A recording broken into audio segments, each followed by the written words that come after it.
The story begins with a young man, Woon, sitting alone at a table, absorbed in reading a book. He is the seventh son of the heavenly demon divine cult leader.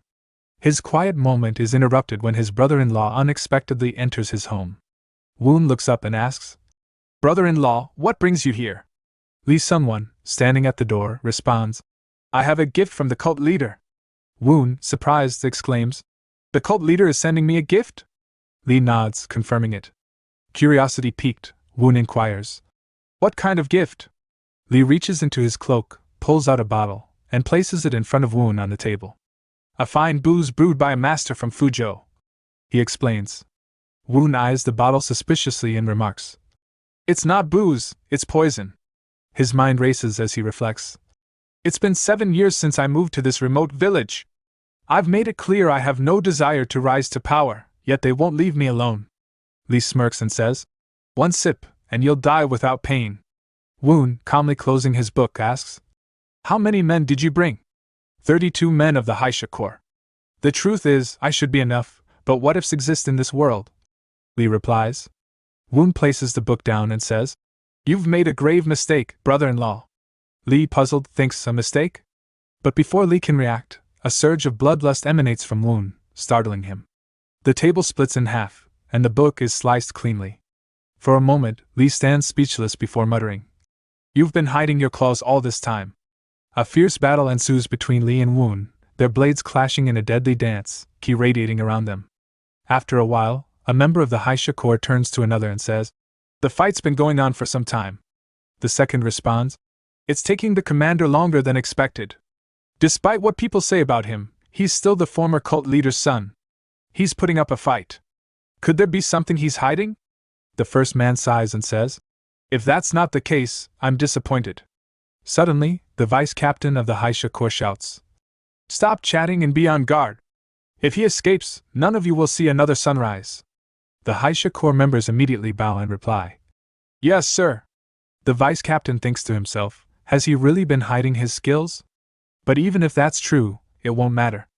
Only someone of the highest level could withstand a sword strike from a captain. There's no way he could be that strong. The captain's renowned swordsmanship is legendary. He's taking his time for the young sir's pride, I suppose. His thoughts are interrupted by the smell of blood.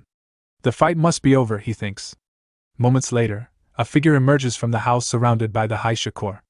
"The captain is coming out!" someone shouts. As the figure steps into the light, the vice captain shouts, "Wait! That's not the captain! Draw your swords!" The Haisha Corps members murmur in surprise. Was the seventh son of the cult leader this strong? Woon, standing tall, calmly declares, "Haisha Corps, this is your chance to run. Your time starts now." When no one moves, Woon sighs and says, "Not a single one of you ran, not bad for one of the demon cult's representative forces," before enveloping his sword with ki. "Now, don't blame me for what happens next." With swift precision, Woon begins to eliminate his enemies. The vice captain watches stunned. He's strong. That crimson light on his sword, its sword ki, was hiding in this remote village just a cover for his swordsmanship training? The vice captain realizes the situation is dire. Retreating would mean death. He curses silently before charging at Woon. There's no going back now.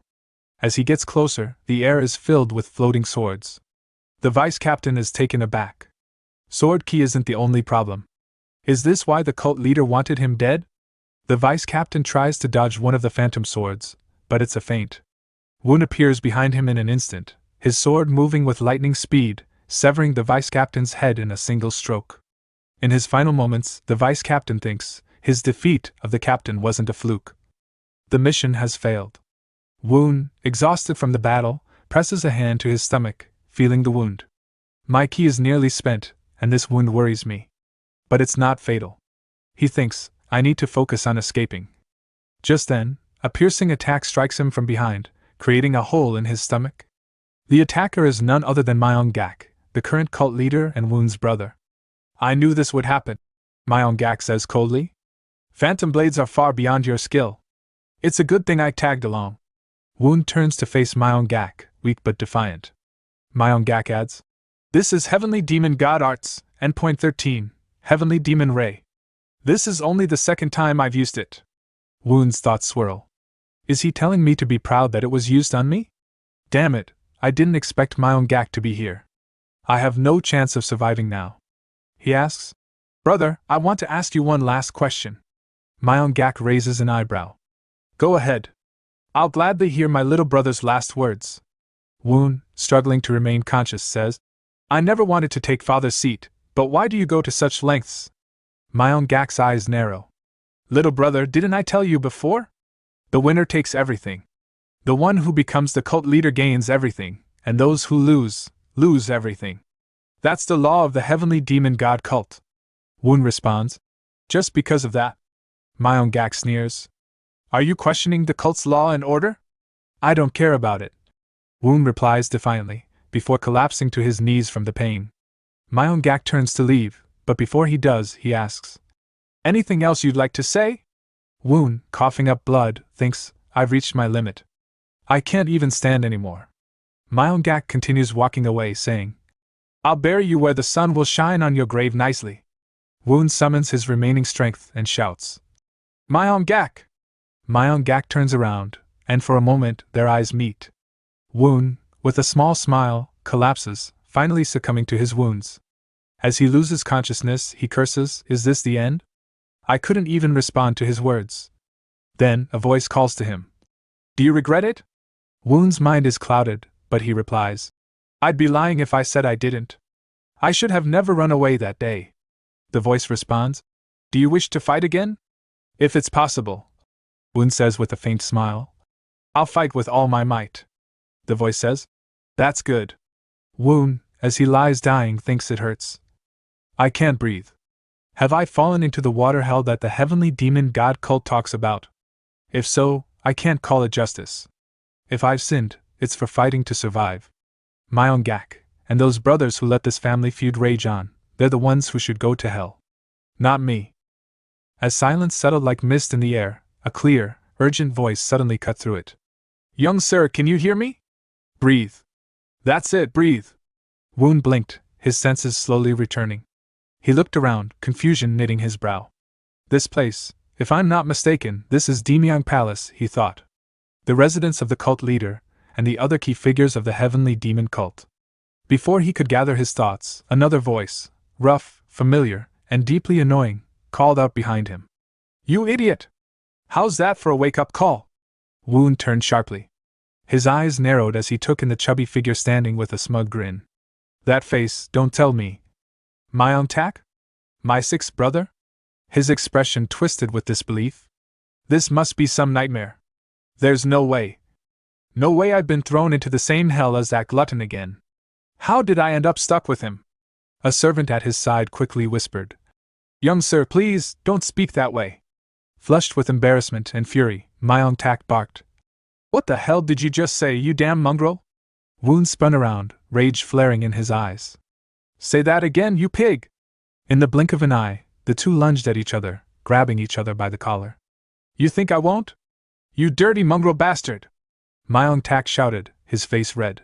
Servants rushed in, attempting to pull them apart, but before they could intervene, MANGACAP shoved Woon hard. With a splash, Woon crashed into a shallow pond behind him. He emerged dripping wet, gasping, and staring down into the rippling surface of the water. His eyes widened in shock. That face. The reflection staring back was not the man he had become. It was his face at 11 years old. Wait a second, this face. This is from when I was 11. Before he could fully comprehend it, MANGACAP sneered, lifting his leg to kick. Go drown, you damn bastard! Woon dodged the kick with a quick sidestep. You slippery brat! MANGACAP snarled and charged. But before the scuffle could escalate, a figure stepped between them with swift precision, halting both boys. Woon's eyes widened in surprise. That face, no way. Jong-moon? The name slipped out before he could stop himself. He stood frozen. Jong-moon, he shouldn't be here. He was once a member of the Black Tortoise Corps, eventually rising to become its captain. A self-made warrior who reached the peak of martial arts. The Jong-moon I knew was a veteran in his 50s, but the one standing here now is in his 20s. Come to think of it, MANGACAP looks younger too. That means... Jong-moon glanced at him with a puzzled look. How does the seventh sir know my name? We've never met. Still, he stepped forward, fist to palm, and bowed. I am Jong Moon, 17th Captain of the Black Tortoise Corps. I greet the 7th young master. A flustered voice immediately cut in. Hey! Don't you know your place? I outrank him! Mangacap stomped forward, pointing at Jong Moon with indignation. Without hesitation, Jong Moon turned, bowed, and said respectfully, My apologies, 6th young master. Please forgive my tardy greeting. Mangacap scoffed. If you want to serve in Demyang Palace, you'd better learn who's who. Jong Moon bowed again. I offer my sincerest apologies to both young masters. As you are well aware, a small quarrel in this palace could spiral into a bloodbath. I humbly ask both of you to exercise caution. Woon raised his hand. Understood. I was just playing with my little brother. Mangacap grinned and turned to leave. I'm off. As he walked away, Woon's eyes returned to the pond. I remember this clearly. 27 years ago, my 6th brother pushed me into a pond. I couldn't swim back then. I nearly drowned and was bedridden for over 10 days with a fever. Then this really is the past. I've come back. Normally, I think I'm dreaming. But a dead man can't dream. That voice in the abyss, whoever it was, they gave me another chance. I don't know who you are, but this time, I'll fight with everything I've got. I'll keep my promise. I'll defeat Mangacap. And the first step is securing Jong Moon. Meanwhile, Jong Moon stood silently, watching the two boys. A fight between young masters. What a tiresome affair, he thought. Woon stepped forward and placed a hand on his arm. You're Jong Moon, right? Jong Moon turned. That is correct, young sir. I was raised to repay those who helped me, Woon said solemnly. Jong Moon looked uneasy. There's no need for that, sir. I only did what was right. He thinks this is a trivial act, unworthy of reward? Woon thought, narrowing his eyes. Nonsense, he said firmly. I'll see that you're rewarded. Jong Moon began sweating. No, this is bad. If I'm seen receiving a reward from the 7th young master, others might think I've taken sides. In Demyang Palace, that could be fatal. He quickly dropped to one knee. Young sir, please, there's no need for any reward. Woon smirked inwardly. That's the Jong Moon I remember. He's always one step ahead. He raised a brow. Captain Jong, are you saying I should go against what father taught me? Jong Moon froze. The heavenly demon, the cult's leader, was the most feared man in the world. If I say yes, I'm done for. He bowed deeply. How could I dare? Please forgive this mistake. Woon stepped forward and gently placed a hand on his shoulder. There's no need for forgiveness. I'm merely doing what my father taught me. And marking the man who'll become one of the greatest swordsmen the demon cult has ever known. That's something I won't hesitate to do, he thought. Jong Moon exhaled and spoke solemnly. Hi Jong Moon, we'll follow your wishes, young sir. A little while later, as Woon returned to his quarters, the sound of hurried footsteps echoed through the stone corridor. One of the servants, dressed in the formal black and blue uniform of the West Quarters, caught sight of Woon's dripping figure and immediately rushed over, alarm flashing in his eyes. Young sir! What happened? He asked nervously, eyes darting to the soaked garments clinging to Woon's frame. It's nothing, Woon replied with a calm shrug. Just a bit of water. But as he observed the man, a flicker of recognition passed through his mind. Kang Han, head manager of the West Quarters. If I remember correctly, he always resented his appointment here. He wanted to serve in the North Quarters, under my 5th brother. His family background is decent enough, and his ambition isn't lacking either. Han, keeping a stiff posture, quickly turned to one of the young maidservants who had accompanied Woon back. You there, bring something to dry the young sir off, he ordered. He didn't get the position he wanted, so they placed him here instead. Maybe that's why he eventually became bitter and apathetic, Woon thinks. As the maid rushed off, Han turned his attention to the remaining girl. His voice grew cold and inquisitive. What exactly happened out there? The girl fidgeted under his intense gaze, her voice trembling. I'm sorry, head manager. It was a conflict between the 6th young master and the 7th. I couldn't intervene. Just as Han opened his mouth to rebuke her, Woon cut him off sharply. That's enough. If you've got time to scold maids, use it to prepare my bath. Surprised, Han blinked. Bathwater, sir? Are you going to take responsibility if I catch a cold? Woon snapped, brushing past him. No, sir. I'll see to it right away. Han bowed and scurried off. 27 years ago, Woon thought, I caught a terrible cold just from falling into that same pond. I've protected my body now using a breathing technique, so I should be fine, but better not to risk it. As he walked on, he caught Han glancing back at him, a puzzled look crossing the manager's face. That tone, the way he speaks now, it's different from before, Han thought. Woon's mind drifted back to memories from his previous life. Calm Han. I remember how your diligence gradually faded, replaced by arrogance and laziness when you realized you wouldn't rise through the ranks. You ignored me when I needed you most. Not this time. I won't show weakness before you again. Just then, a maid appeared and bowed. The bathwater is ready, young sir. Without delay, Woon turned and made his way toward the bath chamber. Ensure no one enters while I'm bathing. Yes, young sir, she answered, bowing once more. From behind, Han furrowed his brows. Was his voice always this loud? He wondered.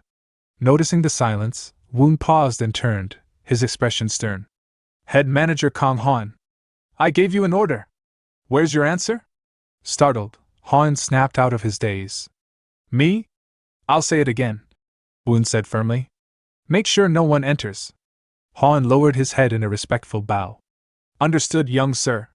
The seventh young master, Myung Woon, resided in the sector closest to the western gate, hence the name, the West Quarters.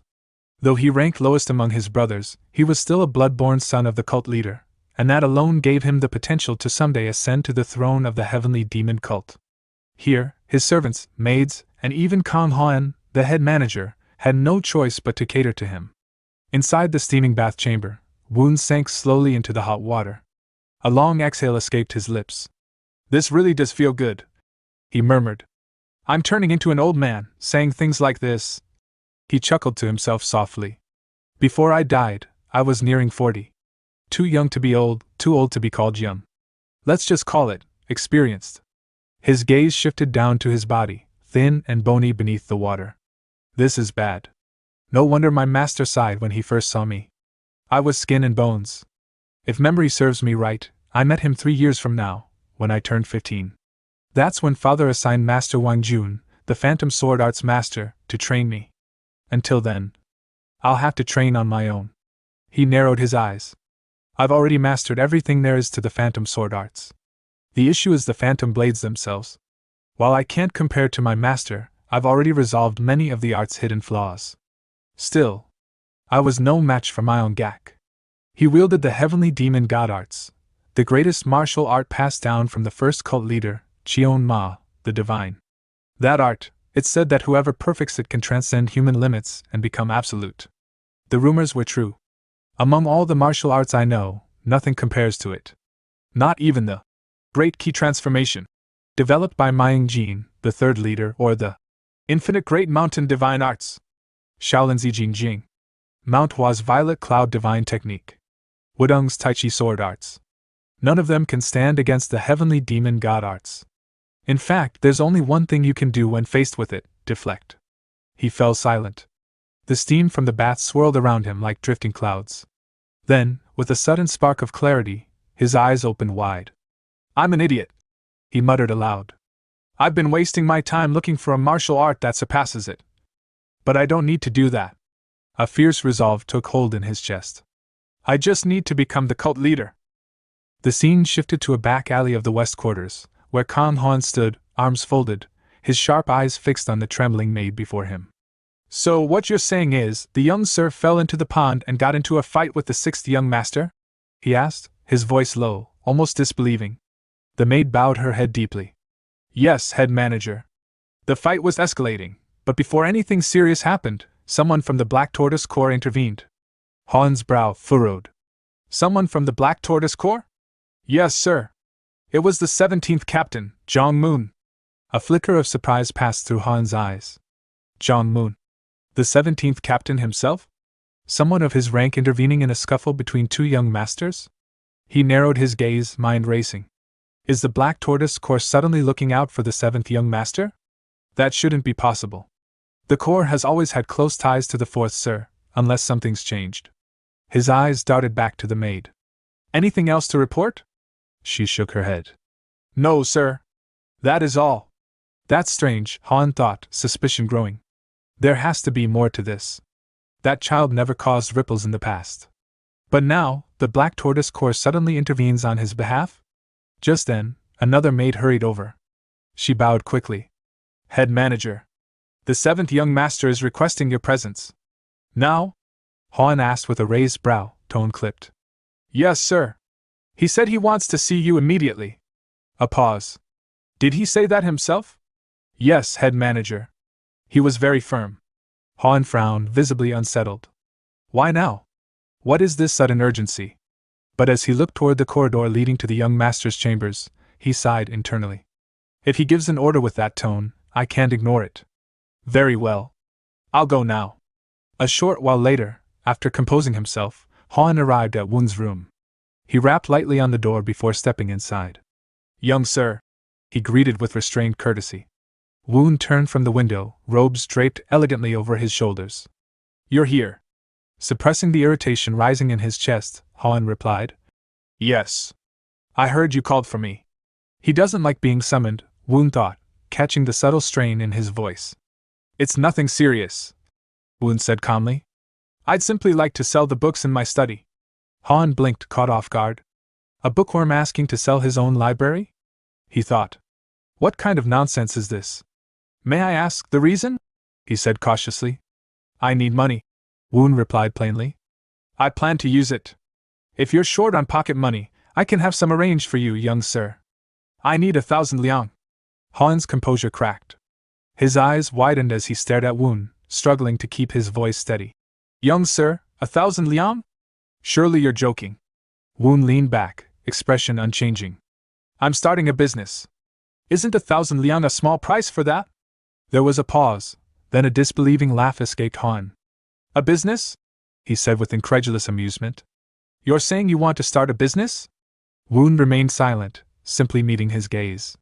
Without a maternal family to support you, without a martial arts teacher, without influence, just the lowest-ranked young master of the cult, you really think you can begin something like that? He's not just angry at me, Woon thought. He's speaking to himself, voicing his own frustrations. This place, the West Quarters, it's too narrow a cage for a man like him. If he was once appointed general, he must have had the skills. Maybe his retirement wasn't due to failure, but due to circumstance. Should I bring that talent back to life? General Kong, Woon said suddenly. If I had a teacher to guide me and a family willing to back me, would it be possible then? Is there really such a family?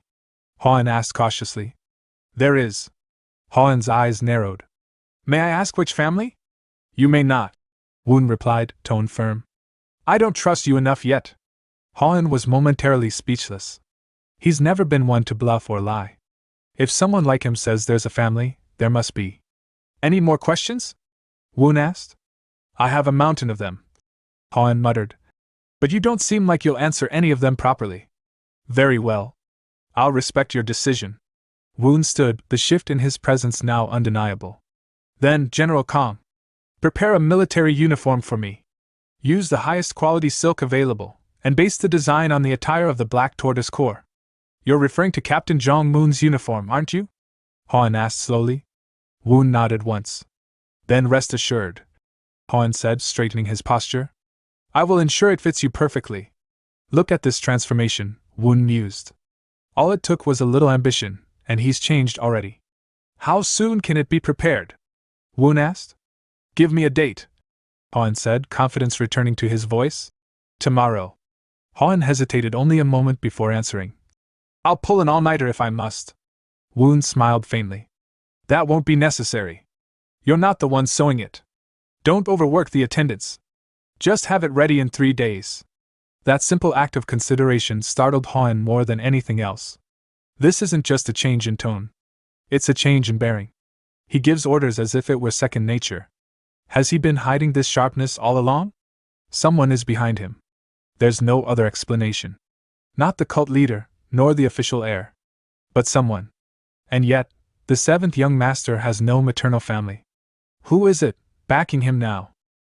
3 days later, Kang Han stepped briskly into the courtyard of the West Quarters, holding a folded military uniform draped carefully across his arms. The fabric shimmered slightly under the daylight. Clearly, it was of the finest quality. This is the military uniform you requested, he announced as he approached Woon. It was crafted to match the official specifications of the Black Tortoise Corps, down to the smallest detail. Woon took the uniform and examined it with a keen eye. The material was soft yet durable, and the stitching precise. He held it up against his body briefly. He even got the sizing exactly right, Woon thought, quietly impressed. Does that mean talent truly manifests differently depending on who wields it? Without warning, he tossed the uniform back toward Han. Get ready. I'm going to the Black Tortoise Corps right now. Han blinked. You're going yourself? Woon shot him a sidelong glance. Why? Is that strange? Han quickly followed after him, walking half a step behind. To be frank, yes. It feels excessive. And why is that? Woon asked, tone light but probing. Han cleared his throat. Captain Jong-moon is the leader of the 17th Division, but his rank is quite low within the Corps. The real power lies with the leaders of the 10 Wings, the single-digit captains who form the core of the Black Tortoise Corps' strength. Compared to them, Jong-moon isn't as distinguished. I'm not sure it warrants your personal attention. Woon stopped briefly, turning his head just enough for his voice to carry. You're right. It isn't enough to reward him myself. Then, with a calm smile and a sharp glint in his eyes, he added, That's exactly why I'm going. Han's expression tensed. Don't tell me. Are you trying to provoke the fourth Sir's envy? Envy? From fourth brother? Woon replied, tilting his head slightly. What makes you think that? Han sighed. The fourth Sir is a jealous man. He has a tendency to mistrust those around him, especially if someone appears to gain favor. If one of the Black Tortoise Corps captains aligns with you, he'll take notice. And likely, take offense. You saw right through it, Woon said with a faint smirk. Jong-moon won't be of much use to him, so he'll discard him. When he does, all we need to do is pick him up. Han stopped walking for a second, staring at the young boy in disbelief. This is a 12-year-old's plan? This strategy? His voice slipped out. You're a truly frightening person. Did you predict all of this from the start? Woon glanced at him curiously. All the way? Is there something I missed? Then he said, General Kong, I'd like to compare thoughts. Tell me what you've concluded. Han nodded. Before the uniform was finished, I did a little digging. Jong-moon is known to be a sincere man. While his martial prowess isn't on the level of a true master, his background is unique. Go on. His father is a minor martial artist, skilled, but without fame or renown. But his mother was different. She was born into one of the 8 great families of the Great Mountain, the Suk clan of Guizhou. The Suk clan, so his maternal family is the Guizhou Suk clan, Woon thought. Then, his appointment under the 4 protection laws wasn't based solely on his merit. If we win over Jong-moon, Han continued, we gain a potential link to the Guizhou Suk clan. And if we gain their influence, it'll greatly benefit the business you're planning. Woon nodded. But to gain their support, I'll have to prove myself worthy first. In that case, he smiled. Let's go earn our first badge of recognition. A little while later, inside one of the maidservants' quarters, a young woman handed Woon a small, neatly packed box. Without opening it, Woon turned and passed it directly to Han. Carry this with the uniform. What is it? Han asked, eyeing the box curiously. You'll find out soon enough. Let's go. Soon after, the pair arrived at the main gates of the Black Tortoise Corps' superintendents. 2 guards in heavy uniforms stood sentinel at the entrance. Han stepped forward without hesitation, voice loud and firm. The 7th Sir of the West Quarters has come to pay a visit to the Black Tortoise Corps. The guards stiffened. One immediately stepped forward to greet Woon with a bow, while the other turned on his heel and dashed inside to alert his superiors. Inside the complex, in a large chamber filled with scrolls, maps, and martial records, a guard approached the Vice Corps leader and bowed. The 7th young master is here, sir. He's at the main gate with attendants. The Vice Corps leader paused, brows furrowing. The 7th, sir? Yes, sir. He leaned back in his chair, a pensive look overtaking his face. The 7th? He's never shown interest in military matters before. What's going on now? It seems something unexpected is unfolding, he muttered. The subordinate asked. Should we escort him in? The vice leader folded his arms. There's no need to rush. Let's not get involved unless we have to. Send for Captain Guan Take. Have him greet the seventh sir. Not long after, Gwon-taek arrived at the front gate of the Black Tortoise Corps. As he caught sight of the boy standing calmly in front of the entrance, flanked by attendants, his eyes narrowed slightly. So the seventh sir really did come here in person, and brought his attendants too, he thought. Whatever the reason, I just hope it's not something that ends in bloodshed. Putting those concerns aside, Gwon-taek respectfully stepped forward, forming a martial salute with a clenched fist and open palm. I am the first team leader of the Black Tortoise Corps, Gwon-taek. What brings the young sir to our gates today? Woon stepped forward with a measured, courteous tone. I came because I recently received help from a warrior of the Black Tortoise Squad. I'm here to reward him. Gwon-taek blinked, then let out a subtle sigh of relief. So it wasn't a grudge or a complaint. That's good. I can handle this sort of formality a dozen times over. Still, his wariness remained. Though, in the heavenly demon cult, people often say one thing and mean another. Words twist like serpents, even when the tone is peaceful. But, he glanced at the boy. The seventh sir doesn't seem like that kind of person. The thought brought him back to something Vice Leader Yahello had said with a laugh. You'll figure out where to stand soon enough. Thanks to you, I get to sit back and relax. Compared to Yahello, the seventh sir is far more polite, Gwon-taek mused. Even if he only shows his gratitude with words. He turned back to Woon. May I ask, young sir, who is the warrior you wish to reward? The 17th team leader, Jong-moon. Hearing that, Gwon-taek furrowed his brows slightly. If I may, could I ask what kind of assistance team leader Jong provided? A short while later, after listening to Woon's explanation in detail, Gwon-taek gave a small nod. In other words, he distinguished himself in a time of need. That's right, Woon confirmed. Nearby, Han was listening and thought, isn't that a little too generous? The version Woon just gave felt far more flattering than the chaotic incident that had actually occurred. Woon continued, reaching inside his sleeve and retrieving a neatly wrapped bundle. And so, I have come to offer this reward. I ask that you deliver it to Team Leader Jong. Gwon-taek accepted the bundle, wrapped tightly in cloth. If it's silver ingots or something similar, it shouldn't be an issue, he reasoned. Would young sir not prefer to deliver it to him personally? Han flinched slightly. That's right, didn't he insist on rewarding Jong-moon personally? Woon shook his head. It's fine. I'd rather not cause him any trouble. As long as my intention is conveyed, that is enough. I understand, Gwon-taek said, bowing slightly. Then I shall see that it reaches Team Leader Jong. As Woon turned to leave, he spoke with a calm formality. Please see to it, Team Leader Gwon. Please take care, young sir. Once Woon and his attendants departed, Gwon-taek made his way toward the main hall, where Vice Leader Yahello was waiting. Gently, he set the wrapped bundle down on the table and peeled the cloth away, revealing a military uniform and a lacquered wooden box. Yahello narrowed his eyes. Open the box too. Gwon-taek hesitated. Should we really open it? The significance of this visit depends entirely on what's inside that box. Yahello said, expression unreadable. This isn't something we can leave to chance. Is there something hidden in this reward? Gwon-taek wondered as he undid the latch. As the lid opened, both men froze at the sight. Yahello's voice was low and troubled.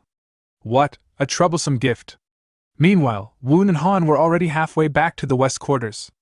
The sun hung low in the sky, casting long shadows across the stone path. Han, walking a step behind, furrowed his brows deep in thought. What was in that box? Could it have been something like a hidden blade, or perhaps a secret letter? Woon glanced back. Why the long face? It's not a sad face. Han muttered. There's just something I haven't quite figured out yet. That item you placed in the box, was it silver ingots? Where would I get silver ingots from? Woon replied without pause. Right, we've never once given him silver, Han realized. Then, his eyes widened. What was in the box then? The Converging Clouds Heart Arts Manual. Woon said simply. Han stopped in his tracks. You mean, the Converging Clouds Heart Arts? Why? Is that something I can't give? Han's face went pale. His voice trembled. Young sir, that manual is the most treasured of all the martial arts texts in our collection. It's not something that should be given away so easily. We can still go back to retrieve it, there's still time. But Woon only smiled faintly. Then let's go back, and make another one. What? Han blinked. Make another one? I've memorized the entire thing, Woon said. Every word, every diagram, from beginning to end. If I write it all out again, wouldn't that create another copy? You really memorized the entire manual? Woon gave a small nod. How could I forget something that I had to memorize while being punished, lashed across the calves for every mistake? To prove it, he began reciting from memory. The converging clouds technique is founded on the harmony between conflicting forces. It is divided into 3 stages: passing, combining, and connecting, each representing a step in synchronizing disharmony. Han's heart skipped a beat. The opening verse. It's truly the heart arts. A high-level inner key cultivation technique, leagues beyond the average breathing method. And he recites it, this easily. This child is not someone I can measure by ordinary standards. The scene shifted back to the stronghold of the Black Tortoise Core. Within one of its private chambers, Gwon-taek stood over the open wooden box, staring at its contents in disbelief. Nestled within was none other than the Converging Clouds Heart Arts Manual. What in the world is this doing here? He asked, voice tight with disbelief. Vice Leader Il-hoon, who stood beside him, answered with a composed tone. Isn't it as you said? A reward sent by the 7th Sir to Team Leader Jong-moon. Gwon-taek frowned deeply. This is far too valuable to be called a simple reward. Il-hoon's gaze sharpened. If word of this spreads, the 4th Sir will not take it lightly. A Black Tortoise squad captain receiving such a gift from another of the young Sirs, he'll be choking on suspicion. He'll likely have Jong-moon thrown out before the day ends. Should we return the reward then? Gwon asked. Il-hoon shook his head. We've already accepted it. If we return it now, it won't just reflect poorly on us, it will put the 7th Sir in a politically vulnerable position. Then what are we supposed to do? Gwon asked, voice low with tension. Il-hoon paused in thought, then said, We'll handle it like this. He leaned in and quietly shared his plan. After hearing it, Gwon's expression relaxed slightly, and he nodded. What a clever stratagem. Il-hoon gave a dry chuckle. Not clever. Just a temporary patch, something to buy us time. The next morning, before the sun had fully risen, at the gate of the west quarters, Han spotted a figure standing in the dim light. Team Leader Jong? What are you doing here so early? Jong-moon, still catching his breath, offered a nervous smile. I've come to request an audience with the young sir. If you tell me your reason, Han replied, I'll relay it to him. That I cannot do, Jong said, his expression troubled. Then you cannot meet him, Han answered curtly. Jong lowered his head slightly, struggling with the formality. Sir Director, please, that's enough, Han interrupted. I serve the young sir. I cannot lead someone to him without even knowing whether he here. Turning away, Han began walking back toward the gate. Then return to your squad, Team Leader Jong. But Jong rushed forward, desperation taking over. I cannot do that. Please, I beg of you. And with that, he dropped to his knees on the cold ground. Han stopped and turned. Team Leader Jong, must you go this far? Bowing deeply, Jong said.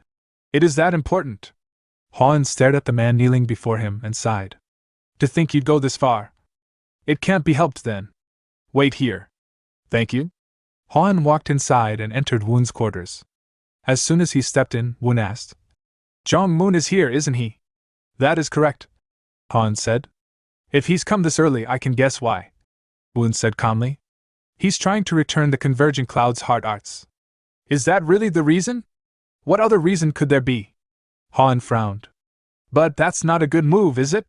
For us it might be, Woon replied with a hint of amusement. But inwardly, he grew more serious. Has Fourth Brother's jealousy already reached this far? Or did pressure come from within the Black Tortoise squad itself? Turning back to Han, he said, I think it's better to meet him than to turn him away. But young sir, Han argued, if we take the manual back now, it won't look good. People will talk. Woon tilted his head. Then we simply don't take it back. But he came here to return it. Woon was silent for a moment. Then he said, Director Han, don't worry about it. Let him in. A little while later, Han escorted Jong-moon into Woon's room. Jong bowed deeply in respect the moment he entered. Since young sir allowed him in, he must have something in mind, Han thought, watching quietly. You've come to the library at dawn, Woon said. Is there something urgent? Without hesitation, Jong reached inside his robes and picked out the manual. Young sir, I have received a gift I cannot accept. I know it is improper to return a gift, but I believe this is not something I can keep. With that, he presented the manual, his posture deferential. Woon gave him a calm look. So you do understand manners? Has someone else seen the manual? Jong blinked, surprised. No, sir. I am the only one who has seen it. You came running over before dawn, clutching a gift no one else has even seen, Woon said coldly. That's far too hasty, Team Leader Jong. You do realize by doing so, it gives the impression that we're close. Too close. And the Black Tortoise squad leans toward my fourth brother. If rumors spread that we share a special bond, do you think he'll sit quietly? Jong's shoulders trembled. I didn't consider it so deeply, I'll ask once more, Woon said, his voice sharp. Are you certain no one else saw the book? Jong's mind drifted to the moment yesterday when Won-taek handed him the box, his voice serious. Jong, accept this as if you never received the Converging Clouds heart arts. That's the only way everyone stays safe. Was he telling me to return it discreetly? Jong wondered. Meanwhile, Woon watched him closely. There's no way no one saw it. Coming here like this, and trying to hand it back so quickly, just like Director Han said, a terrible move. He's clearly been pressured. Which means, someone wants this covered up. I believe, Woon said at last, that it's better if you keep the Converging Clouds heart arts. Jong looked up sharply. I must return it. Woon's voice rose. Jong Moon! The room went still. After a beat, Woon exhaled slowly and regained his composure.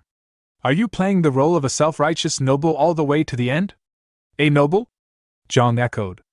I would never presume. If you're overly modest, you become exactly like them, Woon said. Team Leader Jong, tell me, what is the justice that the true cult pursues? Jong answered immediately. Strength, sir. Exactly, Woon said. Relentless pursuit of strength. That's why the heavenly demon god cult stands in opposition to the Murin Union. They train for justice, we train for power.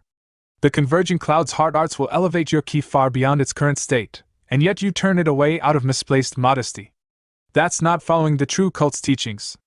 That's weakness. Jong dropped his forehead to the ground. Your subordinate was not thoughtful enough. Then return and reflect, Woon said coolly. Think carefully about what the true cult's teachings truly are. Jong lifted his head, his voice reverent. Your subordinate will engrave the young sir's words into his heart. And silently he thought, at such a young age, his understanding runs this deep. Truly, the blood of the heavenly demon is different. The next morning, in the Black Tortoise Corps' training arena, Jong stood overseeing the training of his squad, barking orders as he observed their lackluster performance. Faster! Your swords are too slow, he shouted. From a distance, Woon watched them and remarked. They don't seem particularly eager about this. The great mountain sword arts they're practicing is a fundamental technique of the heavenly demon divine cult. The Black Tortoise Corps focuses on mastering the Black Tortoise 42nd sword, a key aspect of this art. Woon continued. But it almost feels as though they're implying they can't show me sword techniques that aren't part of the great mountain sword arts. Han, standing beside him, answered with a hint of sarcasm. Isn't that obvious? Woon, intrigued, asked. What's your take on it? Han observed. They've mastered the basics, but their martial skills still lack refinement. Though, when compared to the White Tiger Corps or Vermilion Bird Corps, they are far from the strongest. Woon processed this for a moment. So, even the Black Tortoise Corps' elite teams aren't exceptional? The 17th team doesn't stand out right now. Their captain, Jong, should be similar. But I'm looking toward the future with him, so I'm not too concerned. He then added, almost to himself. At this rate, even fourth brother won't stay silent for long, right? Han answered. He won't have much of a choice. Woon's thoughts grew heavy. I came here once more, hoping for a reaction from fourth brother, Myeongjun. If there's still no change after all of this, maybe I've misjudged him. He started moving away, thinking over the situation. Noticing Woon's departure, Han called out. Where are you headed? Woon answered. I have something I need to do. Keep me updated on Jong and relay any news you hear. As you wish, Han responded. Later that evening, Woon sat alone in a room in the West Quarter, reflecting on his training. He thought to himself, this is the basics of the breathing technique. It's different from the 9-sex lotus position. I place my hands on my knees, not on my ki center. He focused on his breath, pulling air deep into his body through his nose and releasing it slowly through his mouth. The start is promising. The foundation of inner key heart arts is the empty heart concept, a state where no satisfaction is allowed. I must focus to the point where time loses its meaning. Hours passed, and the sound of 2 strikes from a wooden bell broke his concentration. It's 2 in the morning, Woon thought. Let's finish for today. He stood up, sweat beginning to bead on his forehead. This is deep sweat stage. The speed at which I'm advancing is incomparable to before, Woon realized, but then an unsettling thought crossed his mind. This is troubling, getting so excited over just reaching the deep sweat stage. The people I need to catch up to are already in the ranks of first-rate martial artists. Suddenly, his legs gave way, and he collapsed to the floor. I'm weak. I've reached the deep sweat stage without even having a true key center. Pathetic. I'm still far behind my first brother, Myeongcheon. I have an 18-year head start, but I'm still nowhere near him in terms of martial arts or experience. Even Myeongwon, my third brother, is an expert now. He's already leading the first line. If I want to close this gap, I can't afford to fall here. Despite his frustration, Woon struggled to stand but couldn't manage it. I need to build my stamina first. I'll do it properly from tomorrow. Later, Han overheard someone breathing deeply and mumbled to himself, I think I hear someone sleeping. The next morning, Han hurried to Woon's side, calling out his name as he approached. What is it? Woon asked as he turned to face Han. Han reported. Jong has been relegated. He's been sent to the garrison at the Great Mountain entrance, Chonghungha Peak. Woon pondered the news for a moment. A relegation instead of an expulsion, it's not ideal, but it's the next best option. He then said. So, we won't be able to bring him here right away? Han replied. It seems so, but it looks like he can join us soon. Woon nodded. Then I'll leave the rest to you, Director Han. Han immediately kneeled before him. As you wish, young sir. A month later, Woon reflected on his training as he continued to practice the Taigong key cultivation technique.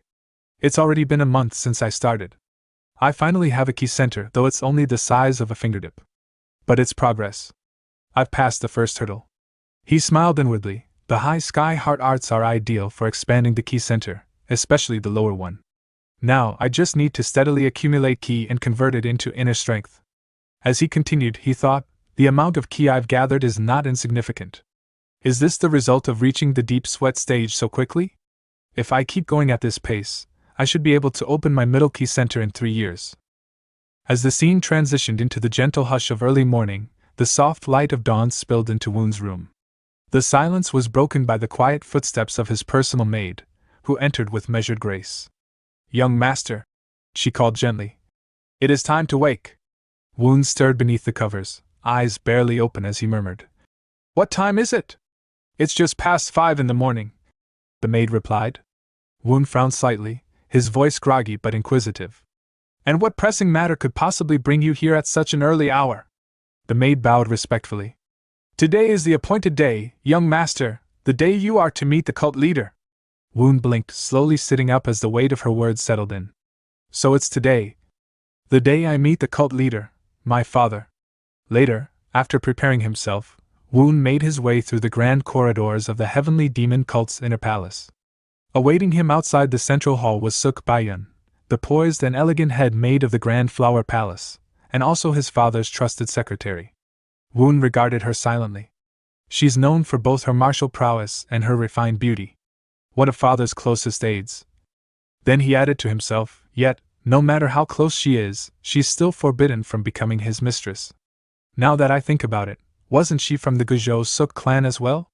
Why do I keep running into people from that clan? Without exchanging pleasantries, Bayan offered a courteous nod. I shall guide you from here, 7th young master, she said, her voice composed. She gestured to a spot nearby and added, It would be best for Director Han to wait here. Han bowed deeply to Woon. Your subordinate shall remain outside, young master. With that, Bayan turned and said simply, Then please this way. Shortly after, Woon entered the waiting room and took his seat. Bayan offered a small smile. Once again, the young master has arrived before everyone else. Woon replied calmly. Isn't it only natural for the youngest to come early? Bayan arched a brow. And why would that be obvious? I believe it's unreasonable to make my father or my elder brothers wait, Woon said, his tone even. Bai Yun's eyes glimmered with approval. A good answer. You've clearly learned much from your reading. She paused, observing him quietly. His gaze is clearer, his voice more composed, even the way he carries himself is softer, more measured. Something about him has changed. Woon smiled faintly. I have been learning a lot from books, but not everything can be found within them. Their conversation was interrupted by the arrival of his sixth brother, Tak, who entered with his usual boisterous tone. Guidance, please! Bai Yun turned and quickly led him to his seat. Spotting Woon already seated, Tak frowned in surprise. You came from the western quarters, didn't you? How'd you get here before me? I left early, Woon replied evenly. Tak narrowed his eyes. Not because you were up to something sneaky? I had no such thoughts. I was simply in a hurry. Really? As the two brothers exchanged words, Bai Yun watched quietly. I see now, what's changed in him. He's gained composure. He didn't have that before. When did that shift happen? What changed his heart like this? Her musings were cut short by another arrival, Woon's fifth brother, Myung-jong, who entered with a flourish. It seems you two were in a rush this morning. It's a problem if I'm late, brother, Tak responded. Woon studied Jong with calm eyes. The loud voice, the exaggerated mannerisms. I wouldn't have noticed before, but now I see it clearly. He's putting on an act to hide his true thoughts. Jong embraced Tak briefly. How have you been? Good, but brother, give me a moment. Tak stepped aside as Jong turned his attention to Woon. And how are you, Woon? Woon rose respectfully. It's been a while, brother. I've spent most of my time reading.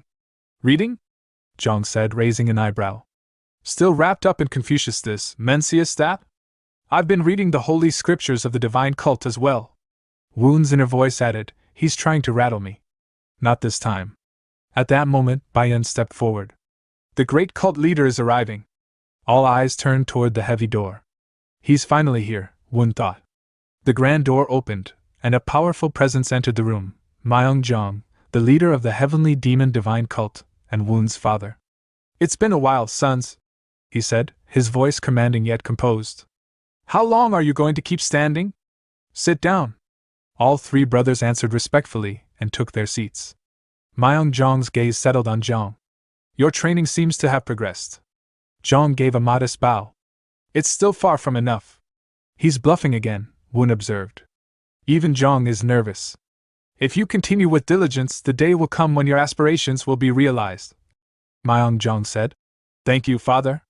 He turned to Tak. And you, have you chosen your path? I have, Tak replied. I wish to walk the path of the four great protection laws. So you place your focus on martial arts. I will devote myself to it, starting now. Watching Tak's trembling hands, Woon mused, even Tak is this tense. Was meeting father always so burdensome? Then, Myung-jong turned to Woon. I've heard rumors that you've had an enlightenment. Woon blinked. He didn't say change, but enlightenment? He answered humbly. It's nothing worthy of such a term. No need to hide it from your father, Myung-jong said. Enlightenment isn't only about martial arts. A shift in the heart, a renewed will to learn, a new way of living, those are all forms of enlightenment. I've simply been living each day with purpose, Woon replied quietly. Bai Yun's thoughts stirred again. To remain that composed before the cult leader, even his brothers falter. Could the youngest truly be a worthy candidate for succession? Tak leaned toward Jong and whispered. I answered well, right? Jong gave him a side glance. That's just like Tak. But was Woon always like this? Then, Myung-jong addressed them all. Do you have anything you desire? Jong, you go first. I lack nothing, thanks to the support around me. And you, Tak? I would like a double-edged sword. If you prove your progress in martial arts, I shall gift you one. Thank you, father. Finally, his gaze turned to Woon. And you? Last again, Woon thought. If I answer well here, it might go smoothly. He bowed slightly.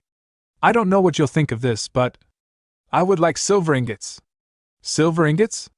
To buy more books? No, then what for? Woon hesitated briefly, then answered with care. Until now, I've focused only on my own studies and neglected those under my care. A few days ago, I went to inspect their lodgings, and the conditions were worse than I expected. So the silver is for them? Myung-jong asked. I believe a man who cannot care for those around him is no better than a pretender in noble robes, Woon said, inwardly hoping his words would land well. Please, let this work. A low chuckle escaped the cult leader. I cannot allow my youngest son to become a pretender. I will provide the silver ingots. A short while after his private meeting with the cult leader, Woon stepped out of the pavilion. Waiting nearby, Han approached him with concern. Young master, may I ask what happened inside? He inquired. Woon raised an eyebrow. What do you mean? I heard laughter, loud enough to echo from the pavilion all the way here. Han explained. Woon paused, surprised. Was it really loud enough to be heard from here? He wondered, then answered casually. It was nothing. I just asked father for some silver ingots. Wait, silver ingots? Han blinked in disbelief. Young master, did you ask for silver instead of martial arts instruction? Is that so strange? Woon replied with a faint smile. It's very strange, Han said firmly. You gave up a rare opportunity to learn martial arts. Who knows when a chance like that will come again? Forget about that, Woon said, waving it off. Just make sure the drill hall is prepared when we return. At that, Han's eyes widened. A drill hall? Who's going to use it? And for what? Woon shot him a look. You asked too many questions. Of course, I'll be the one using it, to train my martial arts. Han blinked in disbelief. Have you learned martial arts before? Or are you planning to hire a teacher with the silver you received from the cult leader? Woon sighed. What are you going on about now? I'm not using the money for that. I'm not using the money for that. Then, have you already decided how to use it? Han asked. I have, Woon said as he handed him a scroll. There's something I need you to take care of. Recruit the people listed here. I figured it's about time I had my own guards at the western quarters.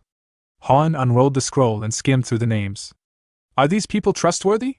They are, Woon said with certainty. At least, that's what I believe. As Han read further, he thought to himself, the young master has never stepped foot outside the western quarters. That means these names must have been recommended by someone backing him. It's worth a try. He gave a nod. Understood. Leave it to me.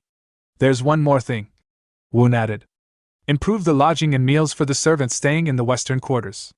And if anyone's struggling with problems at home, make sure they get help. Is that really necessary? Han asked, a bit skeptical. It seems excessive. That's exactly why I asked father for the money, Woon explained. I told him I wanted to treat the people under me better. So I'll only use 200 liang. That should be enough. Meanwhile, back at the pavilion, cult leader Jung remained seated with Yun at his side. What do you think? Jung asked. You're speaking of Woon, aren't you? Yun responded. Jung nodded. Why would he ask for silver ingots when what he truly needs is martial training? Yun replied thoughtfully. Perhaps it's because he's not looking upward, but downward. He's lived too far at the bottom to concern himself with climbing higher. Maybe it's natural for him to look at those beneath him rather than aim above. And honestly, isn't that a wise way to see the world? Jung leaned back, deep in thought. I think quite the opposite. What if, just maybe, he's already recognized that he's standing at the top? That there are people below him, and he's acknowledged them? Then the shift in his behavior, his recent choices, they all make sense. Yun mused.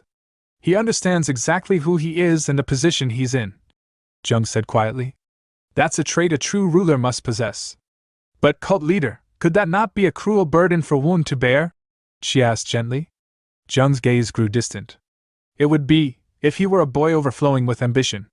But if he's not, then perhaps a new path will open before him. Yun hesitated, then asked. Are you considering becoming his support, his backing? Jung shook his head. I don't believe I can. But what about him? She asked softly.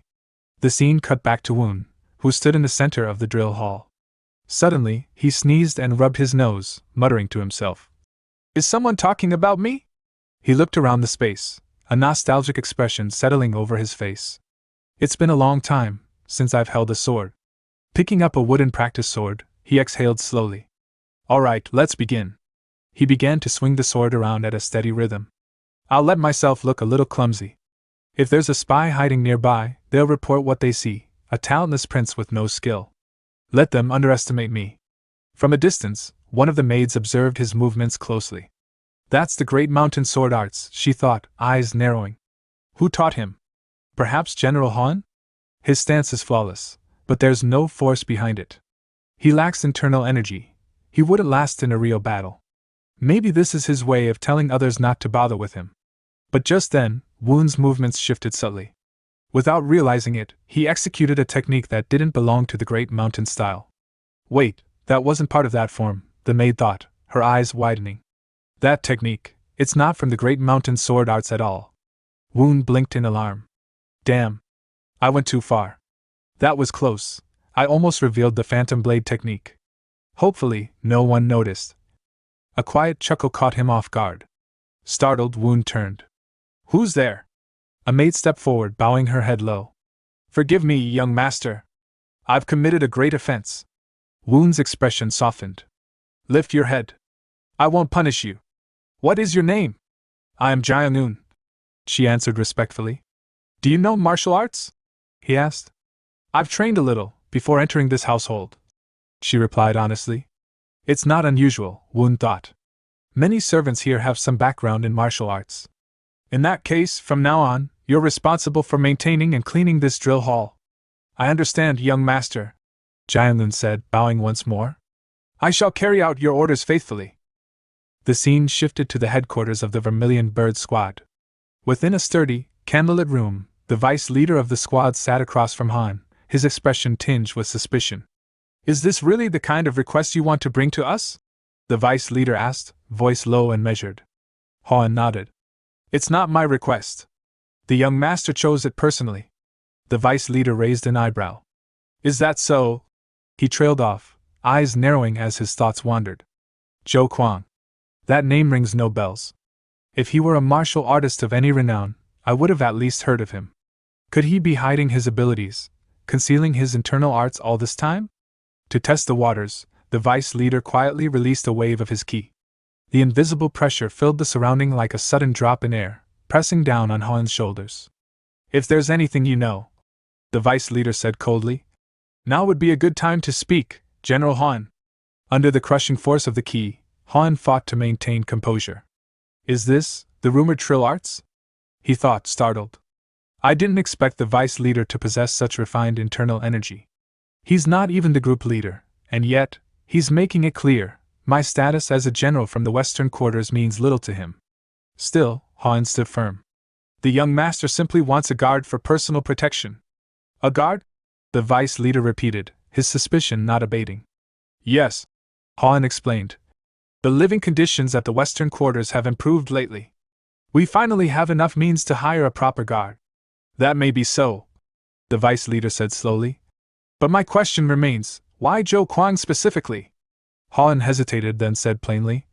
While conditions have improved, we're still not in a position to invite any well-known martial masters. We're doing what we can with what little we have. So, the vice leader said, a bit of condescension creeping into his tone. You're saying you're hiring a nameless martial artist simply because you can't afford better? Han gave a dry smile. I won't deny it. It's a little embarrassing to say aloud, but yes. The vice leader leaned back, arms crossed. I understand your situation, but that still doesn't fully answer my concern. I really don't know more than what I've already said, Han admitted. After a pause, the vice leader turned and started walking toward the interior of the base. Very well. I'll review the young master's request. Han gave a respectful bow. On behalf of the young master, I thank you. As the vice leader disappeared inside, Han let out a slow breath. Trill arts.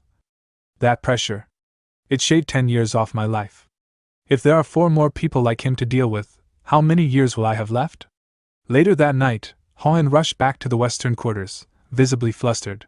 His voice was urgent as he approached Woon. Young master! We need to cut ties immediately with the person who gave you that list. Woon looked at him, puzzled. Why? What's happened? I was the one who made that list, he thought silently. There's not a single decent person on it, Han said, throwing up his hands. Not one. Is it really that bad?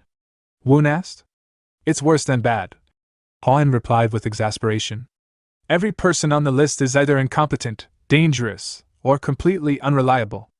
If you go through with this, the western quarters will become a den of misfits. Woon considered this. They may not be experts now, but as far as I remember, Most of them are at least on par with Hai Shakur's vice captain, Quan Wook. Han continued, clearly frustrated. Zhou Quan of the Vermilion Bird Squad might just be an unknown, which is tolerable. But Peng Hieching from the White Tiger Squad? He's a drunkard. A lazy, belligerent drunkard with minimal martial ability. Woon's eyes widened slightly. Hieching? Was he really like that? And that's not even the worst of it. Han went on. Quan Hume from the Red Wind Squad, he's in the underground prison for mutiny. That innocent boy, imprisoned? Woon thought, startled. And the rest are just as bad! Han exclaimed. One's a notorious thief, and another spent so much time in brothels they practically lived there. Young master, please think this over carefully. Why in the world do you want people like this as your guards? Woon's gaze lowered, thoughtful. 2 of them were promoted to squad leaders, and the other 3 eventually became vice squad leaders. He looked up and said calmly, So what? Even if we hire them and they turn out to be failures, it's not like we'll lose anything. Han stared at him, confused. What do you mean by that? They may be unknowns now, but that doesn't make them bad people. Woon replied. If they cause problems, we can always dismiss them later. They're a bit different from the versions I knew, Woon admitted silently, but people change, and they have potential. Han rubbed the back of his head. Well, you make a fair point. With this kind of track record, even if we kick them out later, no one will blame the Western Quarters. It won't hurt our reputation. He brightened suddenly and said, Then how about we test them first? Put them through trials before making anything official. Woon smiled. That's a good idea. Let's do it. The morning sun poured through the slanted windows of the Western Quarters drill hall, casting long shadows over the polished wooden floor. The atmosphere was already tense. 2 of the contestants, brought in for Woon's personal guard selection, had abandoned civility and were now locked in a fierce sparring match. Nearby, a man with a calm demeanor and greenish robes, Zhou Quan, stepped forward, attempting to intervene and separate the fighters. His hand reached out, voice steady. That's enough, both of you. From his seat on the raised platform, Woon observed the escalating brawl with mild surprise. Did they start fighting on their own? He asked. They've got issues, Han replied with a sigh, folding his arms. Plenty of them. Woon didn't seem perturbed. Instead, he leaned back slightly and gestured casually. Since they've already started, we might as well watch. Let's see what kind of skills they're hiding. The clash continued. One of the fighters, a thick-set man with a muscular build and bare arms, charged forward, throwing a heavy punch toward his opponent, a tall, pale-skinned man with golden hair who moved with fluid grace. That one, Han said, gesturing to the golden-haired man, is Zhang Yang's. He's nimble, deceptively fast, and has good technique. Woon nodded slowly as he watched Yang's twist his body and evade the blow with an elegant footwork maneuver, almost dancing across the floor. So he's the improviser I heard about, Woon thought, studying the smooth synergy between Yang's hands and feet. The rumors weren't wrong. What about his opponent? Woon asked, pointing to the muscular fighter who now launched another aggressive flurry of punches. Quan Hume, Han answered. Former member of the Red Wind Squad. He prefers overwhelming his opponents with brute strength. Woon's gaze lingered on the fight a moment longer. They're both skilled, he noted. But letting this drag on would be a waste of time. He turned slightly. It doesn't look like this will end anytime soon. Break them up. At your command, Han said with a nod. Just as Han prepared to move, Quan Hume growled. You rat bastard! And charged again, eyes burning. Yang smoothly sidestepped him, reappearing behind the larger man in a blink. If I'm a rat, then you're a pig bastard, he said with a smirk. My turn. With a sudden leap, Yang soared into the air and unleashed a rapid barrage of strikes. His fists peppered Quan Hume's shoulders and chest with blinding speed. Quan Hume grunted, momentarily stunned. He's fast, but these punches, light as feathers. With a growl, he roared, I'll end you now! And swung his meaty fist toward Yang's chest. Yang didn't flinch. That's what I'd like to say, he countered, stepping in for another exchange. But before either could land another blow, a powerful force surged between them. Han stepped forward and raised his hand, and in an instant both fighters were flung backward by the force of his ki. Enough, Han said sharply, standing at the center of the ring like a wall of calm authority. Zhang Yang groaned as he slid to a halt and blinked toward the man who had interrupted the fight. Who was that? He muttered under his breath. He's no ordinary man, he's a master. I am General Kang Han of the Western Quarters, Han announced. Now everyone, pay your respects to the young master. At that, the 5 gathered contestants turned toward the platform. Woon rose from his seat and gave a slight nod in acknowledgement. The group consisted of Zhou Kuang in greenish attire, Ha Human in a black and white outfit, Peng Hianchun with a plump figure in brown robes, and the 2 earlier combatants, Zhang Yangs and Quan Hume. Woon's voice rang out calmly. You've all been summoned here today as candidates to become warrior guards of the Western Quarters. The moment he spoke those words, the air seemed to shift. Some of the men exchanged glances, their interest clearly waning. Yangs looked away, clearly unimpressed. Warrior guards of the West Quarters. Who would even recognize us for such a title? Human stifled a yawn and thought lazily, let's get this over with. I need a drink. Han noticed a shift in their attitudes. They're clearly looking down on us, he thought, jaw tightening slightly. But Woon noticed too, and unlike Han, he smiled.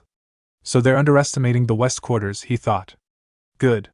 Then, with a tone that was far too casual to match the gravity of his next words, Woon added, I suggest you take this seriously. Those who aren't selected today will be sent immediately to Mount Baowei. The effect was instantaneous. All 5 contestants froze, the color draining from their faces. Mount Baowei. They thought in unison. Isn't that the place where corpses come down more often than survivors? The frontmost line of the heavenly demon divine cult?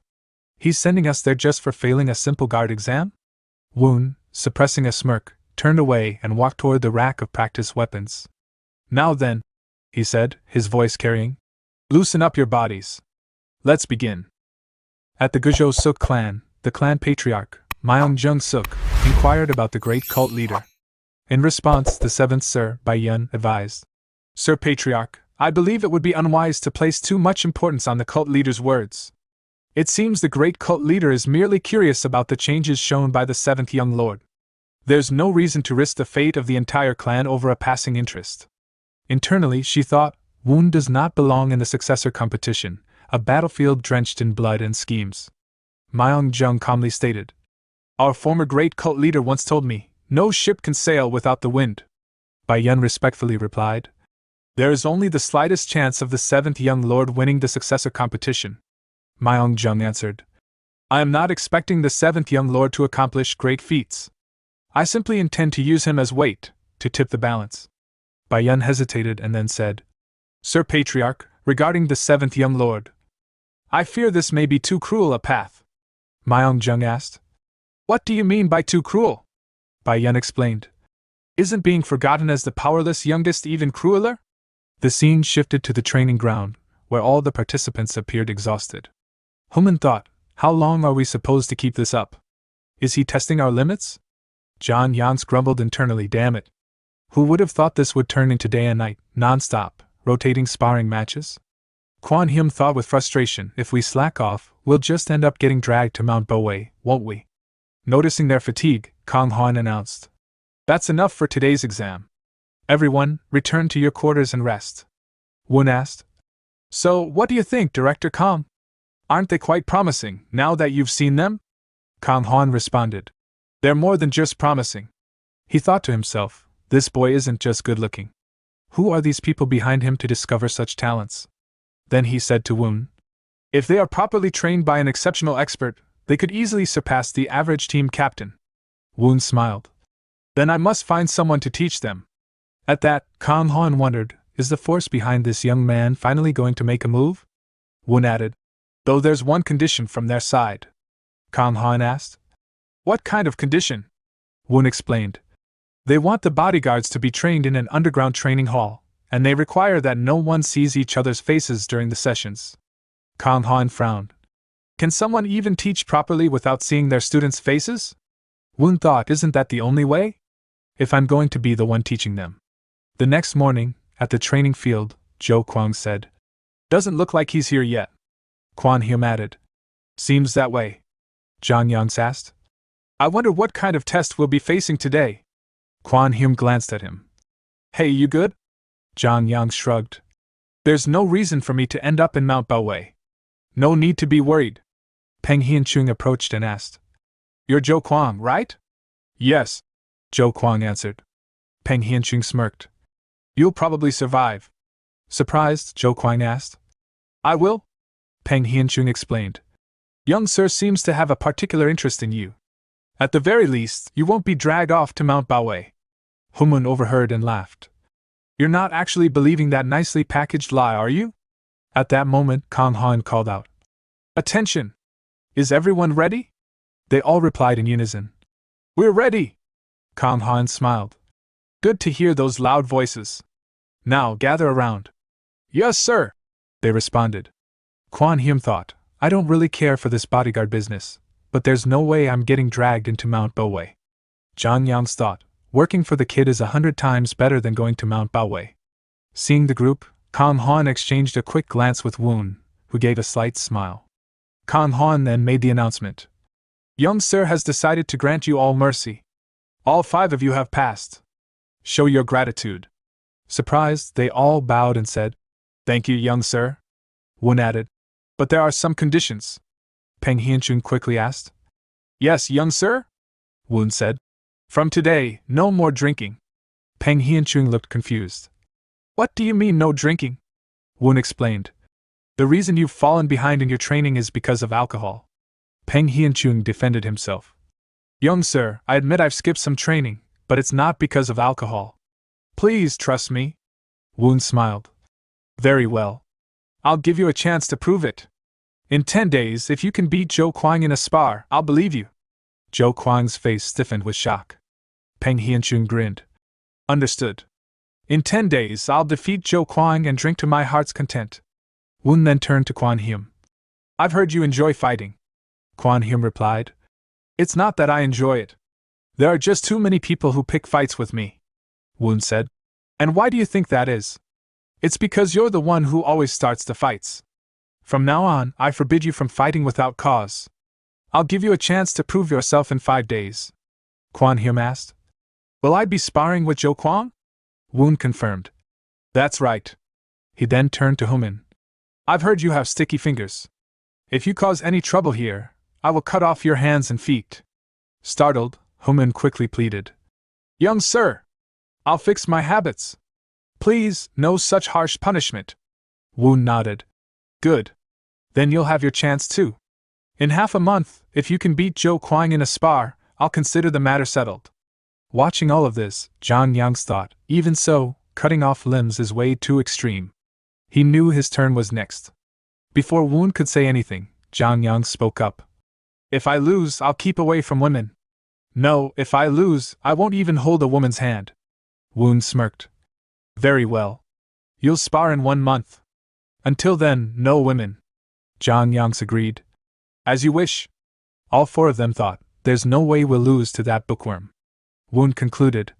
That's all. You may return. Zhou Kuang thought, what is the 7th young lord planning by putting all this on me? Just then, Woon called out. As for you, follow me.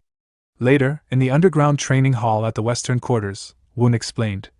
An expert I've invited will be teaching you martial arts here. Zhou Kuang asked. I will be learning martial arts here?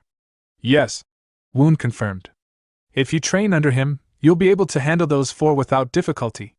Just then, sensing someone's presence nearby, Woon added. We'll need to clean up this training room first. Zhou Kuang asked eagerly. When can I start learning? I would like to begin before my match with Quan Hyum. Woon asked. Are you saying you can't win against him now? Zhou Kuang answered honestly. I'm ashamed, but yes, that's correct. Woon laughed. You're too honest. A man should have some bluff. Zhou Kuang thought, is he an old man trapped in a young body or what? Woon continued. Remember, if your spirit is defeated, you won't be able to show your skills, no matter how talented you are. You need to loosen up. Training will begin in 2 days. Determined, Zhou Kuang thought, I will break out of this ordinary shell. This time, I will definitely become strong. Woon finished. You can go back up now. I have some things to handle here. Zhou Kuang respectfully replied. As you wish. And turned to leave. As he leaves, Woon said. You can come out now. She said. I am sorry. Woon said. It's fine, never mind that. Did you say you're learning martial arts? And he thought, knowing someone's origin is an important thing here. He said. I would like to see the martial arts you've learned. And he thought, would this child be a tiger's cub? She said. Young sir, with these clothes. Woon replied. It doesn't have to be perfect. I just want to see what level you are. She said. Understood. Woon thought, become a loyal disciple. I'm excited. A little later, as she started showing her martial art, seeing that, Woon thought, isn't that black wolf leopard fists? How does she know that fist technique? There aren't a lot of places that use black wolf leopard fists in the heavenly demon divine cult. This is troublesome. She's not from the Great Mountain No, is she? The Great Mountain No clan is connected to Fourth Brother. Woon said. Stop. She said. I am sorry to show lacking form to your sir. Woon said. You've learned the black wolf leopard fists. Who did you learn it from? She replied. I have learned it from my uncle. Woon asked about her uncle. She said. Yes, his name is Jiang Chio. He works as the 12th team captain of the White Tiger Corps. Woon said. I can trust him if he's the White Tiger Corps. How about sword techniques? She said. I can deploy the Great Mountain Sword technique. Woon said. How long has it been since you've come to the Western Quarters? She said. It's been 3 years. Woon thought, if it's 3 years, she's been here for a while. Why don't I remember her face? He picked out something from his pocket and said, Eat this first. Seeing that, she became shocked. 5 days later, at the training field, Human asked Peng Hianchung. Who's going to win? Peng Hianchung said. I'm sorry for Zhou Kuang, but Quan Hume will probably win. Human pointed out that Zhou Kuang wasn't showing his face lately. Peng Hianchung replied. Could he be learning some weird moves from somewhere? At that moment, Zhou Kuang, Woon, and Kang Han arrived at the training ground. Woon said. You were already here. Quan Hume replied. Your subordinate has finished all preparations and has been waiting for young sir. Woon asked. Is Zhou Kuang ready as well? Zhou Kuang replied. Yes, sir. Seeing him, Jiang Yans became a little tense and thought, what's this? I don't see emotions on his face. His looks changed too. Quan Hume's not going to lose, is he? Woon said. Let's begin immediately. Kang Han announced. Draw your swords. The two of you here will face off with real swords. If the match is not concluded within an hour, I will decide the result. Begin. Quan Hume thought, an hour? I will end you within 10 forms. Seeing dodges, he thought, it seems his foundations are quite good at least. He said. If that's the case, here I go. This will be the end. He recalled the memory of 3 days ago, Western Quarters basement training room. Zhou Kuang thought, when I was young I heard compliments that I had excellent martial talents many times. But however much I flail around, I'm just a single martial artist in here. This training is the chance given to me by the heavens. I will grow into a first-rate martial artist. He said. Young sir, Zhou Kuang is here. She said. Please come in. You've arrived. Zhou Kuang thought, this young woman, is she going to teach me? He said. Do you happen to be my teacher? She said. I am not. Please come this way. Woon said from behind a cloth separation. You've come. He bowed down respectfully and said. I, Zhou Kuang, greet my teacher. And he thought, this voice, it's difficult to guess even the gender alone. Woon said. I have heard that you use a sword. Zhou Kuang said. At the Vermilion Bird Corps, I have learned the Great Mountain Sword Technique and Chilean Sword Technique. Woon said. Chilean Sword Technique. As your opponent is from the Red Wind Corps, he will use the Autumn Wind Sword Technique. Zhou Kuang said. Yes. Woon said. The forms of the Autumn Wind Sword Technique are 32 in total, and among them, the third form is called Autumn Spirit Setting Moon. Jiang-un, please demonstrate. Zhou Kuang, seeing her, thought she was a girl that practiced martial arts. Jiang-un then showed him a clean sword movement. Woon said. Most certainly, your opponent will use this fourth form within 3 forms. Can you draw your sword and repeat this form now? Zhou Kuang said. I will try. Zhou Kuang started doing that sword move. Woon asked Jiang-un. How is Zhou Kuang's form? She replied. His steps are improper. Zhou Kuang said. No way, please give me a moment. Woon thought, as expected, not a genius. His talents are average. Zhou Kuang observed himself for a moment, and then said. I now understand what was wrong there. Woon said. Good. Then try deploying that form towards Jiang-un. Zhou Kuang asked. But I am holding a real sword right now. She could get hurt if anything goes wrong. Woon said. I know that. Please go ahead. Zhou Kuang said. Here I go. At present, Quan Hume said. Here I go. This will be the end. And used the same sword movement to attack Zhou Kuang. Then Zhou Kuang used the sword technique that was taught by Woon and that he practiced with the girl for the last 3 days, and placed his sword at Quan Hume's neck. Seeing that, Kang Han announced, "The winner of the spar is Zhou Kuang." Pullman became surprised and asked, "It's already over? Who was next again?" Peng Hianqing said, "It's me. I'll have to prepare well then." Seeing the spar, Zhang Yang's thought, "That move, I'm sure, won by you. He has perfectly deconstructed Quan Hume's autumn spirit setting moon. If this was a real fight, Quan Hume would have lost his life. In 1 month, I have to surpass that guy." Woon announced, "I forbid Quan Hume from needless fights for 3 years from now. If you can fight and win against Zhou Kuang after 3 years, I will release your restriction." Both said, "As you wish," Woon said. "This is it for today's spar. You're released," Kang Han said. "Woon, I didn't think you would take him down within 3 forms. It seems like someone who's far better than I expected is teaching him," Woon said. "Right. And thought, that's me, you know me," Kang Han said. "Is it actually the Guzhou Suk clan?" Woon said. "That would be great, but not at the moment." "Never mind that. What about the news from the Qing Xia Hill?" Kang Han asked about Zhang Moon.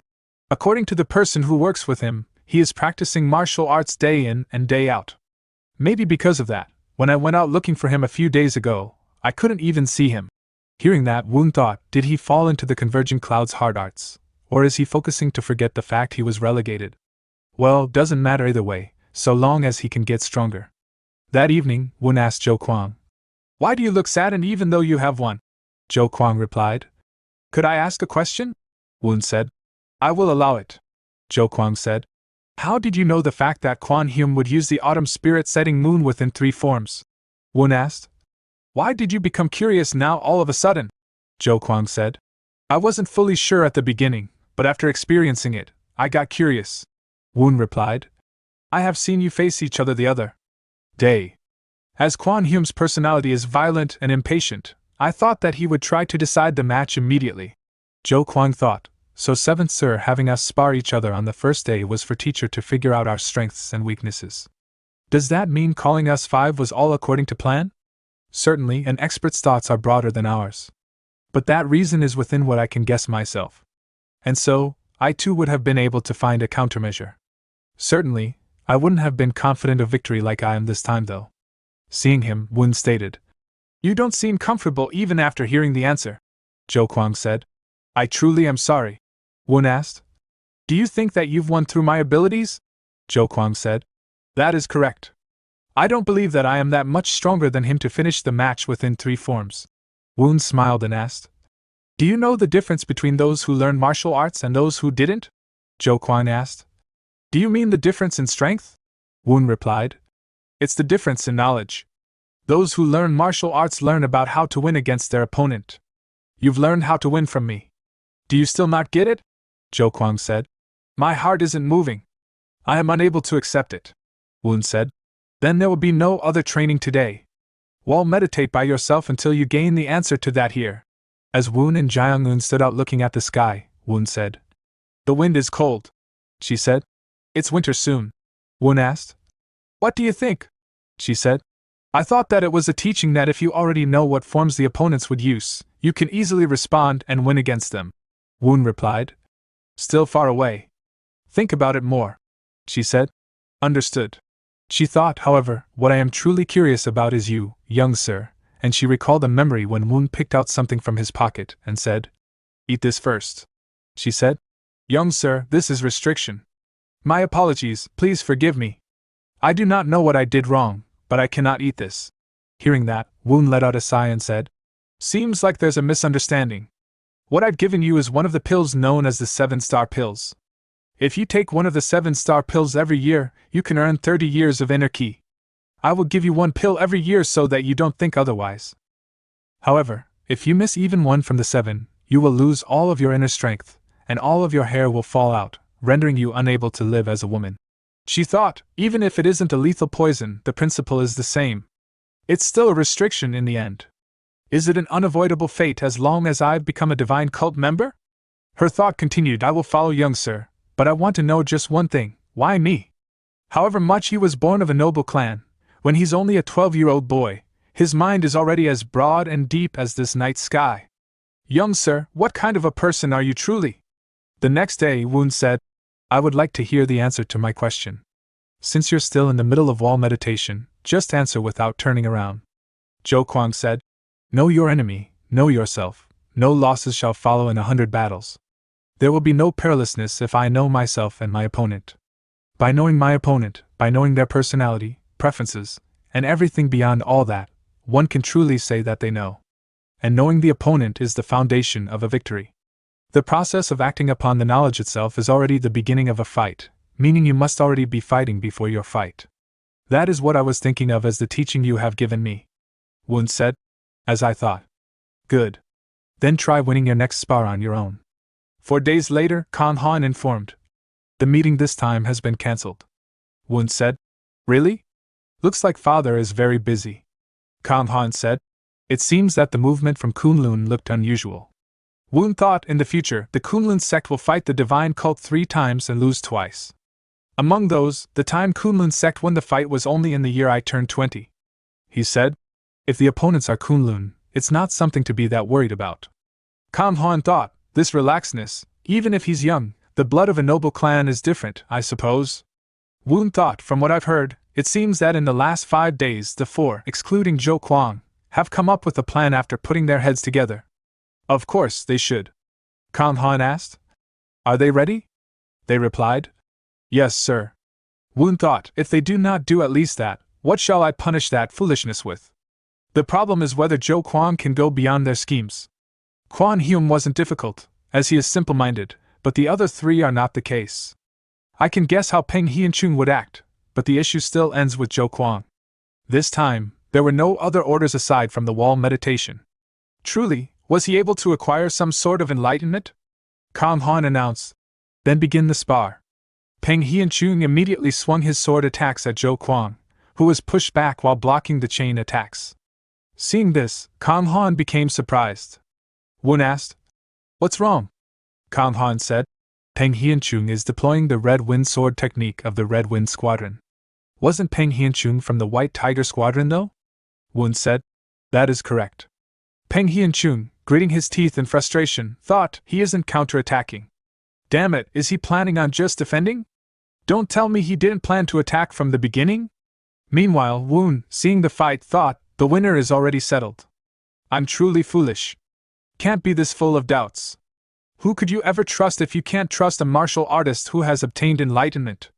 5 days ago, as the 4 of them gathered at the training ground to discuss and make a plan to defeat Zhou Kuang, Peng Hianchun said, Zhou Kuang deceived us. He is at least 2 levels ahead of us. Quan Hume shouted.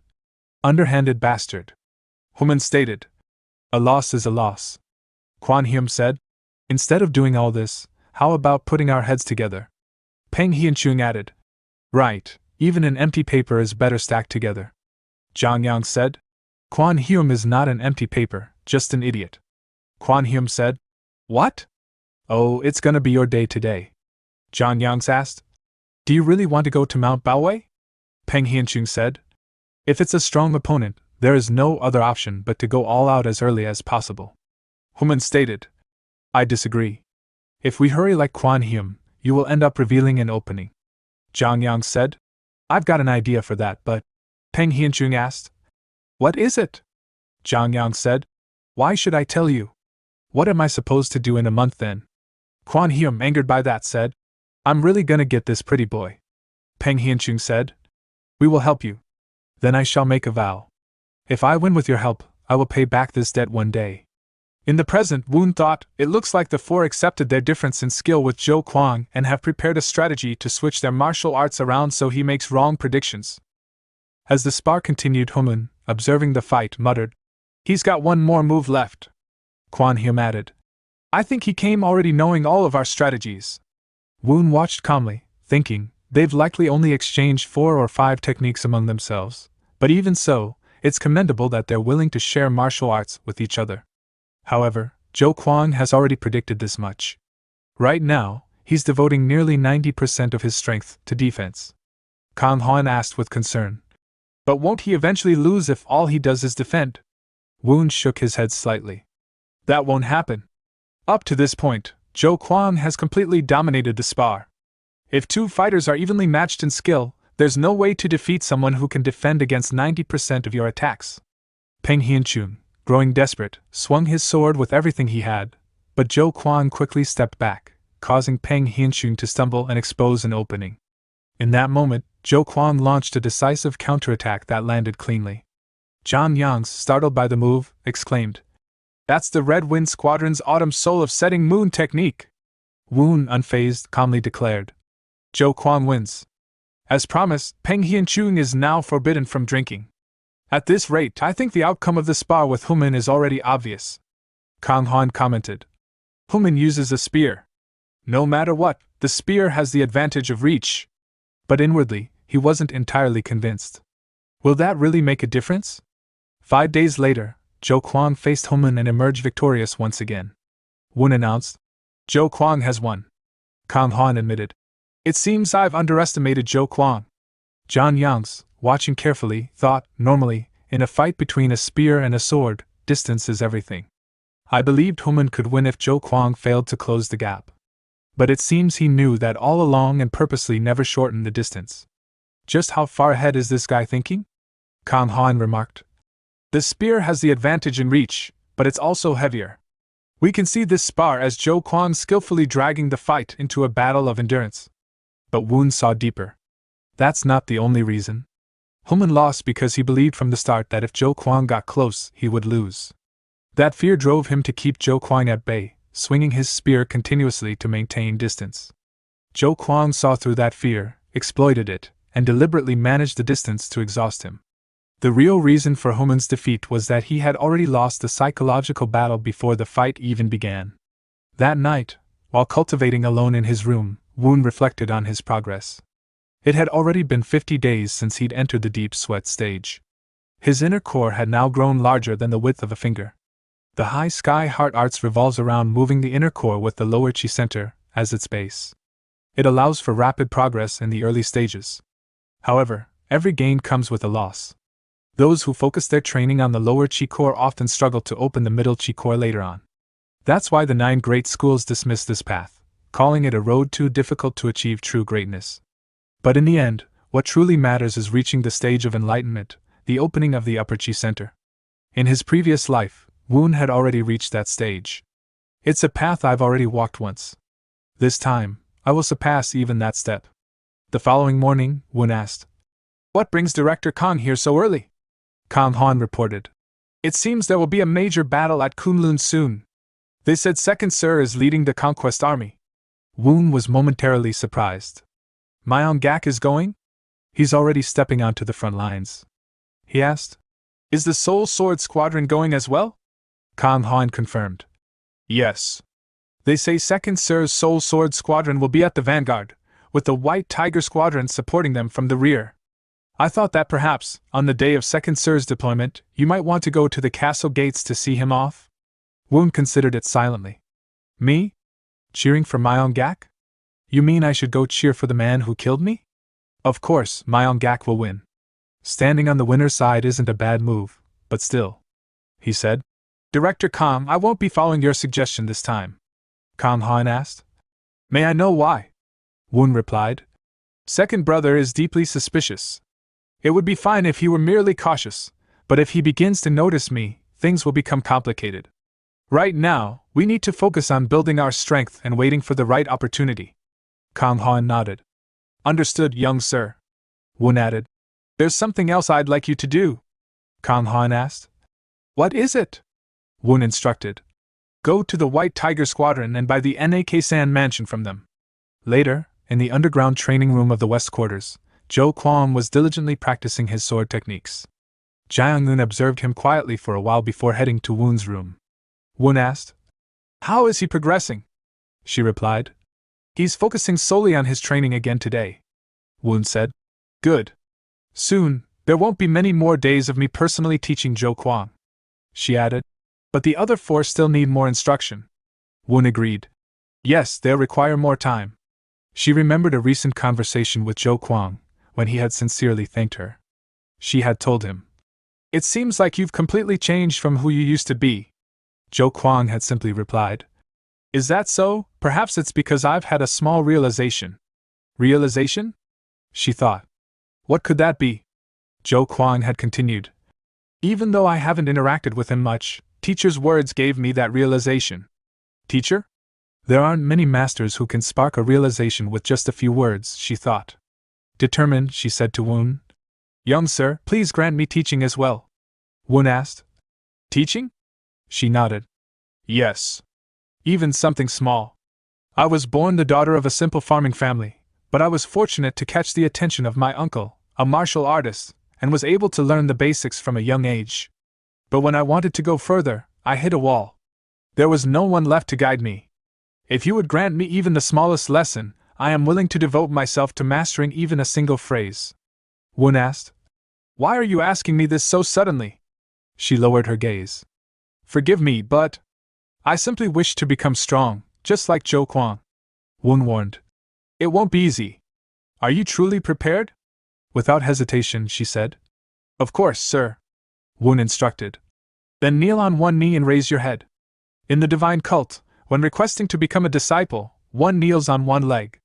If the teacher places their hand on the student's head, they are accepted. If not, they are rejected. This is the disciple acceptance rite of the divine cult. She asked. Young sir, isn't this the formal disciple ceremony? I've only. Woon interrupted. So I ask you now, Jiaomoon, may I accept you as my first disciple? She blinked in surprise. How could that be? Isn't Zhou Kuang your first disciple? Woon answered. He hasn't completed the rite yet. But never mind that. I'm waiting for your answer. Without hesitation, she said. I shall serve you as my master until the day I die. Woon smiled. I'll be counting on you. A few days later, Woon asked. So, did he really refuse to sell in the end? Kang Han reported. I made a fair offer, but White Tiger Corps Commander Zhou Jiagian said, Are you seriously asking us to hand over Anicap Mansion? Kang Han pressed his offer, saying, Commander, we're not asking you to simply hand it over. How about 1,000 niang of silver? He reasoned, for such a small mansion, that's more than a fair price. He continued, 7th Sir desires it greatly. Please consider the wishes of the young lord who carries the blood of the esteemed Mayon clan. Commander Jagian slammed his hand down in frustration. If he wants it so badly, why didn't that youngster come in person? I cannot approve this. Director Kang, you may leave. Woon, upon hearing that Commander Jagian had personally refused the offer, made his decision. Director Kang, summon the bodyguards. Immediately. Kang blinked in confusion. What? Why would you need them for this? Woon gave a faint smile. Isn't it obvious what a warrior must do? Shortly after, Woon gathered his group. I'm about to give you your first mission. All 5 responded in unison. Yes, sir. We're heading to the White Tiger Squadron right now. Prepare yourselves quickly. Peng Hianchung's eyes widened. The White Tiger Squadron? Zhang Yang's frowned. Something feels strange about this. Woon simply said. If we can't buy it, we'll have to provoke them. Peng Hianchung asked nervously. You're not planning to cause trouble, right? Woon chuckled. Of course not. Don't be silly. Some time later, a servant ran into Commander Jaejin's residence, shouting. 7th Sir has come in person this time. Jagian clicked his tongue. Seems like he really wants this Anicap mansion. Should I just turn him away? Seated across from him was Ming Wan, the 3rd son of the heavenly demon divine cult's leader. Ming calmly advised. Since Woon has come to see you, it's only right to receive him. Jagian hesitated. Is that truly acceptable? Ming nodded. It is. I'll listen from behind the scenes. Internally, he thought, I'm curious to see what Woon has planned. Jagian eventually agreed. If that's 3rd young sir's wish, bring 7th Sir inside. While waiting, Ming's subordinate quietly reported. 7th Sir's recent actions have been unusual. Ming asked. Do you mean the fact that he's gathered those 5 troublemakers from each squadron? The subordinate added. It's not just that. There's a rumor he's also made contact with the Black Tortoise Squadron connected to his maternal Guzhou Shi family. Ming raised an eyebrow. Black Tortoise Squadron? You're underestimating June.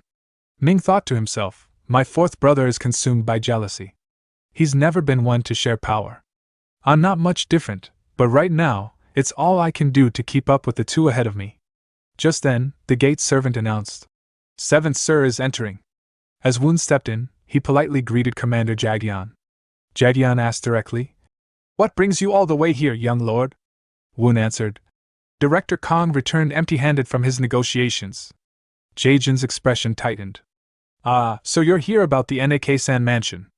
Please, have a seat. You may not realize this, but the NAK-san mansion is a key base for the White Tiger Squadron. Losing that mansion would be like the squadron losing an entire arm." Woon listened calmly but thought, NAK-san mansion is as important as losing an arm? He's talking as if I know nothing about the world. He's underestimating me. Feigning curiosity, Woon asked, "Really? NAK-san mansion is that important?" Jagyeon nodded. "Yes. The White Tiger Squadron forges all our weapons using iron or mine from NAK-san mansion. Without it..." Before he could finish, Woon interrupted smoothly. "Then I'll offer to supply the White Tiger Squadron with all the iron ore from NAK-san mansion for free. The White Tiger Squadron fights to protect our divine cult. It's only right that we provide support." Kong Han was shocked. "Young sir!" he blurted out, but Woon quickly whispered, "Kong, I'm talking." "Hold your tongue," Kong whispered back anxiously. "For free? Not even at half price?" Seeing their exchange, Jagyeon smirked inwardly. He's burning up inside while this boy is rambling on as if he knows nothing. Still, it's not a bad offer. But even though he's just a child, he's still the cult leader's son. Having him hanging around would only bring unnecessary headaches. Jagyeon replied, "Thank you for your generosity, but the White Tiger Squadron has over 500 members and commands 32 citadels. What would people say if we started relying on support from the Western quarters? Please, I must ask you to let this one go." Woon firmly shook his head. "No, I can't do that." Jagyeon raised an eyebrow. "Then what do you propose?" Woon answered confidently. "Let's settle this with a bet." "A bet?" Jagyeon echoed, intrigued. "Yes. 5 members from the White Tiger Squadron will face my 5 bodyguard warriors. The first side to win 3 matches will claim victory. If I win, NAK-san mansion will become the property of the Western quarters. If I lose, I will quietly back off without complaint." Kong Han paled, thinking, from the White Tiger Squadron's perspective, this is a pointless gamble. If they win, they gain nothing. But if they lose, it's a tremendous humiliation. Ming, listening quietly, sneered to himself. He's betting with those 5 idiots? Ridiculous. After laying out his proposal, Woon stepped outside to give Jagyeon time to consider the offer. Ming stepped into the room and said with a slight grin, "Woon has made quite an amusing proposal." Jagyeon scoffed. "Amusing? Hardly. He's underestimating us, thinking he can challenge the White Tiger Squadron after taking in 5 wandering drifters." Ming calmly asked, "But what if he's actually confident in their abilities?" Without answering, Jagyeon turned to his attendant. "Summon the 7 unit immediately." Some time later, at the White Tiger Squadron's training grounds, Kong Han spoke in disbelief. "I didn't expect Commander Jagyeon to accept the bet." Woon responded. "Jagyeon is normally composed and level-headed, but in the end, he's still a martial artist. He would have wanted to resolve this through strength." Kong thought to himself, did this 12-year-old really just see through the nature of a veteran commander? "But still," Kong added, "this time you've gone too far." Woon glanced at him. "Too far? In what way?" Kong sighed. "The difference in skill is overwhelming." "Do you really believe that?" Woon asked. Kong explained. "The White Tiger Squadron, along with the Vermilion Bird, Azure Dragon, and Black Tortoise Squadrons, form the Divine Cult's 4 guardians. Among them, the White Tiger Squadron is known for having the most real battle experience. They are no easy opponent." Woon tilted his head and calmly asked, "Wasn't Peng Hianchung a former member of the White Tiger Squadron?" "Well, yes, that's true," Kong admitted. "And between Peng Hianchung a month ago and Peng Hianchung now, who is stronger?"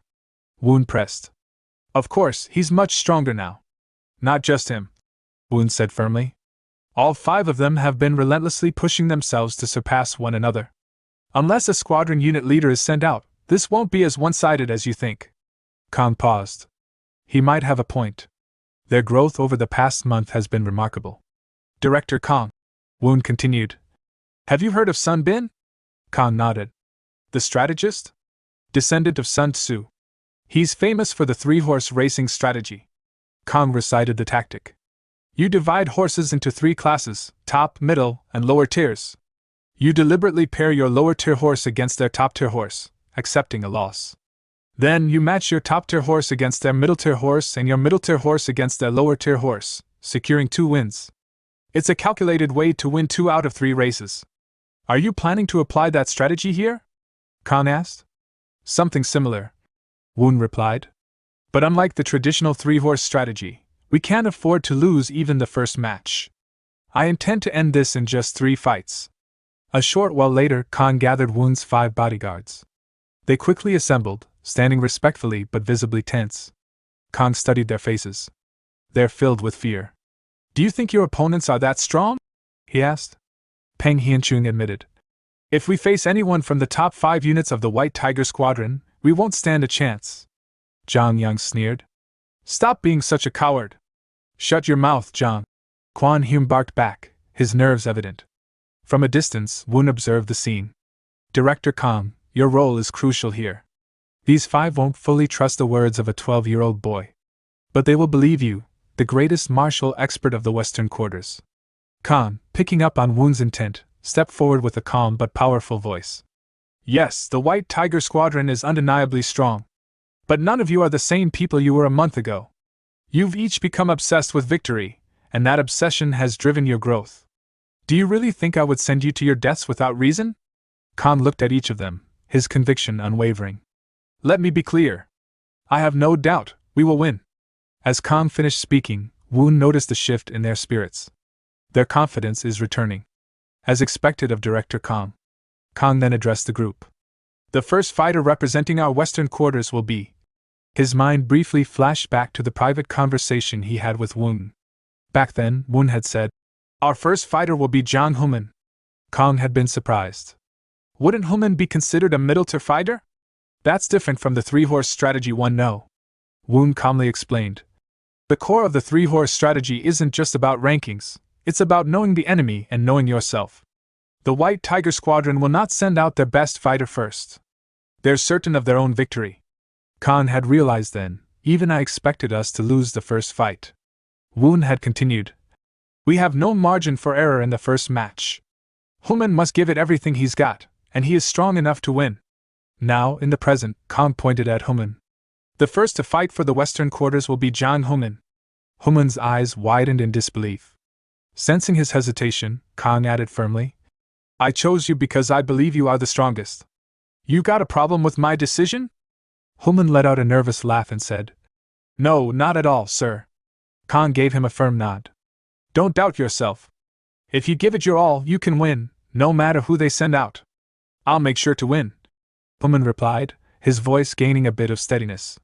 Just then, someone announced from the entrance. The opposing team has arrived. Kang's eyes narrowed as he spotted the incoming group. That's the White Tiger Squadron's 7th unit. And leading them is the Zhongjul. I didn't think they'd bring out Team 7, the strongest unit under the White Tiger banner.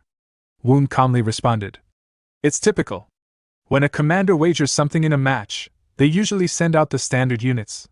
The referee soon stepped forward and addressed both sides. We will now begin this sparring match, he declared, then proceeded to explain the rules. There is no time limit. Victory is achieved either by landing a decisive strike or by forcing your opponent out of the designated ring. First representatives step forward. Human stepped into the arena and introduced himself. I am Human, representing the Western Quarters. His opponent, stepping up with confidence, said, I'm Zhu Pio from the 7th unit of the White Tiger Squadron. High above, Ming sat on the balcony with one of his subordinates and casually remarked, Shall we place a bet of our own? His subordinate shook his head. There's no point betting on something so obviously one-sided.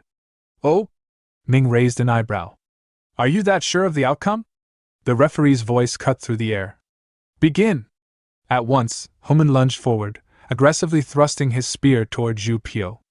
Zhu Pio observed the speed of Human's strikes for a brief moment, then swiftly closed the distance. Kid, Zhu Pio sneered.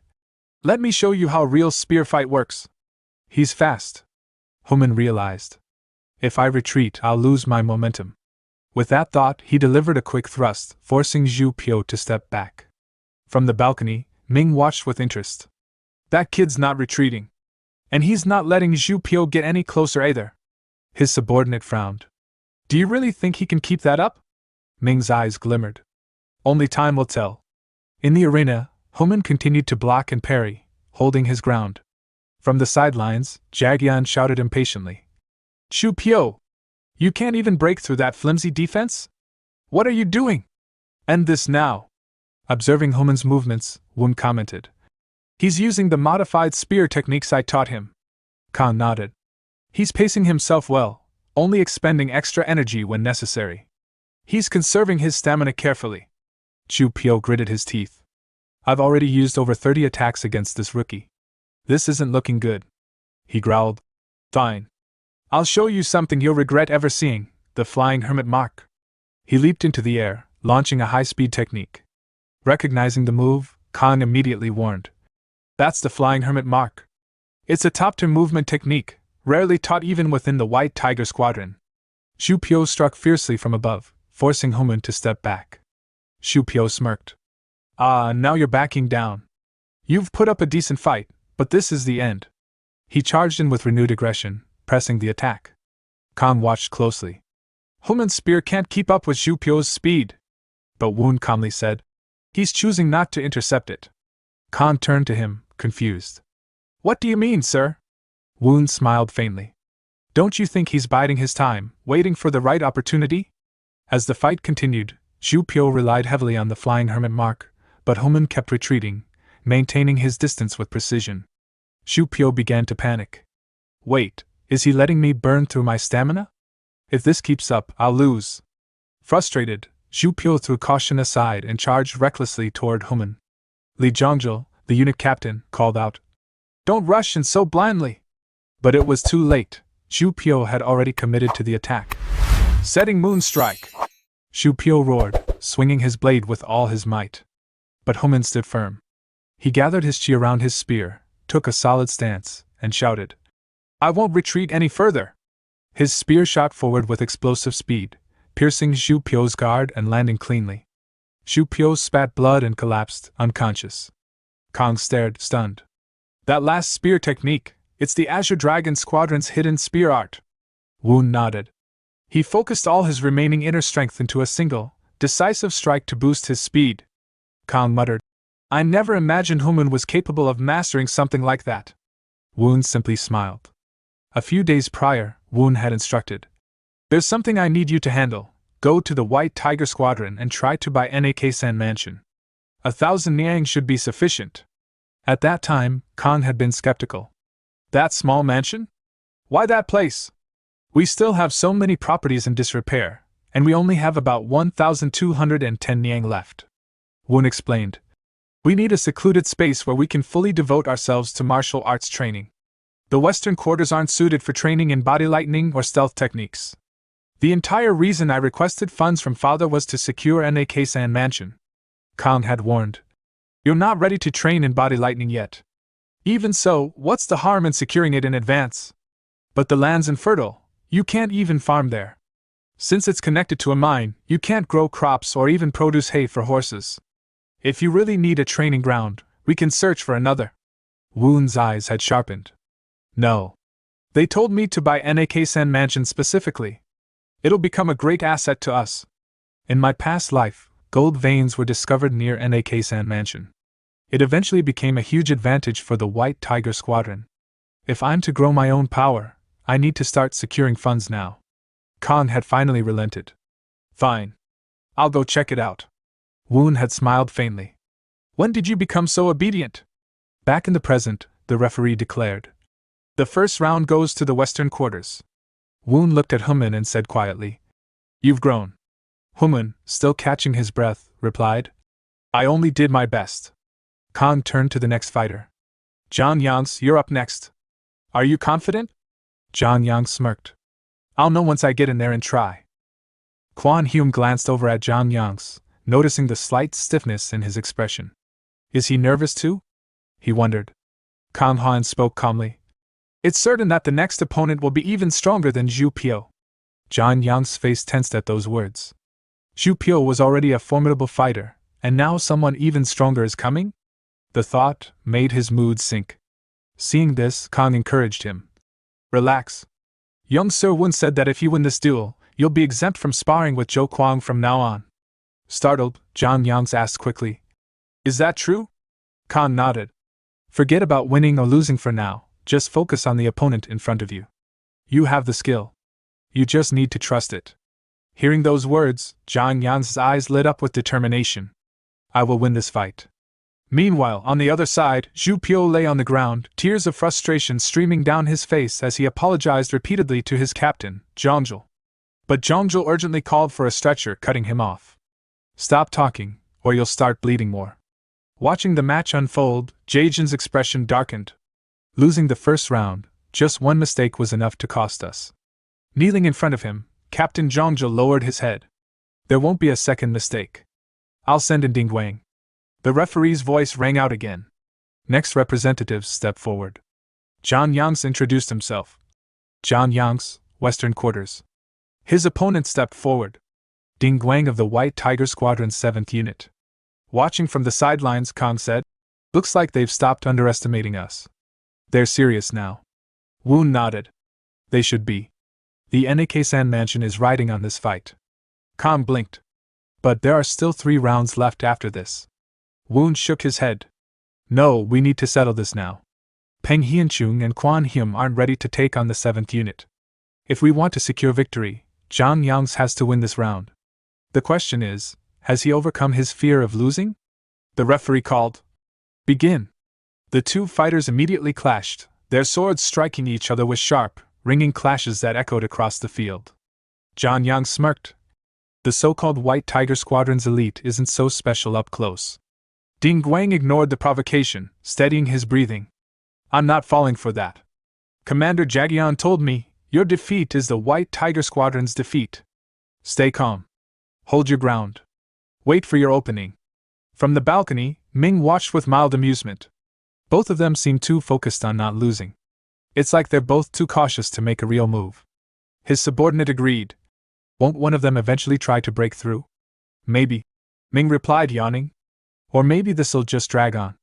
Suddenly, Zhang Yangs managed to push Ding Guang back, exposing a gap in his guard. Seizing the chance, Zhang Yang swung and slashed a wound across his opponent's side. I missed by half an inch, he thought, but he grinned. Get ready. I won't miss again. He pressed his attack relentlessly. Ming's eyes glimmered. Looks like someone finally broke the deadlock.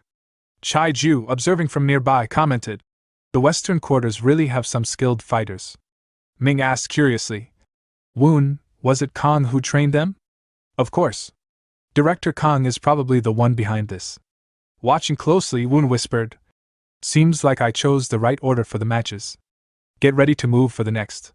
But Kang cautioned, It's still too soon to celebrate. Woon answered confidently, Zhang Yangs wants this victory more than anyone else. It's not just about what I see, it's something I can feel. Zhang Yangs laughed as he closed in, forcing Ding Guang into a corner. With a faint movement, he faked an overhead slash. Ding Guang raised his guard instinctively, but Zhang Yang swiftly redirected his blade, slashing Ding Guang's sword arm. His opponent's sword clattered to the ground as he fell backward, defeated. The winner of the second match, Western Quarters. The referee declared. Furious, Jagian yelled at Zhongjul. Ding Guang didn't even show half his ability. Can they really not handle this much pressure? Zhongjul, his head still bowed, answered quietly. I have no excuse. From the balcony, Ming thought, it's true the White Tiger fighters failed to perform under pressure, but those last 3 moves, splitting forms, feints, and misdirections, were expertly executed. I can't dismiss Woon just because he's the youngest, not as long as Kang is guiding him. Kang smiled. Well done, Zhang Yangs. Thank you. Zhang Yangs replied, his tone humble. Peng Hianchung, watching from the sidelines, asked, You won, so why do you look so down? Human, standing beside him, understood without asking. Just like me, Zhang Yangs probably fought with everything he had, and realized how much he still lacks. His mind must be occupied with his own shortcomings, not his victory. Kang spoke up. Now that they've lost twice, the White Tiger Squadron will likely send out their strongest fighter next. But you didn't give Zhou Kuang any specific orders? Woon calmly replied. Even if they send out a unit captain, there's nothing I need to tell him. He's already someone who's grasped martial enlightenment. He's our strongest card. This is his battle to fight and his burden to carry. The referee's voice rang out again. Third match representatives, please step forward. Zhou Kuang walked confidently into the arena. Zhou Kuang, Western Quarters. His opponent, Kang Yak of the White Tiger Squadron's 7th Unit, announced, I will fight with the honor of the White Tiger Squadron and my life on the line. Noticing the jagged edge of Kang Yak's sword, Zhou Kuang narrowed his eyes. That weapon, is it designed to break the opponent's blade? From the balcony, Ming noted. This one from the White Tiger Squadron carries a deadly aura. Chai Ju muttered. The Western Quarters fighter doesn't look like much. Really? Ming smirked. Woon is still young, so this strategy must have been planned by Kang. I wonder what he's aiming for. The referee announced. Begin the match. Kang Yak launched a chain of rapid, aggressive strikes. Zhou Kuang expertly deflected or slipped past each one with smooth, calculated movements. Chai Ju watched carefully. He's dropping his sword. That's not something you can do unless you've completely read the trajectory and speed of each strike. Kang muttered. It seems Zhou Kuang has broken through to another level. Woon nodded slightly. He already showed glimpses of this when he fought Quan Him. But that was against a familiar opponent. This is different. Kang pointed out. Today, he's facing someone, and a weapon, he's seeing for the first time, yet he's already figured him out. Zhou Kuang's true talent is his eye for battle. He's not as flexible or adaptive as Zhang Yang's, but his ability to analyze his opponents is exceptional. Maybe this talent was destined to blossom eventually. Even so, Kang noticed something. But he's retreating too much. He's being too passive. Perhaps, Woon said. But don't you think he has a reason for that? Chai Ju scoffed. He seems to be enjoying himself, but there's nowhere left for him to fall back. Is that really the case? Ming wondered. It's like trying to see through fog, even I can't fully grasp his intentions. He's definitely getting pushed back, but he's not losing in spirit. Is this all a trap? You've gathered quite the entertaining bunch, Kang. On the field, Kang Yak grinned as he continued his barrage of strikes. Why does this feel so effortless, like I'm cutting through tofu? In fact, it almost feels like he's the one deliberately walking into my blade. Well, if I just push him one more step, the White Tiger Squadron will take this match. Shouting confidently, Kang Yak unleashed his signature technique. Now I'll shatter your sword to pieces. Shattering Heavenly Sword. As his blade surged with destructive force, he declared, This is a sword-breaking technique. If you clash with me, your weapon will shatter. But to his shock, Zhou Kuang suddenly tossed his sword aside. Kang Yak's eyes widened in disbelief. Do you really think such a cheap trick will work on me? He raised his sword to strike again, only to realize Zhou Kuang had vanished. Where is he?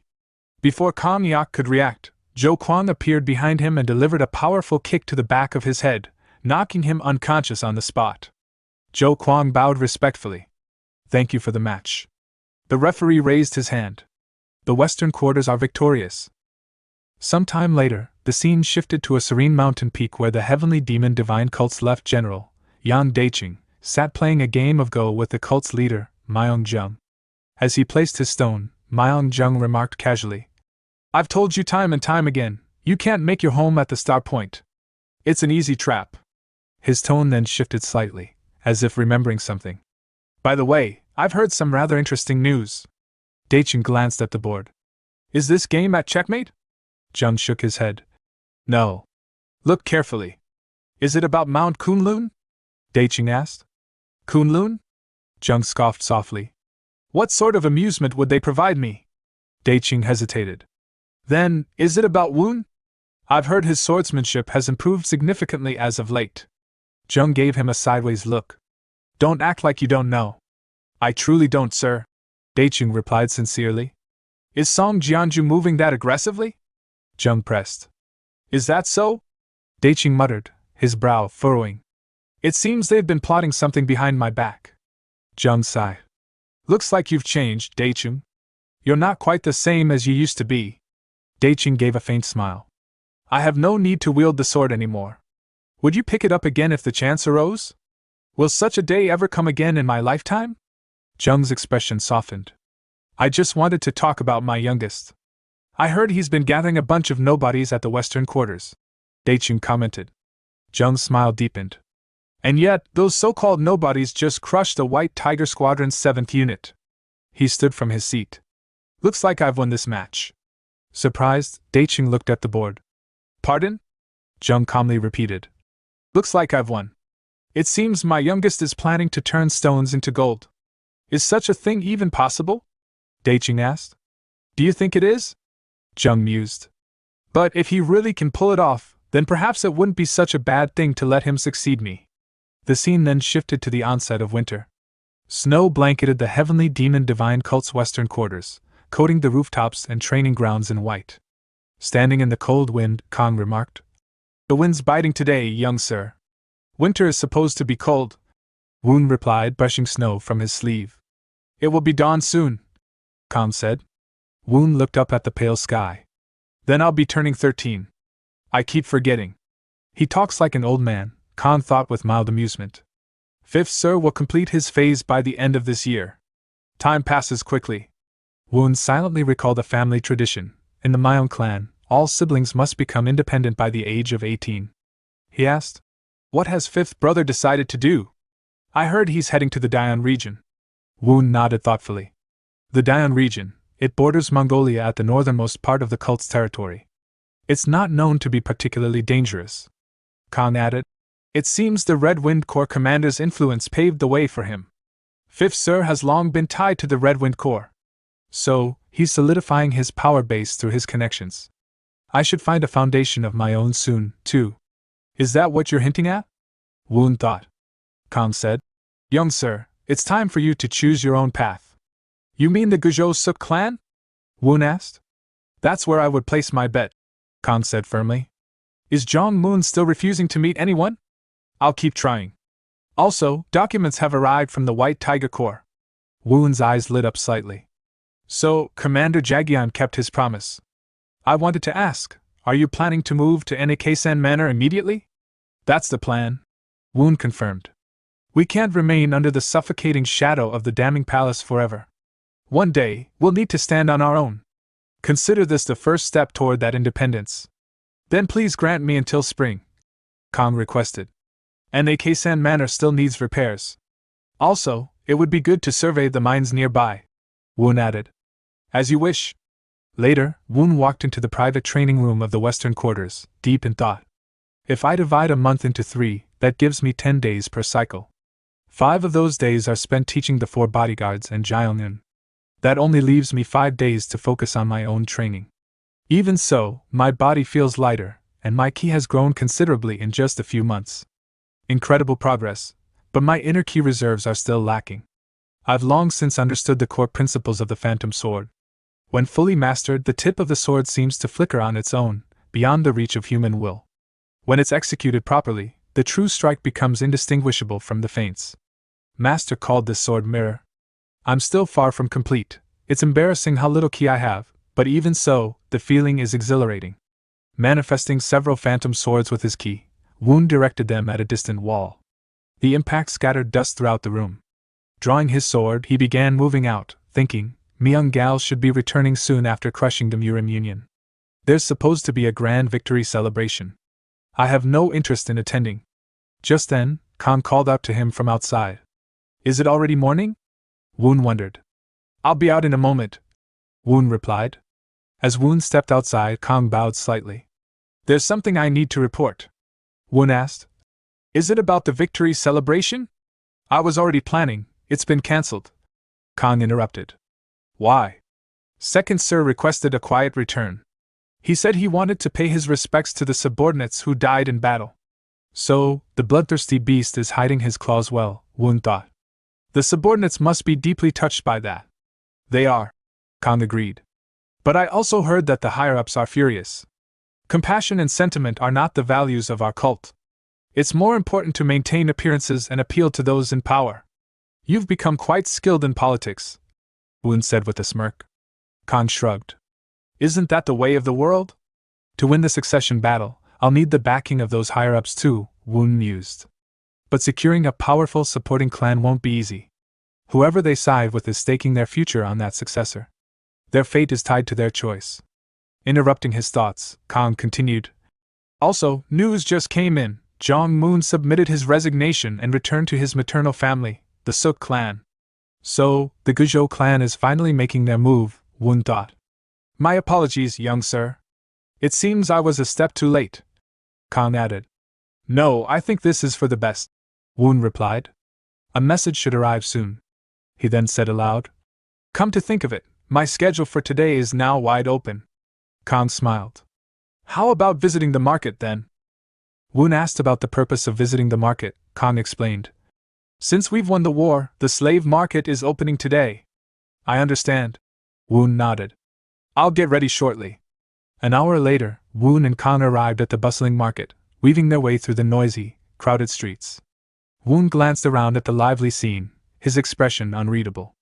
Unlike the Murimunion, the heavenly demon divine cult openly auctions prisoners of war to sell them as slaves. This is truly a sight that suits the divine cult, Woon thought. Director Kang probably wanted me to come here to observe the people buying slaves, not the slaves themselves.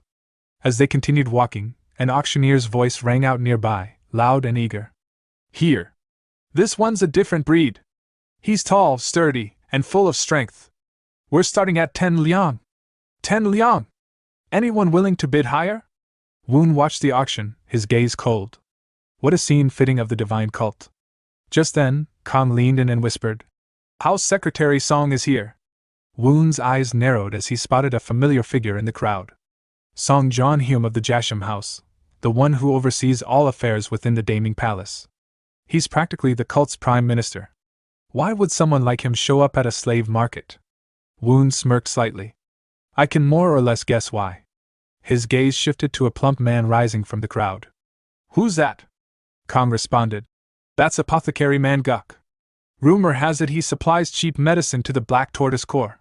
So he's connected to Fourth Brother, Woon noted. And that man? That's Commander Wu Hyung of the Red Wind Corps. He's from the Fuzhou One clan. The Fuzhou One clan. Their Fifth Brother's faction. It's no coincidence Secretary Song paid attention to these men. Their people Secretary Song is watching closely. Remember their faces. Woon ordered. Kang looked at him in surprise. How did you figure out why Secretary Song is here? Before Woon could answer, his attention shifted to another auction nearby. A young child, looking frightened and malnourished, was being paraded as a slave. Director Kang, can you win that child for me? Woon asked. You may bid up to 100 liang. Unless Secretary Song intervenes, I intend to take that child. Kang hesitated. 100 liang is a hefty sum. If you simply need a servant, there are plenty of others. But it's not so much that we can't afford it, Woon said firmly. Trust me. That child, she has something. Kang caught the seriousness in Woon's tone. Nodding, he raised his hand. 50 liang! 50 liang! We have 50 liang! The auctioneer called. Anyone higher? From the other side of the crowd, a figure in a red and black uniform, wearing a mask, called out. 70 liang! 70 liang! Do I hear more? Annoyed but fired up, Kang called. 80 liang! Who the hell is making me this competitive over a child? The masked bidder coolly raised it to 90 liang. Kang immediately countered. 100 liang! Without hesitation, the bidder raised it to 120 liang. Kang was about to increase the bid again, but Woon gently stopped him. Secretary Song has just arrived. And he's watching us. Let's leave now. Sometime later, as they walked through a quiet alley, Kang asked, Why would someone like Secretary Song come to the slave market himself? Woon calmly explained. He's probably here to monitor those with questionable sources of wealth. After all, people like that could pose a threat to the true cult. But we're safe, aren't we? We've received approval directly from the great cult leader.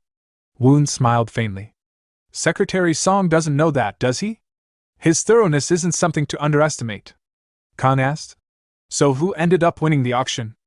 I think it was someone from the Red Flying Corps. Kang replied, recalling the bidder's uniform. Red Flying Corps? Woon repeated, as he sensed someone tailing them. He turned around. Was it him? Kang quickly placed his hand on his sword, suddenly realizing the man's presence. When did he get this close? I didn't even sense him, and I'd had young sir by my side the entire time. How careless of me. Who are you? State your name, Kang demanded. The masked man removed his face covering and bowed politely. Sukju of the Red Flying Corps, greetings to 7th Sir. Sukju, aren't you the Flying Foul Sword? Woon asked, eyes sharp. I'm honored that you know my humble title. Sukju replied respectfully. Kong whispered. Do you know him, young sir? No, Woon answered plainly. I just know the name because of what's supposed to happen in 10 years or so. If the Flying Foul Sword went out of his way to find me, I assume you have a reason? I have a proposal for young sir, Sukju said. And what would that be? If you agree to meet with someone, I'll hand over the child I purchased. The meeting won't bring you harm. A chilling aura burst from Woon, his voice low and dangerous. How strange. What makes you so certain? What is this pressure? Sukju wondered, trying to remain composed. The person in question is not someone one can meet easily. Woon's eyes narrowed further. And you're implying that I am someone anyone can casually meet? Sukju thought. I assumed Kong Halwon was the one in charge. I was wrong. This boy, even at his age, the blood of the heavenly demon is unmistakable. Well then, Flying Foul Sword. Woon gestured for Kong to step back. Director Kong, give us some space. Kong hesitated. What if something happens to you? If he intends to harm me, you wouldn't be able to stop him anyway. Reluctantly, Kong stepped aside. I understand. Without hesitation, Sukju struck the child on the back of the neck, rendering her unconscious. As she collapsed, Sukju said, Thank you for understanding. Now, before anything else, go ahead, Woon said unbothered. Let's hear just how extraordinary this person who wants to meet me really is. A short while later, Kong hurried back after seeing Sukju leave the alley. Woon was there, quietly holding the unconscious child in his arms. Please take care of this child, Woon said, handing her over. Which means you've agreed to the meeting? That's right. You're not even asking who they are? That's not something I should know just yet. When the time comes, I'll tell you first. Because right now, you are the one I can trust most, Director Kong. As Kong carefully carried the child on his back, he thought, I don't know who's supporting young sir behind the scenes, but Sukju, the Flying Foul Sword, is a renowned expert even within the true cult. If he went all out, I wouldn't last 10 exchanges against him. Young sir, how do you know these things? How can you face him so calmly? Have you truly come this far relying only on your own strength? Then what have I been doing all this time as your director? Kong broke the silence. I have a question. Ask. How did you fool everyone for this long? Because there was no other way. Then why now? Why did you think this was the right time? Because if not now, it would be too late. If I want to rewrite fate, if I want to shape destiny on my own terms, waiting any longer would have sealed my path. The scene shifted to Shi Junmyung's residence, in his reception hall. How was he? Shi Junmyung asked, pouring tea. He's much more impressive than I expected, Sukju answered. Kong Halwon must be an exceptional teacher. It's not Kong Halwon, Sukju said. The brain behind the Western Quarters is the 7th young lord himself. Really? The 7th young lord? He's not flawless, but I'd say I'm more than 90% certain. He has a natural ability to attract people to his side. That's the quality of a monarch, Junmyung thought. Is he truly that capable? But the mountains he must climb are too high. Have some tea, Junmyung offered. Sukju continued. Everyone who meets him seems to favor him. According to Basian, although he only recently began practicing swordsmanship, his form shows no weaknesses. Is Kong Halwon his instructor? I couldn't confirm that.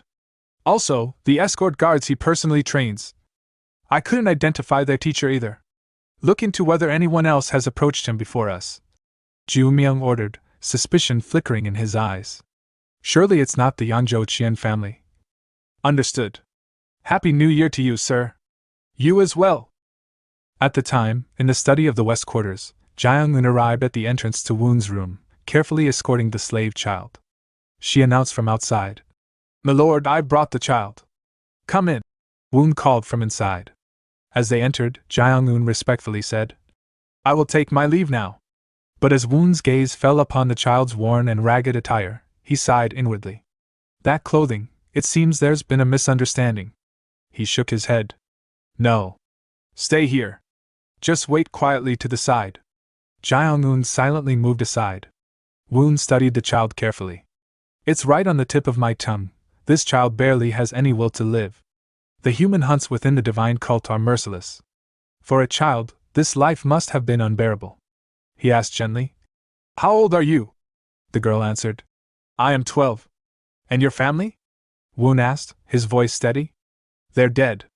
Without hesitation, the girl suddenly pulled out a large hairpin, closer to a dagger in size, and lunged at him, fury blazing in her eyes. You people killed them! Woon easily avoided the strike, but as her attack failed, the girl immediately turned the weapon on herself, trying to end her own life. Woon swiftly seized her wrist, stopping her. Your family won't return just because you throw your life away, Woon said calmly. Don't give up so easily. I could end this right now by striking your meridian, but I won't. Why not? She demanded, her voice shaking. Because I want you to decide the course of your own life. If you don't choose for yourself, you'll always be looking for a reason to throw it away. His voice softened. I hope you can find a path here and survive. I'll help you with whatever you need to do that. Lies! She shouted. I've heard all about the people of the divine cult. You trick others and use them as playthings. Isn't that what you'll do to me? I'm not that kind of person, Woon said firmly. And not everyone here is like that. Are all people outside the divine cult good? The world isn't that simple. People are the same, no matter where you go. He gave her a moment to breathe. If you've calmed down, I'd like to hear your story. The girl lowered her guard just slightly and said, My name is Choi. I lived in a small village in Qinghu. People from the divine cult came, asking if we had cooperated with Mount Kunlun. They killed everyone, but those strangers just asked for food. That's all. I wonder what happened to Choha? Woon asked. Is that your sibling? If you came here together, they shouldn't be too hard to find. Choi shook her head. No. Choha was dragged somewhere else. Woon turned to Jiang-eun. Inform Director Kong. We need to search for Choha immediately. Yes, my lord. Jiang-eun replied without hesitation. Choi's eyes filled with desperate hope. Really? If you can find Choha, I'll give you everything. No, I'll devote my entire life to you, my lord. There's no need for that. Woon said with a faint smile, though a quiet thought passed through his mind. Someday, I might have to ask you for something after all. I can feel it. Jiang-eun, Woon continued. I'm entrusting this child to you. Think of her as your little sister and take care of her. I will follow your command. Jiang-eun answered with a small bow. Later, Woon sat in contemplation. I'd planned for Elder Sher's connection to the Sher family to occur eventually, but the timing is too soon, and the person involved is not who I expected. Sher Ju-myung, one of the 10 elders and a martial artist respected even within the divine cult. His outward appearance is gentle, but within, he's a monster among monsters. If I make even one wrong step, I'll be devoured. I can't afford to become one of their pawns. I have to stand as an equal. A few days later, Woon and Jo Kwang set out for the arranged meeting place. As they rode, Woon observed the horse beneath him. This isn't an ordinary steed. It moves smartly, carefully avoiding danger. We've arrived, Jo Kwang informed him.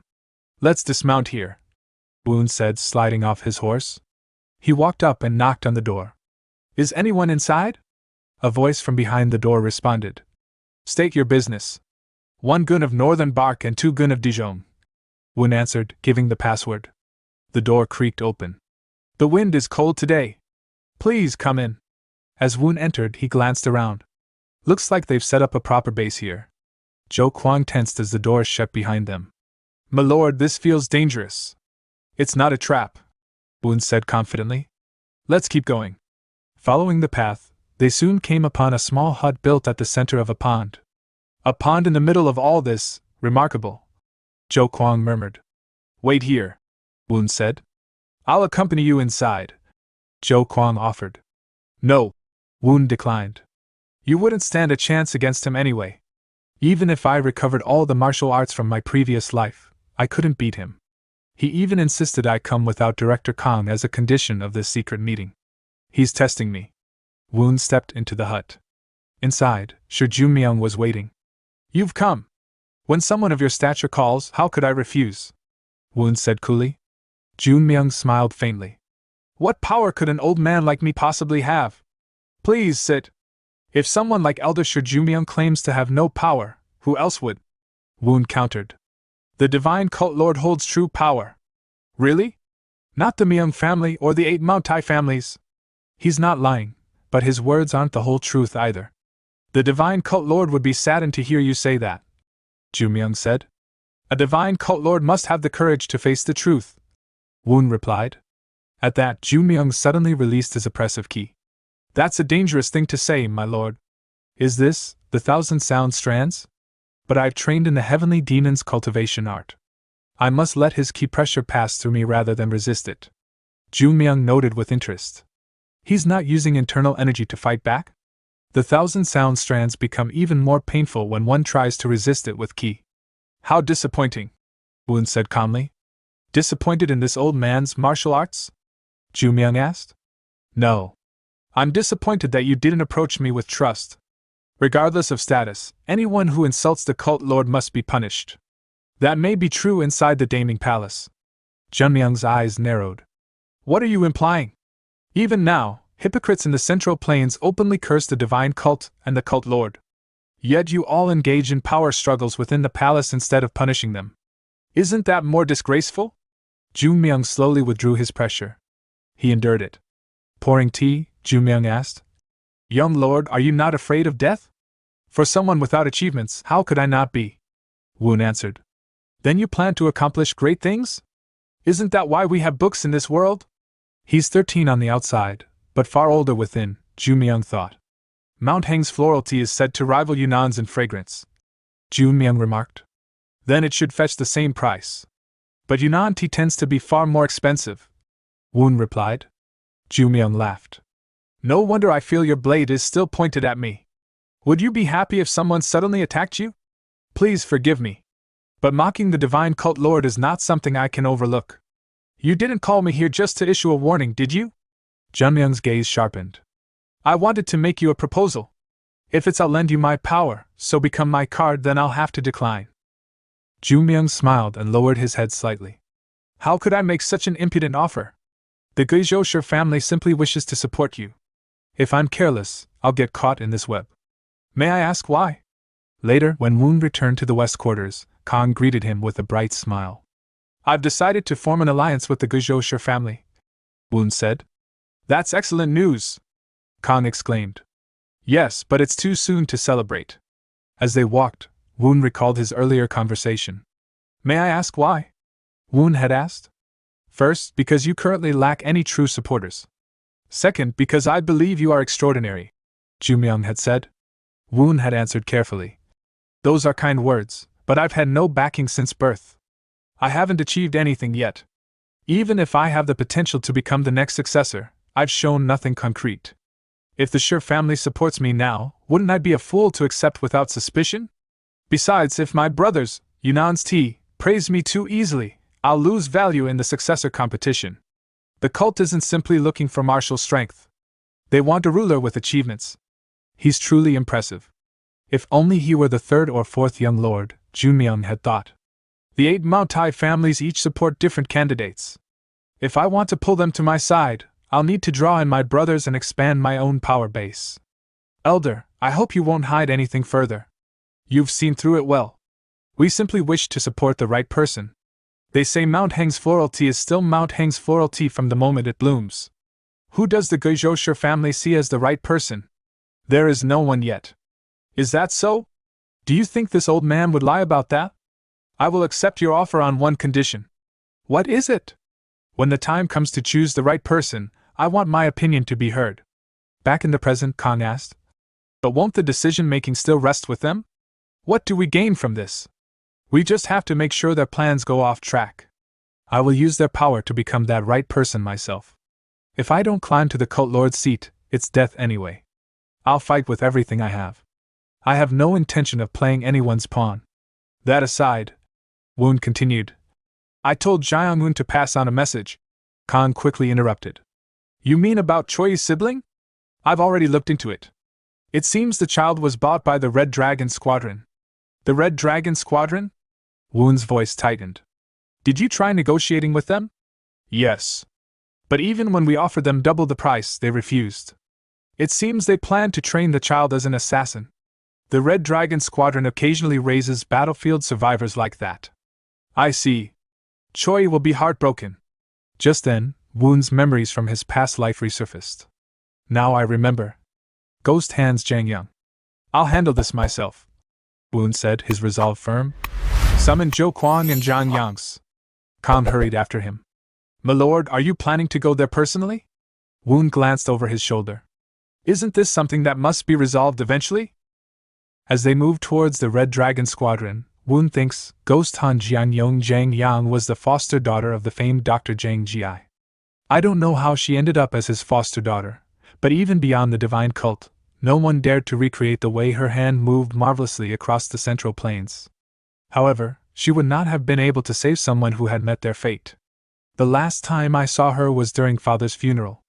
For the reason of not having fulfilled her duties as the palace doctor, she was executed by the junior cult leader, Myeongak. Her look, staring down Myeongak without a word, was she feeling unfairness or rage? Father's death was certainly too sudden. It was in the middle of the deep night, and he didn't even leave a will. At the moment they arrived at the Red Dragon Squadron, Woon unmounted the horse and continued his thought. Anyways, she is at the western quarters right now, and making connections with the famed doctor is the same as gaining another life. To at least gain her heart, I have to bring Choha with me. At the moment, Zhou Kuang announced to the guards at the gate. 7th Sir wishes to meet the Red Dragon Commander. A little later, a guard rushed into Red Dragon Commander Ha Chonggye, panting, but hearing his voice disturbed him. Chonggye asked, "What's so urgent you're making all this fuss?" The guard replied. 7th Sir of the Western Quarters is here. Chonggye asked. 7th Sir? Why did he come here? The guard replied. I'm not so sure about that. Chonggye ordered. Bring him inside for now. And he thought, a few days ago, I heard that he smashed the White Tiger Squadron. Is it our turn now? As Woon entered his room, he respectfully greeted Chonggye. Woon also greeted the commander respectfully, thinking, his attitude is completely different from the White Tiger commander, but never let my guard down. Chonggye said, Please sit for now. I didn't think you would come all the way to this shabby place all of a sudden. Woon replied. Shabby? No way. This place is not shabby at all. I happen to like paintings very much and thought I spent my last life buried in paintings. Chonggye chuckled and said. Is that so? Ben asked. Though your business here is... Woon replied. I've heard that you've brought in a girl from the slave market. Please excuse me, but the Western Quarters would like to bring in that child. I will give you 3 times the cost you bought her for. Chonggye chuckled and replied. That's a bit problematic. We have our own problems too. And he thought, it's not the issue of money. Trading with any of the young sirs could spread rumors that we are backing them. Woon thought it'll be difficult to accept nor deny my demand and said, I didn't consider it ahead of time. Then how about this, we decide it with a bet. Hearing that, Chonggye said, A bet? Sparring would be difficult. As you already know, 9 out of 10 of our martial artists are currently outside. Woon thought I would like to come out myself and break them all apart, and said, I will accept whatever the commander wishes. Hearing that, Chonggye's eyes narrowed and a sinister smile appeared on his face. He asked, Did you say whatever? Woon replied, Well, I'm the one in the position of making a request, aren't I? I will cleanly back out if I lose. Woon thought, it's a request on words alone. It's no different than daylight robbery. Then Chonggye said, All right then. Since you said you like paintings, what if I present a painting as the wager? Woon replied, That's great to hear. Chonggye said, What a relief. Then please wait for a second. A few moments ago, before Woon and his guard entered the Red Dragon Squadron building, Woon had asked Zhang Yangs, What kind of a person is the Red Dragon commander? You're from the Red Dragon Squadron. Zhang Yangs replied, Since assassination and infiltration is the core of the Red Dragon Squadron, I've heard that the commander too hides his thoughts well and is skilled at reading minds. Also, I heard that he uncharacteristically likes paintings. Woon said, Mind reading and paintings, got it. I'll head in with Zhou Kuang. Wait here. Zhang Yangs replied. Understood, sir. Meanwhile in the present, Chonggye showed Woon a painting, saying, You just have to guess the painter of this drawing. Woon immediately recognized who had drawn the painting. Chonggye continued, You can answer after thinking about it as much as you can. And thought, however much you live surrounded by books, a little child won't be able to figure it out. That drawing is mixed with multiple styles and is a work whose release was forbidden to the public. Woon said, It seems that I have lost. It looks like an ink wash painting that was influenced by that Tang era's ink release technique. Chonggye chuckled and said, You mean that you can't tell whose it is? Woon replied. It's just that I've seen quite the precious drawing, thanks to the commander. It shall be just to give you my thoughts as thanks. Ink release means to spray the ink, and you can call it a technique that expresses not through lines, but through spreading, by spraying the ink and spreading with your hands, feet, even hair, and also drawing directly with the ink itself, etc. Compared to the line-centered technique, you can think of it as being much more unconventional and free. A long time ago, a painter named Yushu had presented the emperor with a single drawing. However, one day later down the line, Yushu visited the emperor for the second time and told the people that the painting in the palace is not his. As he couldn't know what had happened in the middle, but still, he had never once drawn the exact same pine tree next to each other. As that news was relayed, the emperor was in a towering rage and ordered them to bring Yushu to him. But when his servants went looking for him, he had already left this world. To think I did see this precious painting here. If what Yushu had said was true, this would be a forged piece and not his. And if I guess wrong, I would be disgracing the commander's precious painting. So, I suppose I have lost the bet, Commander. Meanwhile, Commander Chonggyu was shocked by all this. Some time later, Woon, Jo Kwang, and Choha came out of the Red Dragon Squadron. Seeing them, Zhang Yang said, "Seems like everything went well." Woon replied, "It's all thanks to you." Zhang Yang thought, "I didn't really help with much though." Woon asked, "Is her name Choha?" She replied, "Yes, sir," Woon said. "Forget about everything that happened until now. You will live with your sister from now on." Jo Kwang asked.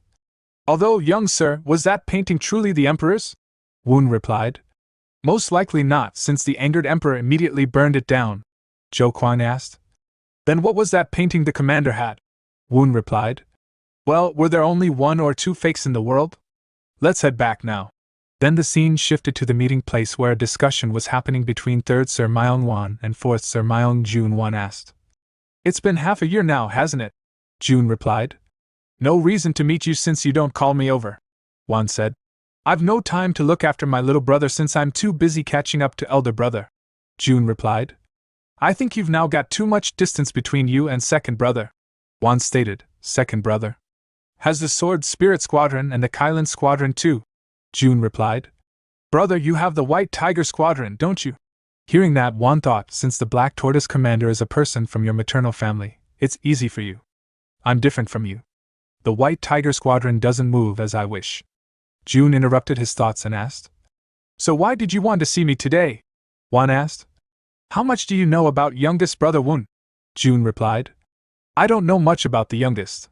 Is he not just a kid who read poems or wrote every day? If you're looking at the Western quarters, shouldn't you pay attention to Director Kong?" Wan said. "I've heard news that the Guizhou Suk clan is making a move." Jun became surprised at that and asked. "Isn't it old news now? There was a time Woon went looking for Jong Moon, who used to be a Black Tortoise Squadron captain, and Jong Moon's maternal family is the Suk clan. Guizhou Suk clan are people who never make moves unless there's a guaranteed benefit. There's no way they would stand behind youngest." Wan asked. "What if that's the case?" Jun said. "Even if it is, what could the youngest even do?" Wan thought, he's not entirely wrong.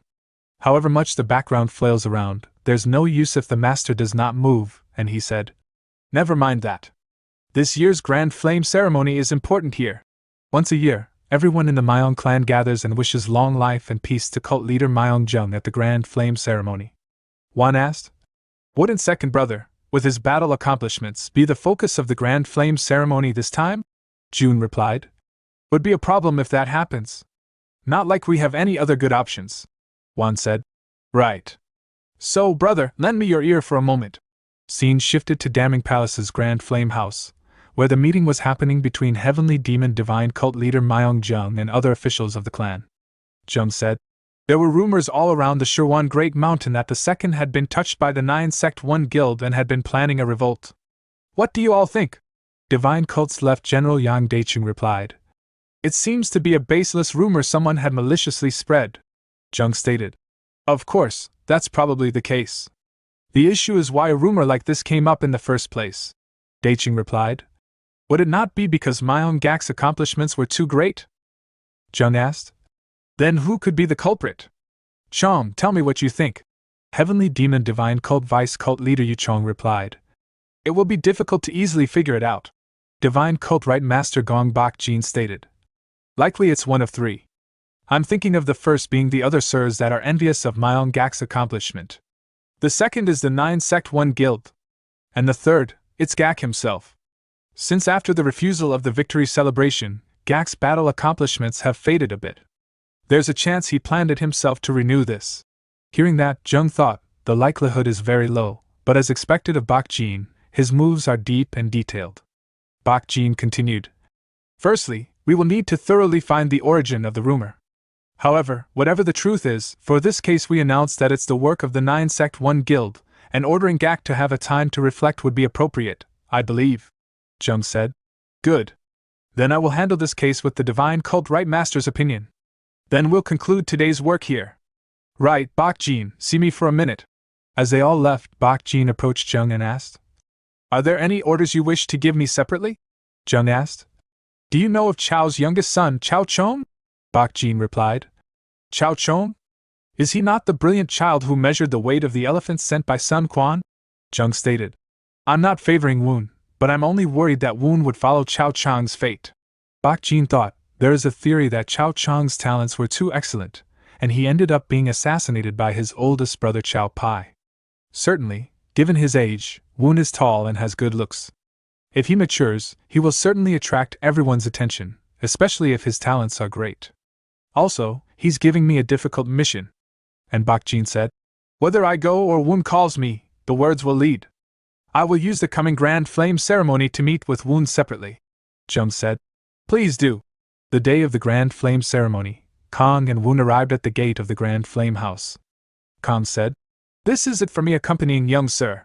Woon replied, I know. Don't worry too much. Is it not something that we do every year? Kong said, My dreams were stormy today. Please be careful.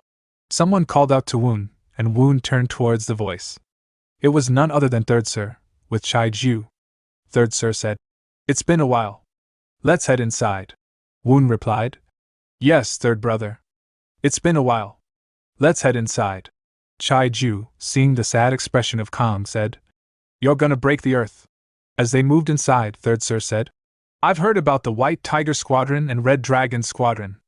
It was quite excellent. Woon replied, I did as Director Kong instructed me. At that moment, Third Sir saw Myeongak and called out to him, saying, It's been a while, brother, and rushed toward him to greet. Meanwhile, Woon was shocked for a moment. Myeongak replied, It's been a while, third brother, and been a while as well, youngest. Meanwhile, Woon thinks, I can't speak. I thought I had overcome my fear, but was that not the case? But if I get scared and fall back at just this, I can never overcome him. And he said, Second brother, congratulations on your battle deeds. Myeongak thanked him and said, We can't just keep standing here and talking. Let's head inside for now. Some time later, as they entered, Daiching announced, The Grand Flame ceremony begins. The cult leader enters. Please stand up from your seats. Everyone present at the ceremony stood up and started saying, Hail! Hail! All hail! Woon thinks, Divine Cult left Master Yang Daiching, it's been a while. Has it been 15 years or so? What happened to the left master later down the line again? I'm sure he stepped down before father passed away. Was it a natural death, assassination, or just an early retirement?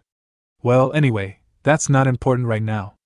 At that moment, Heavenly Demon Divine Cult leader Myung-jung arrived at the stage and said, It is fortunate that I can face everyone like this at least once a year. I would like to specially deliver a few words to my sons. Woon thinks, that voice, it's difficult to even try and estimate the depth of his ki. I'm certain he's above Myeongak from my past life. Perhaps he could have reached martial pinnacle. Jung stated, Firstly, I will talk about mistakes. Cheon, you are unable to act when you should because you pay too much attention to your surroundings. You will have to grow your heart. Cheon replied.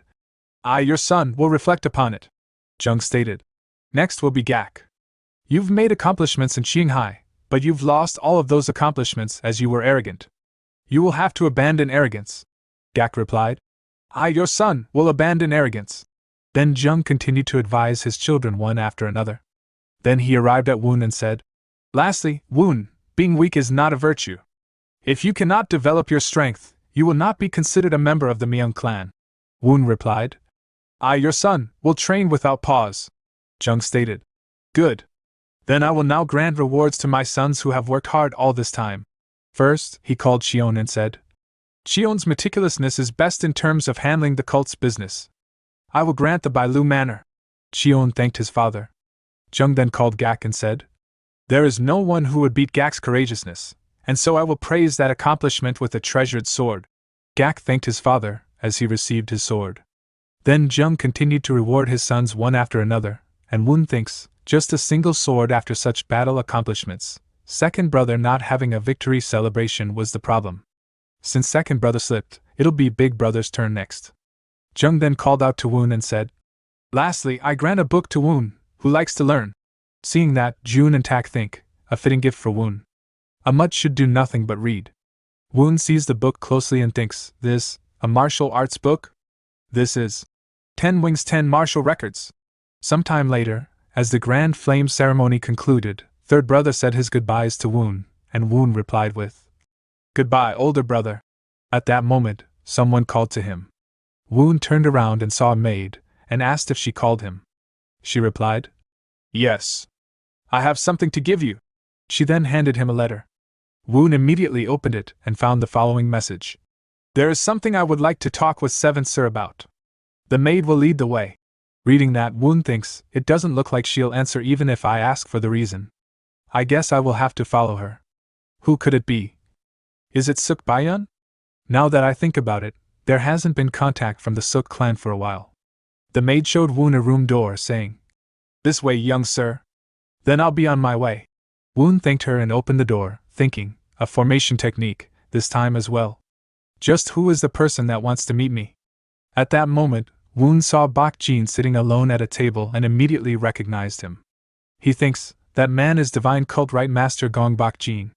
Bak Jin, seeing Woon, said, Seeing your surprised face, I seem to be not the person you were expecting.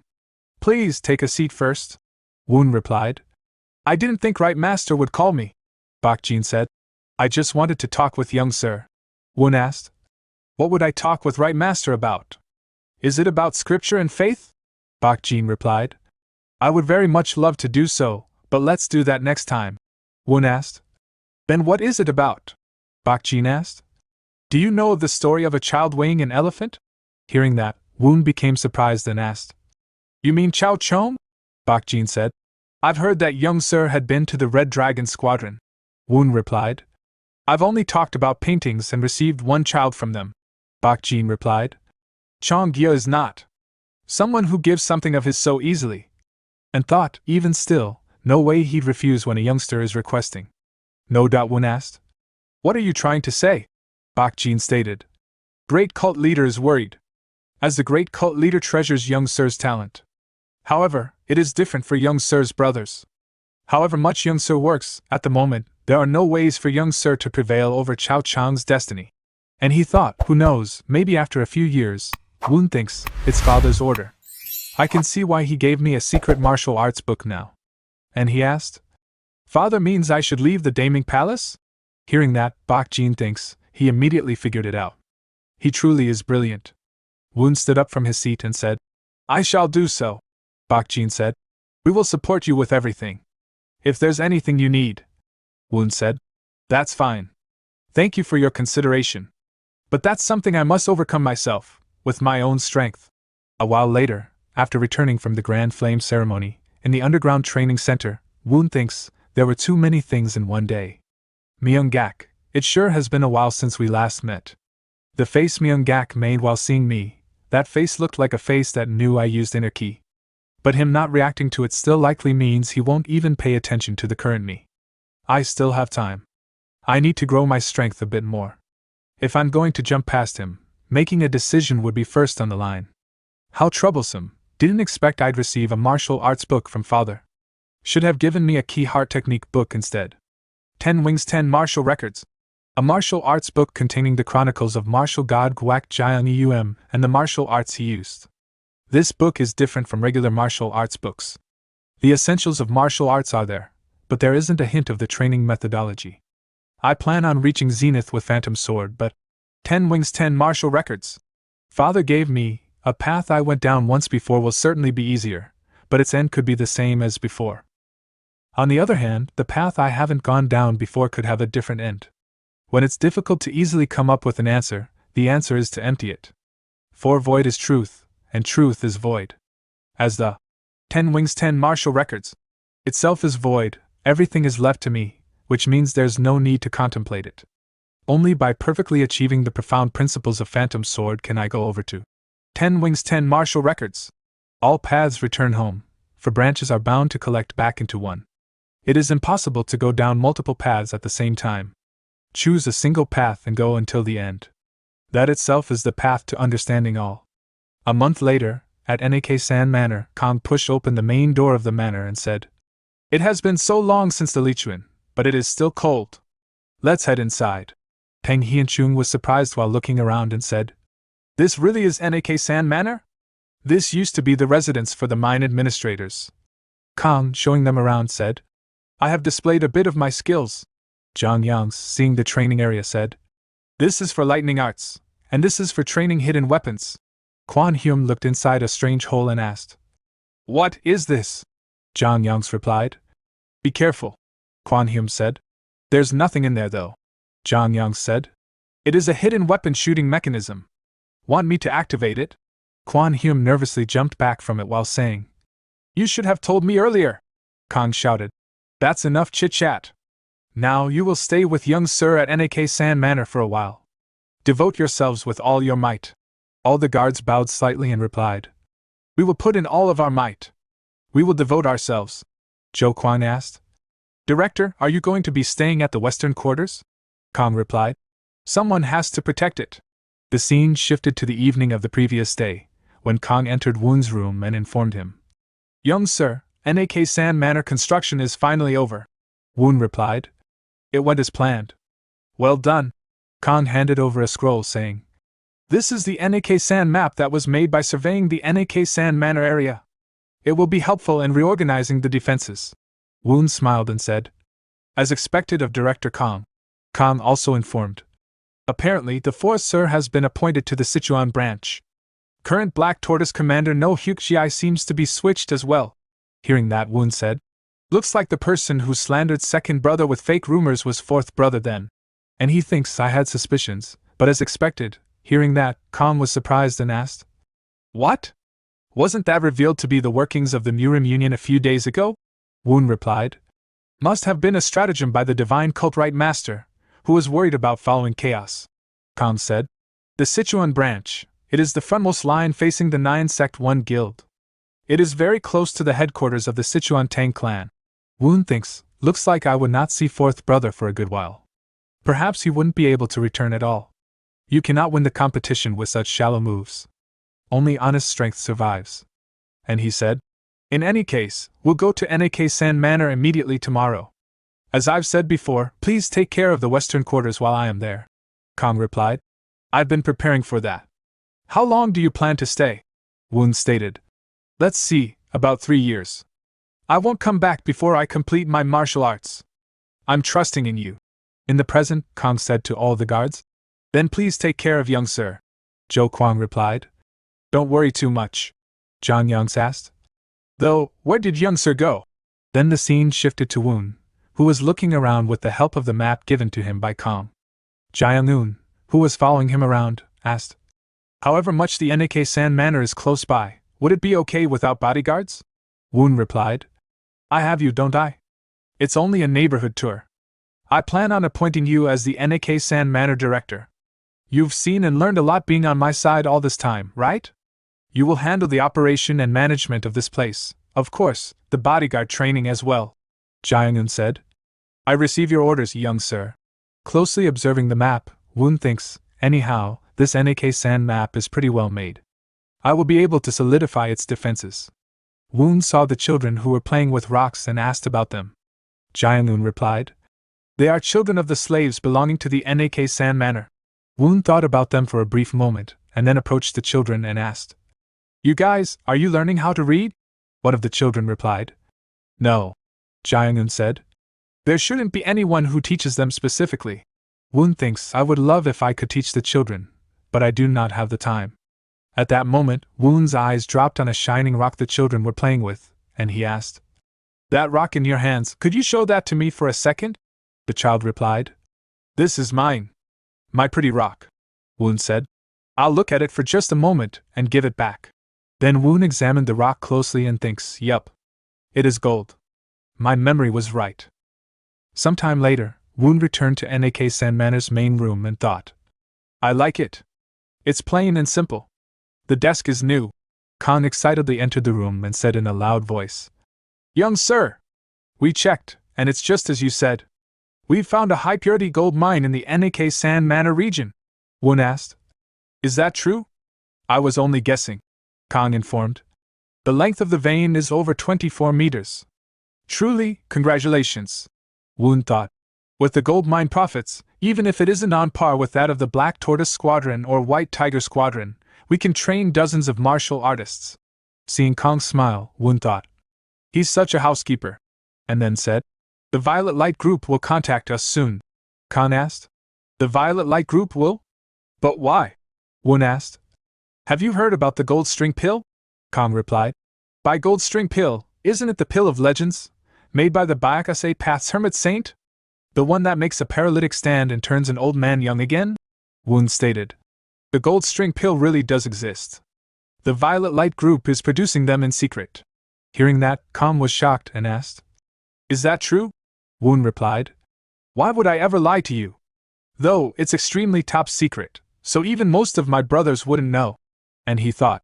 Of course I know, because I've experienced it in my previous life. Woon said.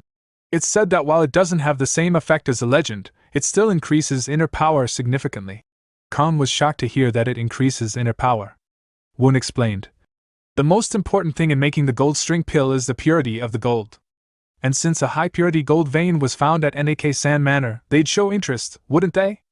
On top of that, if we can create a good relationship with the Violet Light Group, alongside the Guizhou Suk clan, it'll be a big help to us. Khan asked. Would there be any way for young sir to take the gold string pill? Woon replied. Not everyone can take the gold string pill. Besides, even if you can, I don't really trust the pill that much. Inner power, that's the area of enlightenment in the end, is it not? He thought. In my previous life, father was negative toward the gold string pill as well. He did allow its production, however. Woon then asked. That's that. How many slaves are there in Anicap Manor? Kong replied. I think it'd be around, over 30. Woon said. I was wondering what would happen if we freed them and turned them into our villagers. Kong asked. What? Free them? Woon said. Anicap Manor is their place of living too. They won't leave, even if we free them. The gold mine will bring great fortune to Anicap Manor, but if there's no reward for it, they would start thinking twice, would they not? Hearing that, Kong thought. He's right. If there are rewards, their morale will increase as well. Woon said. Khan, you've accomplished many things for us to come all the way here. So I'd like to reward you. Is there anything you need? Kong replied. No, sir. I have not had an accomplishment deserving of that yet. Woon said. Hey, it's fine. Tell me. Kong replied. I will tell you when I've had a fitting accomplishment. Woon said. Can't say much if that's what you want. Sometime later at Anicap Manor's sparring field, Woon asked his guards. Have you all gathered? All of them replied. Yes, young sir. Woon said. I was thinking of granting you rewards for your accomplishments thus far. All of them thought. Granting us rewards? Woon ordered. Jiang-un, give it to them. Woon rewarded all of them with books and explained. I've personally transcribed them with my own hands. The Converging Cloud Circulation Arts I've granted Zhou Kuang is the secret text of the Moon Cult. There's nothing better than this to grow your inner qi. The Heaven and Earth Converging Spirit Circulation Arts I've granted Humun is a key circulation art that focuses on the key channels and pathways of the lower body. When completed, you can unfold spearmanship like a grand mountain. The Thousand Form Flying Blades is a martial arts book handling throwing blade techniques. Your sword and throwing blades will become a well-matching pair. The North Sea 36 sword I've granted Quan Hyum is a sword technique with many diverging forms. It will develop your swordsmanship another step. And lastly, the continuous wind blade technique I've granted Peng Hianchun. Peng said. Woon, but I use a sword, young sir. Isn't continuous wind blade technique a blade technique book? Woon replied. It's because in my head, you are swinging a swift blade, not a sword. And he thought. In my previous life, you were the master of the ultimate demon blade. Moments later, Woon returned to his room and said to Jung-eun. They would have been confused when a child suddenly gave them martial arts books. Do pull them together. Jung-eun replied. Yes. Though, master, I have a question. Are there truly separate martial arts that fit oneself in the world? I ask as you gave different martial arts to each of the 5. Woon replied. A few days ago, father gave me this book. Why did he give me this? I was wondering for a while. This book only contained the story of how Gok Jung-eun lived. There was nothing about training methods. If I were to compare it to something, it was like an empty bowl. Perhaps knowing martial arts is knowing myself. All of this is only a journey to understand who I am. What's important is what to fill and empty it with, and how. What importance would the vessel be? Next day, at the Violet Light Group gate entrance, Kang introduced himself to the guards and asked them to tell their leader that he had come for a pressing matter. One of the guards immediately rushed in to inform her. Meanwhile, Kang thought. Violet Light Group are one of the 3 groups of the Heavenly Demon Divine Cult, alongside the Red Flying Group and Wise Sage Group. It is said that the main goal of the Violet Light Group is to aid the vice cult leader, but there isn't anything known about what they actually do. The guard returned and informed Kang that he had permission to enter. As Kang started moving inside, he thought. On top of that, Violet Light Group leader Sima Jin's martial prowess is above the 4 great guardians. Not to mention the gold string pill. It certainly won't be easy, but still, I can't give up. Young Sir cannot step in himself, but at the same time, it's something necessary for young Sir. Kang introduced himself and greeted the Violet Light Group leader. Sima Jin asked. What pressing matter does the director of the Western Quarters have with the Violet Light Group? Kang thought. I heard she's mid-30s, but she looks at least 10 years younger, probably thanks to her inner ki. He said. I would like to make an offer to the leader. Sima Jin asked. What offer? Kang said. The Western Quarters would like to purchase gold string pills from the Violet Light Group. Sima Jin asked. Did you just say gold string pill? Kang replied. That's correct. Sima Jin smiled and asked. What in the world are you talking about? Kang thought. I was expecting this. Reaction. He said. You may not know, but high-purity gold ores were found at San Manor. Sima Jin asked. So what? Kang stated. I've heard that the most important thing in making a gold string pill is the purity of the gold. If you can give us the gold string pill, we would like to supply San Manor's gold to the Violet Light Group. Sima Jin asked. Is this the offer of the Western Quarters, or a personal offer from yourself, Director Kang? Kang replied. In reality, young Sir does not know that I've come here. Sima Jin said. Although you didn't answer my question. She then released her ki and used her ki claw to grab him. Kang felt intense pain and thought.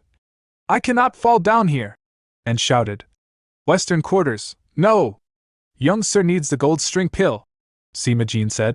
You're still not answering. She increased the claw ki, causing Kang to scream in pain and fall to the ground, unconscious.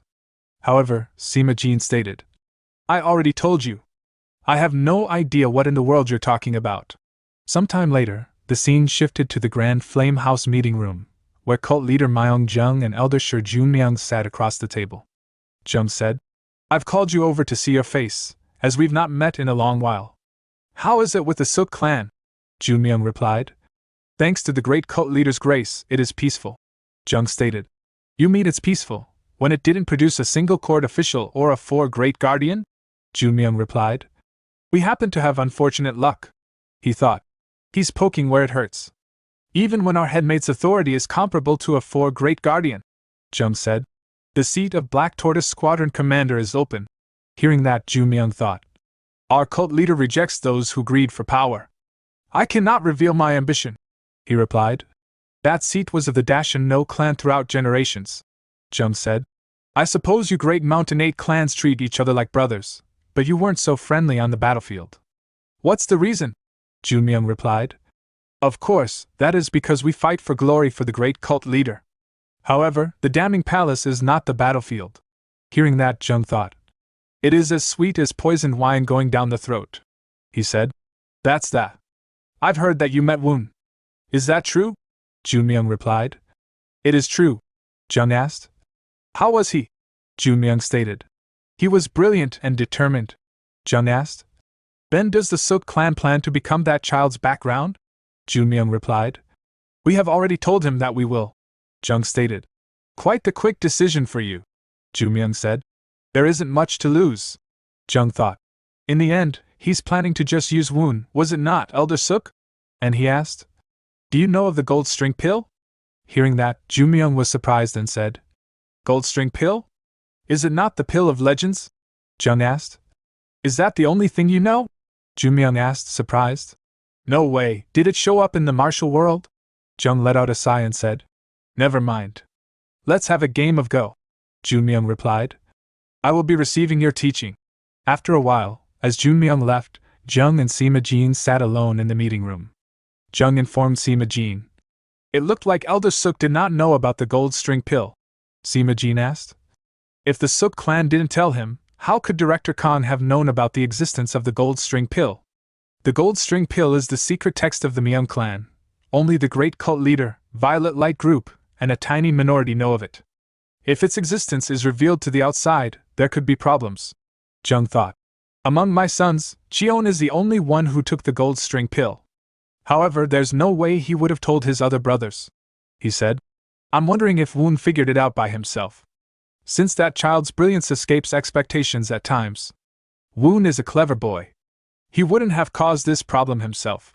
It seems like it's the rash work of Kong, who learned of the pill through Woon. Sima Jin asked. What should we do then? Jung said. Nothing much we can do. Since he figured it out himself, do as you wish. Some time later, someone called out to Woon from outside his office. Woon gave permission to enter. Seeing Kang's trembling, bruised body, Woon immediately stood up and said, You received internal injuries? Kang apologized and pulled out a wooden box from his pocket. I present this to young sir. Woon asked. What is this? Flashback to Kang waking up after Sima Jin's attack, he asked a nearby maid. What happened? The maid replied. You're at the Violet Light Group. Your internal injuries are quite intense. Please don't move forcefully. Kang thought. I acted rashly and messed it up. I cannot end things like this. He asked. Where is the group leader? I have to meet her. The maid gave him a wooden box and said, Take this. Kang asked. What's this? The maid replied. The group leader said she will go take the price for this soon. Present time, Kang informed Woon. Inside the wooden box is the gold string pill. Woon replied. Sima Jin wants me to exchange the life of my subordinate for my inner key? Kang stated. I'll take my lumps for acting on my own. But what young sir needs right now is strength. I've only done something I should naturally do as one who serves you. Please do not reject my will. Saying that, he clasped to the ground. Woon immediately approached him and thought. You originally wanted to go to the north quarters, not the western quarters, since Fifth Brother's background is bigger. Was your sorrow for following the weak this big? Worry not. I will become stronger than anyone. He then ordered. Jaeyoung-un, call Dr. Dong. Now. But before we dive in, don't forget to like the video and subscribe to the channel. Later in the evening, in the training room, Woon thought to himself.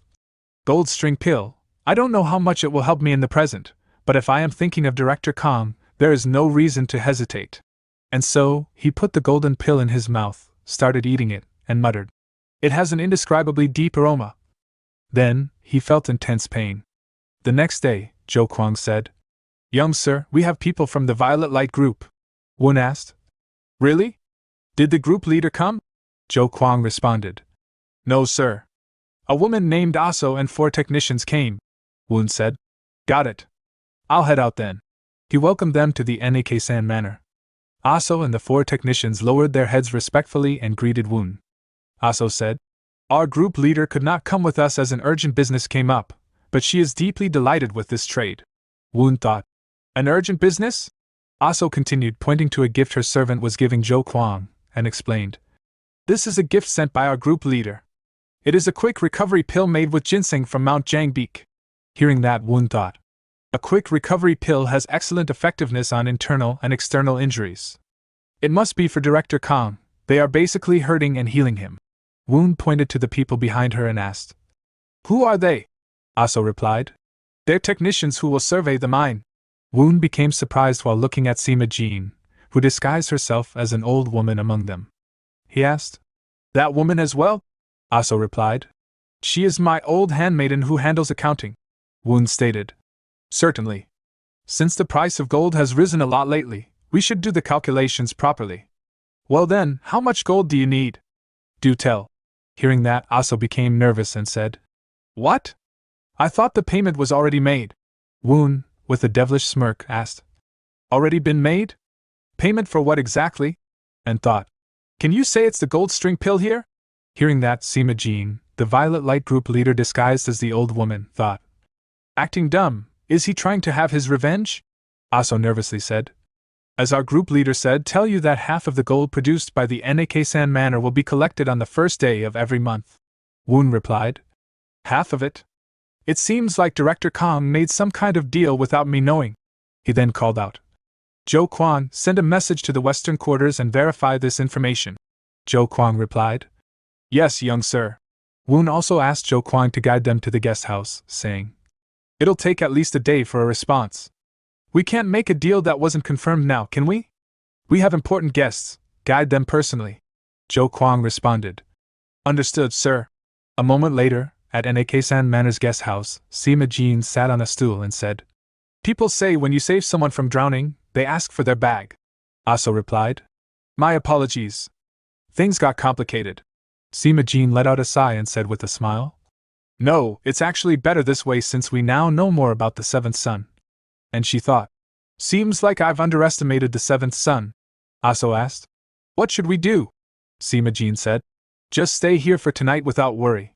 I will head back once the sun sets and come back tomorrow. As night fell, she moved away using her martial arts, jumping from one roof to another, thinking, Is it because he studied how to be a ruler? I'd believe it if someone said he was 30 and not 13. The Guzhou Suk clan didn't step in for no reason. However, the bigger the talent, the bigger the valley of dejection.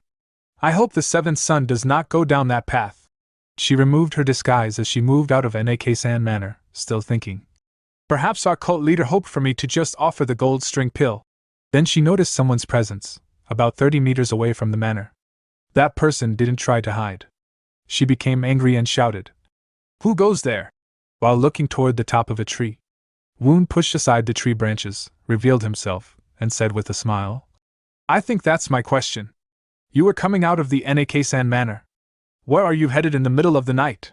Seeing Woon sitting on top of a narrow branch, Sima Jean thought, I heard the seventh son didn't know martial arts, but the level of his lightning arts is quite high. Then that must mean he took the gold string pill. Interrupting her thoughts, Woon said, So, Lady Violet Light group leader used the face-changing technique? Sima Jean stated. Then it seems the youngster has taken the gold string pill. How did you know about it? Woon replied. About that, can I just say that I just knew about it already? Sima Jean rushed toward him with incredible speed, thinking, Just knew? What an arrogant kid. Woon also started moving away, but Sima Jean immediately caught up to him and launched an attack. Woon dodged it easily. She said, How surprising, to think you dodged my flying blue strike. Woon replied, I thought that you were attacking me knowing that I'd dodge. He thought, Violet Light group leader Sima Jean, a loyal subject like her would never hurt me. She must be testing my martial arts. Sima Jean said, I did expect it, but I didn't think you'd dodge it this easily. So you noticed it from the beginning. What's the reason you came after me? Woon replied, I came looking for you. I had a question, why did you give me the gold string pill? Sima Jean said, I think answering my question should come first. I don't like people who don't answer. Woon stated, We both have questions. Then let us vow to the great Saint Supreme to only tell the truth. Sima Jean agreed. They both took the vow together. I vow to the Saint Supreme that if I lie, I shall receive a fitting punishment. The heaven and earth shall bear witness to this vow. The next morning, White Tiger Squadron main building. Team 2 Captain Chialang respectfully greeted Commander Jagyan. Jagyan replied, You've worked hard in a remote place. Has it been 8 years? Chialang said, You've got more furniture. They look pretty expensive. Having fun lately? Jagyan gave him money and said, Go and sate your thirst. And don't cause any trouble. Chialang said, We've got no one but Commander.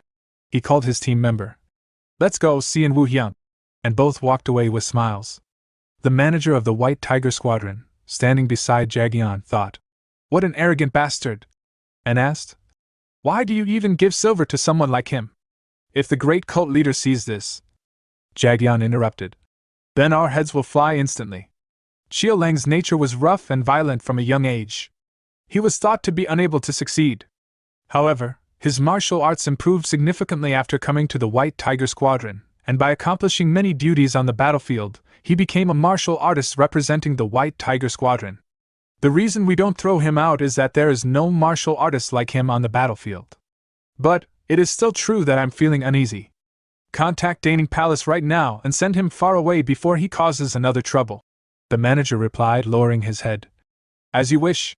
As Xiao Lang and his team moved through a Daning Palace restaurant, he pulled out some hair of a woman eating nearby and said, Daning Palace's heir, it's been a while. People need to live in a place like this. Xian Wu whispered. Captain, people are watching, an old man nearby said. Is that not the martial uniform of the White Tiger Squadron? Of course, they lost the spar against the Western Quarters since they go around like that. Hearing that, Xiao Lang became angry and immediately swung his sword, cutting the bowl the old man was eating from in half. He asked, What are you saying? That White Tiger Squadron lost to the Western Quarters. The scene shifted back to Sima Jin, who asked Woon. So you did take the gold string pill, right? Woon replied. Yes, though I almost died. Then he recalled the moment he consumed the pill. He felt intense pain and thought. Twin channels have opened at the same time. If I do not control it, I will fall into chi deviation. My channels are going to be destroyed, just a bit more. As he persisted, his middle chi center actually opened up. Back to the present, Woon said. You asked how I knew about the gold string pill. And thought. For some reason, I don't want to lie to the group leader, but I can't tell her everything. He said. I had an old friend. While talking with them, I learned of the existence of the gold string pill. Hearing that, Sima Jin thought. Old? Isn't young sir only 13? And she asked. Who is that friend?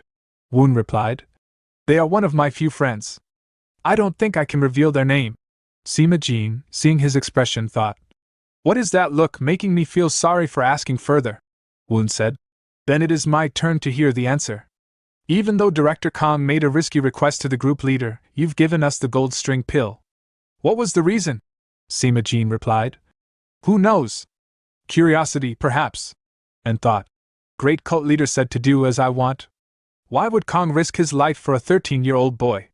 I was curious. Hearing that, Woon was a little surprised. Then Sima Jin heard the sound of approaching horse hooves. She immediately turned and said, Hold on, young sir, unwelcome visitors. Their numbers are around 10 or so. They seem to be riding horses. I think it'd be best to hide yourself. Woon replied. No, this path leads only to Anakai-san Manor. They must be coming here to see me. There's no reason to avoid them, Sima Jin said. Is that so? Now that I think about it, my subordinates are in Anakai-san Manor as well. Meanwhile, Xian Wu, who was following Captain Xiao Lang, asked, Captain, is it really going to be okay? The opponent is the great cult leader's son, Xiao Lang replied. What are you talking about, Xian Wu? The divine cult's aim is honest strength. We will properly show the terror of our White Tiger Squadron to the Western Quarters. At that moment, he noticed someone in front and ordered them to stop. Seeing Woon and Sima Jin, he thought. A woman and a child? Woon said. Seeing your martial uniform, you're from the White Tiger Squadron. Where are you headed? Xiao Lang shouted. I am headed to the Anakai-san Manor. Make way if you value your life. Hearing that, Sima Jin released her chi and said, What an unbelievably impertinent bastard. Seeing the level of her chi, Woon thought. This much chi, level of a vice commander? No, even higher than that. Xiao Lang unsheathed his sword and said, How fun. People think the night in the plains is quiet, but the night is something naturally filled with screams and screeches. That is the way of the divine cult. Before he could swing his sword, Woon moved with incredible speed, striking 9 to 10 times in an instant, causing Xiao Lang to fall to the ground. Seeing that, Xian Wu said, Captain is down. Everyone, draw your swords. Woon asked. There are too many witnesses. Can you keep everything you see today a secret? Sima Jin said. The only ones without words are those who are dead. Woon replied. No, they cannot say they've been taken down by a woman and a child. Think of the relationship with the White Tiger Squadron and let them live. Sima Jin said. I will see about that. As both of them rushed toward the remaining members of Xiao Lang's White Tiger Squadron. Sometimes later, the scene shifted to the manager of the White Tiger Squadron, who was riding to the location where Chiu Lang and his squad fought Woon and Sima Jin. While riding his horse, he thought, "Thoughtless bastards! What have they done in only a day of coming back?" He recalled what was written in the letter he received earlier, that multiple White Tiger Squadron members were lying down near the Naksan Manor.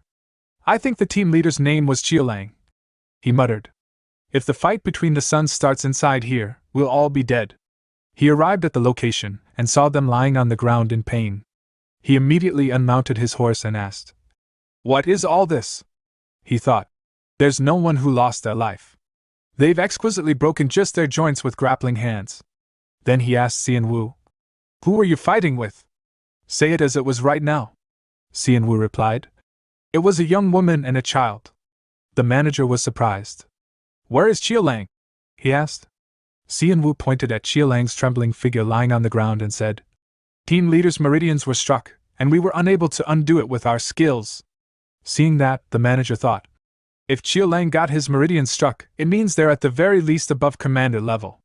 Then he said aloud, "Quickly clean this up for now and head to the martial school. If you want to live, you'll have to make sure what happened today stays a secret." Xian Wu asked, "Will there be no revenge for us?" Hearing that, the manager unsheathed his sword, pointed it at Xian Wu's neck, and said, "Revenge? When the entirety of the White Tiger Squadron's heads were nearly lopped off? They've only let you live to prevent further deaths. This wasn't them showing you mercy. Be thankful that you're still alive. It will be best for you to pack your belongings as soon as you return." Then he thought, "A young woman and a child? Did they use face-changing technique? The spars last time, and what happened today? Much stronger people than I thought are behind the seventh son. There's no way it's the great cult leader." The next day, Heavenly Demon Divine Cult leader Myung Jung and Right Master Gong Bakjin were playing Go. Bakjin said, "A great move. Great cult leaders' moves are truly offensive and hard to predict." Jung asked, "So, did you find it out?" Bakjin replied, "They claim it was an accidental action by the White Tiger Squadron Team 2 leader, Chiu Lang." Hearing that, Jung thought, "So it was not something staged by the third. That's a relief." Then he asked, "And the person who took them down?" Bakjin replied, "That's the strange part. They said it was a young woman and a child.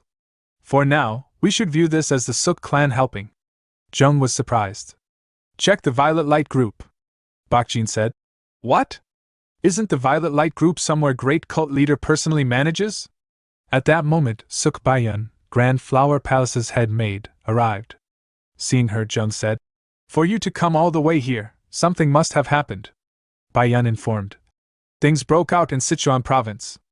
Jung asked, "Sichuan province? Is it about June?"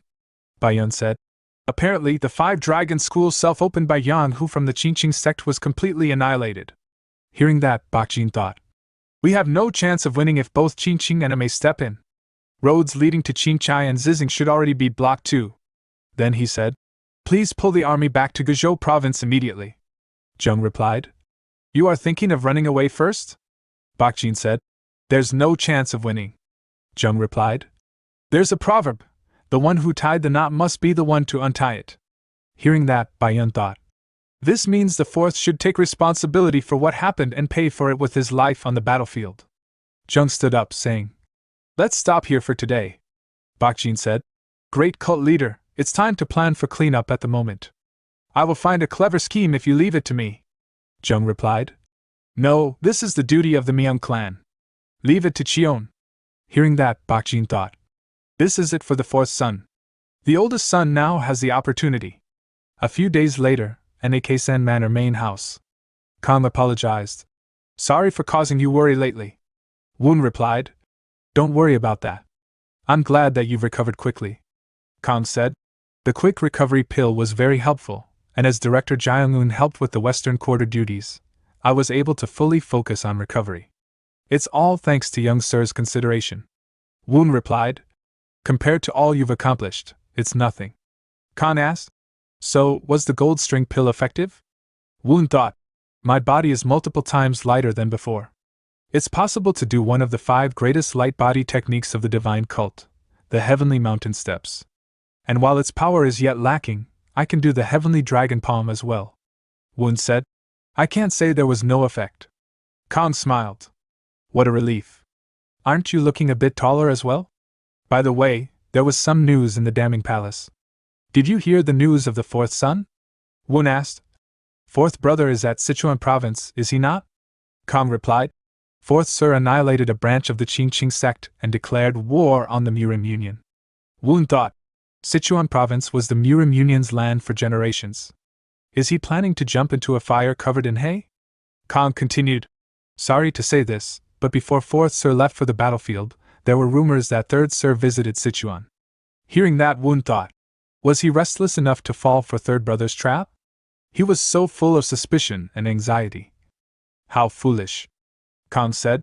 The second news, the White Tiger Squadron Team 2 went back to Mongolia and had a physical clash with some group.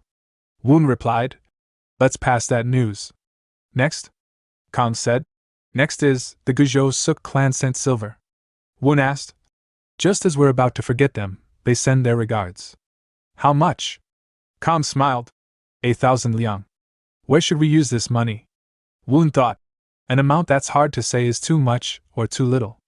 Honestly, there's no worry for profit for the time being, all thanks to NAK-san Manor. Kong pointed around Woon's room. It'd be nice to fix up over here. We could put a bookshelf here too. Woon thought. We'll need time. But as for the doctors and the medicine house, we have no worries since we have Choi. The only thing that's left is weapons. As he thought about weapons, he stood up. Now that I think about it, there was him. Director Kong, let's head to the Wu clan village. Kong asked. What? Right now? Woon said. Yes. Hurry up and get ready. Moments later, upon seeing the Wu clan village, Woon stated. It's a beautiful village. Kong remarked. Apparently they used to raise cattle a lot, but nowadays farming is their main work. Woon said. Since it's near the White Tiger Squadron, it should be under their management, right? Kong replied. That's correct. Though, what kind of person is Kyum Suk that you're hurrying your steps this much? Woon remarked. An artisan who makes weapons, and I think I've never actually seen him myself. At that moment, they saw two children playing with wooden sticks. Woon said. Just on time. Hey kids, let me ask you a question. Does a blacksmith named Kyum Suk live in this village? One child replied. I don't know. Never heard of him. What's a blacksmith? The other child said to him. You dumbass, it's someone who makes scythes with metal. The first child said. You mean Wu Song? Hearing that name, Woon became a little surprised and thought, Wu Song? Not Kyum Suk? The child pointed in a certain direction and said, If you go all the way down this road, there's a smithy run by Pine Tree Ajushi. That Ajushi doesn't come out of the smithy whether it rains or snows. Woon thought, is he living while hiding his name? I'll have to check it myself. A little later, they arrived at the smithy. Woon called out, Anybody here? Both entered the smithy. The person who was forging something asked, What is it? Woon asked. Are you Wu Song? He replied. That's right. Woon asked. Do you happen to know an artisan named Kyum Suk? Wu Song replied. No, there isn't anyone named that in this village.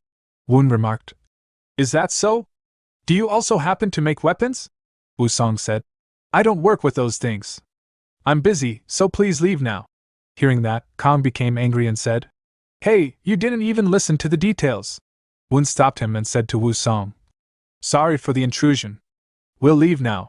As they moved away, Kong asked Woon, Why is he so rude? They came to know that Wu Song isn't his name. His real name is Kyum Suk. And seeing them leave, Kyum Suk thought, They know the name Kyum Suk? Who are those people? Kong asked. Did we come to the wrong house? Woon replied. Who knows?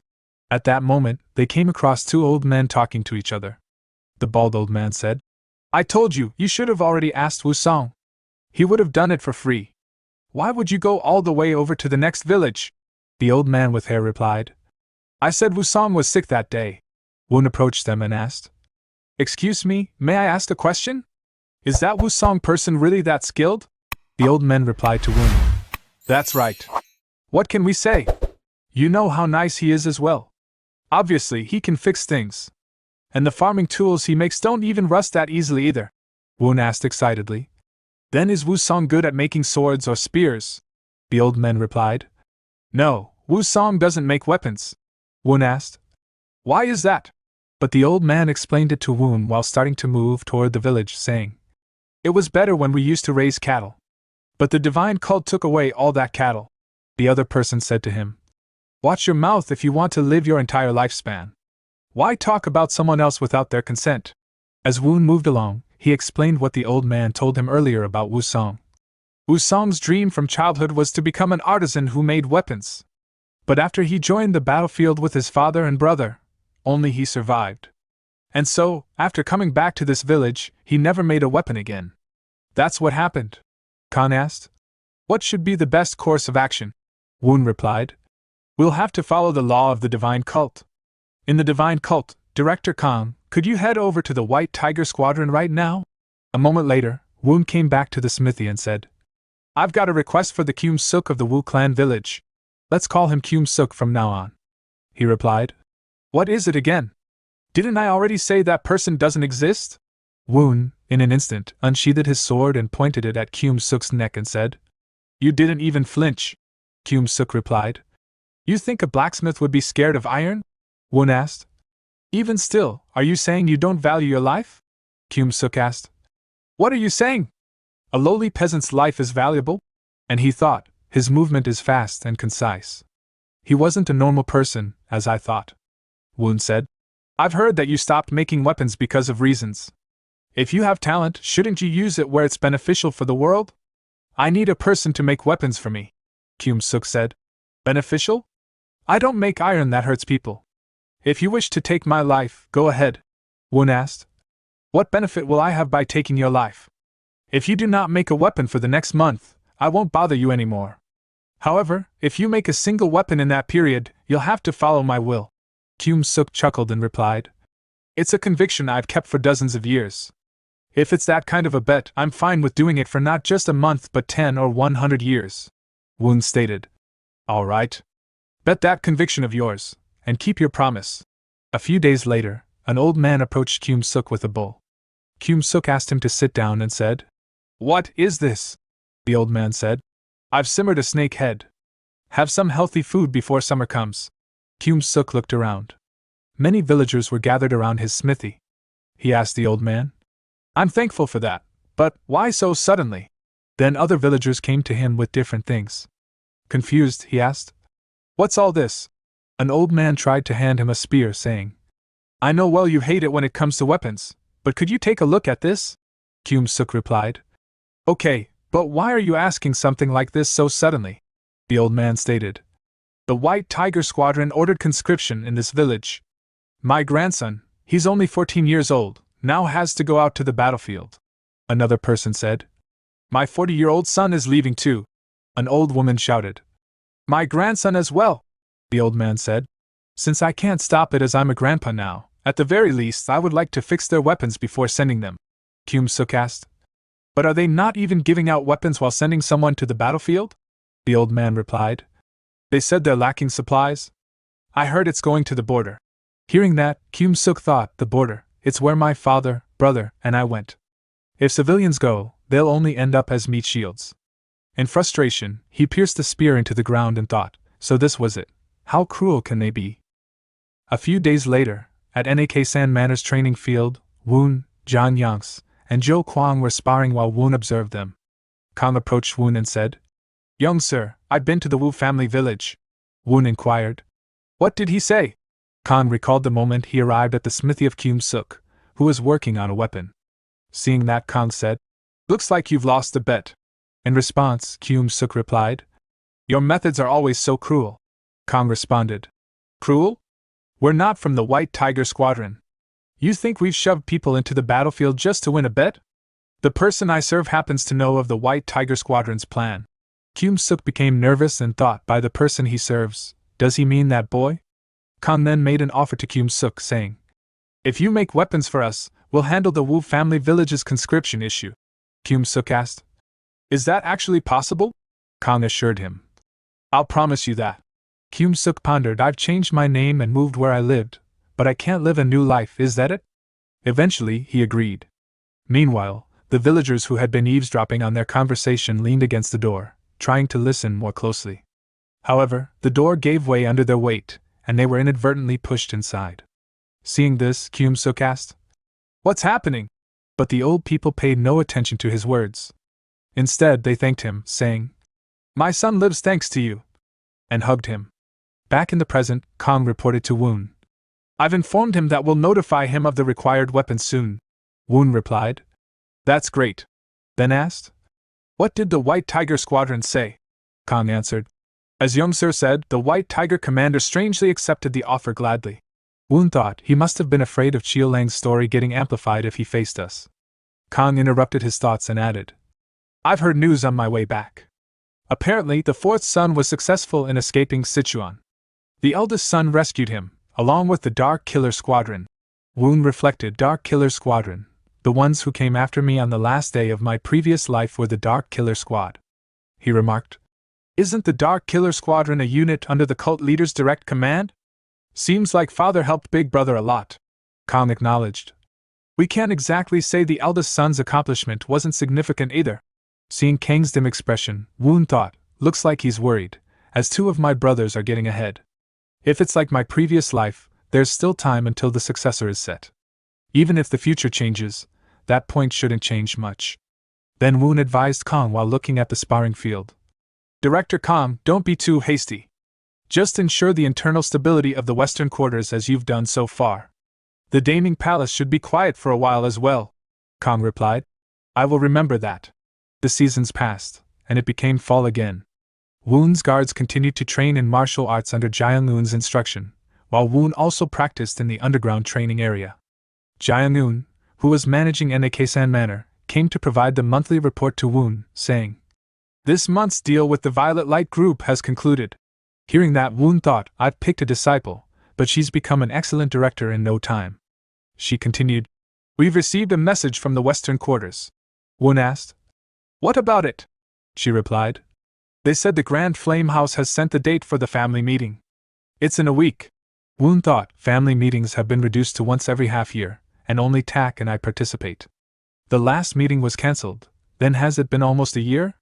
She then mentioned, "Director Kong suggested that young sir get new clothes for the meeting." Woon agreed and noted, "Got it. That meticulous old man."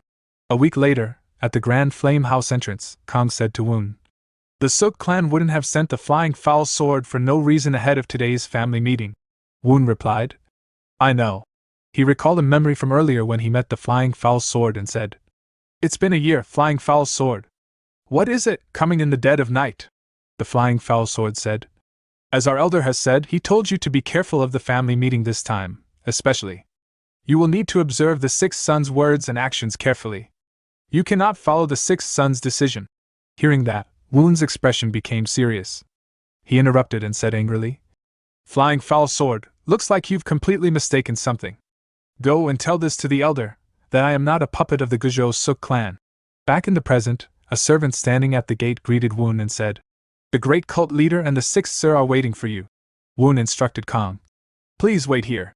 Kong acknowledged it. As Woon entered the room, he reflected on the fact that even in his previous life, the family meetings, which only the two of them attended, had continued for a year. In reality, he knew that today's family meeting would be the last. Approaching his father, he respectfully bowed and said, "Your son greets father." In response, his father, Zheng, remarked, "It seems like you've grown taller after leaving the Daming Palace." Deep in thought, Zheng contemplated, he has changed. Did he unleash his middle key center? I was expecting it, but to think he'd be at this level. It can't be possible with just the gold string pill. Looks like he obtained enlightenment in that short period. He's only 13 years old, but to think he attained this many achievements, Woon continued. "Father, I came across a poem that caught my eye as I was reading a book. I've composed some words." He handed a scroll to his father and added, "This is your son's appreciation for the gift you gave me last time." While reading the scroll, Zheng thought, is it not the poem of 7 Steps by Chao Ji? Beans are boiled to make broth, pulses are filtered to extract juice. Under the pot, the beanstalks burn, in the pot, the beans weep. Born of the self-same root, why in such a rush to fry? After reading the scroll, Zheng contemplated, the one who followed the fate of Chao was the oldest, Chao Pai. In the end, Chao Pai, who feared retaliation, called his younger brother Chao Ji and told him that he'd kill him if he couldn't write a poem within 7 steps. Chao Ji wrote this poem to save his life. When our aim is honest strength, do you mean you'll beg for your life out of fear of your brothers? Or is it the opposite? Then Tak said, Father, I have something to show you as well. This son wishes to show father his hard work lately. Jung responded. Really? Let's take a look then. Tak unsheathed his sword and got into his stance. Woon, seeing the sword, thought, even at a glance, I can tell that it's a prize sword made by an artisan. Then Tak displayed his swordsmanship. Seeing that, Woon noted, it's the true body martial arts of the Dashuajin clan, the five-form sword. Of course, his maternal family, the Dashuajin clan, must have taught him the sword. It looks flashy on the outside, but with too many distracting thoughts, it's as insecure as it can be. As his experience is still short, he's biased toward the form, not the class. At this rate, he won't be able to use it in real battles. Jung then stopped him, saying, That's enough. Well done. You'll have to not be lazy with your training in the future as well. Tak, trembling and out of breath from the display, said, Your son has a single request of father. I would like to make an accomplishment at Mount Bo-wei, just like my brothers. Both Jung and Woon were taken aback by his request. Woon pondered. Mount Bo-wei is a strategic point to advance into the Central Plains, and the greatest conflict zone of the heavenly demon divine cult, which borders the Murim Union. It's a place most martial artists refuse to go. Does Tak know this? Jung replied. Tak, getting hasty sculpts mistakes. Let's talk about this again around next year. Tak persisted. What if I learn from second brother? This surprised both Jung and Woon. Tak continued. I will go under second brother. I would like to become a son who makes accomplishments, just like second brother. A moment later, Tak, while leaving, said to Woon, Then I'll see you again. Woon bowed his head and said, Be safe. Seeing that, Kong was shocked and inquired, Were you this friendly with the sixth son? Woon replied, Well, that's not it. A moment ago, Tak had apologized to Woon for all his wrongdoing. I was too playful all this time. Neither you nor I are those who can live as we wish from the beginning, are we? You might not know, but I'm unable not to follow my mother and my uncle's words. Meanwhile, Woon reflected, in the end, the Dashuajin clan folded their expectations and abandoned Tak. But how come second brother? Tak explained. My uncle told me that the future of the divine cult is in second brother's hands. It's been an old dream of mine, to make an accomplishment by entering the battlefield too. I didn't think father would accept it all at once like this. Woon, please be safe.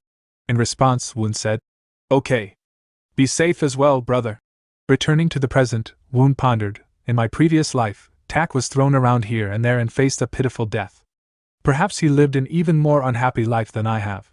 He then instructed Kong. Send a message to the Guizhou Suk clan right now, expressing my desire to meet them as soon as possible. Kong replied, As you wish. A few days later, Woon received an invitation for a meeting from the Guizhou Siok clan. Woon arrived at the location designated by Elder Siok. Upon entering, he noticed many people sitting at nearby tables, and Elder Siok was waiting at the front. Woon remarked, You chose a crowded place, I see. Elder Siok responded, Sometimes, such places are good for discretion. Woon expressed his concern, but there are still many who might be listening. Elder Siok reassured him, Don't worry, they're all my people. Woon thought to himself, That's what I thought. Elder Siok brought up the Siok clan's previous mistake, and Woon asked, What mistake? Elder Siok explained, The flying foul sword only conveyed the elder's words. It wasn't his fault. I will apologize on his behalf.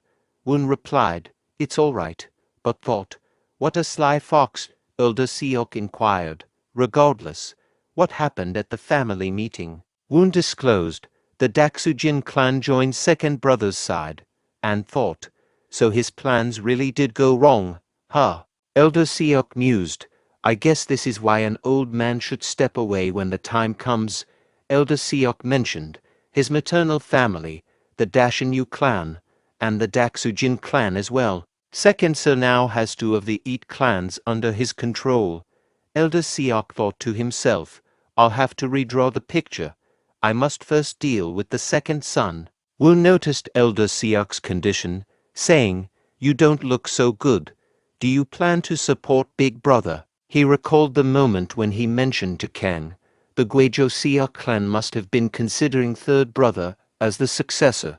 King asked, not the oldest or second brother. Doesn't third brother have the weakest force since he's from the White Tiger cause? Woon explained. That's why they're keeping third brother in mind. Of the Great Mountain 8 clans, the Guizhou clan ranks in the top 3 in strength.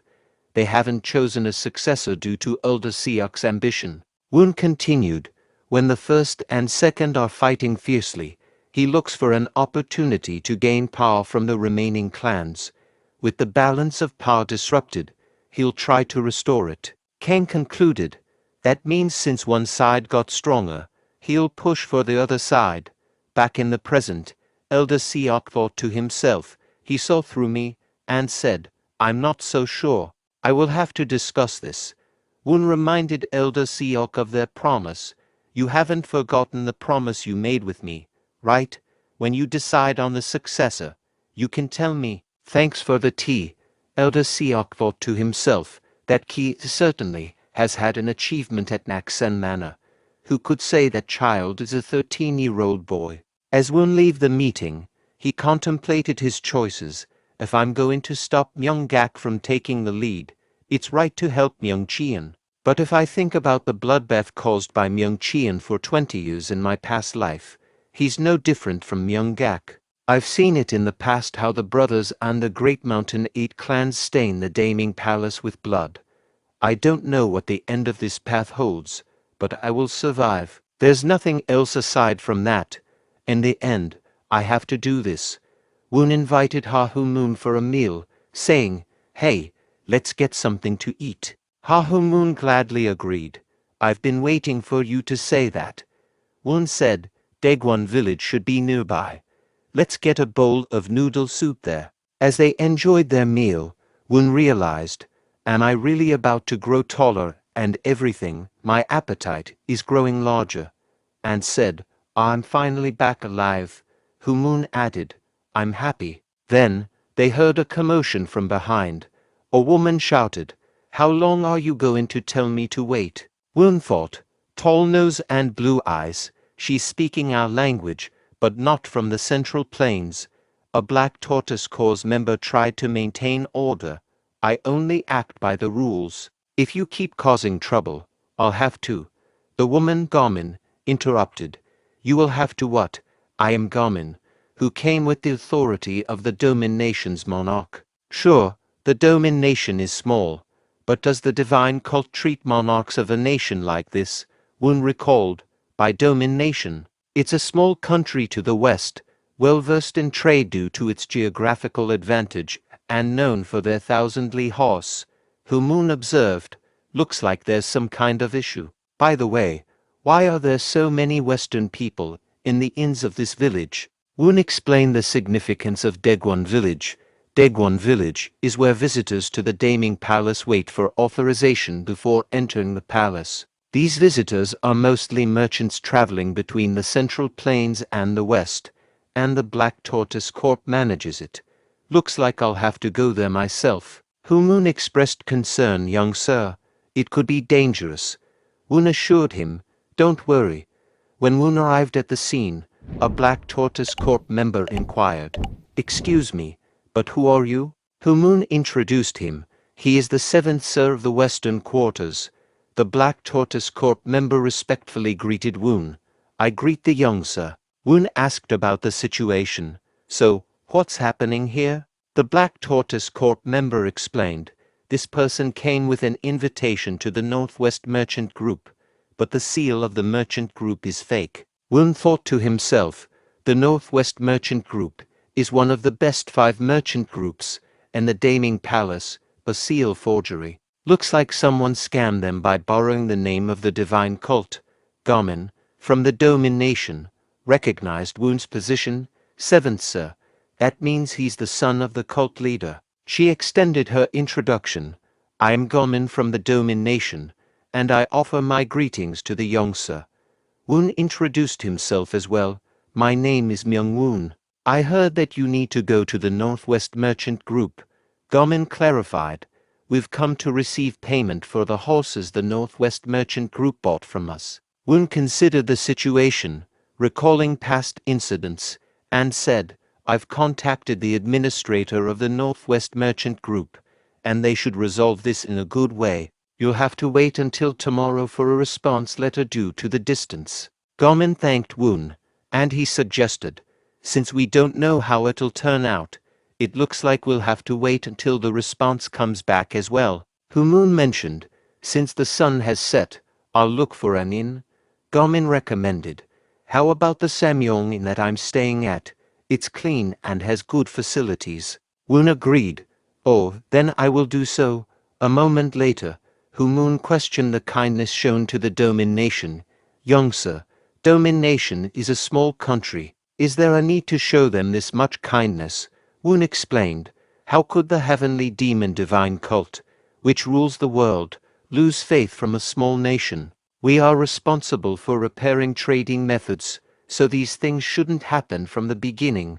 Woon contemplated starting a merchant group, thinking, out of everything, "We'll have to start a merchant group one day. Well, the Domin Nation will become a good trade partner for us."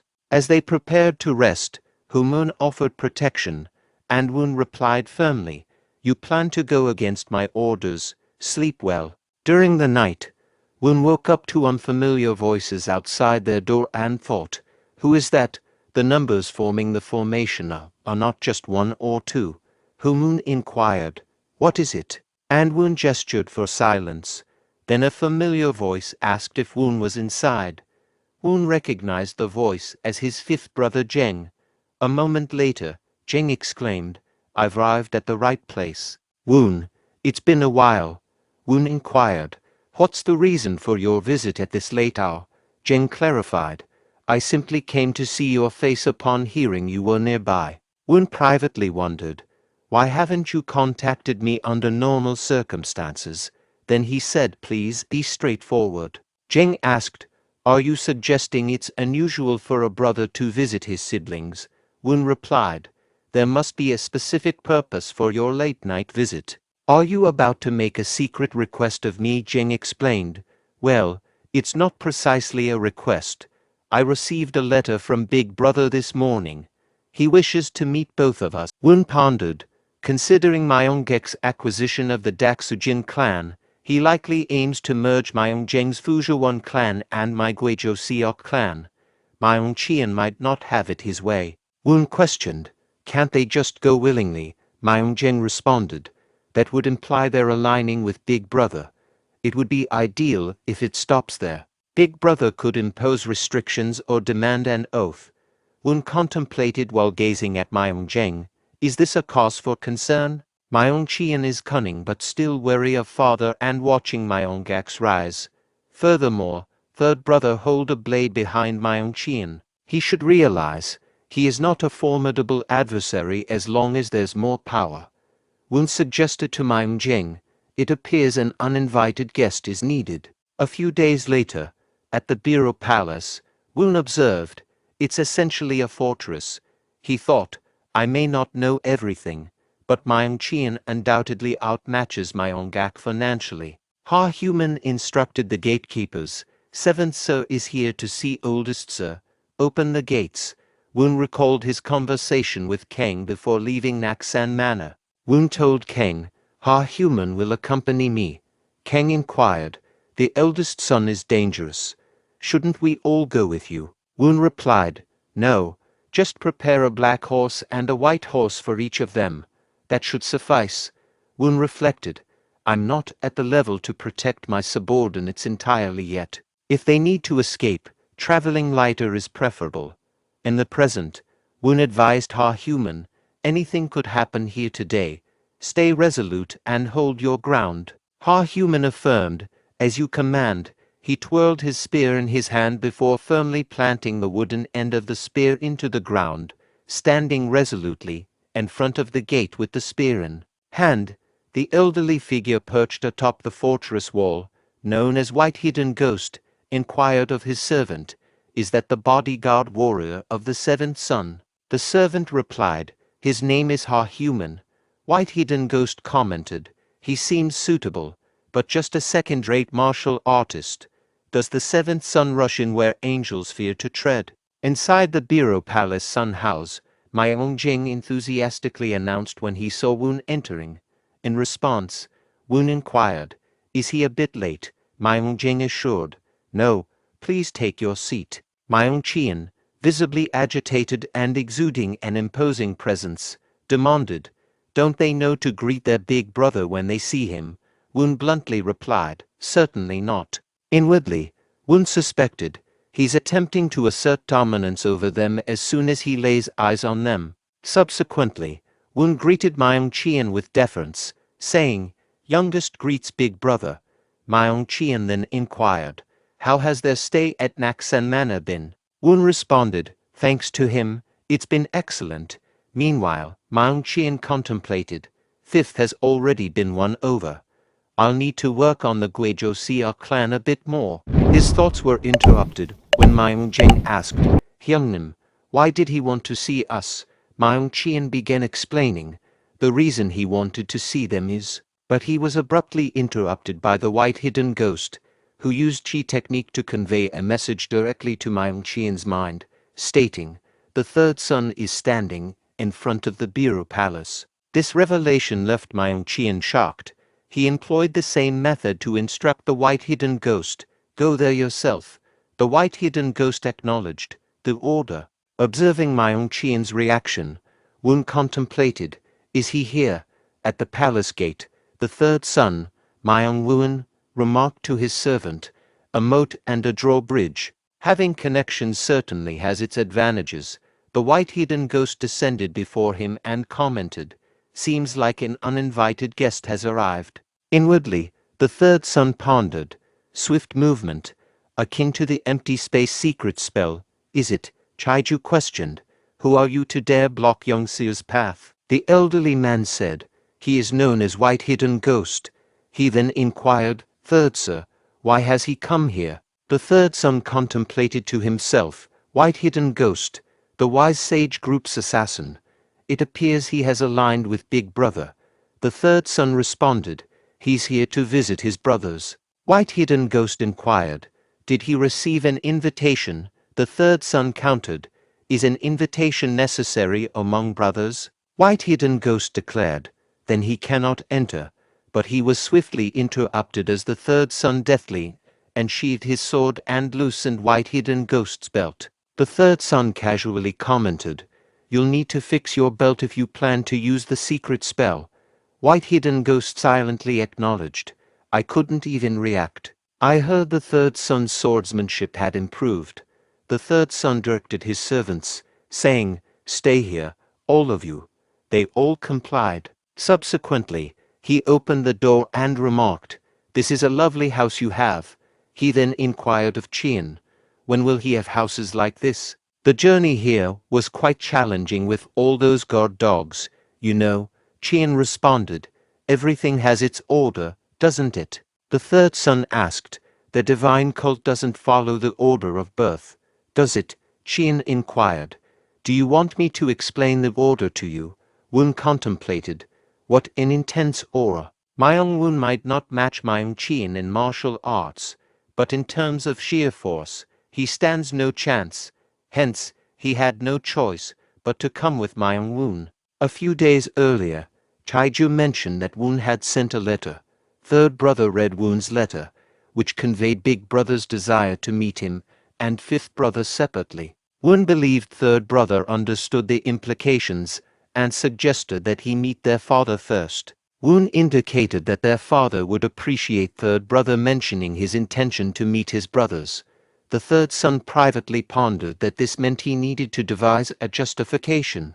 Woon also contemplated the situation, considering that if he and Zheng were taken away now, they could be permanently removed from the competition. The third son announced that he had just come from a meeting with their father. Qian wondered if the third brother had met their father beforehand. The third brother continued, sharing that when he informed their father about his plan to meet his brothers, their father gave him a special wine and he instructed Woon to drink it when he was older. Zheng expressed his excitement upon hearing this news. The third brother remarked on how their brothers had become so divided and suggested catching up later. Qian privately thought that this was not the right time for the third son to be doing this and questioned whether it was the scheme of the fifth or youngest brother. He believed that, in reality, only the White Tiger Corp stood behind the third brother. However, if the Fujian clan and Guizhou clan was supporting him, it could change the situation. Before Qian could delve further into his thoughts, Wen interrupted and requested permission to speak. He raised a concern about second brother and sixth brother, highlighting their father's unfavorable view of them but also his approval of their actions because of sixth brother's ambitions. Wen stressed that their father valued their achievements for the divine cult more than simply increasing their forces. He pointed out that Big Brother's recent mission to rescue fourth brother, in Sichuan, was a greater accomplishment than second brother's conquest of Kunlun. Wen accused second brother of betraying the core principles of the divine cult by prioritizing compassion over strength. He warned that if second brother continued to act recklessly, their father would not look kindly upon him. In response, Qian commented that mangacap was a prudent man. Wen countered that expanding their forces would lead to more attention and troubles. He likened it to a larger storage attracting more vermin despite vigilant supervision. Wen questioned whether second brother would act cautiously, given the ongoing issues caused by the sword spirit cores in every brothel they visited. He proposed the idea of infiltrating through that vulnerability. Human, upon their return from the Bureau Palace, expressed, "I'm relieved you've returned safely." In response, Wen remarked, "It's too early for relief." At that moment, Wen detected someone tailing them and told Human, "Let's split up." The individual following them was none other than the white hidden ghost, who thought determinedly, "I won't lose you." He recalled a recent conversation with Qian. When Qian had revealed, "I attempted to consolidate fifth and seventh's influence by using strength. However, by bringing in the third, they balanced the power and shattered my rationale with his eloquence. White hidden ghost, I'm granting you one more chance. Bring the youngest." The white hidden ghost replied, "As you wish." As he caught up to the horse, he was shocked to find Human instead of Wen. Human inquired, "Do you have any business with me?" The white hidden ghost realized that the seventh son was riding the black horse. Wen praised the obedient horse sent from the Dominion and decided to name it Magan, signifying horse ruler from now on. The four great guardians held a discussion. Namji Nam accused the Sword Spirit Corp of being ostentatious, which the Ghost Spirit Group affirmed. Gong Bokjin pondered the clash between the elite squadrons of the first and second sons, seeking the outcome. Jinam revealed that the second son's Sword Spirit Corp had triumphed, resulting into casualties and 9 injuries. Concerned, Bokjin asked if casualties were from the Ghost Spirit Group, and Jinam confirmed. Bokjin, worried about the casualties, instructed Jinam to address it. Despite Jinam's hesitation due to claims of intentional provocation by the oldest son's side, Bokjin urged Jinam to focus on guardian duties, but their conversation was interrupted by the cult leader, inquiring about their search. At Sword Spirit Corp headquarters, Sword Spirit Commander Zheng Jian reprimanded, "Despite my warning to behave prudently, you acted carelessly during a crucial time for the Yangtze's plans." Internally, Jian acknowledged the severity, contemplating, "Public conflict and casualties. Keeping this hidden will lead to even greater trouble." He directed toward, "First team leader, though I could demand your lives now, will adhere to the cult's protocols. Inform the young sir immediately." First team leader. The first team leader affirmed, "As you wish." Later, a Sword Spirit Corp member asked the first team leader, "Are you really going to inform him?" Perplexed, the first team leader queried, "What do you mean?" The member suggested evading consequences, stating, "People died. Report to the commander that the young sir advised to overlook it." The Ghost Spirit Group won't object. The first team leader resisted, saying, "Nonsense, I'm lamentful, but I can't do that." As the member unsheathed his sword and attacked, fatally injuring the first team leader, he apologized, "I'm sorry. Forgive me." Reflecting on a past warning from White Hidden Ghost, the member realized, "I have no choice." In the Grand Flame House, the gleaming hall buzzed with anticipation as Bok Jin addressed the cult leader, expressing his request for the mobilization of the Reaper Corp. Intrigued, the cult leader inquired about the Reaper Corp, prompting Bok Jin to reveal their purpose: to deal with those defying the divine cult's law, particularly the Sword Spirit Commander and his followers, tarnishing their reputation. Curious about the Guardian's involvement, the cult leader questioned if Guardian could handle the situation alone, considering the Ghost Spirit Group and Sword Spirit Corp. Jinam shared his encounter at the Sword Spirit Group, revealing the commander's refusal to cooperate. Surprised, the cult leader questioned the Sword Spirit Commander's defiance and urged Jinam to speak the truth. Jinam clarified that his attendance was repeatedly requested by the Guardian. Contemplating the situation, the cult leader realized Bok Jin's loyalty seemed aligned with the first. Acknowledging the second's martial prowess, but recognizing his ruling shortcomings, the cult leader pondered the first's strategic acumen. Speculating on Gak's potential, the cult leader wondered if he could become an unbreakable sword, a level he himself couldn't attain. Deciding to confirm through the left master, the cult leader instructed Jinam to summon Yong Dae-chung. Acknowledging, Jinam affirmed, "As you wish." Outside Myung-gak's residence, a crowd gathered as Yong called for the second son to heed the cult leader's will. Gak opened the gate while Yong asserted that Guardian Nam Jinam's repeated but unsuccessful attempts to summon the Sword Spirit Commander, Jang Jeon, amounted to an investigation for treason. Gak claimed no specific report had reached him. Yong, insisting he merely followed orders, encouraged Gak to convey this to the cult leader directly, ordering his subordinate to apprehend the youngster.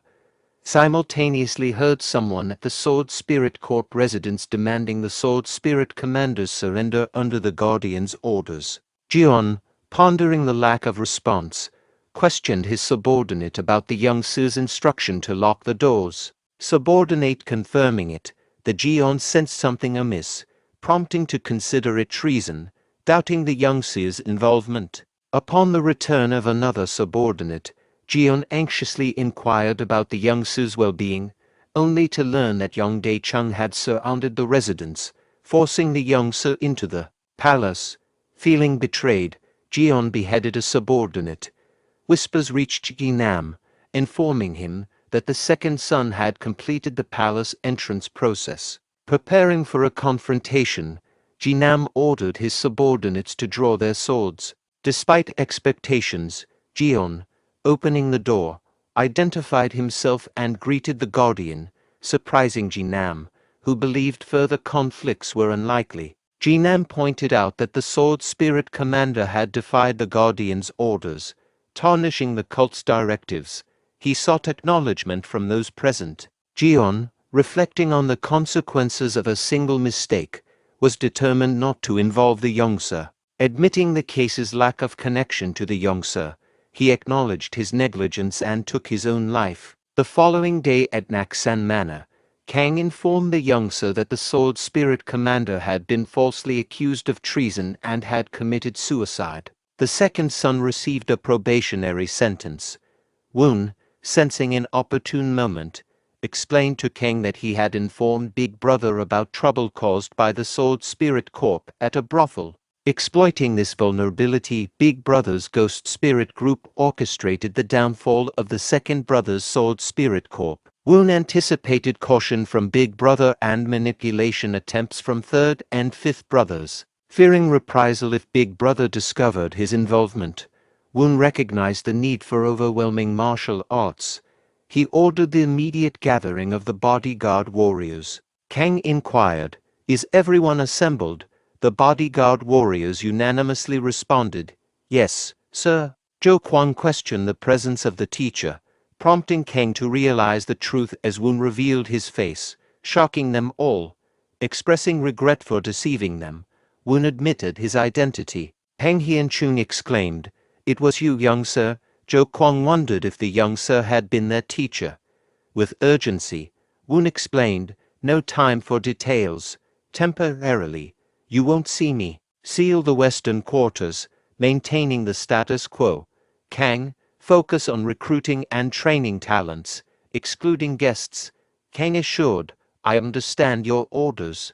Assigning tasks, Woon instructed Jeong-yoon to establish the merchant group and seek assistance from the Violet Light group leader and the Northwest merchant group. Jeong-yoon acknowledged the directive. Emphasizing diligence in training, Woon addressed the gods, who pledged, as you wish, adding another request. Woon asked them to guard him. Jo Kwang sought clarification, leading Woon to explain that he would commence solitary training the next day, urging them to protect the stone gates on his behalf. Kang and the rest gathered at the solitary training ground entrance, awaiting Woon's arrival. Kang informed Woon, our necessary preparations are complete. Expressing gratitude, Woon acknowledged, thank you all. Even Cho-yi and Cho-ha are present. Adding to the conversation, Cho-ha stated, with Dr. Dong assistance, we've created grainless diet pills for young Si's growth. I hope they suit your taste. Woon assured Cho-ha, saying, I'm sure they will. Shifting his attention to Cho-yi, Woon inquired, are you learning martial arts from director Kang? Let's spar after my solitary training. Cho-yi agreed, saying understood. Turning to Jeong-yoon, Woon assigned tasks, one for the Violet Light group leader, and one for you. Seek her assistance upon her return from the western region. Jeong-yoon affirmed, I receive your orders. Internally, he speculated, the 7-star pill's location should be on the other one. Upon reaching the training ground entrance, Woon bid farewell, stay safe, everyone. Their collective response echoed, we pray for young Si's success, we pray for his martial fortune. Descending the stairs, Woon reflected, whether in this life or the last, my first solitary training, missing the sky and mountains, birds, and butterflies is saddening, but it can't be helped. To become the junior cult leader, I must surpass my mangak.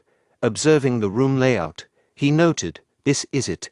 No worries about water, and martial uniforms are meticulously prepared. Contemplating the grainless diet pills, he wondered, should I give them a try? The grainless diet pills leave a refreshing sensation in their mouths, surprising Woon that were not unpleasant, contrary to the common belief that they taste bad. The necessity for those clothes is no more. External arts will be practiced during the day, while internal arts will be the focus at night.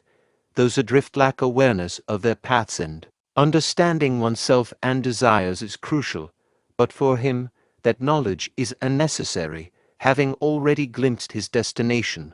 Born from dirt and returned to dirt, he've come back once more. All paths converge into one. A diverging path is but a mirage. Walking two paths simultaneously is impossible. The next path can only be trodden by observing the current one. Approaching 14, his age is merely the age of body. Growth stems from enlightened minds, transcending death. Even the heavenly demon can't traverse beyond death. Following Myung-woon's solitary training, the Western Quarters and Naksan Manor locked their doors as intended.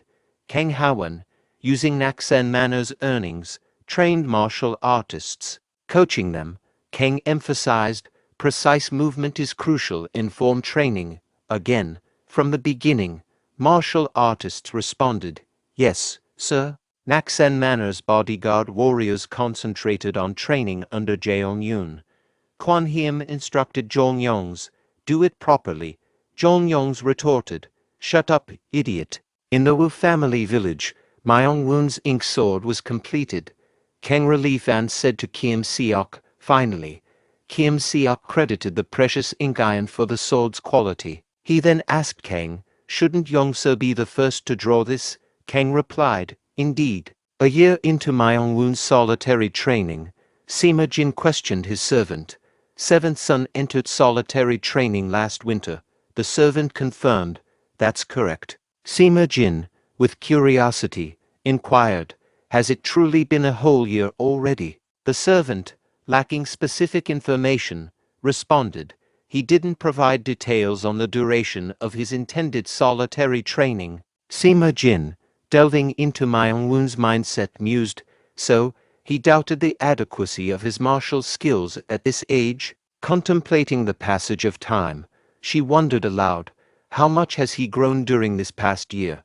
Concerned for her well-being, the servant suggested, "You must be fatigued from your journey. It would be wise to rest for a few more days." Sima Jin, displaying resilience, declined, stating, "No, a single day of rest suffices." Now, are there any other notable events that have transpired? The servant, becoming the bearer of news, shared. In the spring, Elder Jin of the esteemed Daksujin clan departed, and the second son faces hardships in his Daviate conquest. Sima Jin, struck by the sudden change in health of someone once robust, reflected silently, a person so hale and hearty just a year ago, and now, seeking clarification, she inquired about Elder Jin's cause of death. The servant, relying on available information, reported, as far as is known, it is attributed to old age. Sima Jin, detecting a subtle discrepancy, attempted to delve deeper into her thoughts, but was abruptly interrupted by another servant, who informed her, "Group leader, the director of Naksan Manor, awaits outside." Sima Jin, intrigued, questioned, "The director of Naksan Manor, and who might that be?" The servant responded, "She identifies herself as Jeong-yoon. She mentioned carrying a letter from the seventh son." Sima Jin, sensing a strategic waiting period, thought to herself, "It appears they anticipated my return." She then instructed, "Tell her to enter." As Jeong-yoon entered, she greeted with formality.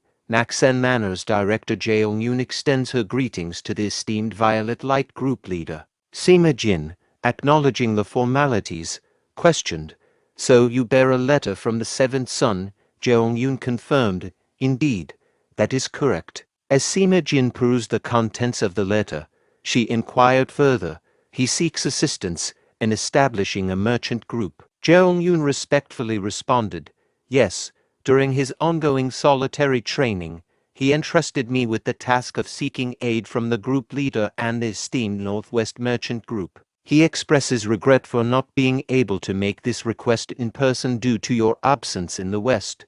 Internally, Sima Jin acknowledged, "A truly charming child she is." Understood. Monthly visits to Naksan Manor for collection. Information will be conveyed through ASO. Jeong-yoon expressed gratitude, saying thank you. Sima Jin, recognizing the challenge ahead, commented, "Establishing a merchant group is no simple feat. Follow my instructions diligently." Jeong-yoon assured, "I will adhere to the group leader's guidance." Reflecting on the passage of time, 449 days had elapsed since Woon commenced solitary training. Woon, contemplating the peculiar yin-chill ground channel, ruminated, "I anticipated yang energy, not chilling yin true ki flowing beneath Naksan Manor. These ki openings on my head. Chilling yin true ki courses through my 100 convergence pathway and front crown pathway. To avoid ki deviation, I must skillfully combine it with yang strength and true ki. Perhaps using yang energy with one hand and yin energy with the other is achievable. If the vertical alignment proves challenging, should I attempt a division into left and right? Could this lead to ki deviation?" With a resounding cry, he lost consciousness. Upon awakening, he pondered, "Where am I?" A woman bent over him, reminiscent of his mother, and behind her, someone wielding a sword ended her life. Recalling the pain he thought he had left behind, he mused, "Why do these suppressed emotions resurface in my second life? How should I navigate this new existence? Suppress the rage, quell the hatred. No, eradicate the mind demon of solitude. Embrace utter emptiness." In the outskirts of Yunnan province simultaneously, the recently appointed patriarch of the Daksujin clan, Jin Baekcheong, addressed Myeonggak, noting his retreat due to pressure from the combined forces of the Hu tribe and Daviate. Myeonggak questioned if Jin Baekcheong had journeyed there solely for confirmation. Inquiring if Myeonggak was angered, Jin Baekcheong, in response, asked if laughter would be more appropriate. Expressing concern about rumors of the eldest son assuming the role of junior cult leader, Jin Baekcheong asserted that the Daksujin clan might be compelled to disassociate if the situation persisted. Mangak questioned if Jin Baekcheong was issuing a threat, and Jin Baekcheong, in turn, asked if Mangak still failed to comprehend how he found himself in that predicament. Mangak attributed it to his older brother's unforeseen actions. Encouraging Mangak to compose himself, Jin Baekcheong stressed the significance of understanding the reasons for one's defeat. He advised Mangak to hone his martial skills, fortify his forces, and achieve success on the battlefield. Mangak, seeking clarity, asked what more could be done, prompting Jin Baekcheong to inquire if Mangak would follow through if given instructions. Mangak proclaimed his willingness to do anything as long as he could ascend to the highest position. Several days later, in the morning rain, Jin Baekcheong walked along a challenging path, suggesting he was nearing his destination. Spotting a person atop a stone pillar, he hurried towards him, exclaiming that it had been a while. The individual responded, indicating they had been awaiting his arrival. Jin Baekcheong proposed going to meet the great cult leader. The leader of the cult acknowledged. "You've arrived," Jin Baekcheong respectfully responded. "Your subordinate greets the true leader of the Heavenbreaker Palace." The cult leader questioned, "How did your task unfold?" Jin Baekcheong confidently replied, "I executed it flawlessly, without any errors." The cult leader stressed, "Precision is crucial to wipe out the Mayan clan." Jin Baekcheong assured, "I'll double-check to ensure everything is flawless." The cult leader declared, "Excellent, I'll fulfill my promise." Utilizing the Mind Sword technique, the cult leader transferred the reward to Jin Baekcheong. Observing the reward, Jin Baekcheong thought, "This is the pill to quell the poison insect within me and halt the seizures." Expressing gratitude, he said, "Your subordinate thanks the cult leader for his grace." Inquisitively, the cult leader asked, "Are you satisfied now as the patriarch instead of your late brother?" Jin Baekcheong humbly replied, "It's all thanks to the great cult leader." The cult leader remarked, "You should be content. Your actions were necessary for claiming that position. If your brother had emulated you, he wouldn't have died so meaninglessly." In the upcoming year, on the first day of the first month, at Grand Flame House, Sima Jin exclaimed, "Wait for me." Yong Dae-chung questioned, "Why is the great cult leader summoning us on the first day of the first month?" Sima Jin suggested, "Perhaps it's for New Year's greetings." If that's the case, he might have also called the four great guardians. Yong Dae-chung chuckled, remarking, "You haven't changed. By the way, is this our first encounter since the Grand Flame ceremony?" Sima Jin confirmed, "Yes, it was the first time I witnessed a Grand Flame ceremony with such emptiness. Last year, only the eldest son, third son, and fifth son were present."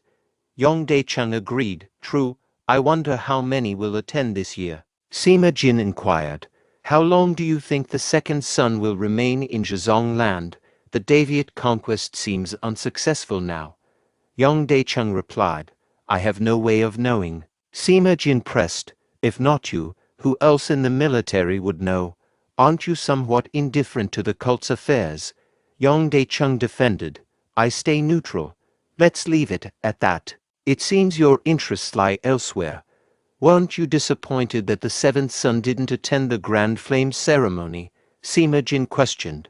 "What are you implying?" Yong Dae-chung disclosed, "I've heard that the Western Quarters and Violet Light Group have strengthened their ties recently." Sima Jin explained, "That's because the Western Quarters and Violet Light Group are..." The conversation was disrupted as Gong Bak Jin directed the maid, saying, "I'll go in first." Sima Jin pondered, Gong Bak Jin, the right master of the divine cult.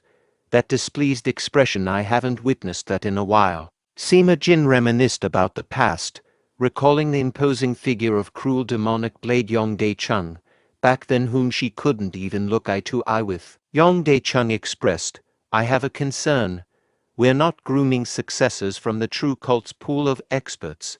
Sima Jin questioned, "What did you say?" "I'm here, still serving." Yong Dae-chung probed, Will you then inherit the title of Divine Cult's #1 sword? Sima Jin contemplated. Currently, aside from the great cult leader, Vice Cult Leader Yu Cheong holds the title of Divine Cult's #1 sword. However, Sima Jin responded, I won't decline if you bestow it upon me. Yang Decheng stated, let's go inside. Sima Jin asked, hold on, are you giving it to me or not? Yang Decheng replied, ask the one who made the offer. Never mind that. Is the seventh son 16 now? Has it been 2 years since he entered? Sima Jin queried, why do you keep asking about the seventh son, heavenly demon, divine cult leader? Myung-jung explained, I've gathered you here today to discuss your views on the next generation.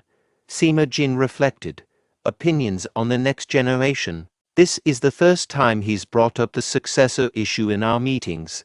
Myung-jung stated, as the eldest son is now in his mid-30s, it's time to address this. Beginning with Yu Cheong, share your thoughts without reservation. Yu Cheong expressed, I believe either the eldest son or the second son, with notable battle achievements, should lead the cult in the future. Myung-jung thought Yu Cheong, are you going to state the obvious throughout? Myung-jung directed, Nax, share your thoughts, Left Master. Yang Daecheng proposed, ultimately, we need to find the most suitable person for the position. How about entrusting the future to the son who achieves the most in the next 3 years? Sima Jin pondered. What is this elder suggesting? 3 years from now, it's a good idea to start afresh, but the seventh son is currently in solitary training. Myung-jung inquired, what is your stance? Right Master, Gong Bok-jin stated, I don't agree with Left Master's idea of starting anew. It will only fuel the rivalry among the sons. I concur with the vice cult leader's perspective. Myung-jung commented, I found Left Master's proposal intriguing. I'd also like to hear the opinions of the group leaders. Dun Myong-gun, the red flying group leader, suggested, 3 years is too brief. How about extending it to 10 years, with a longer duration? The right person will naturally emerge. Chien Jonji, the wise sage group leader, added, 7 years should be ample to distinguish between the genuine and the counterfeit. Myung-jung questioned, what about the violet light group leader? Sima Jin responded, I align with the wise sage group leader's viewpoint. Myung-jung decided, then let's settle on 7 years. That's our approach. Gong Bok-jin inquired, great cult leader, the 4 great guardians are not present. Are we making a decision on the spot? Myung-jung explained, since the guardians follow the right master, their sentiments are likely aligned. We'll finalize the successor after 7 years. All present affirmed, as you command. During the summer of the same year in the western quarters, Kang inquired of Elder Seok, what brings you to the western quarters? Seok Junmyung replied, just exploring the area. Internally, Kang mused, exploring, that seems uncommon for someone of Elder Seok's stature. Seok Junmyung then inquired, any news from Youngsa? It's been nearly 3 years. Kang explained, he's currently immersed in solitary training. Seok Junmyung shared, the eldest son recently dealt with bandits around Qinghai province. The fifth son in Gansu is also making strides.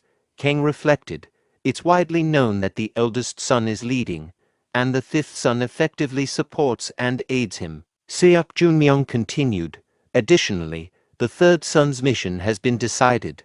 He will head to Turpan in the north to subjugate the Monkeys. Kang considered, I heard the Monkeys recently ventured south, targeting the true cult's trade routes. Well, it's just the Manchu. Seok Junmyung stated, therefore, I propose that the western quarters send martial artists to Turpan.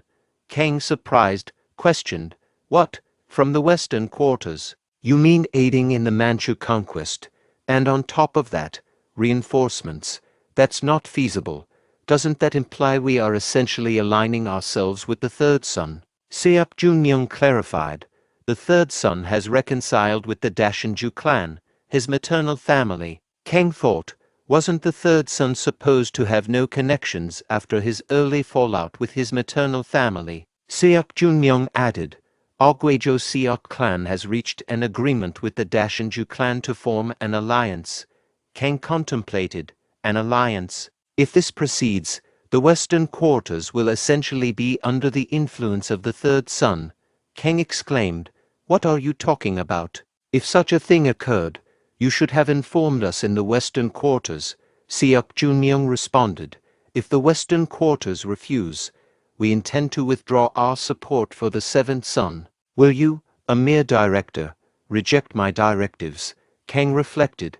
"Elder Siok, you truly aim to issue threats in the absence of Yongse." Many months earlier, in the western quarters, Sima Jin remarked, "Have you heard about the great cult leader announcing the successor competition?" Kang confirmed, yes, that he will decide after evaluating achievements in the next 7 years. Sima Jin conveyed, "At present, the seventh son needs to focus entirely on solitary training. Ensure this information remains undisclosed to him. That's why I came here to inform you." Kang thought, she came all the way here just to say that. Sima Jin continued, "Additionally, there will be future actions from the Siok clan. Regardless, do not waver. If there are things they desire, let them proceed as they wish." Sima Jin pondered. "Because I've witnessed it, the potential of the seventh son," Sima Jin asserted, "there must be no issues until the seventh son completes his training." Kang assured, "I will heed the group leader's words." Returning to the present, Kang considered, "Right now, in Youngse's absence, I cannot create more problems." Kang stated, "Understood. Whom do you desire?" As fall transitioned to winter, 2 years and 10 months passed since Myung-woon entered solitary training. At Naksan Manor, both Jo Kwon and Gyung-yoon acknowledged, "You've arrived." Kang responded, "Of course, I have." "Are there individuals monitoring the solitary training site?" Jo Kwon revealed, "They haven't revealed themselves yet, but there were about 2 a month ago. Recently, their numbers have exceeded 10. Curious, Kang inquired, "Who is standing guard right now?" Jo Kwon explained, "Everyone except me is on guard."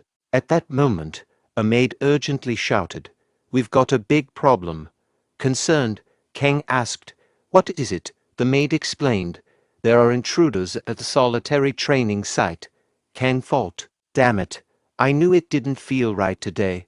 Are they from the eldest son?" The 3 gods, Peng Hien-chung, Jong-yongs, and Kwan Hiem, confronted the intruders shouting, "Where do you think you're going? Whose bastards are you?" One of them removed their mask and calmly stated, "Calm down. I am called White Hidden Ghost. I came here out of curiosity to check on Seventh Su's well-being." Jong-yongs retorted, "Everyone knows that Youngse is in solitary training. What kind of inquiry are you making?" White Hidden Ghost explained, "Since he's not coming out after 3 years, there are rumors circulating that the seventh son has died. You see." Kwan Hiem swiftly advanced, exclaiming, "Insolent." Jong-yongs intervened, urging, "Stop, Kwan Hiem, there's someone else present." Chaiju successfully blocked Kwan Hiem's attack, stating, "Greetings to both sides.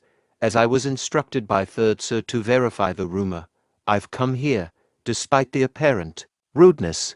Now, may we inspect inside the stone door first?" The White Hidden Ghost objected. "Now we can't allow that." Jong-yongs retorted, "Do you think this is your bedroom or something, Peng?" Hien-chung concurred, saying, "Exactly." Seizing the opportunity, Kwan Hiem remarked, "I was annoyed that only humans sought accomplishments. Good timing." Subsequently, the gate of solidarity training opened, and they were all subdued by the overwhelming ki from Woon. The ki launched by Woon surpassed them, forming an unexpected ki barrier. A member of the White Hidden Ghost Squad inquired, "How could a ki barrier of this magnitude be possible?" Woon declared, "I've ordered the sealing of Naksan Manor, so I'm going to need all of you to leave now." Woon continued, "That's why, please stop and leave now." The gods were elated, and Jong-yongs exclaimed, "Young master, you've completed your training." Chaiju reflected, "That is the 7th young master. The white hidden ghost marveled. Who would have thought he would be able to improve that much? As Kang arrived at the training site, he shouted, "Who are you bastards?" Spotting Woon, Kang announced, "The young master has come out." Woon requested, "Please leave. I'm not going to go." The white hidden ghost acknowledged, "I need to confirm it," and added, as a loyal subject, "I can't help it now that I've been given the mission. Please forgive me for my rudeness." In a worried tone, Kang shouted, "Young master." Woon addressed the white hidden ghost. "You said your name is White Hidden Ghost, right? You're not at the level to check on me. Please go back and tell my oldest brother, his youngest brother, who has just finished the seclusion training, will soon come to pay his greeting." A little later, Kang congratulated, saying, "Congratulations on your achievements, young master." Woon responded, "Achievements? I'm not sure if you can call it achievements, but I'm glad to see you again, everyone." Kang thought, although he says it with modesty, his chi is incredible. Transcendent realm, or maybe it's above that. To reach this realm at age 16, there's no doubt that young master is a genius. Young Yoon observed, both his tone and his aura have changed. He clearly made some great achievements.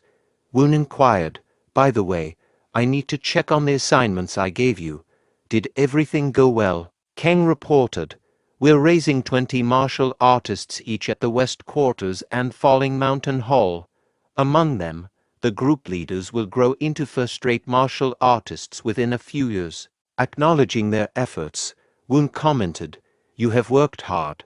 How is the merchant group doing?" Kyung Yoon provided updates, stating, "The merchant group made their first trip to the western regions last fall."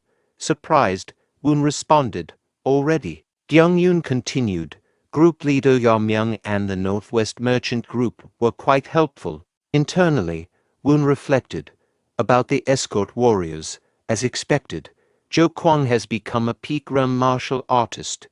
While Kwon Hiem is still a first-rate warrior, he has made some progress. Jong Youngs will soon reach the peak realm, and it seems that Peng Hien Chung still doesn't understand why he needs to use the blade yet. Woon inquired further, "By the way, where did Ha Hu Moon go?"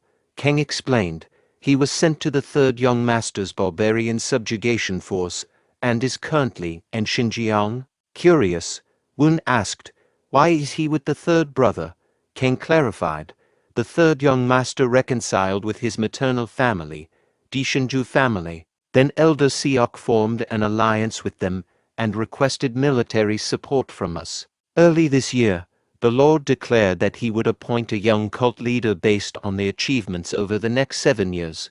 That's why all the young masters have been rushing to battle." Woon inquired, "Did Elder Seok specifically choose Ha Hu Moon?" Kang confirmed, "That's correct. I've been contemplating whether I should tell you all this because I didn't want to interrupt your training, young master. Group leader Ya Myung also came in person and asked to see you." Woon reflected, "Looks like I must go find him and express my gratitude later." Addressing the situation, Woon stated, "Since this year is almost over, I still have 6 years left. That should be enough. I must go see the Lord. Please notify the Supreme Harmony Hall." Simultaneously, at the Hidden Palace's Sun Hall, the White Hidden Ghost reported, "The 7th Young Master has finished his seclusion training." Chien inquired, "Really? Did he make any progress?" The White Hidden Ghost asserted, "There's no doubt that he's reached the transcendent realm." Surprised, Chien asked, "What? Are you sure?" Apologizing, the White Hidden Ghost stated, "After going against him myself, he wasn't at a level I could handle." Internally, the White Hidden Ghost concluded, "He's definitely in the transcendent realm, not below that."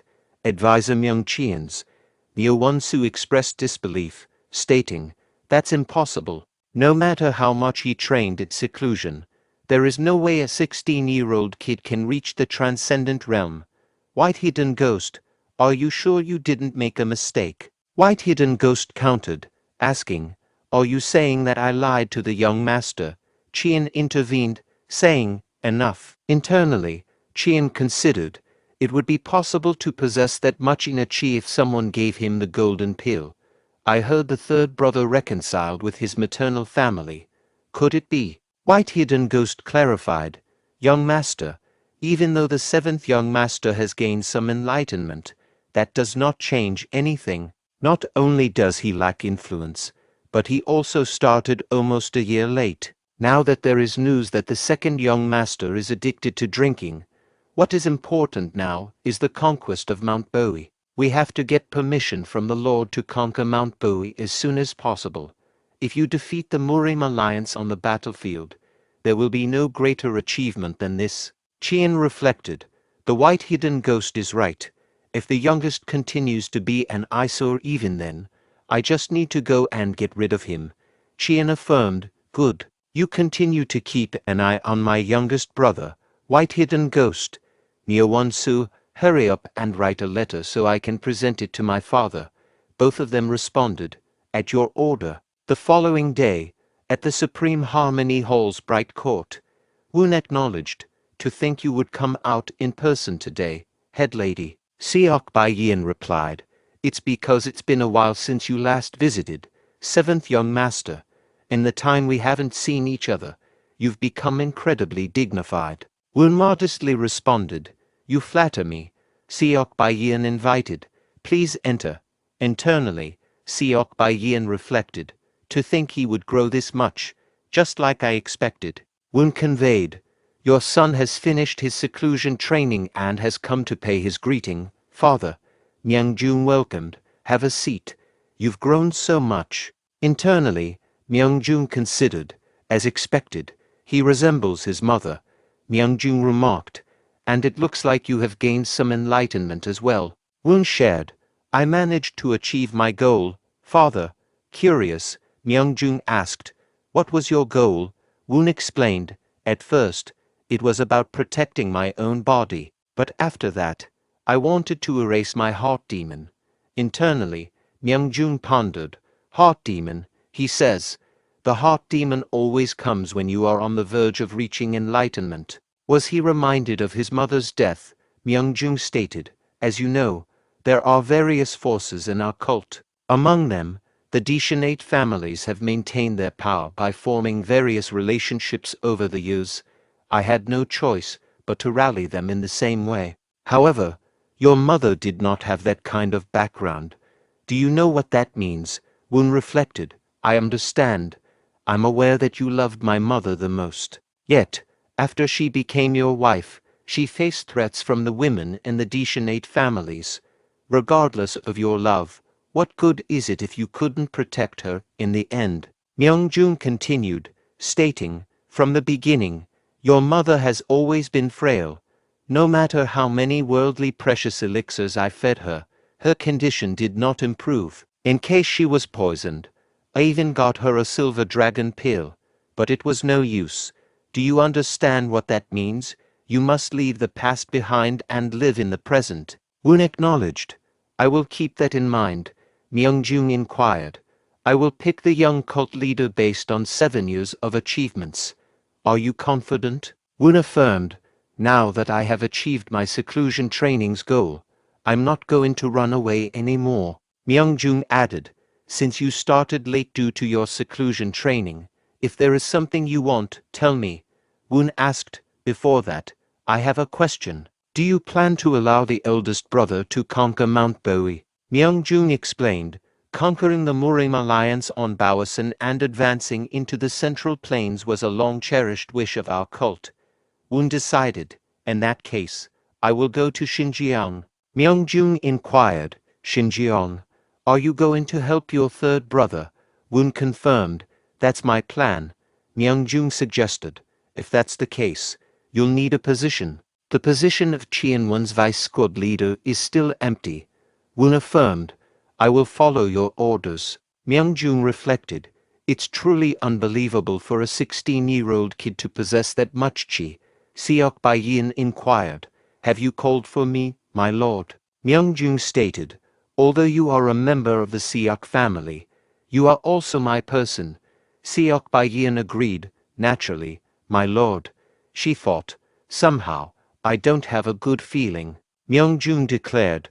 From now on, you will carefully monitor the seventh young master's every move and report it to me, and the Seok family will not be aware of this fact. A few hours later at Falling Mountain Hall, Kang asked, Cheonwon squad, he even made you the vice squad leader? Woon explained, that's because the position of vice squad leader has been vacant for some time. Kang remarked, that's true, but still, all members of the Cheonwon squad came from the Murim Alliance who surrendered to our cult, so it's not a difficult place to manage. Woon stated, that's why I think it's even more meaningful. I will take Jeong-yoon and Peng Hee Chung to the Cheonwon squad tomorrow. Please make the necessary preparations. Peng Hee Chung asked, you're going to take me to, young master? In the aftermath, the former Jamyoung group leader, Sima Young, commended, you played a huge role in our victory this time. Acknowledging her contribution, she remarked, it's all thanks to your wise decision, group leader. Curious about her last name, Sima Young inquired, by the way, what's your last name again? As an orphan, she replied, since I grew up as an orphan, I have no last name, sir. Sima Young recalled, right, you did tell me that. Then, I will give you a name and make you my adopted daughter. How about taking my last name and becoming Sima Jin? At any rate, what a beauty you are. The day when your face will be of great use will come soon. Confused, she responded, I don't understand what you mean. Sima Young suggested, hasn't the world changed? Now that we have a new lord, you should work hard to become his mistress. It's better than dying on the battlefield. Then my position within the cult will be. At that instant, Sima Jin woke up from the dream, reflecting, instead of getting a good night's sleep, I just had to dream about that lousy dream again. What's so good about becoming a mistress? Dying on the battlefield is 100 times better. I've cut down 1,000 people to get this far. My talent isn't limited to my beauty. Woon greeted, you've come. It's been a while. Sima Jin replied, it's been a while, young master. Woon acknowledged, considering how you sent the messenger pigeon, I guess my greeting was late. Woon chuckled and remarked, it's only been 3 days since I finished my seclusion training. Sima Jin inquired, are you saying that I rushed you? Woon clarified, not at all. I have been waiting as well. Please teach me. Sima Jin responded, please, don't let me down. Simultaneously, in Xinjiang's Turpan, demon cult soldiers engaged in battle against barbarians. The barbarian soldiers shouted, light it up, let's fight them hand to hand. Yurumu, the Manchurian tribal leader, declared, look at their confusing faces, how unsightly, kill them all. A barbarian scornfully said, you demonic cultist trash, I will kill all of you. However, his head were cut off by Myungwoon, the third son of demonic cult leader. While Myungwoon contemplated, our plan was perfect. Where did we go wrong? Their forces aren't something you would see in a night raid. It's like they prepared a trap and have been waiting for us all along. Was there a spy among our forces? To think we would have such a hard time against these barbarians. There's no helping it. I have to cut off that bastard's head and end this. Yurumu commanded. Ready the poison arrows. Shoot, Myungwoon lamented. These mere arrows. Damn, how could I miss one arrow? Yurumu ordered. Now, that bastard is the demonic cult's third young master. Kill him, Myungwoon thought. Do I have to die in this kind of place? Ha-Hu-moon urged. Young master, please quickly get away. Myungwoon pondered. Is this person West Quarters Ha-Hu-moon? Jang-moon declared. Protect the young master. As he maneuvered through the enemies, Jang-moon advised, it's best if we retreat now. Young master, please get on quickly. Sima Jin complimented, given your young age, you're truly incredible. Young master, however, cultivating inside the training hall is different from killing people on the battlefield. If you want to be my opponent, you will have to give it your all, young master. Woon affirmed, I know. In his thoughts, he acknowledged, however, although I have never cut a person in this life, I have cut down many in my past life. Group leader. Sima Jin observed. To think he could place the cold yin true chi in the tree branch. I thought he was taking it easy. But it looks like he has unlocked his upper dantian. Woon remarked. Looks like it will be difficult to defeat you with one hand. Group leader. Woon introduced. This is yin-yang dual sword. In her thoughts, Sima Jin considered. A 16-year-old boy is using such a powerful yin-yang dual sword. Then for your sake, allow me to use this move, young master. Sima Jin executed the flash strike. Woon reflected. It's definitely a good move. But now that I'm fighting against you, I'm sure of it. I know what level I have reached now. Sima Jin pondered. An afterimage. Where did he go? Then she noticed Woon above, using phantom swords. But the phantom swords started disappearing midway. She succumbs to the invisible phantom swords, resulting in her defeat. She thought, no, this is impossible. Woon asked, are you alright? Sima Jin thought, how foolish. What's with the divine cult best sword nonsense?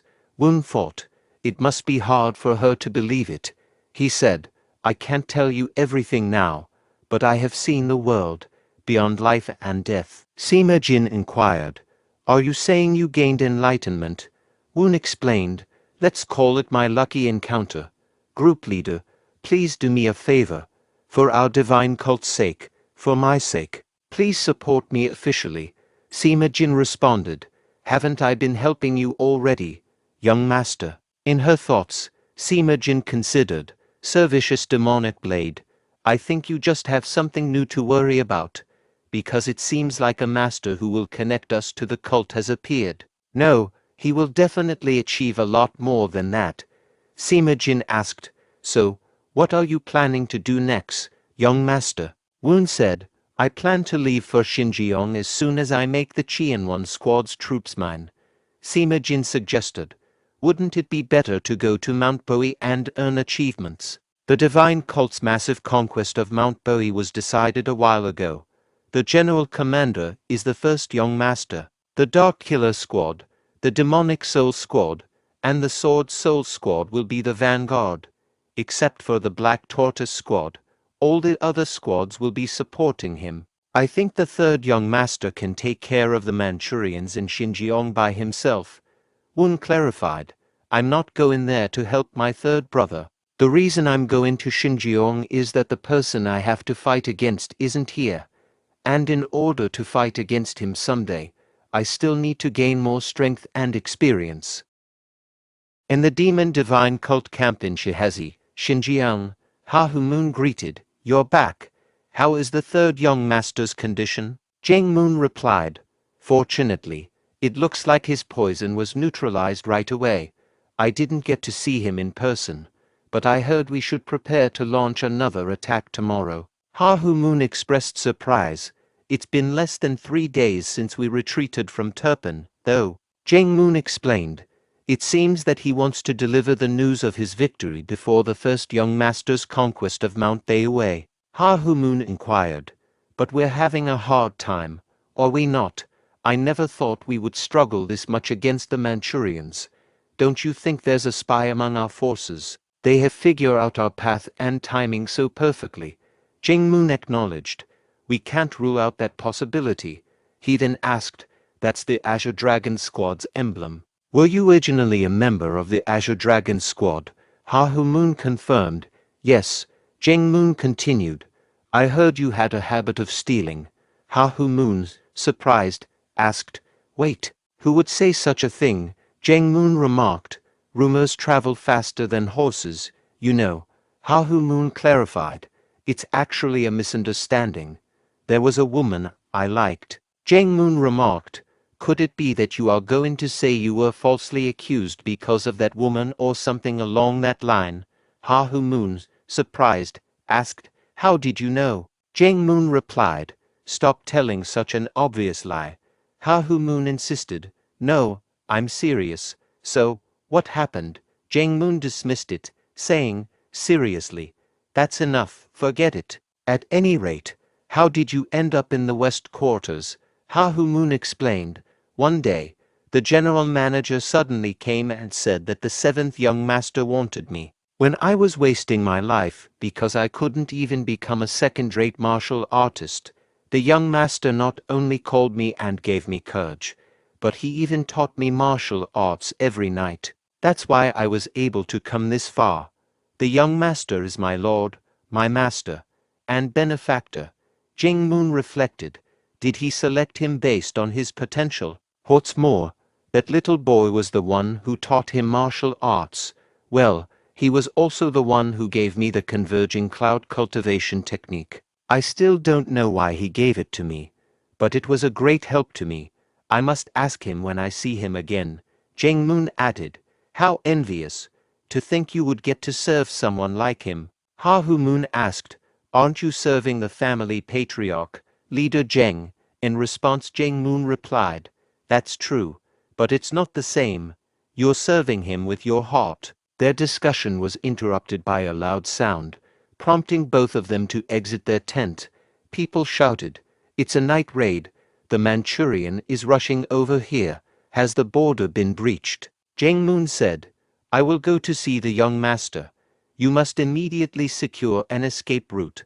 Ha Hu Moon responded, understood. Near Falling Mountain Manor, on the mountain path, Kang informed Woon, the Guizhou family sent us a letter last night. Woon inquired, what does it say? Kang relayed, that is, they want to congratulate you on your appointment as the vice squad leader of the Heavenly Elemental Squad, and they are asking for additional troops to be sent to Xinjiang. Woon pondered, additional troops. Does that mean the subjugation of the Manchurians isn't going as planned? We have to hurry. Kang thought, Elder Seok, that wicked old man, to think he would ask us for reinforcements. That cheap bastard. Woon instructed, please tell him that we will do so. Kang, seeking clarification, asked pardon. Woon instructed, please inform Zhou Kuang, Zhong Yongs, and Quan Hiem to quickly prepare, and have them go to Xinjiang first. Kang inquired, all three of them, and by first, you mean? Woon clarified, after we arrive at the Heavenly Elemental Squad through this route, we will also gather our forces and go to Xinjiang. Gyung-yoon questioned, we are also going to Xinjiang? Kang asked, are you saying that you will go in person? Young master, Woon affirmed, of course, I have to help my brother. Kang, expressing concern, stated, that's not what I mean. Kang thought, given the third young master's skills, they should have subdued the Manchurians a long time ago. There is no way young master wouldn't know that, but the fact that he is going in person, his thoughts were interrupted. When Woon urged, now that we're done talking, let's hurry. Kang agreed, yes. Kang continued with his thoughts. Does this mean there are some variables in Xinjiang? A few hours later, at the Heavenly Elemental Squad HQ, Zhuge Minjung questioned, why did they tell us together? Quack Jun expressed, I know, right. It's not like they're here to train us. Zhuge Minjung added, I heard there will be a big fight on Mount Bayway this time. Quack Jun asked, they're not going to make us stand at the front line again, are they? How long are you going to make us meet shields? Zhuge Minjung remarked, since it's a big fight, small fries like us won't be able to help at all. Quack Jun added, great. I'm tired of burying my subordinates too. Zhuge Minjung commented, hey, you were able to bury them because you could collect their corpses, but I... Their discussion was interrupted when Seo Jin, the leader of the first squad of the Heavenly Elemental, struck the desk. Seo Jin said, to think there would be some damn mosquito in the middle of winter. Both Quack Jun and Zhuge Minjung were startled by the sudden sound. Seo Jin thought, great, my ass. Are you really thinking of settling down on this land? I am not. I will definitely go back to the Central Plains. I have to go back. Entering the room, the leader of the Heavenly Elemental Squad, Go Chang Jun, announced, the squad leader is coming. When met with silence, in return, Chang Jun shouted, Heavenly Elemental Squad, assemble. Zhuge Minjung questioned, only us group leaders are here. What's with the assemble part? Chang Jun asked, what are you saying? Aren't you part of the Heavenly Elemental Squad as well? The vacant position of Vice Squad Leader of our Heavenly Elemental Squad has finally been filled. Entering the room, Woon greeted. Nice to meet you. My name is Myung-woon. Kwak Jun remarked. They even sent us this brat now. Juj Min-jong added, seriously. Hey, if I was successful in my first love, I would have a son as big as you. Kwak Jun retorted. If you don't want me to be the vice squad leader, just say so. Seo-jin commented. Your joke is going too far, squad leader. Chang Jun questioned. Have you gone insane because you miss your hometown? This person is the cult leader's youngest son, the seventh young master.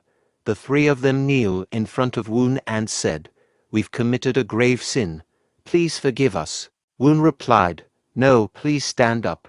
Seo-jin asked, But may I ask why you are here? The Heavenly Elemental Squad consists of people who came from the Murim Alliance and have either been taken prisoners or surrendered on the battlefield. So I don't understand why you are here, young master. Woon responded. So what? Seo-jin questioned. Aren't our positions different? We just want to go to the battlefield as soon as possible and make a contribution. Chang Jun interjected. First group leader, Seo-jin, are you not going to shut up? Seo-jin explained. Although everyone here is people who used to have a name for themselves in the past, let alone providing proper support, it's hard to even call them reinforcements. If a war breaks out, they can only serve as meat shields. It's not because we're lacking in martial arts skills. Although we train and sharpen our swords every day, we aren't even given the chance to show our skills. Woon inquired. Does that mean you want to make a contribution? Seo-jin responded. No matter where we come from, we are all martial artists.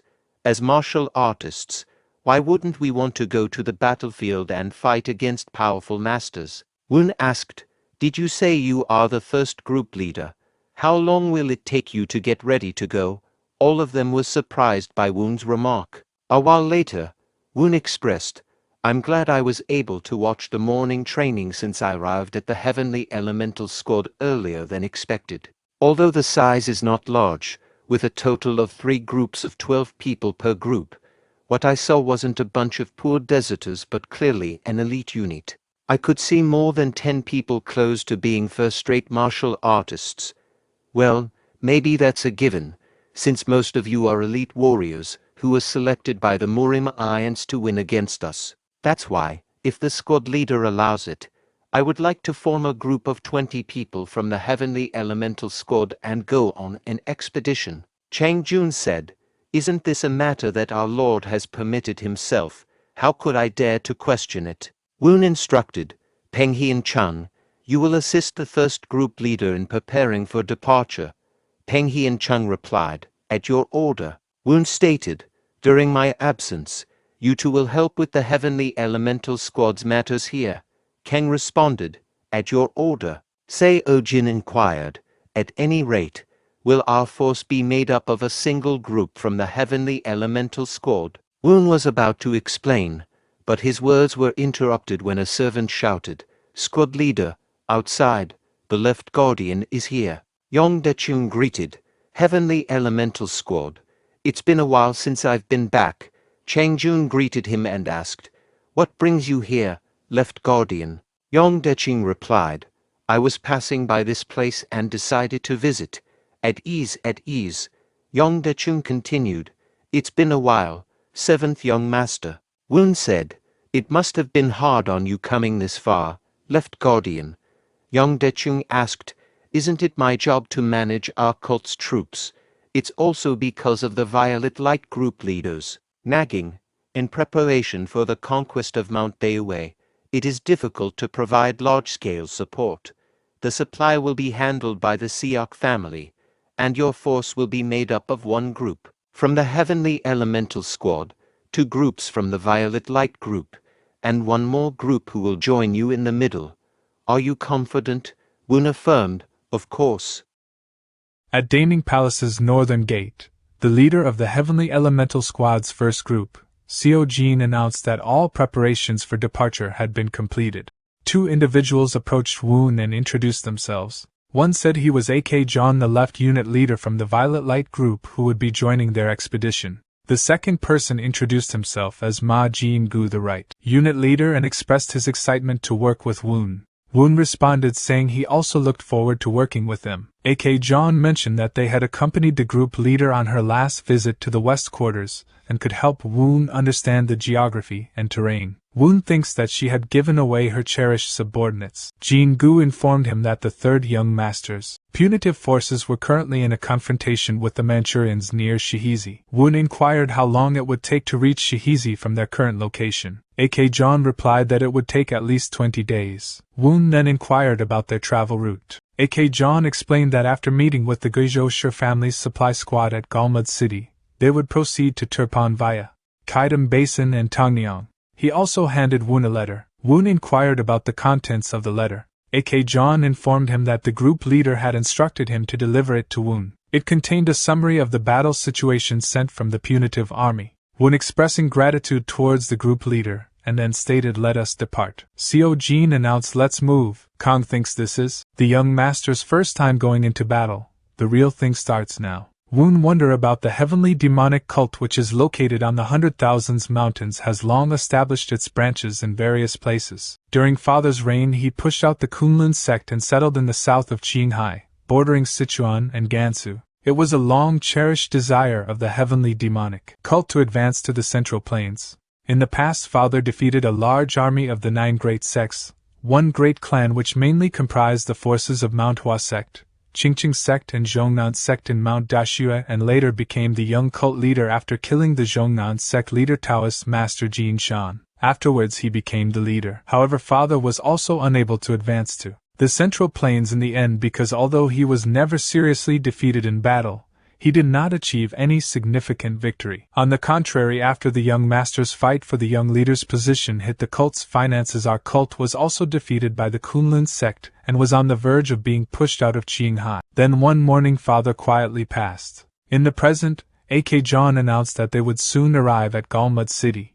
Galmud City served as a transportation hub connecting Sichuan and Kaidam Basin and also served as a gateway to Xinjiang and Tibet. Woon believed that Xinjiang and Tibet mostly consisted of highlands, wilderness, and deserts with harsh climates. However, he also acknowledged that the Tian Shan of Xinjiang and Tibet's Horse Road were important trade routes that connected the western region with the Central Plains. Suddenly they were stopped by the head of the supply squad. He introduced himself as Soaring Full Sword Shizhou and greeted the vice squad leader. Woon thinks that their cult's influence was pushed westward, but they held an advantage in controlling the trade routes with the western region. This allowed them to secure valuable items faster and sell them back to the Central Plains at a brokerage fee as long as they could secure the market. Woon instructed Jin-gu to position the supply squad at the rear, ensuring their protection alongside Soaring Full Sword and A.K. John. Jin-gu acknowledged the order.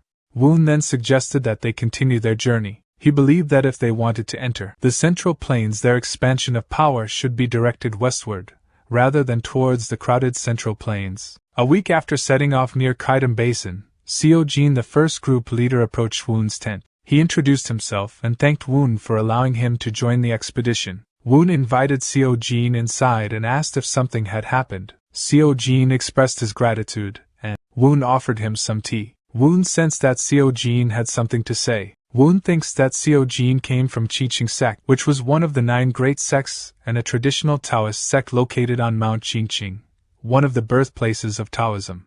Their Azure Sky Scarlet Dawn sword technique and Willow Glide movement technique are so excellent that they aren't inferior to any other martial arts. Seo Jin must have been the representative disciple of his generation. Normally someone like him would choose death rather than surrender when captured. Seo Jin inquired if he could ask for a favor. He stated that if he made a significant contribution during the expedition, could he please send him to the Central Plains someday? Main camp near Shihizi. The third young master Myung-won thinks if it was some kind of snake venom. He was pushing it out little by little, but it wasn't easy at all. He never thought there would be an arrow carrying with that much inner chi, and he saw it clearly. That person wasn't a Manchurian. He couldn't find any silver dragon grass there. His thoughts were interrupted as Chai-ju inquired if he could come in. Myung-won told him to come in. Chai-ju inquired if he was truly alright. Myung-won replied that he was fine and asked if the preparations for departure were completed. Chai-ju confirmed that they were completed but mentioned that there were definitely people who had learned the Murim type of martial arts among the Manchurians. Myung-won believed they must have been the ones who were kicked out of the Murim alliance. He asked what was so strange about that.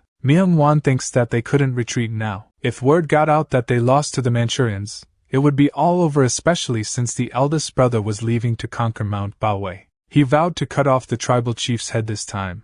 Chai-ju stated he had one more thing to tell him.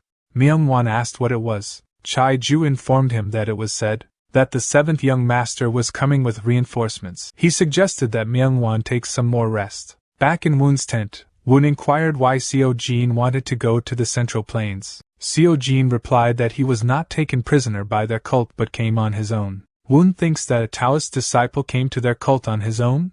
Seo-jin continued saying that after the Qingqing sect master, Taoist Master Yahello framed him, he placed a wanted poster on him throughout Sichuan.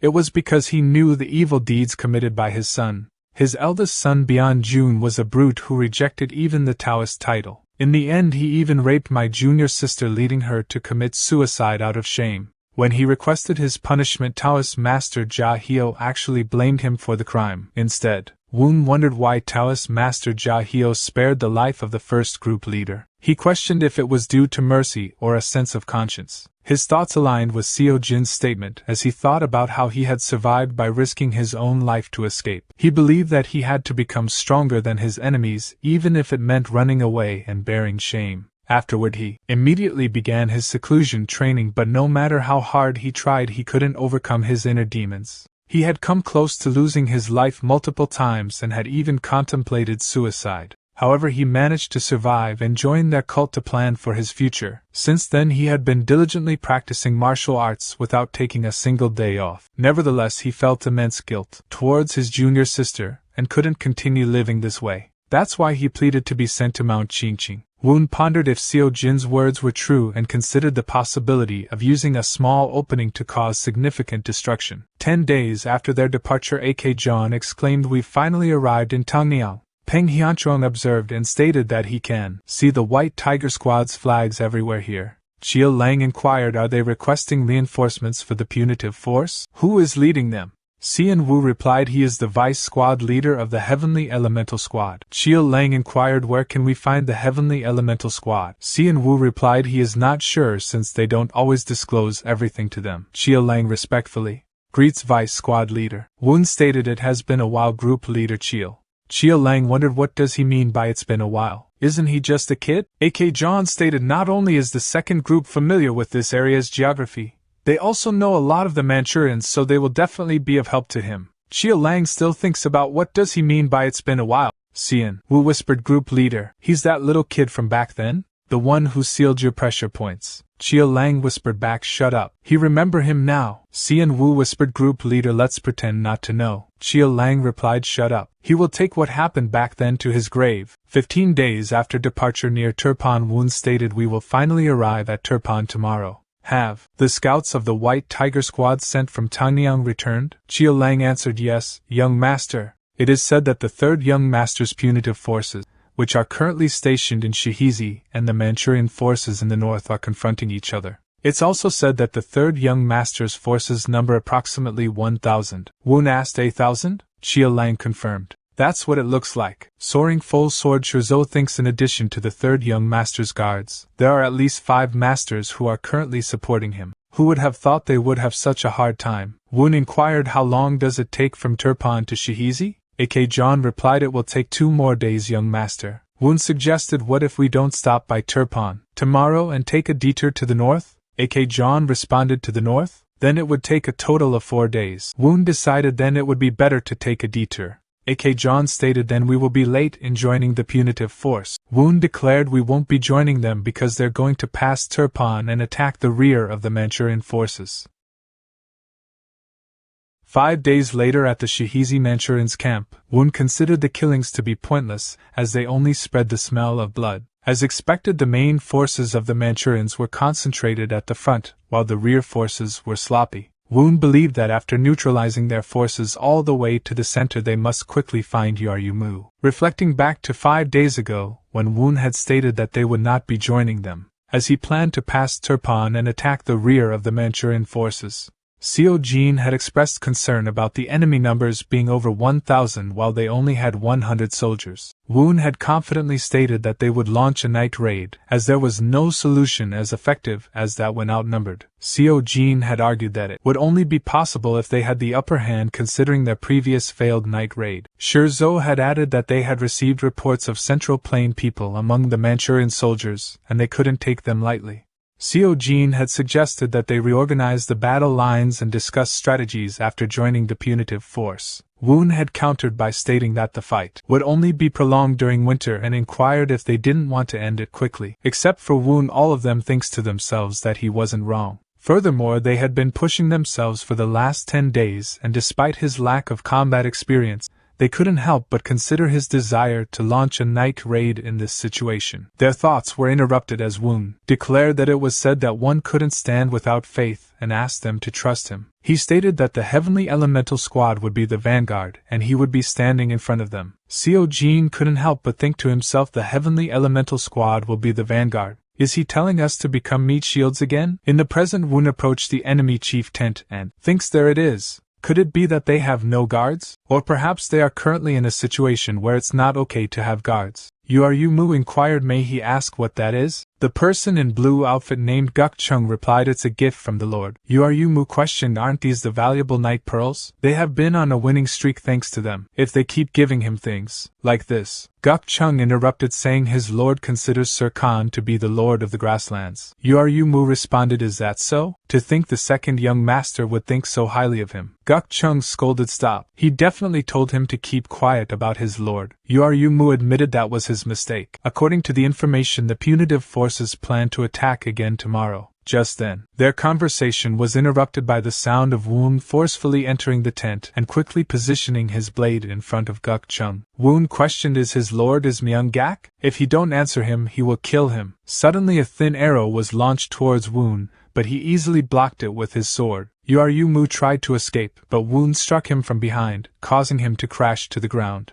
Taking advantage of the distraction, Guk Chung used his movement art to quickly escape the tent. Meanwhile, the archer prepared another arrow to shoot at Woon. Seeing the situation unfold, Woon used his psychic power to grab a nearby one night pearl and threw it towards fleeing Guk Chung. At the same time, the archer shot an arrow directed at Woon. The night pearl hit the running Guk Chung, sealing his yamen point and preventing him from screaming. Woon used his sword skill to redirect the incoming arrows towards the archer, hitting him in the leg. Then archer realized there no way out and used the forbidden seal. Seeing this, Woon thinks, does he perhaps know something that cannot be disclosed? He already hit him on the leg on purpose though, and it seems like he has learned demonic art. At the enemy camp, the soldiers alerted their fellow soldiers by shouting. The first soldier exclaimed, it's a night raid. The second soldier asked in confusion, what? The front has been so quiet though. The first soldier replied, not the front but the rear. Meanwhile, hidden members of Heavenly Elemental Squad and Seo Jin used a thunder bomb, causing chaos among the enemy. Seo Jin thinks he never thought he would use a thunder bomb here. He recalled his discussion with Woon 5 days ago. Woon had stated as the first group leader, our Heavenly Elemental Squad's main mission is to study the methods to neutralize the 9 great sects and 1 great clan's martial arts. Seo Jin replied, yes sir. Woon continued, although the Qingqing sect's swordsmanship and movement arts are excellent, they are widely known for their hidden weapons. He added, that's why will he be able to prepare the thunder bomb? Seo Jin confidently replied, of course. In his thoughts, Seo Jin wondered how did he know about the Qingqing sect's hidden weapons. Woon instructed then, in preparation for the night raid, please have the thunder bombs ready. It would be a good idea to pick those who are good at using hidden weapons. Seo Jin questioned, the thunder bombs will cause quite an explosion. Will that be alright? Isn't it too much to use them during a night raid? Woon reassured it should be fine in certain circumstances. In the present, the enemy soldiers exclaimed in confusion, what kind of ghostly item is this? Woon thinks after the thunder bombs they will use blowing darts to kill the enemy. He believed that if the Heavenly Elemental Squad succeeded in infiltrating and confusing the enemies with thunder bombs and blowing darts, the White Tiger Squad would quickly approach and eliminate those who were confused. Then the Violet Light group would join to deal with the Manchurian forces who had gathered together and buy time for Woon to capture the tribe leader. Woon concluded although the Manchurians are good at fighting close-ranged battles, they aren't organized. If we capture their central camp quickly, we can easily take care of the surrounding area. Seo Jin inquired, but is there a need to capture their tribal chieftain? Woon replied, only by doing that can they end the fight quickly. He explained the thunder bomb can produce a flashing light and thundering noise. It is a perfect weapon to confuse the Manchurians who are unfamiliar with the Central Plains martial arts. And perhaps the Manchurians didn't think they would use the same tactic again. They didn't prepare for our night raid at all. Seo Jin thinks they were only given 1 hour to fully understand the enemy's camp after arriving here. Yet he was able to come up with such a perfect strategy. Looks like he underestimated Sir Vice squad leader. Found it. The tribal chieftain's tent. That person is Yumu, but isn't he dead already? In that case, where did Sir Vice squad leader go? Meanwhile, Woon pondered a forbidden seal in the demonic arts and the movement of the guy who was talking with Yumu. That was definitely our cult's movement art. Could it be that the second younger brother he mentioned is involved? Does this imply that Myung-gak has been assisting the Manchurians? Near Shahizi, Chilin squad leader Guk Chung asked how many of their troops had escaped. A Chilin squad vice leader responded saying that less than one group had made it out, with more than half of them being killed. Guk Chung wondering who would have expected their reinforcements to attack immediately without joining the main force. He blamed Yumu for letting his guard down. Guk Chung turned to a nearby person and asked about their side. The member of the Heaven Destruction Palace replied saying that they were in the same situation. Guk Chung made a decision stating that they should prepare to retreat immediately. Their initial mission was to delay the enemy forces and there was no need for the remaining people to die unnecessarily. He also emphasized the importance of not exposing their identities any further. Guk Chung reflected on their second mission, which was to secretly assassinate the third young master. However, in order to accomplish that, they needed the help of those bastards. He expressed his reluctance towards that plan and questioned the young master's decision to join forces with the leader of the Heaven Destruction Palace. The member of the Heaven Destruction Palace responded, accepting Guk Chung's authority, but warning that it would be their group, not theirs, who would face a miserable fate. He mocked Guk Chung for wanting to run away out of fear of death. Guk Chung thinks that he could only say such things because they hadn't encountered the person he was referring to. He believed that person was undoubtedly a realm above the four great guardians. The member of the Heaven Destruction Palace mentioned that they were the ones who had killed Yumu, expressing concern about him potentially confessing under torture. Guk Chung acknowledged their statement, and the Heaven Destruction Palace member added that Yumu was lying on the floor after they sealed his pressure points. Guk Chung stated then they will be the ones who cut them down, since he'll be in trouble if he say anything he want with that loose mouth. He ordered his squad leave no one behind and bury them all here. Meanwhile, at the Manchurians' camp, AK John stated they are almost done clearing the battlefield. Peng Hyunchuang exclaimed it's an overwhelming victory. Shizhou added it's truly amazing that they were able to subjugate the enemy force that was 10 times greater than them in one go.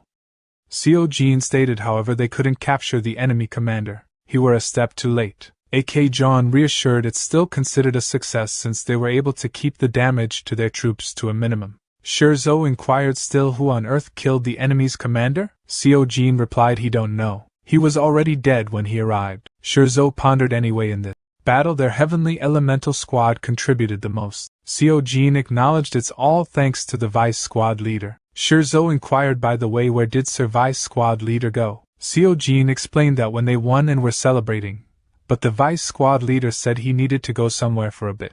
Myung-won approached and exclaimed what in the world is this? They greeted the third young master. Myung-won questioned could it be that instead of joining the main force, they went to fight against Manchurians? Seo Jin confirmed yes young master, Shizhou thinks. Since the seventh young master distinguished himself in battle the moment he arrived, it's a given that the third young master is angry. Myung-won started laughing and inquired so where is Woon? Seo Jin was about to explain but at that moment Woon approached and asked brother you are here? Woon apologized for the late greetings. He thinks that his inner chi was now at rock bottom after using the body lightning art. He recalled what had happened earlier when he followed the Guk Chung. Woon believed that he could sense movement, and guessed that there were 5 people. He had to find the guy who ran away because he had no doubt that Myung-gak was planning something. Woon quickly moved and blocked their path, but he thinks damn it isn't him. But these aren't good guys either. Person asked him who is he. Woon laughed and replied he was just passing by and he suddenly got a little thirsty. Can he spare him some water? The person agreed and said sure, the people from Alxin don't turn people in need away. However, the person then launched arrows towards Woon which he easily dodged. Woon thinks these arrows are too slow. This isn't the Central Plains martial arts. Judging from their appearance, are these guys from the western regions? This faint energy, there's someone else inside. As Woon lifted the curtain, he wondered, has she been poisoned? Or drugged? In the present, Woon explained he found her while chasing the remnants of the Manchurians. He thinks about just leaving her behind, but judging by her attire, he believes she's a member of royalty from a nearby small country and she's been poisoned as well. According to the battle report he heard, you were also poisoned, third brother. Myung-won inquired in disbelief. He even wrote that down in the battle report? Chai-ju replied he write it as was.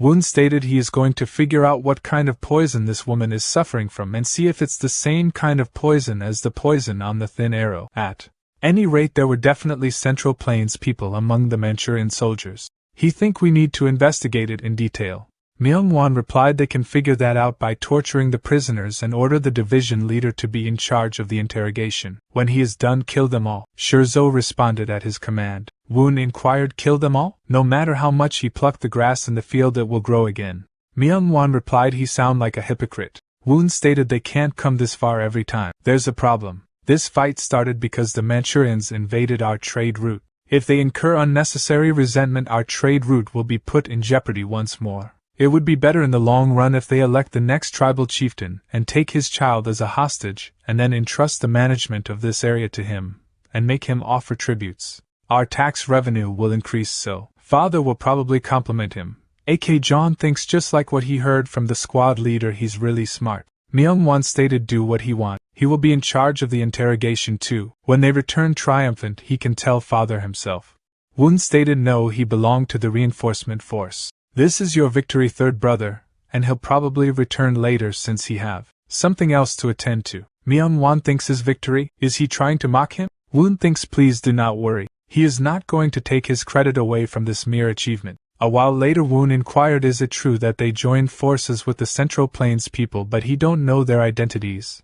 Manchurian chieftain Zion replied it was something the tribal chieftain decided on himself. He didn't even tell them anything. Woon stated he'll die if he lied to him. Zion stated what's there to hide when they are already lost? Besides, most of them didn't welcome them. Woon inquired why they hadn't welcomed them. Zion explained this grassland is their land. Their pride does not allow them to protect it with the help of the Central Plains people. They would rather be trampled upon like wild grass. Woon stated fine, and let me ask him one more question. Do he know about Alxin? Zion replied Alxin?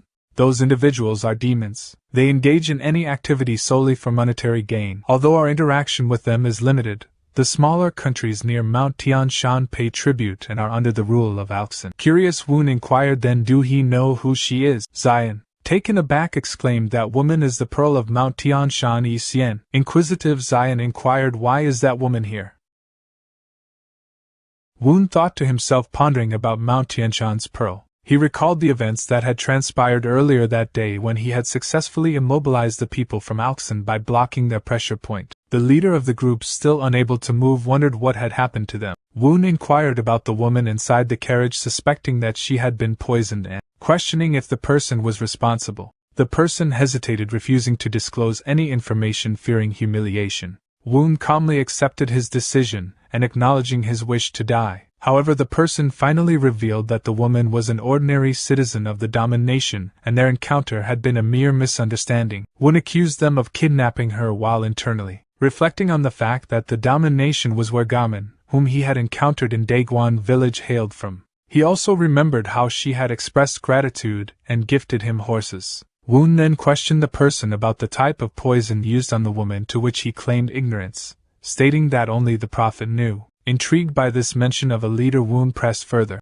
prompting the person to explain that the prophet was their leader, and only he possessed the ability to use poison. Woon realized that only the prophet had access to such a lethal substance. Determined to help the woman, Woon decided to take her with him, but not before instructing the person to inform the prophet of his impending visit. In the present moment, Woon contemplated the measures he have take to prevent the poison from spreading further, ensuring the woman's safety. Realizing that there was no antidote available, he saw an opportunity to establish a strong relationship with the Daman nation's royal family if the woman truly belonged to it. Despite feeling exhausted from the night raid and pursuit, Woon resolved to use his inner chi to gather the poison within her body and expel it. Burning off the poison with inner chi would be the easiest option, but given this woman's current state, it would be hard for her to endure that. A little later, Woon finished expelling the poison and thinks he can finally get some rest now. 4 hours later, Woon returns to girl tent, and he inquired if she was awake. She replied she heard he was the one who saved her. She is Xian from Daman Nation. Thank him for saving her. Woon introduced himself as well. He is Woon from the heavenly demonic cult.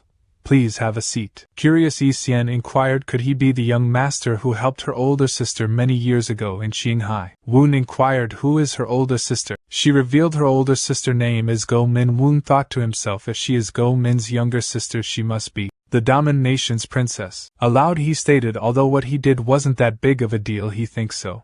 She simply replied with okay. He then stated they will escort her back to the Daman nation as soon as she recover. Grateful, she expressed keep getting indebted to him. He suggested maybe she will be able to help him with something someday, like a deal, or something. She assured him just tell her, and she will help him no matter what. Curious, Woon inquired by the way why did those Alxin do this? He heard that her nation is already paying them tribute. The relationship between them two shouldn't be that bad.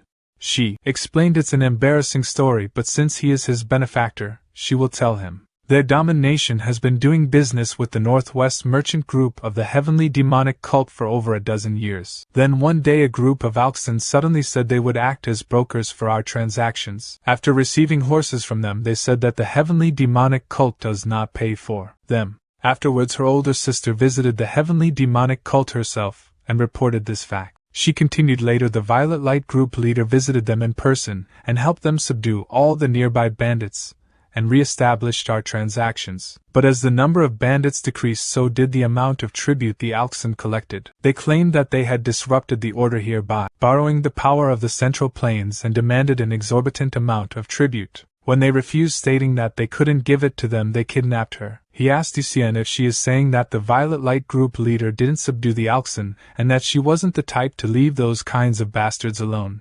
She responded by saying that they never told her about the existence of Alxin because no matter how much they subdue them, those people are bound to appear again. They found it convenient to just offer tribute, since the Alxin had gathered nearby bandits. Woon then realized that the Daman nation only wanted to receive money for the horses, not for bandit subjugation. She regretted that if her sister had endured at that time, their relationship with the Alxin may not have worsened as much as it does now. Woon disagreed, saying that the problem won't be solved if they don't face it.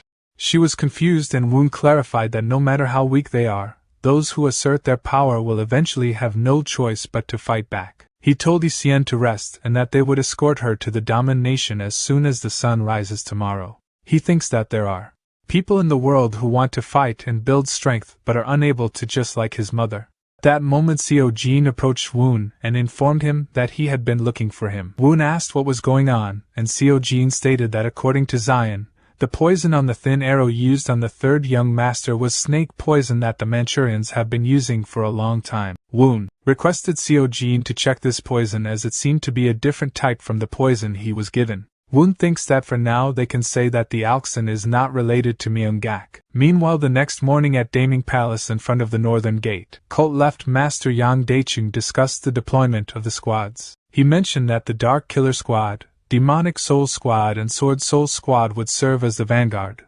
while all available troops from the 4 divine squads except the Black Tortoise Squad had been dispatched. Finally, the first young master was preparing to conquer Baowei Mountain. The others remained silent during his announcement. Sima Jin pondered the high stakes involved in this battle. The first young master Myung Cheon expressing his determination to succeed in conquering Mountain Baowei. Dark Killer Squad leader Lee Sungwon gave the order to depart. Near Shihizi at the Manchurians' camp, it was reported that Zhou Quan had safely escorted Princess Xian back to the Dominion Nation. Woon commended the successful mission. Xiao Jin informed Woon that they were ready to return, including the third young master's troops. Woon, as the vice squad leader, instructed the first group leader to take care of the Heavenly Elemental Squad until his return, as they would have more tasks to accomplish soon. Co Jin acknowledged the order. Woon bid Zae farewell, expressing his belief that Zae was a great warrior of Manchuria. He appointed Zion as the next Manchurian chieftain and promised proper rewards if Zion could ensure the safety of their trade routes. In return, Zae was expected to keep his promises. Zion assured Woon that he would never forget it. Woon looked at Jong Moon and stated, "Looks like they have to say their goodbyes." Jong Moon replied, "Hope to see him again soon, young master." The third young master approached and stated by now the conquest of Baowei Mountain would have begun. "He don't know where you're heading, but they are at an important juncture, so don't take too long." Woon replied he will keep that in mind. The third young master thanks him for his help in this mission. He thinks he will regret helping him this time. Woon responded, "Isn't it natural for brothers to help one another?" Woon thinks his apologies, but he can't help but regard his gratitude as half sincere. Woon inquired Zhou Kuang, "Are they ready?" Zhou Kuang answered, "Yes, young master." Woon declared, "Then shall they go and destroy the Alxin?" A while later at the Alxin stronghold, one of the guards inquired to other guard, "Did he hear something just now?" The other guard, seated on the ground with support from the wall, replied he did not hear anything. As the guard moved away, insisting that he had indeed heard something, the seated guards speculated perhaps some mountain goats came down in search of food. Kwan Hyum swiftly approached and struck both guards on their faces, stating, "There is no need to draw our swords."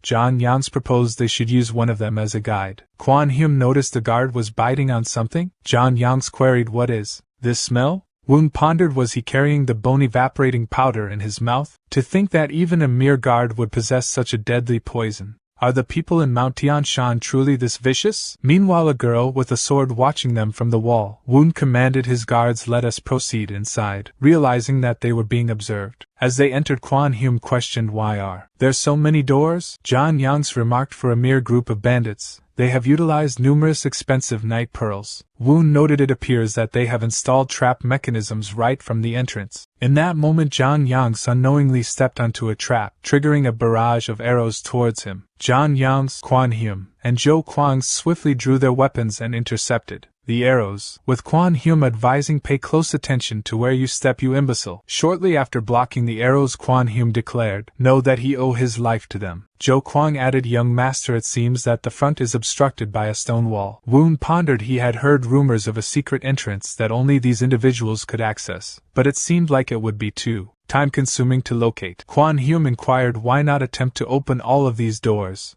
"But how does one go about doing so?" John Yangs exclaimed, "Do not lay a finger on anything." Kwan Hyum retorted he is different from him and proceeded to touch the rock on the door, causing it to swing open. Kwan Hyum commented that it was easier than anticipated, yet stone gates were scattered throughout the area. Zhou Kuang suggested he believed this place is a labyrinth. As the open door unexpectedly closed, surprising them all, Kwan Hyum declared he shall open one more. However, as he opened the second door, it triggered a trap. Woon swiftly turned around only to witness a larger ball hurtling towards them. They all hastily fled from the colossal ball, while Ha-Human urgently advised, "Young master, please evade it swiftly." John Yangs, carrying Kwan Hyum, scolded him. "Hey!" He explicitly instructed him not to touch anything. Then Woon inadvertently stepped onto another trap, which was instantaneously shattered by Woon, clearing the path for the others to follow. Peng Hyun-chung inadvertently activated another trap.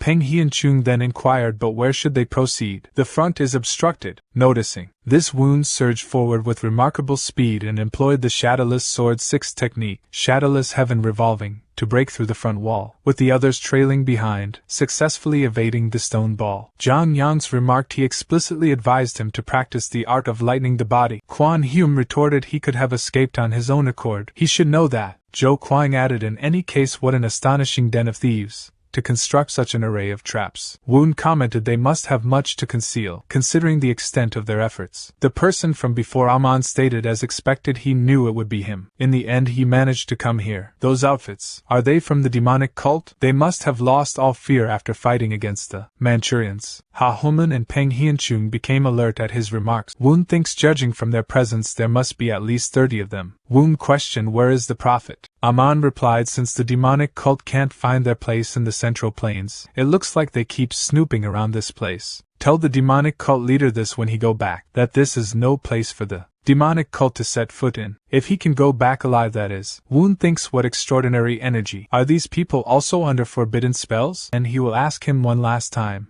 where is the prophet? Aman retorted, a brat like him isn't someone who can talk about him carelessly. He then thought, good, it's time for the drug to take effect. Then Aman shouted, now come on out. The Alks and Envas, those who do not know pain, send those who blaspheme the prophet to hell. Woon observed the surrounding. It looks like they have taken the soul mesmerizing drug. Zhou Kuang inquired, really? Aman ordered them kill them all, and the Alxin envoys rushed forward to attack. Zhou Kuang requested with Woon, please leave it to them. Then Zhang Yangs, Quan Hume, Zhou Kuang, Ha Human, and Peng He and Chun used their sword skills to kill the incoming Alxin envoys, shocking Aman, who ordered them to kill. Zhou Kuang explained, those who do not know pain, they had no intention of allowing them to feel pain in the first place. Then the prophet appeared and questioning, what's with this ruckus? Aman turned around and stated, Sir Prophet, these are uninvited guests. Woon stated, so he is the prophet. Consider this his greetings, and launched an attack of sword chi towards the prophet, which was blocked by the red-haired girl. Ha Human remarked to think she could parry young master's sword chi. Zhou Kuang inquired, does that mean that the western region's woman has learned some kind of cultivation technique? Woon thinks he intentionally added a bit of his inner chi, yet she was still able to block it. The prophet asked Aman what happened. He failed the mission, and this time he lost the envoys? Aman replied, if he give him one more chance. The prophet warned, this is his last chance. If he lose to these bastards again, his soul will be unredeemable. Woon thinks his energy has changed. Is it some sort of mind-controlling art? Unlike others, that guy has been free from forbidden art. That's why he survived even though he failed his mission. That means he was vicious enough to not need the forbidden art in the first place. Woon continued, he was wondering why only the prophet was allowed to use the poison. But now he have all the answers to his questions. He heard from Zion how the Alxins maintain their power. He said he secretly bought people with spare change, then drugged them and hypnotized them. Woon realized that's probably why those guys easily gave up their lives and ran amok. He hypnotized people of low status and made them kill themselves. Woon accused Prophet his ass. He don't even treat these people like humans. If they die, he can just find someone else and hypnotize them. The reason he don't allow his subordinates to use poison is to protect his meager power. The prophet countered, it seems like you want to waver our faith with his words, but it's no use. Poisons and drugs are simply meant to give discipline and courage to the weak. Alxin's strength comes from absolute faith, and that faith becomes stronger under a strong system and clear rewards. He commanded them in the name of the prophet. Kill them all, Woon said to Zhou Kuang. He will leave this place to him. Zhou Kuang replied at his order. Woon then used his sword technique to kill Aman. As Woon followed the prophet, the red-haired girl blocked Woon's path and rushed to attack. Woon remarked, as expected, it's her. It looks like she weren't drugged or hypnotized. Why is she following the prophet? These aren't movements from a specific martial art. Did she learn how to use the dagger on her own? Woon thinks this is innate true chi. Did she have a lucky encounter without even realizing it? Woon continued, does she know that using innate true chi shortens her lifespan? He guessed she don't even know how to use it. The girl replied sharply, shut up. Woon persisted, the prophet will abandon her and run away. All he has to do is go somewhere else and gather more believers. The girl retorted, it doesn't matter. Woon questioned, isn't it a waste to throw away her life like this? The girl explained he was the only one who took her in, who was abandoned in the gutter. Woon countered, that's why what he does is right, and then used his sword technique to break her armor. Woon thinks, as expected, she's still young, maybe about 15? Woon then stated the drug probably wouldn't work because she activated her innate true chi. The hypnosis too. He will go up now and cut down the prophet. If she want to have a fresh start, leave here before he return. Don't forget, if she don't do it now, she will never get this chance again. On the other hand, Zhang Yangs thinks, damn it, since he's using a spear, instead of taking him on, he should have asked Ha Human to take care of it. Why is this bastard so damn strong? Even though he already cut off the muscles in his arms and legs, his strength and speed do not decrease. He heard the western regions have many drugs to awaken physical abilities. Zhang Yangs said, hey you bastard. He almost broke his back. Zhang Yangs thinks now he's using a hidden weapon? He's pulling all sorts of tricks, using hidden weapons despite that big size? As he jumped to attack, Zhang Yangs continued, he also know how to throw a knife, you know. That dagger was just a feint, you dumbass. What about Zhou Kuang, as expected of the Peak realm? A little later Hahuman stated he is done here. Peng Hianchung added us too. Zhou Kuang stated let's go up. Meanwhile Woon thought is this the final floor? The prophet activated the trap, causing Woon to be surrounded by poison. The prophet stated he can't resist that poison unless he reached the impervious to 10,000 poisons level. After 15 minutes there won't even be a trace of him left. His insides will melt immediately if he breathed it in, so it would be better not to move recklessly. Woon used sound transmission to ask what if he reached that level? The prophet laughed and replied, is this what he calls sound transmission?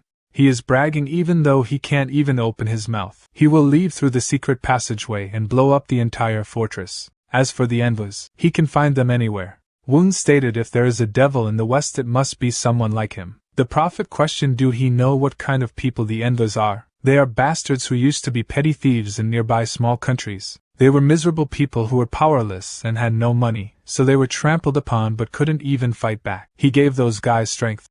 Courage. With that they could dream of tomorrow. Woon replied anyone can have a miserable time. But the important thing is to live according to their own will. The prophet retorted enough of his hypocrisy. How dare he discuss good and evil in front of him? Weren't he the ones who cut down all those who were barely living with hope? Woon stated he will cut him down, because he is not a hypocrite. It's their fault that they decided to come under him in the first place. If they had decided to take up the swords, they shouldn't have any complaints when there is a knife stuck to their throats. Woon recalled a past memory when he said to his mother, is it their doing again? How can this happen? What on earth is father doing while those women are doing this? Mother, he will become the young leader.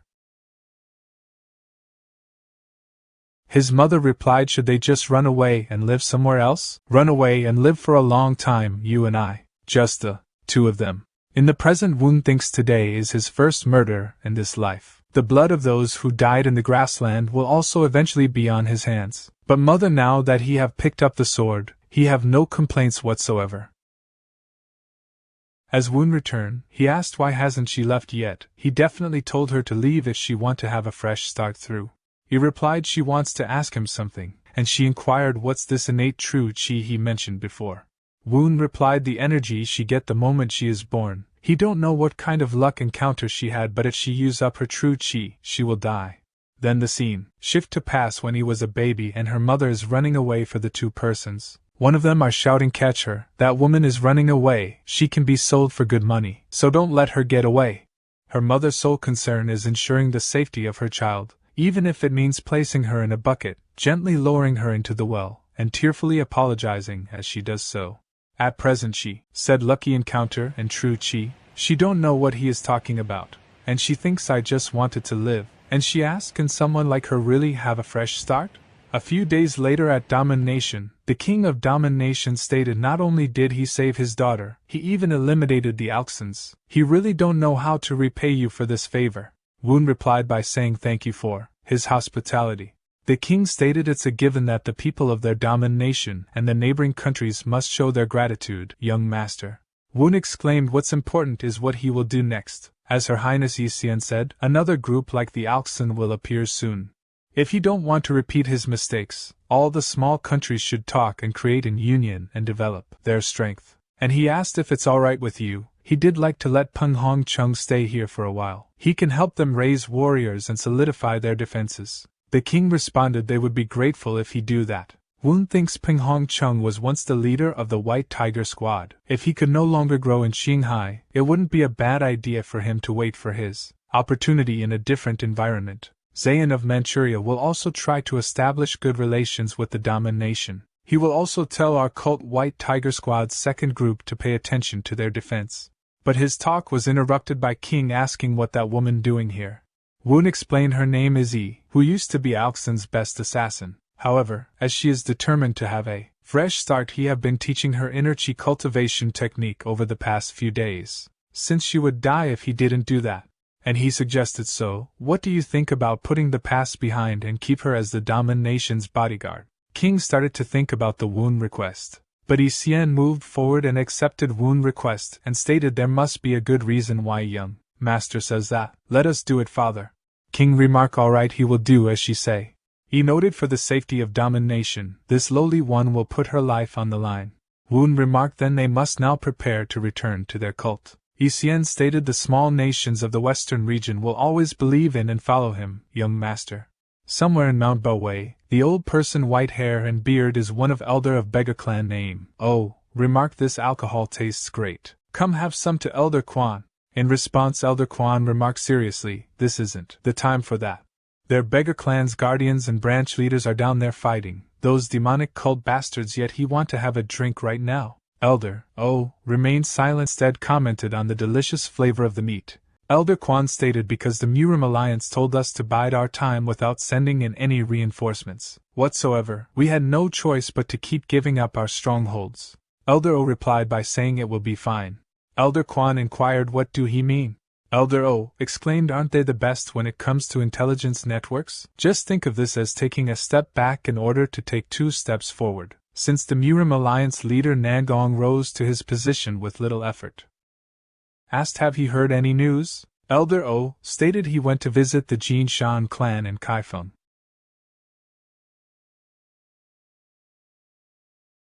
Does that mean there are traitors within the demonic cult? Elder O remarked it seems that one of the demonic cult's young masters has joined hands with the Jinshan clan and is giving them information. Elder Kwan warned but they can't guarantee their victory with just that. Elder O stated of course, it is said that the main forces of the 5 great families and the 9 great sects are secretly gathering in Shishan. Elder Kwan was shocked by that, and Elder O continued by saying if they can take Shishan, they will be able to protect the trade route while putting pressure on the demonic cult. Elder Kwan stated now that the demonic cult is on a complete offensive. Shishan will be no different from an ownerless mountain. Elder O noted Myung Cheon is so focused on the fight for the young leader position that he has no interest in the actual benefits he will gain from the fight. Elder Kwan questioned, can they really just wait for the reinforcements to come like this? Elder O informed that the Murim Alliance leader will abandon this Malphone. However, if the sect successor can defeat Myung Cheon, things will be completely different. They can't just be the Murim Alliance's foot soldiers forever. It's a given that the new generations will overtake the old generations. Just you wait. Their beggar clan's prestige will change in the next generation, since their clan successor is a martial genius blessed by heaven.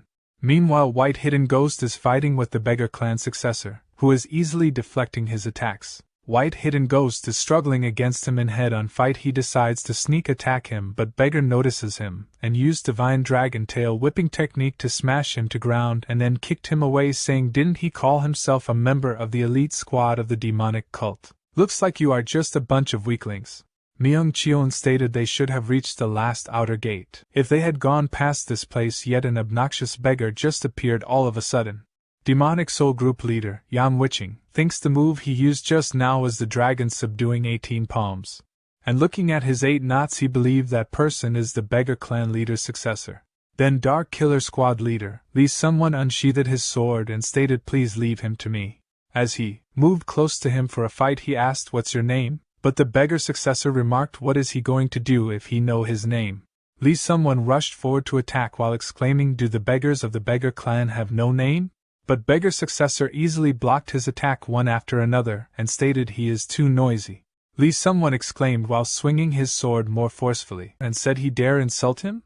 But he again avoided his attack and used hidden dragon time biting technique at Lee someone, causing him to crash to in a distance. See his palm technique. Yang Wiching became nervous and thinks his move just now was the 5th technique of the dragon subduing 18 palms. He heard that the beggar clan has produced a once-in-a-100-year martial genius. So it wasn't a lie. Beggar's successor stated where is his next opponent. Myung Cheon noted there's no helping it. Looks like he has to deal with the person himself. Beggar's successor replied by saying instead of making his subordinates get injured for nothing, he should have come out earlier. Myung Cheon remarked he will let him have the first move. Beggar's successor exclaimed really, then he will take him up on that offer. Then he started to launch attacks on Myung Cheon one after another, which are all blocked by Myung Cheon. See that he channeled more of his chi into his palms and used subduing dragon remorse palm technique to attack Myung Cheon. In response, Myung Cheon used heaven destroying palm technique. As both palm technique clashed against each other, a big explosion of chi happened. Yang Wiching thinks a worst case. But as the dust settles down, they both looked unharmed, but after few seconds beggar's successor cough up blood and fall to ground. Myung Cheon, while unsheathing his sword, remarked what a fool. He was thinking of leading the future generations with just this much power. At the moment an explosion happened where the Dark Killer Squad members are. Hearing that, Myung Cheon turned around and inquired about them, only to find out that they are thunder explosions, before he can know about the attacker. Elder Kwan approaches him and asked can he walk? He replied by saying he didn't think he can. Elder Kwan. Before Myung Cheon can notice him, Elder Kwan carry his student and try to escape. Seeing that, Myung Cheon exclaimed he won't let them escape. He rushed towards Elder Kwan to block them, but a thunder bomb is thrown in front of Myung Cheon, causing an explosion. In worry, Yang Wiching shouted, "Young master, please quickly get away from there." Myung Cheon ordered they will retreat today and come back again tomorrow. Seeing them retreated from Mao Feng, in anger Elder O stated, "Just you wait. They will definitely pay them back for what happened today, you demonic cult bastards." Back at the headquarters, Yang Wiching reported to Myung Cheon that Mao Feng is now empty, and he explained further the reconnaissance squad and he confirmed it themselves. There was not even a single rat left. Myung Cheon asked what do he mean? Yang Wiching exclaimed, "Perhaps they fell for their trap, young master." Hearing that, Myung Cheon became shocked. Yang Wiching continued by explaining, so far, except for the Beggar clan and Manhwa sect, their main forces have not appeared. Except for the Beggar clan's successor, there was no one who could be called an expert. It seems like the Murim Alliance had no intention of fighting against them from the beginning. Someone asked, but why on earth would the Murim Alliance abandon Mount Baowei? Yang Wiching stated, doesn't throwing one away mean that they will take another, better one? They don't know where the Murim Alliance are heading to. They must hurry and inform the left envoy about this. Myung Cheon stood from his seat and struck the desk in anger, saying, "Shut up." And he asked from Yang Wiching what on earth did the reconnaissance squad do that they couldn't even detect such a thing. Yang Wiching think he has been consistently filing reports, expressing concern that the Murim Alliance seems to be deliberately avoiding a full-scale war. He believes it's crucial to investigate further. However, you completely disregarded his warnings, instead labeling him a coward and boasting about the successful attack on 2 of their outer gates. Myung Cheon then interrupted his thoughts, issuing an order to assemble all squads immediately and send scouts to track the Murim Alliance's movements. 2 days later, Daming Palace Supreme Harmony Hall, Myung Jung asked what did he just say? Divine Cult Left Master, Yang Daichung repeated the first young master succeeded in seizing Mao Feng in Mount Baowei, but Shishan was taken away, my lord. Myung Jung asked did he hear that wrong, or is he joking with him? Yang Daichung stated, my lord, he have failed to fulfill his responsibilities, and he tried to take his life. Myung Jung restrained him with his chi and asked how dare he do that in front of him? Yang Daichung apologized for that.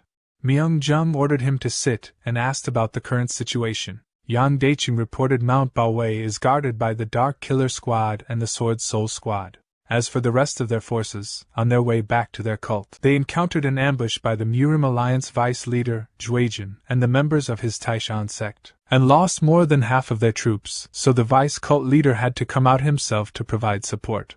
Divine Cult Right Master, Gong Bak Jin thinks a crushing defeat. They can't be this far behind in information warfare. There is definitely a traitor among us. The first young master made a huge blunder, no matter how overconfident he was. How could he leave Shishan empty, which is like their front yard, and launch a total attack like that? Things will be dangerous if this continues. He have to defend the first young master. And Bak Jin exclaimed, since they still managed to occupy Mount Baowei, it can be considered that their intended goal was achieved. What's more, since the first young master defeated the Beggar clan's next leader, it can't be said that he didn't make any achievements. More importantly, it's certainly odd that they are losing this bad in information warfare. This means there must be a traitor within their cult. That's why he think it's best that they weed out the traitor as soon as possible, reorganize the battle line and give the first young master a chance to recover Shishan. Myung Jung asked, traitor he say, who do he think the traitor is, right envoy? The second son? The third son? Or the youngest? Enduring the chi pressure of Myung Jung, despite the struggle to breathe, Bak Jin persisted and commented, the world is filled with betrayal, conspiracies, and challenges. Myung Jung stated no matter how confused he is, how could he forget the definition of their cult? Bak Jin exclaimed this lowly subordinate was blinded for a moment. Myung Jung stated a loss is a loss. He can't accept any excuses, since the fate of the young masters was already predicted. Do he think he pushed them into this successor fight without that level of determination? Only those who survive this fight will lead our cult. Hunan's Kaifeng Murim Alliance's HQ, Penghyangak, Hebei Ping, family patriarch stated the capture of Shishan this time is truly a great achievement. The alliance leader's plan was truly exquisite. Nagong Min, the leader of Murim Alliance, and the patriarch of Great Nangong family, stated he flatter him. This was only possible because the beggar clan provided them with precious information just in time. Elder O stated they only carried out their responsibility as foot soldiers. Nangong Min asked how can he say such a hurtful thing. Elder O exclaimed if they aren't foot soldiers, what else can they be? Leaving the Taishan sect, Hengshan sect, Songshan sect that advanced into Shishan aside, excluding the Manhwa sect, what have the other 9 great sects done this time? Not to mention the 5 great families. Didn't all of this happen because the Murim Alliance leader was chosen from the 5 great families, not the 9 great sects? Penghyangak intervened and stated for someone who came here to represent the beggar clan leader, he is going too far with his words. Elder O stated look at today, he attended on behalf of the beggar clan. But what are the Zhongnan sect, Amei sect, Kongtong sect, Hengshan sect, Hainan sect doing? How bad the authority of the Murim Alliance must be falling. For there are rumors that the Vice Alliance leader Juejin is creating a new Murim Alliance, centered on the 9 great sects, 1 great clan and the 5 mountain sword sects to spread. Nagong Min explained the clan leader also approved of this operation. The Amei sect leader is sick and the rest had work to do, that's why he called for the corresponding representatives. Everything was done for the sake of the Murim Alliance, so please calm his anger. Venerable Huiming the Shaolin sect leader remarks he understand how he feel, but please calm down. Xuanjin, the Wudong sect leader added, he understand that he is upset because our promising talent suffered a serious injury, but we need to stop the rumors about the Murim Alliance. While grinding his teeth, Elder O thinks he have no choice but to calm down when 2 of the Murim Alliance's strongest elders are speaking. Shujiming, the Manhwa sect leader, thinks however, they cannot rule out the possibility that the rumors that Elder O mentioned are true. Since Nangong Min of the Great Nangong family, one of the 5 great families, was appointed as the Murim Alliance leader, and Juejin of the Taishan sect, one of the 5 mountain sword sects, was appointed as the Vice Alliance leader, the 3 great forces were able to live in harmony to some extent. The world knows that the Vice Alliance leader and the elders and the Murim Alliance leader aren't on good terms. The more this happens, the more the Murim Alliance leader treats the elders with courtesy and solidifies his power. But if this harmony is broken, there will be great chaos. Elder O stated still, even though the Jinshan clan is the demonic cult's subordinate sect, it's still quite far from Qinghai. So how did you obtain such advanced information? Penghyangak exclaimed, isn't it all thanks to another son of the demonic cult leader who wants to keep Myung-Cheon in check? For brothers to fight one another. Elder O remarks it's not like that only happens in the demonic cult. A few years ago, in Hebei, it was said that a child from a prestigious family was aiming for the patriarch position, got kicked out for fighting with his brother and stealing the secret manual. Penghyangak noticed the fury in Nangong Min's chi and urged the elder to put an end to the situation. At the moment, servant nervously called alliance leader name. Nangong Min questioned what happened. He stated an urgent message has arrived from Zhejiang. It is said that 32 masters of the Hainan sect near Zhejiang were massacred. Nangong Min inquired who would do such a heinous thing. The servant said it said that the Jinshan clan, led by the demonic cult's second young master, Myungak, was the one behind it. Nangong Min was shocked by all this.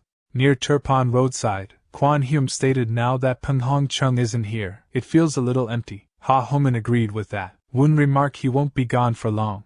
Zhou Quan questioned at any rate. Princess Yi Xian looked quite serious before they left. Is there some problem, young master? Wun replied she told him to be careful because he might meet someone near Huanfei Nation on the way. Zhou Quan said pardon?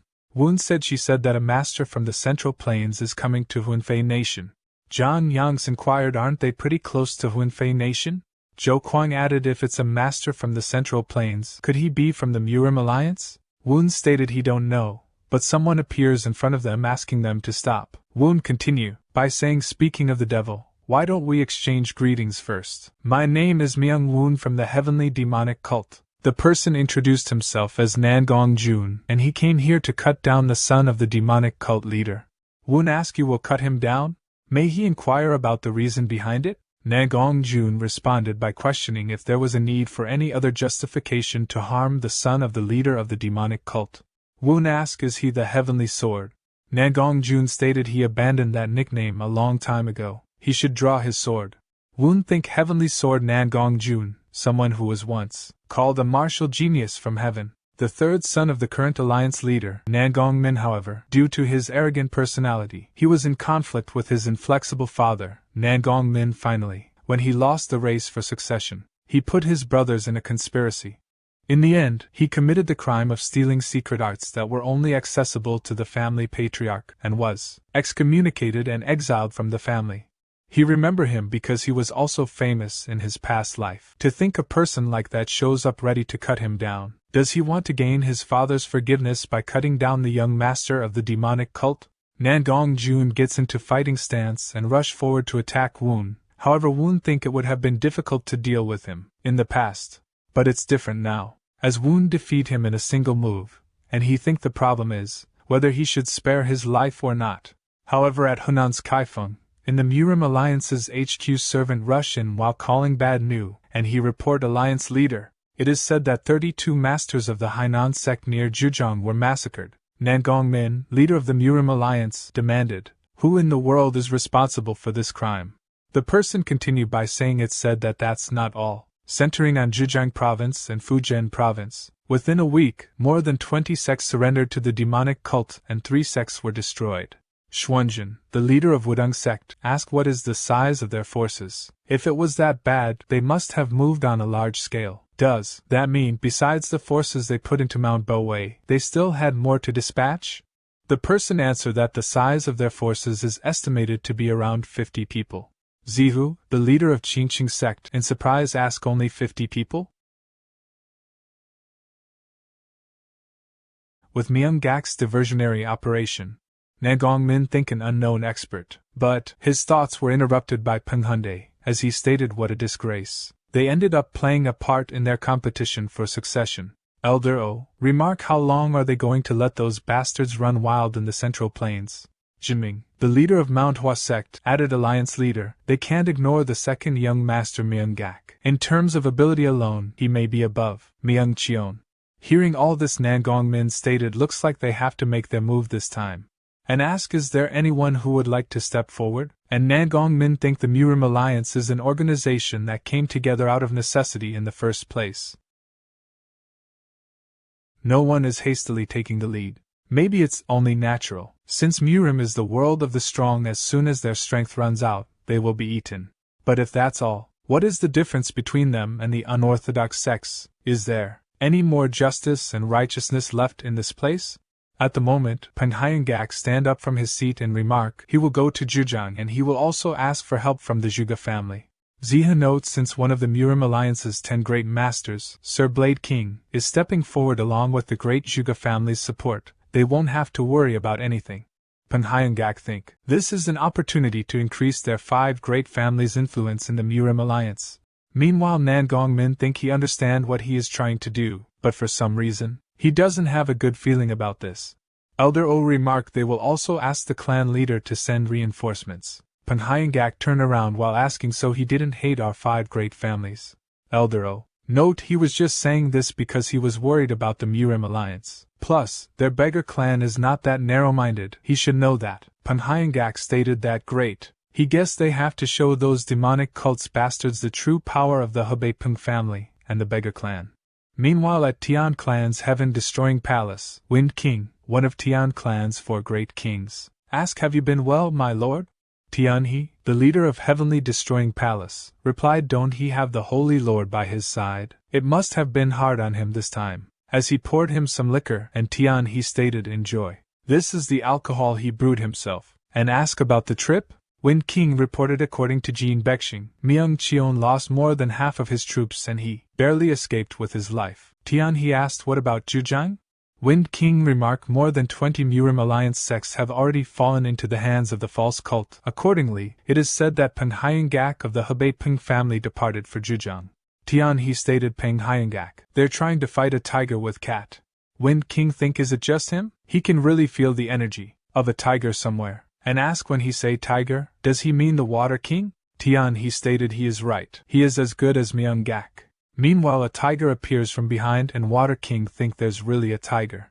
And he asked, it's obvious that this lowly subordinate can't fully understand your intention, my lord. He can't understand why he listened to Myung-gak's request. He is different from Jin Baiching. He may become a thorn in our side one day. Tian, he asked, do he think that he is doing this just to destroy the Myung clan? Even though they are the true descendants of the Holy Lord, it has been 200 years since the Myung clan pretended to be them. In the meantime, let alone turning the world demonic, the Myung family was busy pretending to be a nobleman.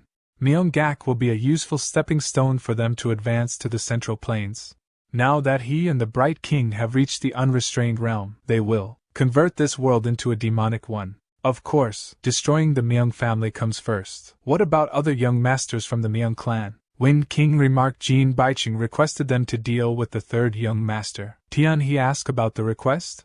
Wind King explained. He said that the attempted assassination of the third young master in Xinjiang had failed and requested his elimination. Tian, he stated, how stupid. Why would he throw away a card that could be used to keep Myung-gak in check? Wind King continued. The fourth young master Myung-jun is actually in exile in Manchuria, and the fifth young master Myung-jong led the Red Wind Squad on an expedition to the Kunlun sect. He about to report about 6 young master, but Tian, he said that's enough, and asked him to explain the condition. About the 5th young master who went to Kunlun.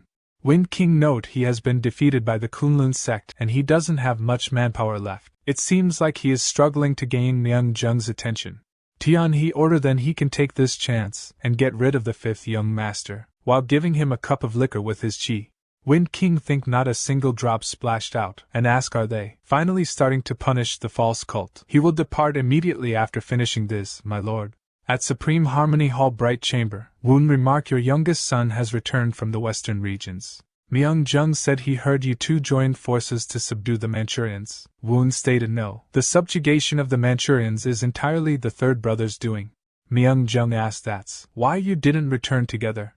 Woon explained, actually, he ventured to see the world after leaving the Daming Palace for the first time. Father, Myung-jung stated, see the world, he said. The third young master think he is not even taking the credit for the Manchurians' subjugation? But his humility isn't what father likes. Myung-jung stated, good. In consideration of their achievements in subjugating the Manchurians this time, he appoint the third son to be the Dark Killer Squad leader, and the 7th to be the Heavenly Elemental Squad leader. Third young master think the Dark Killer Squad originally belonged to Myung-cheon. The first brother failure to conquer Mount Baowei has turned into poison. Woon think in his past life, the Dark Killer Squad leader was Lee Sunwon's position for a long time. On the last day of his past life, he was the one who brought him the bottle of poisonous wine. History is changing. Then Myung-jung asked, did they hear about their second brother? Third young master asked, isn't he in Yunnan, father? Myung-jung remarked, he thought he was drinking in Yunnan, but he destroyed the Hainan sect's masters in Zhejiang, and cut off the head of Peng Hyangak, the Hebei family patriarch. Woon think cutting off the head of one of Murim Alliance's 10 great masters. So if the Murim Alliance is focusing their attention on Zhejiang, the defenses of Sichuan, on the other side, will be relatively weak. Should he thank Myung-gak? He will go to Mount Qingqing tomorrow, to cut off the head of Taoist Master Zihu, the Qingqing sect leader? A few days ago near Mizan, Zhejiang, Peng Hyangak, the patriarch of Hebei Peng family, running away from demonic cult, who are following him. One of demonic cult soldiers stated, you beggar, if you don't have the money, at least leave his head behind. Elder Quan stated, this arrogant young bastard, an unruly dog, needs to be hit, and immediately turned around and rushed towards him and strike him down. Simultaneously, the Water King, one of the 4 great kings of the Tian clan, surged forward and swiftly beheaded him. The Water King declared, apologies, but he don't resemble those scoundrels of the false cult. As Peng Hyangak dispatched 2 more soldiers of the demonic cult, he pondered, is the power of the demonic cult truly this formidable? Furthermore, who is that mysterious figure? However, his moment of contemplation was abruptly interrupted when Myung-gak launched an attack, narrowly missing him and slicing through the rock behind him, leaving him astonished by Myung-gak's martial prowess. Peng Hyangak think, damn, this bastard is the second son of the demonic cult leader. He have lived as the Blade King for 17 years. Even if he have to lose an arm here, he will kill this bastard no matter what. And he used Fire Dragon Blade technique, Soul Snatching Blade, to attack Myung-gak. In response, Gak swiftly severed both of his arms, and he exclaimed, Blade King, my ass, and then delivered a blade strike to his head, resulting in decapitation. Water King remark amazing. To think he was able to cut down Penghayangak. Myungak stated he will cut down whoever blocks his path. Water King remark his spirit is commendable. However, it would be best not to cross the line. At any rate, he have switched the boat. Meanwhile, at Violet Light Group reception room, Sima Jean note he is back, young master, and ask what's with the flower pot. Woon stated this is the Neo-Phoenicia grown in the west quarters. Originally, its flowers only bloomed around July. But it already bloomed, thanks to General Manager Kang's careful management. This is his gift to her, group leader. She notes so it was a success, and she even think it bloomed early. The scent is still the same. He stated it's all thanks to the group leader for giving them valuable subordinates and information. She thinks she heard it from Ikjian and Ma Jinggu. The victory was actually achieved by the 7th young master, not the 3rd young master, and she pour him some liquor and remarks so enjoy this from defeating the Manchurians, and also to suppressing the Alxans. She think the domination actually hid the Alxans' existence from her. Yet the 7th young master built up his power in the western region with a single expedition, at the age of 17, no less. Woon stated then he met a man named Nangong Jun. She asked Nangong Jun, is he saying that the Nangong family's heavenly sword was in the western region? He exclaimed yes, he said he would cut his head off and return to the Central Plains, but he spared him. Although their relationship as father and son was severed, there is no need to become the Murim Alliance leader's enemy right away. Well, that too may change in the future. She think the heavenly sword is an expert beyond the transcendent realm. In a life and death battle, he is by no means an easy opponent. Well, he guess it's only natural. Given young master's current martial skills, he have to be the Shaolin's abbot and Wudong's sect master to be able to compete with him. Even though she witnessed it herself, she still can't believe it. Woon asked she must have heard of the second brother's news, right? Sima Jean replied yes, it is said that he cut off Hebei Ping family's Penghayangak's head. He remarked that's why he is planning to go to Qingqing. He planned to go and cut off the head of Qingqing sect master. She became shocked and asked what? And she think no matter how incredible young master's martial skills are, jumping into the middle of Sichuan is a completely different matter. And she asked is he planning to go without the cult leader's permission? Woon stated that's why he came to find her, group leader. Please help him leave tomorrow. She note he must not look down on the Murim Alliance and Cyclian's Heaven and Earth net. He stated if he had looked down on it, he wouldn't have come here to look for her. He would like to ask her a few favors. Could she help him? Sima Jean think this is no different from an order. The next day at dawn, at the outskirts of Daming Palace, Woon remarked dressing like this makes them look like a real merchant group, especially with that beard. Khan note he looked like a proper porter too, young master. With Violet Light Group leader and the Northwest Merchant Group's help, of course their disguise must be perfect. But going to Sichuan is no different from entering the snake's mouth, no matter how they approach it. As soon as something happens to the Qingqing sect, a heaven and earth net will be spread across Sichuan. Woon remark, that's why he brought them all with him. Yesterday evening, at West Quarters, Khan note he is back. Woon asked did anything happen while he was gone? Khan replied no sir. He heard that he went to the Supreme Harmony Hall and the Violet Light Group right after he came back. Woon remarked their lord gave him the title of Heavenly Elemental Squad Leader. Kang stated considering his achievements in Xinjiang, it's only natural, young master. But what about the existing leader Go? Woon stated he was appointed as the vice commander of the White Tiger Squad. He loves it. Seojin became the vice leader of the Heavenly Elemental Squad. Khan note he understands. Woon think had General Manager Khan only focused on martial arts, he would have reached a higher realm. The same goes with Jiang-un, but he made her work as a general manager as his disciple. Jiang-un remarked he has come a long way. Shouldn't he get some rest, young master? Woon stated no, this isn't the time to rest. His second brother beheaded Penghayangak in Zhujiang. Jiang-un asked isn't Penghayangak of Hebei Peng family one of Murim Alliance's 10 great masters? Kang added what's more, how could the second young master do that when he was said to be in Yunnan? Woon stated he don't know the details, but the second brother he know could do even more than that. That's why he need their help. Will they help him?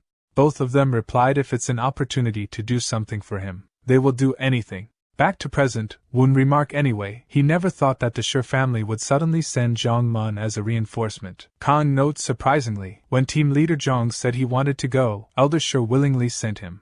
Woon think he probably sent him here to monitor him at the same time. It does not matter. This life can't be the same as the previous life anyway. There is no guarantee that Jongmun will reach a high realm like in his previous life, because the flow of power will be different from his previous life. Seojin remarked they will soon reach Baiyu County. As expected, he can see many disciples of the beggar clan. Woon said, "Alright, please stop the carriage. As planned, they will separately enter from here.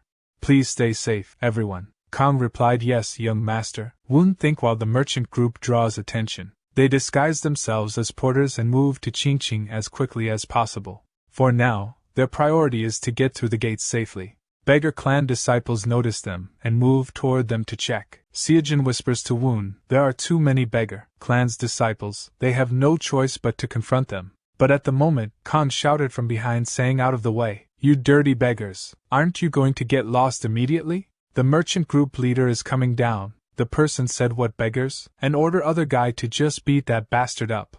At the moment, Jaeyoung opened the door and came out, and she ordered, "Please, stop, and ask how can he be so rude to these poor people. Please quench their thirst with this," as she handed them some money. The person replied, "Thank you so much, princess." He means, merchant group leader. Woon think he definitely left the general manager's position to the right person. A week later, at the inn in Sichuan, Jaeyoung, general manager Kang, and group leader Zhuge were all shouting excitedly while drinking. "Now, to celebrate their sold out today and let's all become wealthy, to their merchant group's great success." Khan then called out to waiter, and him bring them another bottle of their finest alcohol, and more food too. The waiter promptly replied right away, "Sir." Khan remarked, group leader, as expected, "There's truly something special about the big cities." John Yans utilized sound transmission, stated that's his point exactly. It's already been 4 days. He knows they are putting on an act. How could someone like him have lived such an ascetic life? Ha Homan also employed sound transmission, remarking, "Who would have thought General Manager Jian would speak like that when she's drunk?" John Yangs noted that Zhou Kuang and Guan Hume, who remained in Shanghai, would probably be jealous if they had witnessed this. He added if their goal was to attract attention, he think they definitely succeeded. Yes, everyone is just looking at them. Rumors have probably already spread. Last night, he even started a fight with the beggar clan's disciple. Zhang Mun noted drinking and causing a commotion in the middle of the city with just this many people. This is no longer bold but reckless. He continued, at any rate, putting group leader Zhuge aside, it seems like those two general managers are willing to sacrifice their lives for the young master. John Yangs and Ha Human remarked that's a given of them though, as Ha Human poured him some more liquor. Their conversation was abruptly interrupted by a person who forcefully swung the inn door open, shouted, "Which of you bastards belongs to the merchant group from the western regions?" He demanded to know, how dare they hit the branch leader's younger brother? In response, Kang shouted back, "How dare a beggar step into this inn?" They both moved towards each other aggressively, and the newcomer stated, "This goat-like bastard, is he done talking?" Kang retorted, "Get lost, you bastard." John Yangs remarked he think he's really drunk. In a state of worry, Ha Homan shouted, "What are you doing? Stop them." But before they could intervene, Jiang-un stepped forward and kicked the person in his private parts.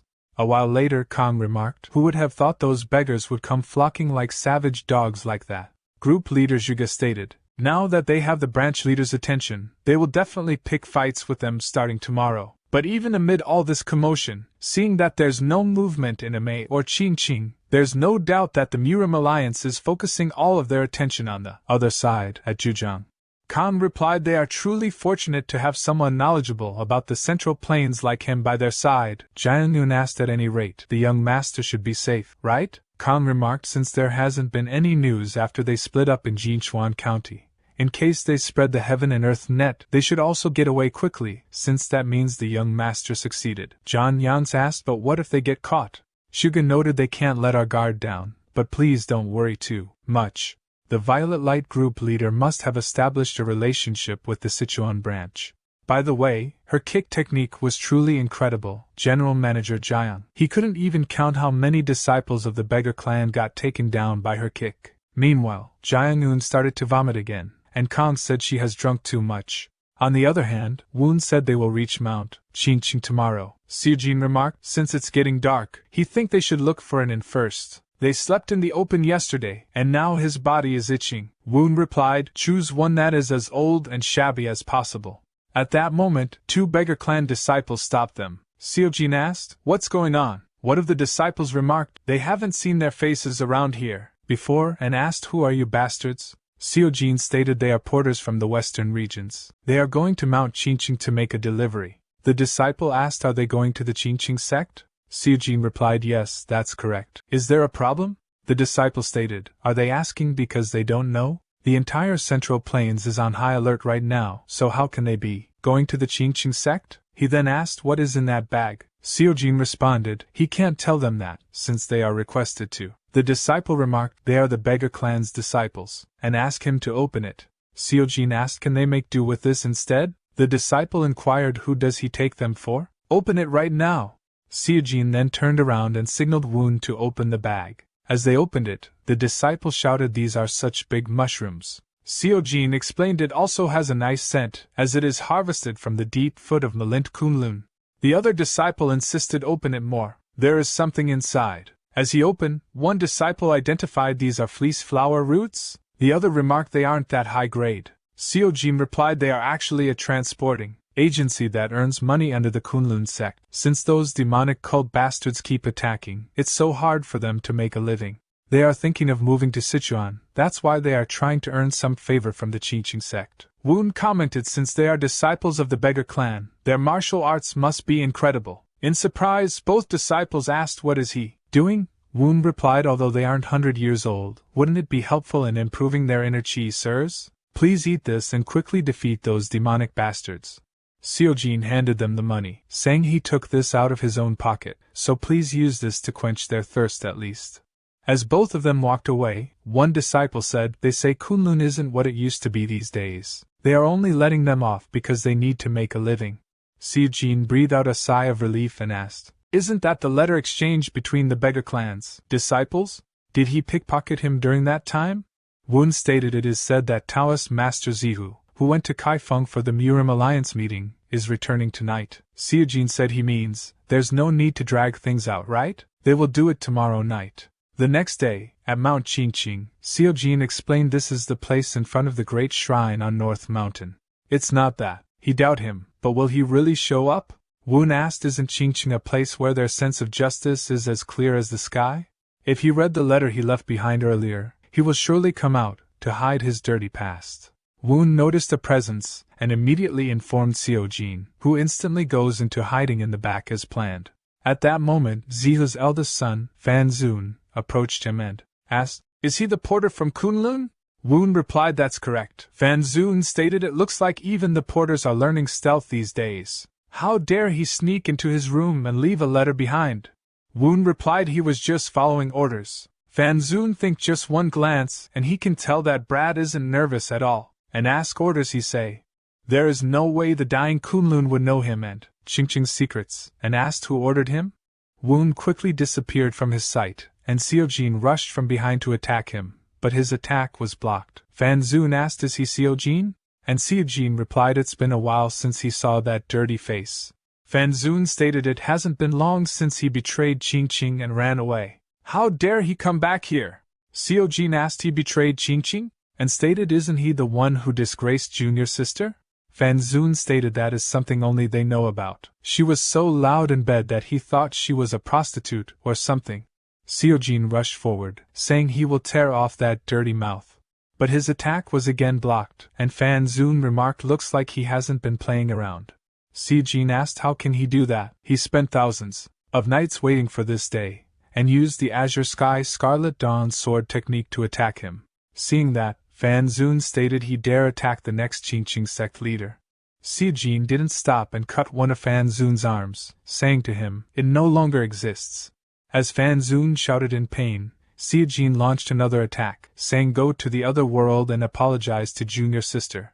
But at that moment, Blue Sword Chi was launched towards him, breaking his sword and causing him some damage as well. The sword Chi was launched by Zihu, the leader of the Chinching sect, as he rushed closer to finish Seojin, but his attack was blocked by Woon. Zihu stated he should have killed him back then. Seojin.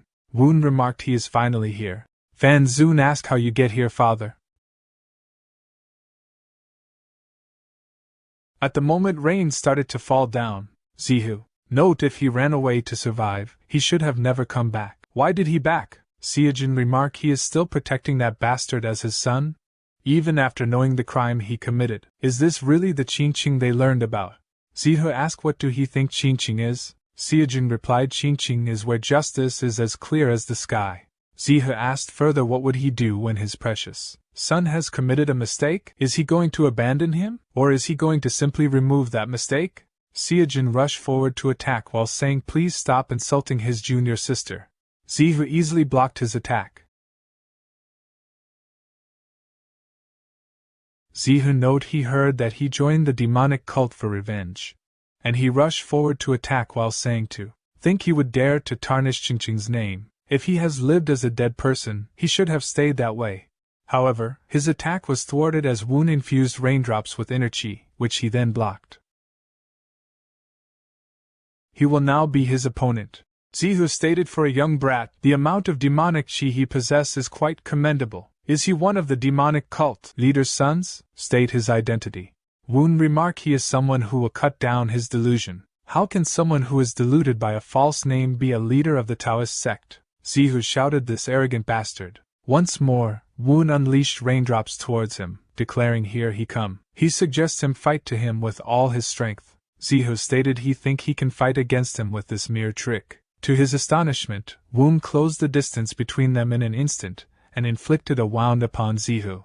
And then he remarked this rat-like bastard. His foot technique isn't bad, as he rushed forward while saying he will show him how fearsome the Qingqing best sword is. But Woon dodged his sword strike and note the sword of Qingqing is ever-changing like the wind. Mix his attacks with feints too. Since Qingqing's sword shines in a series of attacks, Zihu exclaimed he dare discuss Qingqing's sword with him. And he think his level is quite high but he hasn't matured physically yet. What's more, when it comes to the depth of chi, he have an absolute upper hand. Let's overwhelm him like this. Woon remarked although his strength isn't lacking, he is foolish and stubborn. That's exactly why Qingqing lost its standing in the Central Plains. Zihu shouted this bastard. He will tear off his mouth and rip out his intestines. But Woon dodged all his strike and think he's definitely better than Nan Gongjun and Sima Jin. As Woon jumps into the air to avoid the strike, Zihu remarks stupid brat, to float in the air in front of him. He won't be able to dodge this, and used clear light sword technique to attack him. Woon continued with his thoughts what's the point of inflating the stem if the roots are rotten? Qingqing's sword must be a clear breeze. Subsequently, Woon employed his technique to create numerous swords of chi, catching Zihu off guard. However, it was too late for Zihu as Woon launched them all towards him, instantly ending his life. And Woon think this is the end of those who are blinded by power and forget their true nature. In that instant, Fan Zun rushed towards him, shouting you bastard, how dare he kill his father? But his heart was pierced by Seojin, and he collapsed to the ground and crying out that it was over. 2 days later, at Kaifeng, Nan Gongmin, the Murim Alliance leader in shock asked what Taoist Master Zihu is dead? The servant explained except for the culprits were 2 people, there is no information yet. It is said that Taoist Master Zixien, Qingqing's temporary sect leader, is chasing after them. Nan Gongmin think Qingqing's sect leader was killed by just 2 people, and on Mount Qingqing, no less? It was unbelievable enough that the Blade King was defeated in Zhujiang. Even Taoist Master Zihu on the other side. The Murim Alliance just lost 2 of its great masters in vain. After all they lost, Shishan to them. Nan Gongmin think the enemy close to Sichuan ended up being the demonic cult in Qinghai. However, the demonic cult is now under a succession race. It is extremely unlikely that the cult leader will move in person. If it weren't Myung Chion or Myung Gak, could it be that another expert of that level has appeared in the demonic cult? And he asked what is the culprit's escape route? Are they going towards Qinghai? The servant replied it said that they are heading to Chongqing. That's the strange part. If they are members of the demonic cult, they should be heading to Qinghai or Gansu, but they are going in the opposite direction. Nan Gongmin think Chongqing. Damn it, don't tell me? His thoughts were interrupted by beggar clans, dragon head leaders saying the 18 pirate strongholds along Yangtze River. Judging from his expression, it seems that he is thinking the same thing as him, alliance leader. Nan Gongmin said he has heard the news. Dragon head leader stated the Yangtze River is the only place in the Central Plains that the heaven and earth's net cannot reach. It's because of those damn bandits from the 18 pirate strongholds. If he take a boat from Chongqing, he can go anywhere along the Yangtze River. The same goes for Qinghai, the stronghold of the demonic cult. If the demonic cult bastards collude with the Yangtze's 18 pirate strongholds, it won't be easy to pursue them. Nagongmin asked, is there any way? Dragon Head Leader remarked he would like to go to Chongqing himself and command the heaven and earth's net. Nagongmin stated he is in his debt. If the clan leader comes forward himself, what more can he ask for? This will definitely be the first step in eradicating the demonic cult. They will spare no effort in providing all the support they can. Near Chongqing's port, Woon remarked the Yangtze River in May. Seojin used sound transmission and said it may be presumptuous to say this, but he really seemed like the son of a famous family. Woon remarked after he shaved, he looked like a proper Central Plains martial artist now. Vice Squad Leader, well, he were originally a martial artist from the Central Plains. Seojin used sound transmission again and asked, at any rate, will this really be alright? Qingqing and Amei are hot on their tails. Woon stated, don't rush. No matter how much they are being chased, isn't it good to stay like this sometimes? And escort Jiang, he is now Jingzuhan, the second son of the Reihajing family. Unless necessary, sound transmission is also prohibited. Seojin then apologized to him. And he thinks since their land route was completely blocked by the heaven and earth's net, his idea of going to the opposite side and using the waterway makes sense. But the 18 pirate strongholds are on the Yangtze River. Along with the Green Forest Gang, they represent Jianghu's group of bandits. Not only is their scale beyond imagination, but they also travel by boat along the Yangtze River. Even the Murim Alliance failed to annihilate them every time. In the end, they have no other choice but to coexist. Is going down the waterway really the right choice? At the moment, Skipper note he will stop by the port for a moment and pick up some guests. As they approach the shore, the guard exclaimed, "My lady, the boat is here." The girl stated she finally got to ride a boat on the Yangtze River. Zixian, the temporary leader of Qingqing sect, asked, "You have put up everything right?" The person replied, "Yes, sir."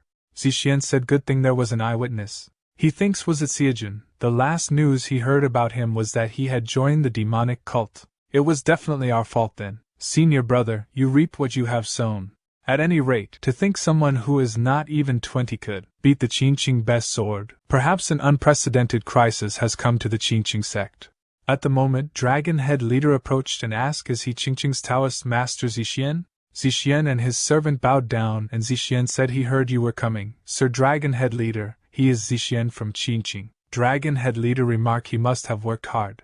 But he don't think they've gone this way. Zixian exclaimed, "Excuse me? What is he referring to?" Dragon Head Leader said the culprits will use the water route.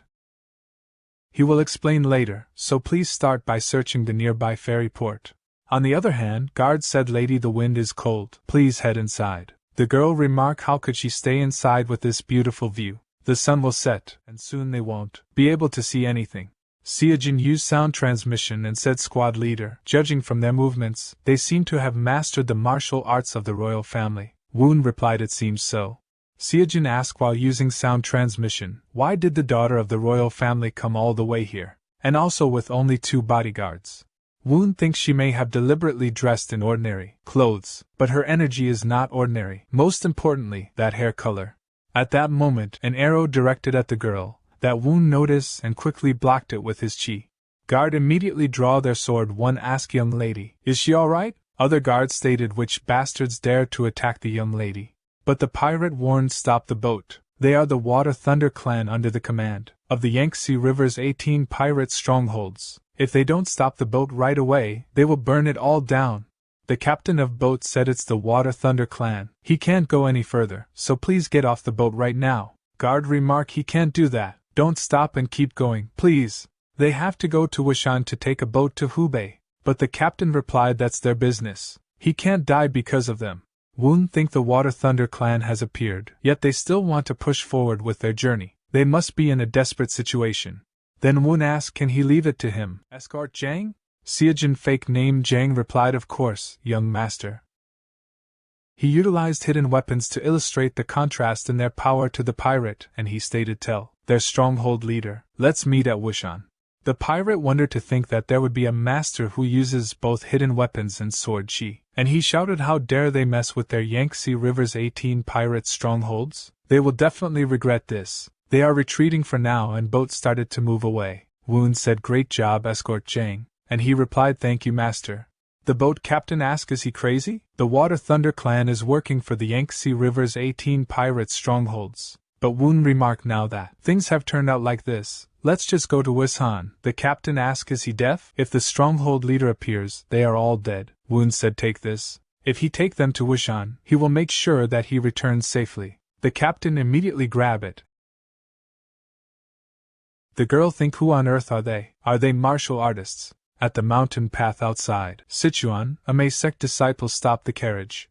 Jiangun asked, "What's going on?" "They are a merchant group who sells goods in Chengdu, and they are on their way back to Tibet." The disciple introduced, "They are disciples of the Ame sect. They are conducting an investigation related to what recently happened in Sichuan, and she asked them to please cooperate." Jiangun noticed the drawing on the paper and she thinks that is the young master's face. The disciple asked, "Can they take a look inside the carriage?" Jiangun remarked, "As they can see, there's nothing inside." The disciple stated, "How odd. There are merchant groups who come to Chengdu and return empty-handed." Jiangun about to explain, but his talk was interrupted Kong saying it's all his fault. He is blinded by the idea of making a fortune. So, he lost all the money through gambling. Don't they say old habits die hard? It's all because of alcohol. When he drink alcohol, he become a dog. He can't quit drinking even if he die, so please kill him instead. He think it would be more comfortable that way. The disciple said, "Please let go of her," and order other disciples to let's go. There are all sorts of strange people, seriously. As the disciples leaves, Zhang Yangs, Ha Human and Zhang Moon all bowed down and said he has worked hard. Khan note they've finally passed the final hurdle. It's truly hard to make a living. Just one more day and they will reach Qinghai. And he think, "Young master, please stay safe." And Woon remarked, "Don't mention it." The girl asked, "Is he from Jianghu?" Woon said, "His name is Jingzhu Hun of the Ruihejing family, and this person is his escort, Jang Pilsum." She thinks Ruihejing family. This is his first time hearing about it. Woon asked, by the way, seeing how she pressed ahead with her journey even after seeing a group of thieves, "Is she being chased like him?" The girl continued with his thoughts, "Looks like this person also has a story." Woon remarked, seeing her up close, he is sure of it now. She must have been born with the heavenly true Yin Chi. Hearing that, both guards immediately tried to draw their sword, but the girl stopped them, and she asked he could tell just by looking at her. Woon said because Yin Chi this thick is quite rare, and he think the heavenly true Yin Chi is different from the cold true Yin Chi built up in his body. It's literally a constitution of Yin given by heaven. And Woon added, plus, that hair color of her. It may not be something she was born with, but something that gradually changed. And he think it would have been better if she had practiced ice arts. At this rate, she will probably die after a few months. It would be fine if he could treat her, but they have no time for that now. Woon said when they arrive at Wishan, the Yangtze River's 18 pirate strongholds will be waiting for them. Since it can be dangerous, just get off the boat somewhere nearby and take shelter. But the girl remarked, "No, let's go together." She think it would be fun, but guards said no, things can get dangerous, so he think they should get off the boat. Woon interrupted the guard talk and said if she say so would she like to hear his story? 2 hours later, at Wishan's ferry port, the captain shouted, "Yangtze River's 18 pirate strongholds." He doesn't care anymore. "Take care of yourself," and he jumped into the water. The guard remarked, "Even though it's May, the water must be cold." Damp Gang, the 6th stronghold leader, nickname Water Dragon, asked which bastard dares to fearlessly challenge the Yangtze River's 18 pirate strongholds. The person next him was Damp Tian, the 17th stronghold leader, nickname Poison Dragon. Woon moving towards them on water while saying Yangtze River's 18 pirate strongholds. He has only heard their names, but now he is finally meeting them, and he think this should be enough to let them pass. Both were taken aback and exclaim, "Is he walking on water? Ice forms wherever he steps. What in the world is happening?" They commanded others to attack him by fire arrows, but to their astonishment, Woon had already reached their ship, stating he just want to have a little chat with them. Seeing Woon, the other pirates started running away while saying it's a ghost. The poison dragon demanded, "Identify yourself, you scoundrel. Who are you?"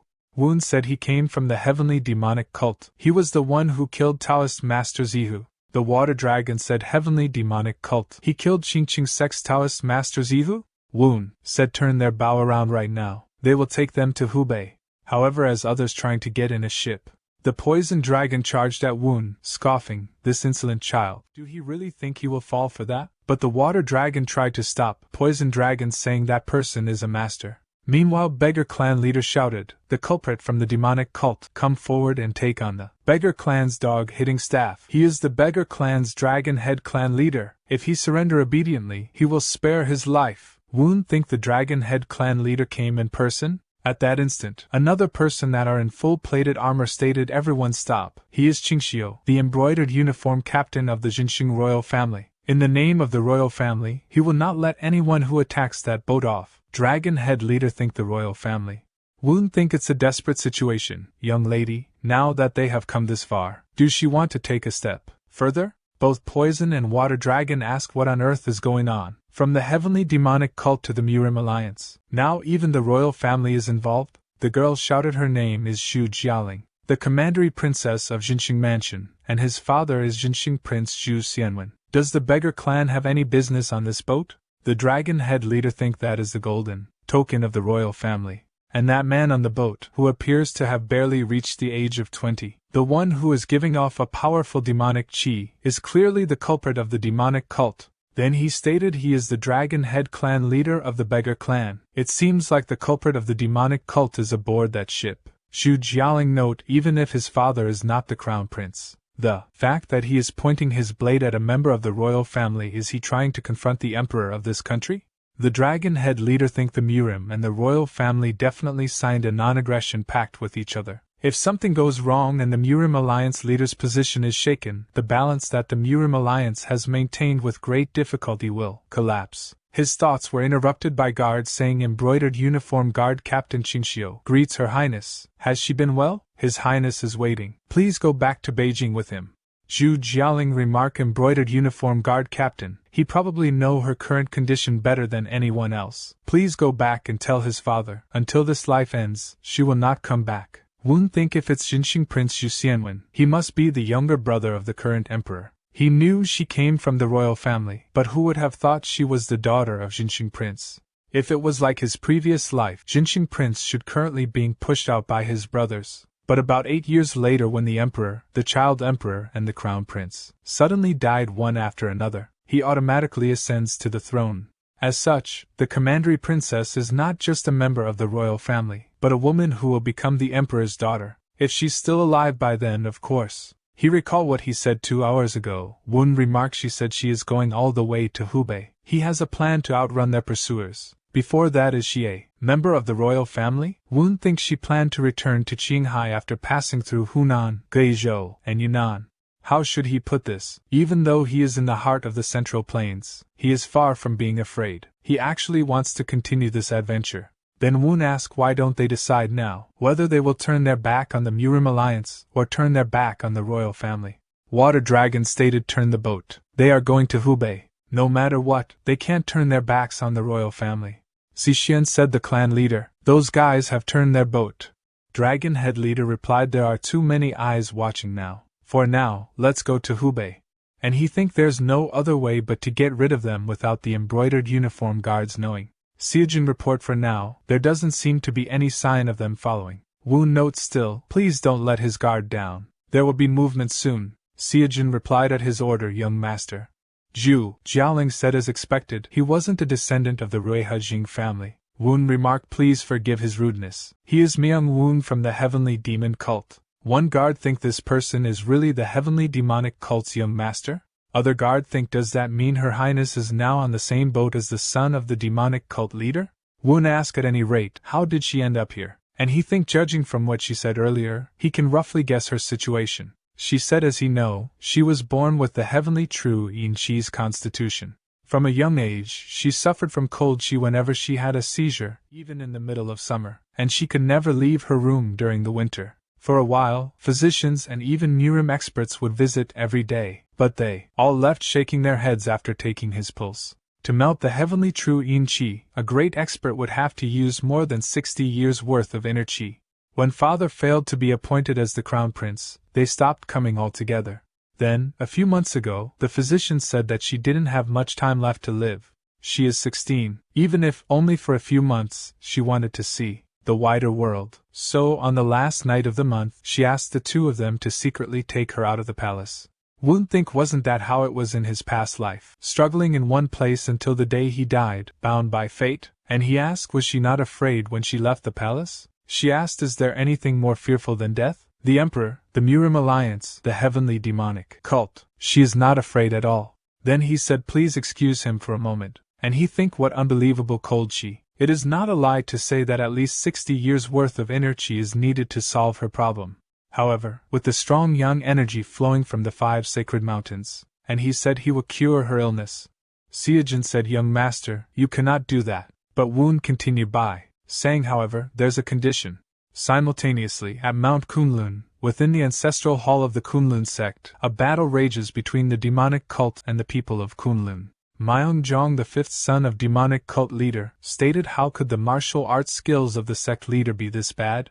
As he killed Kunlun sect leader, Hishwandi, he continued by saying as of today, the Kunlun sect is no more, and he think although it was already in a state of ruin, it was still one of the 9 great sects, one great clan. Although he received help from his mother's family and Red Wind Squad, he have to do this at least to be able to catch up to his brothers. But at the moment, he was beheaded by Wind King, one of 4 kings of Tian clan. And he ordered his disciples, it doesn't matter who they are, kill them all, since this king has arrived. The next day, Supreme Harmony Halls inside Bright Chamber, Suk Bai Yun, the Grand Flower Palace's head maid, reported it turned out that the news of the assassination of the Qingqing sect Taoist master Zihu was true. Myung-jung asked who did it, she said about that. She think it was the 7th young master. It is said that the Violet Light group leader assisted him in his infiltration. Myung-jung note he is sure she know about the state where she can completely hide her inner chi. She replied isn't that the unrestrained realm? However, she heard that you cannot hide your chi from another unrestrained master. He stated who would believe that Woon has already reached the unrestrained realm. She think not the transcendent realm but the unrestrained realm? And she remark isn't it a good thing to see that a master of the unrestrained realm other than him has appeared in their cult? He remark he found out when he asked him for silver that year. That child's inner chi was like an abyss that even he couldn't see the end of. Now that he think about it, he don't know if that kid is really Woon that he know. She think don't tell me, the 7th young master has reached a realm outside my lord's domain? At the moment, Gong Bak Jin, the divine cult right master entered the room, and said he is sorry for coming to see him this late. Myung-jung asked what's going on. Bak Jin remark about that, the 5th young master was murdered. Myung-jung asked was he at Kunlun? Bak Jin report according to the scouts, all of their troops, including the remnants of Kunlun and the Red Wind Squad, were annihilated. Myung-jung asked where are Cheon and Gak now? Yan Daichung, the divine cult left master entered the room and exclaimed the 1st young master is in the Sun Hall, and the 2nd young master is still in Jujang. The 5th young master was not murdered by other young masters. He have caught the spy. He think the heaven-destroying palace is making their move. Meanwhile one guard shout they will reach Hubei soon. What should they do now? As Seojin read the letter that was left behind by the princess, she will go to Mount Hua with the young master. Don't worry too much. And even if this choice is wrong, she has no regrets. He think he must have judged that it is impossible to go to Shanxi together. Squad leader. He will survive and see him at Mount Hua.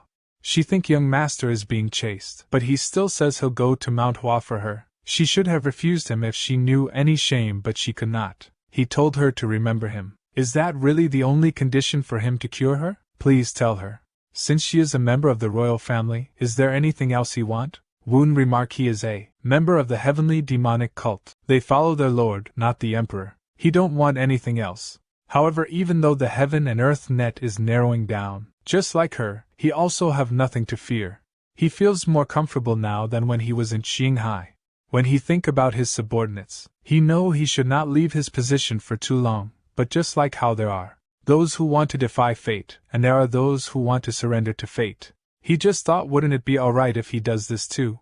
Red Moon fortunately, they made it in time, and stated this is Mount Hua. Yang Daichun continued with his talk. The 5th young master was not murdered by other young masters. He has caught the spy. He was originally a messenger that frequented visits, the Daming Palace, and the 8 families. But it is said he was caught after leaving Daming Palace 2 hours and went somewhere without reporting to his superiors. When he arrived, he already committed suicide. But this fell out of his body. Gong Bak Jin said that is undoubtedly the heaven-destroying palace's token. Does that mean that one of the young masters is secretly colluding with the heaven-destroying palace? Yang Daiqing note they can't rule out that possibility, for the young masters being left behind in the competition for successor is tantamount to death. The heaven-destroying palace leader must have aimed for that point and approached them. Myung Jung think heaven-destroying palace leader. Is he planning to cause great bloodshed in this land again? Gong Bak Jin thinks to himself as well, the reason why they went out of their way to target the fifth young master, who was left behind in the successor competition. Is it to keep the first young master, Myung Cheon, in check, whom the fifth young master supported? In that case, the one which colluded with the heaven-destroying palace is most likely the second young master or the third young master. But its thoughts were interrupted by Myung Jung saying it doesn't matter who came into contact with the heaven-destroying palace. Left Envoy summoned the 3 groups and 4 divine squads immediately, and Right Envoy set out for Mount Kunlun together with the 4 great guardians and observed their movements. They will prepare for battle against the heaven-destroying palace. They replied in response by saying as he ordered. Third day after arriving at Mount Hua, Woon thinks who would have thought it would take this long. As they arrived at Mount Hua, she asked, is it really possible to cure her heavenly true Yin Chi here? Woon replied yes, and explained the red moon just happened to rise too. The world is made up of the harmony of yin and yang. On the day when the red moon with enormous yin energy rises, the ground emits corresponding yang qi. With the strong yang qi from Mount Hua, he will be able to overcome the heavenly true yin qi. She asked what if Mount Hua's disciples suddenly attack them. Woon noted he should be able to detect them with his qi sense. Honestly, if they really attack them, there's nothing they can do. Back to present, Woon thinks he has been collecting the maximum amount of yang qi that Mount Hua could emit, purified it in his dantian, and poured it into the princess' body. But her heavenly true yin qi is stronger than expected. He can't penetrate it like this. Now there is only one option left. After drawing in all the yang qi flowing through Mount Hua's earth veins and opening all his acupuncture points at the same time, he will pour it into her without purifying it. If he fail, it won't end with just qi deviation. All of his blood vessels, including the 12 meridians and 8 extraordinary vessels, can burst. But there's no other way. A little later, the explosion happened that caused the bird to fly away. Inside the cave, Woon remarked it was a success. Both of them then fell onto the ground in extreme exhaustion.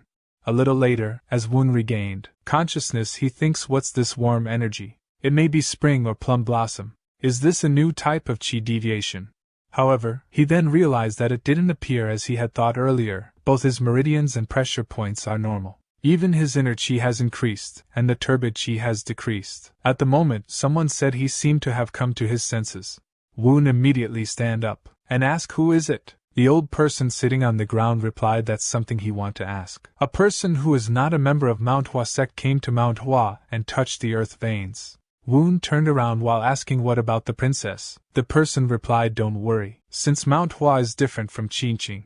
Woon thinks Mount Hua is different from Qingqing? That means he knows everything that happened at Qingqing? The person stands up from the ground saying his back hurt.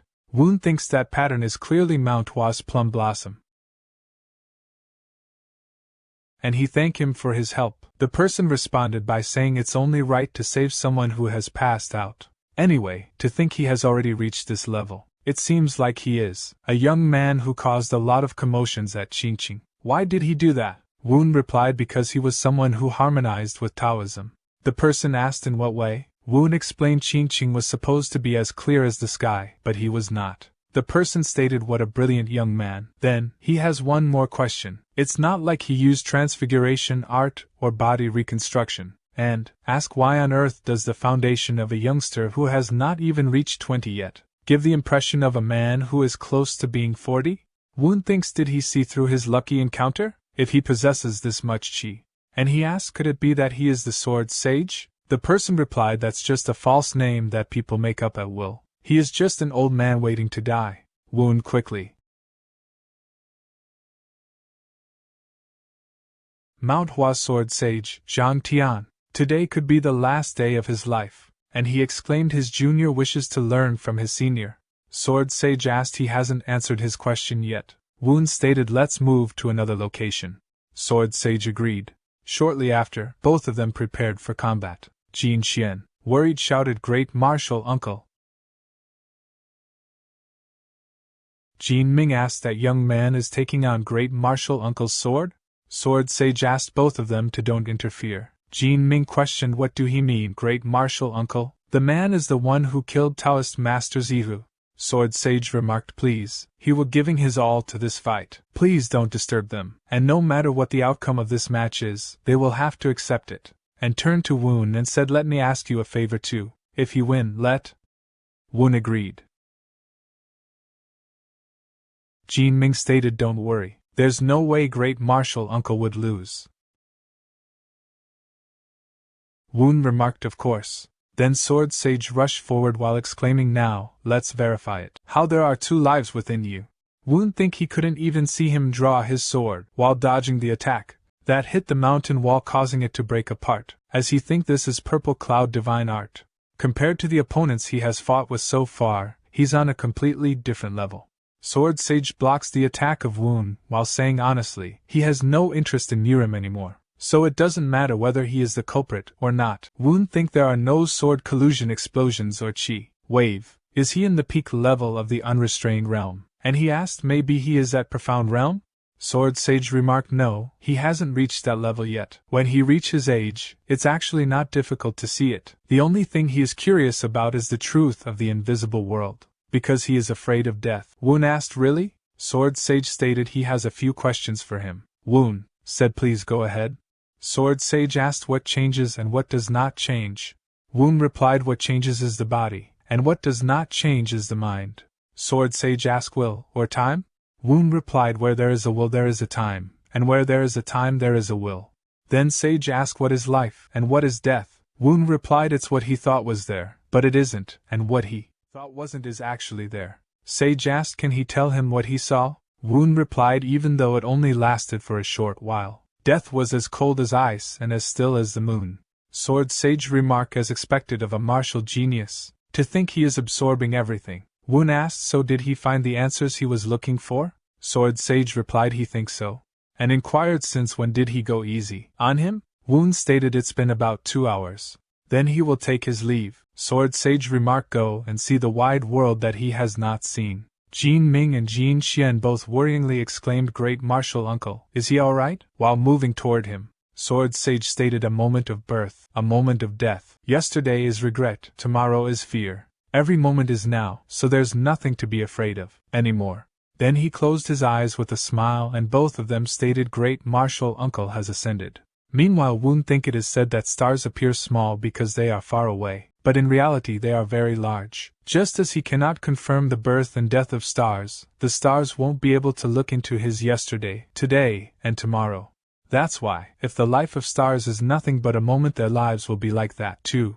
A moment of birth, a moment of death. He won't forget it. Woon recall what he said to Sword Sage when he asked him to tell him what he saw. Woon answer, even though it only lasted for a short while. Death was as cold as ice and as still as the moon. That's why, if the life of stars is nothing but a moment. The spar with the Sword Sage has provided him with new insight. A while later, the guards and Seojin met up with Woon and Zhu Jialing at canyon near Manhwa. The guards asked, Your Highness, has she been well? She remarked she is glad everyone is safe. Guard replied, her complexion has improved a lot, Your Highness. Seojin think, did he really treat the heavenly true yin chi, something that many physicians and experts were helpless against? Then Woon stated, then it's best if they part ways here. She asked, right here? But why? Woon stated, now that the 9 great sects, 1 great clan have lost the Sword Sage, they will now dispatch their full force. Any more than this could be dangerous for them, Your Highness. It would be better for them to join the embroidered uniform squad and return to Beijing. Meanwhile, Seojin thinks, Sword Sage? Is he perhaps talking about the Sword Sage of Manhwa? She asked, where is he planning to go now? And she thinks she want to hold on to him. Woon note he has to go back to where he came from. There's a lot to do. The dragon head leader interrupted his speech by angrily calling him a bastard. Where do he think he is going? Even the commandery princess will not be able to stop him today. Embroidered uniform squad captain shouted, Your Highness, this humbled Xingxiu has come. She asked, could it be that the embroidered uniform squad would not be of help to him, but she can contact the royal family right now? Woon replied, no, this is between the Mirim Alliance and their divine cult. Please go back. Dragon Head leader stated they finally met. They have been chasing him for 3 days and 3 nights. Zixian reported he sent scouts to Manhwa. There will be no way for him to escape. Woon stated no, Manhwa will not chase after him, because that's what the Sword Sage promised him. Dragon Head leader thinks Sword Sage? Isn't he in seclusion training right now? Woon continued by saying let him make a suggestion. If he win against him in a one-on-one fight, please release the heaven and earth's net. Then, he will spare the disciples, who came with him. Zixian became angry and shouted arrogant bastard. Now that he is cornered like a rat, he want to resort to trickery. Dragon Head leader stopped him by saying he is not a match for him, and he stated he is making quite a bold suggestion.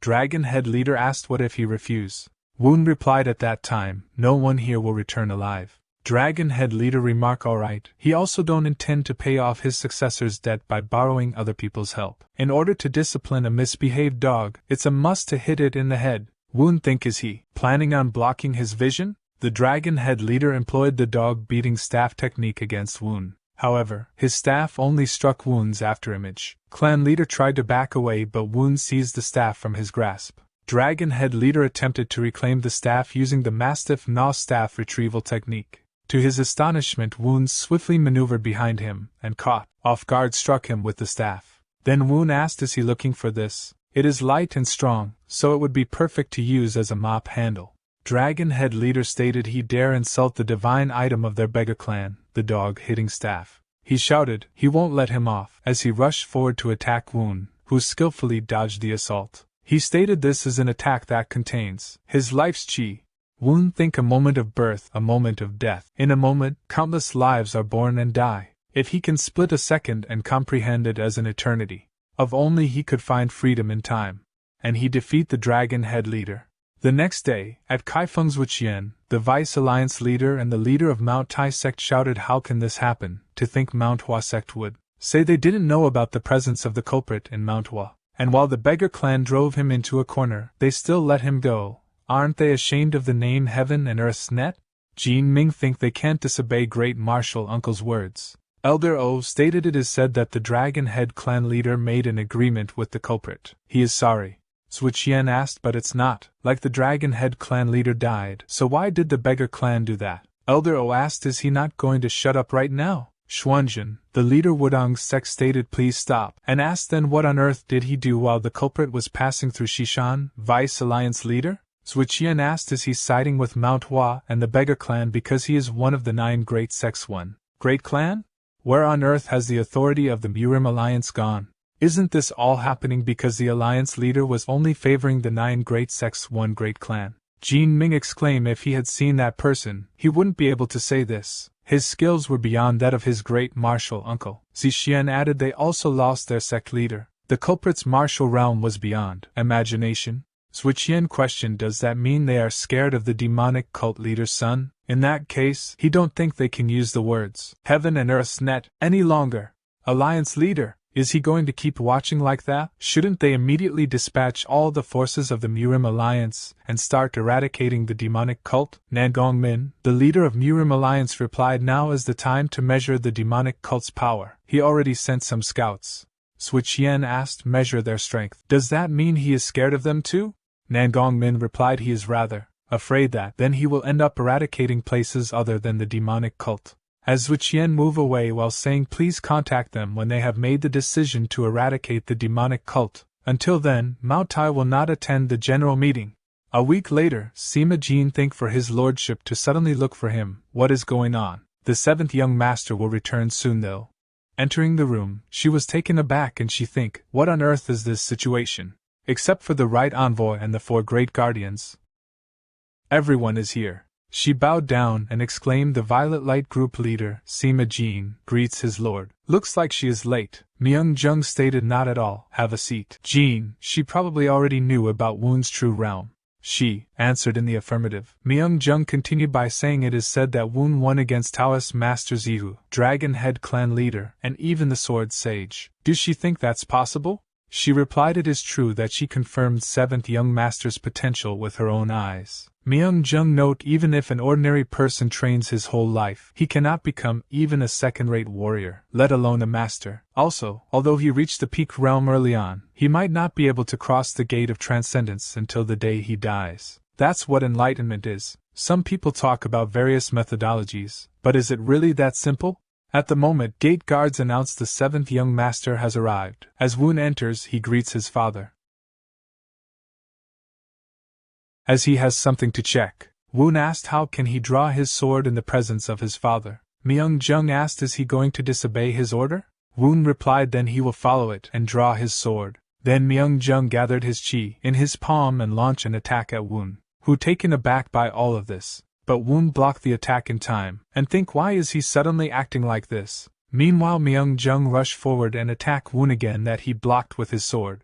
Yan Daiching stated that's the heavenly demonic divine art. The person think the 7th young master just took on their lord's attack head-on. As Myung-jung moved backward, Woon think the dark sword couldn't withstand the power of the heavenly demonic divine art. Myung-jung stated he ordered the 7th young master. From now on, he will be the vice cult leader. That shocked all of them that are gathered. Myung-jung continued by saying they saw it too, although they don't know what happened thus far. The 7th young master has clearly reached the unrestrained realm. Their cult is the epitome of honest strength. No matter what has happened, what is important is loyalty and the strength itself. Yan Daiching note the other young masters will definitely oppose this, my lord. Myung-jung replied he appointed him as the vice cult leader, not young leader.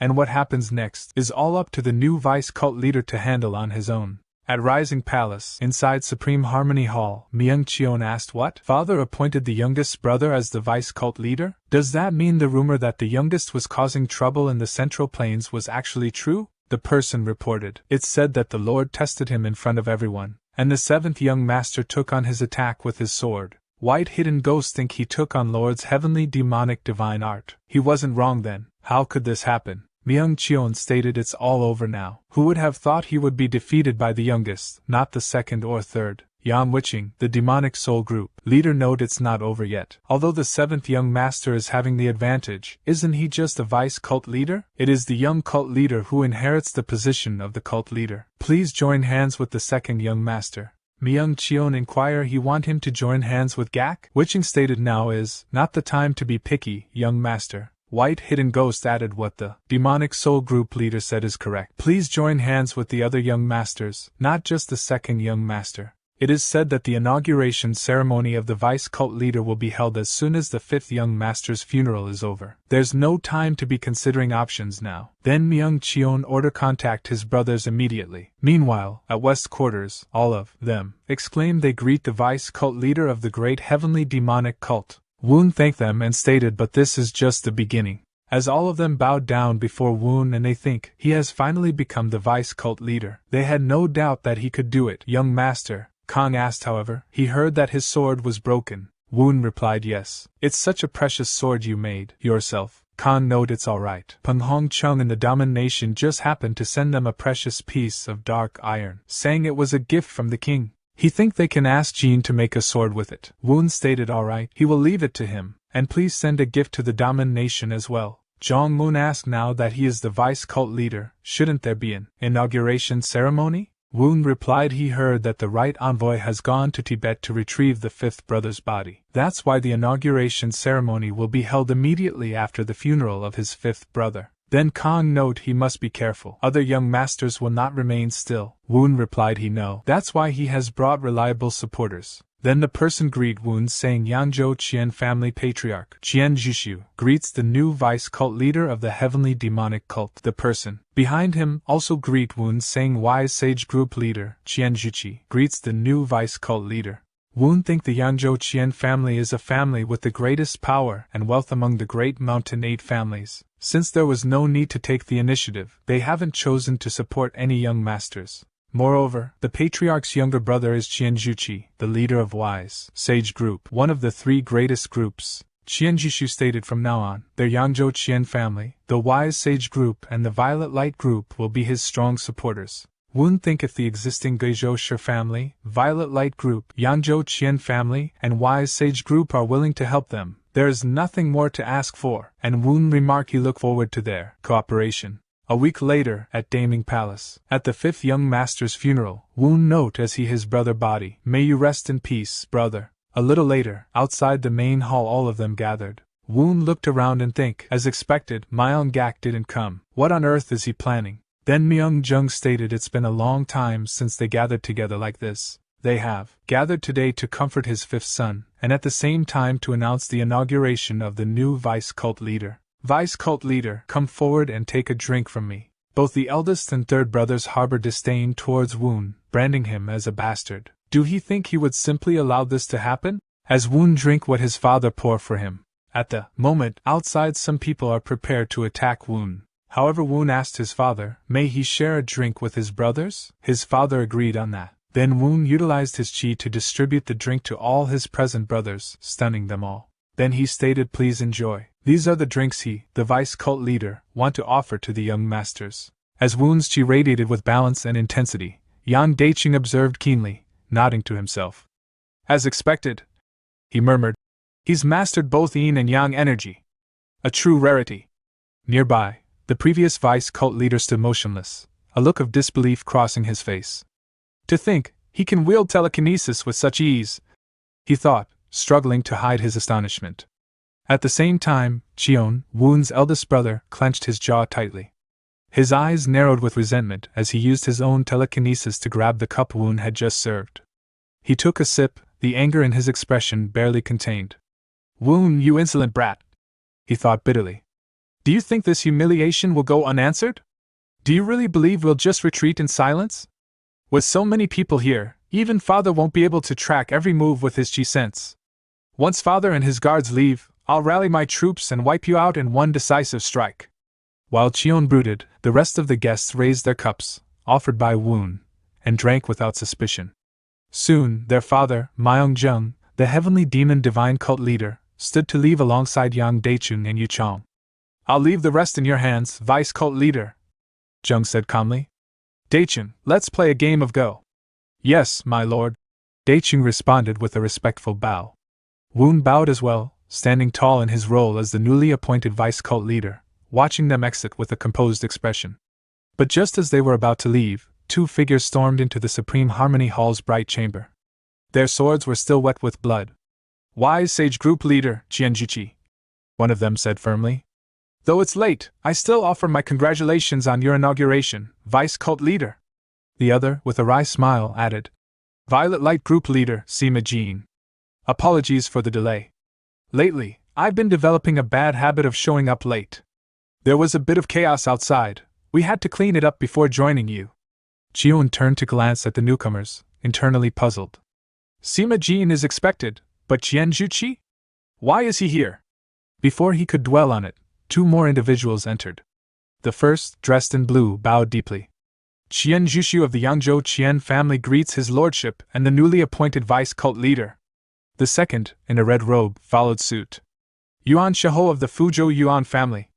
Congratulations on your inauguration, vice cult leader. Cheon's thoughts churned.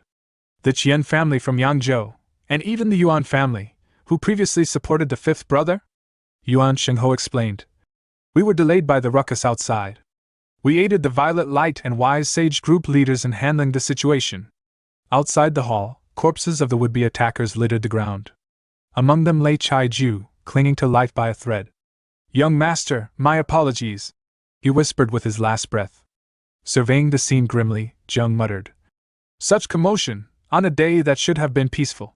This incident must be thoroughly investigated, and the mastermind punished. Hearing that, all of Woon's brothers visibly stiffened. Tension crackled in the air.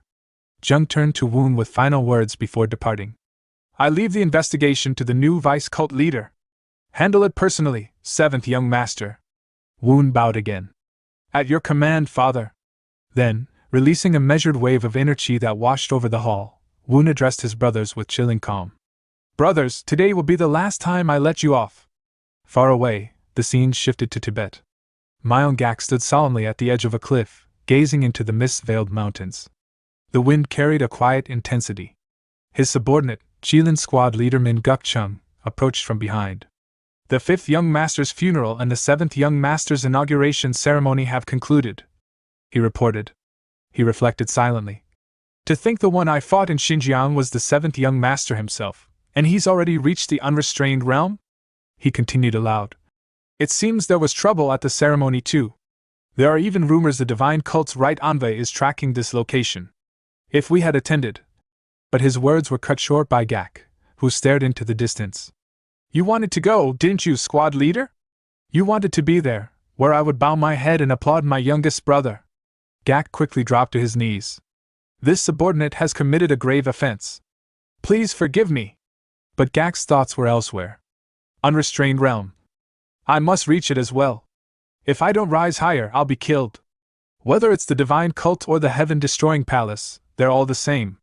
If I must survive, I must grow stronger, no matter the cost. Suddenly, a figure in black stepped forward from the shadows. It's been a while since I visited this place, he said with a sardonic grin. And there's a face I haven't seen before. You're that fool from the false cult, aren't you? My own Gak? Did you come here begging cult leader Tian for help? Gak stiffened. I didn't even sense his presence. And this killing intent, he's far beyond me.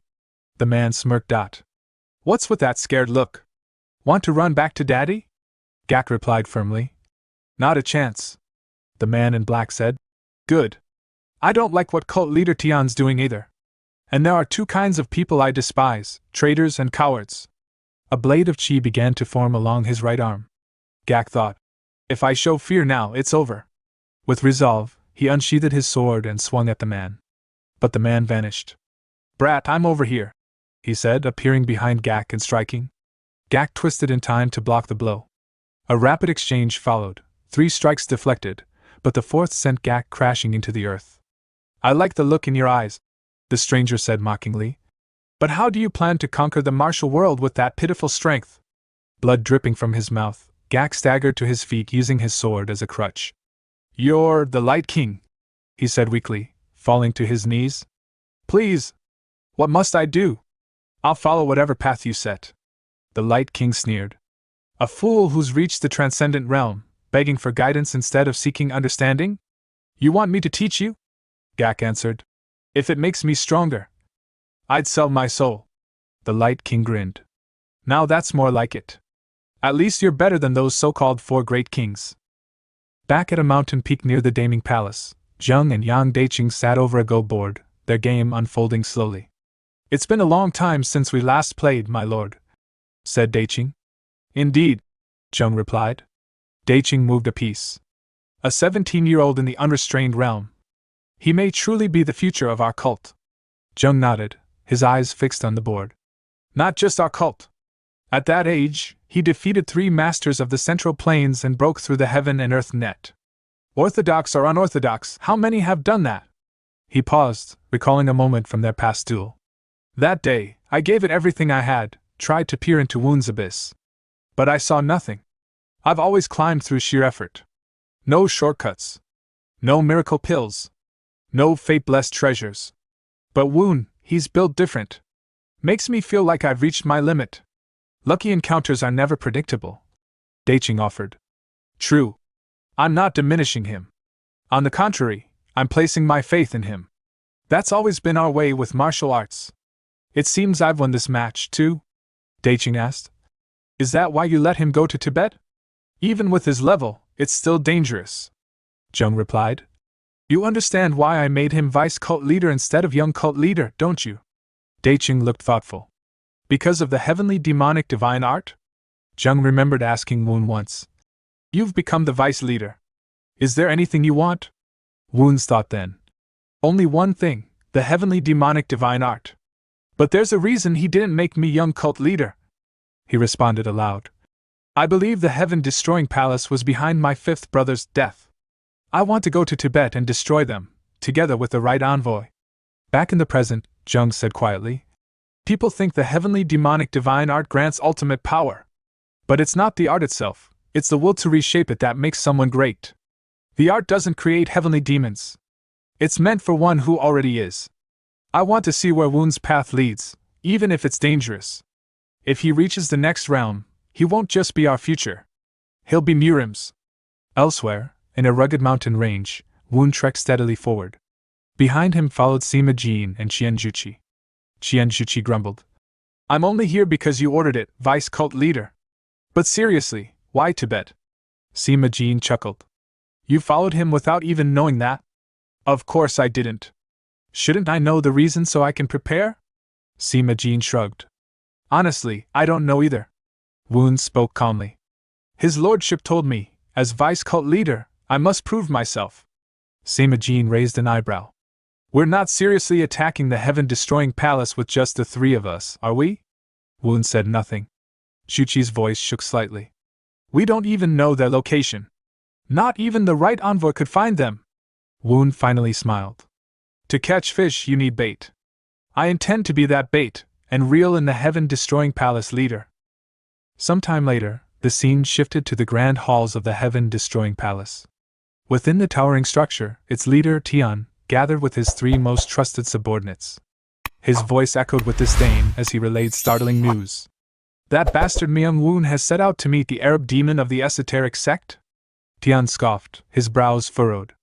And he's only bringing 2 attendants? The first to speak was the Fire King, his eyes burning with fervor. We must seize this chance to strike. If he's walking toward death, it would be our duty to grant it. Let's cut off his head. Beside him, the Ice King gave a cold nod of agreement.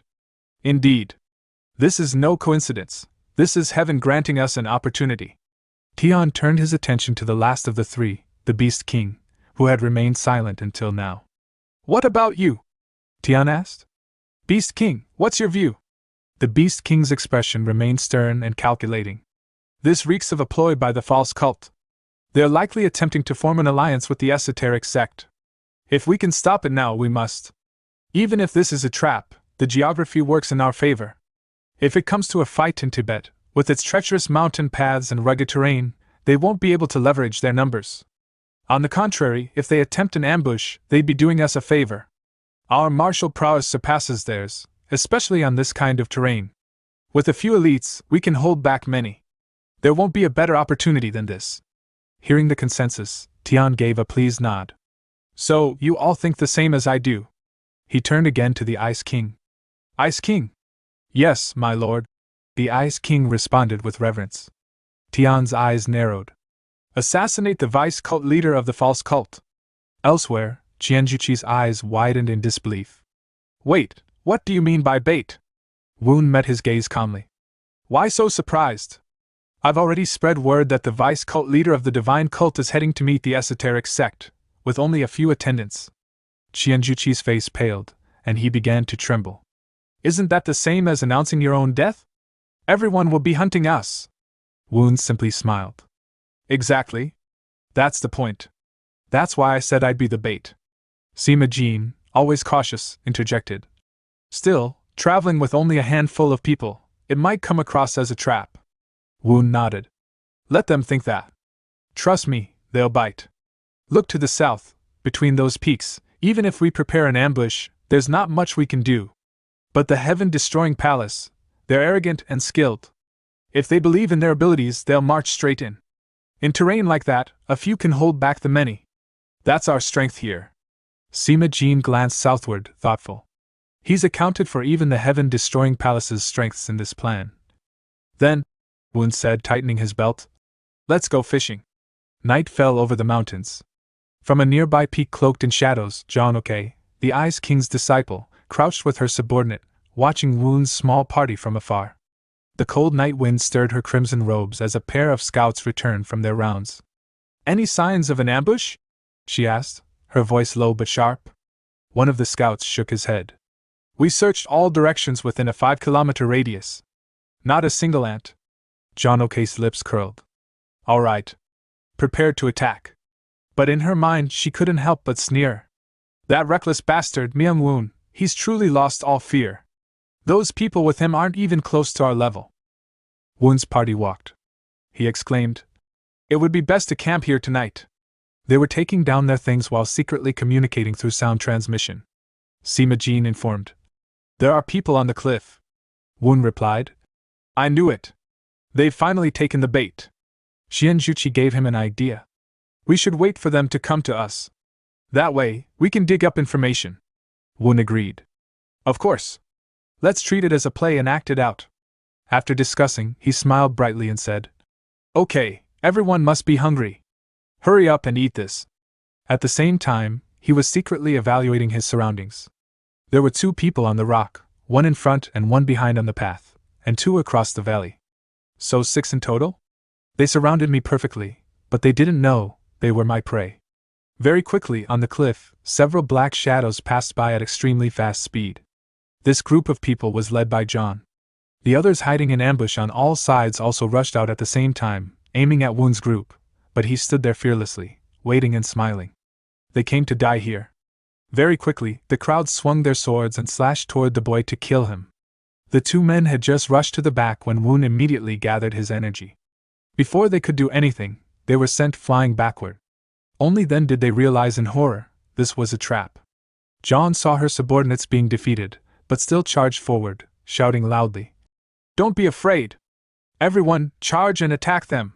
She swung her sword to attack Woon but was quickly stopped by Qianjuqi with his sword. He looked at her and smiled coldly. It seems that I alone am enough to deal with you. She was angered by his words and raised her sword. Don't look down on me! But she couldn't do anything to him. Instead, she was forced to retreat. Even so, she still shouted threats. How dare you, bastard! On the other side, the woman in red was also drawing her sword, thinking to herself, if I can kill the vice leader of the false sect, then I'll have accomplished a great feat. It has to end in one blow. But before she could even hit Woon, Sima Jin rushed over and stopped her. Don't even think about touching the vice leader.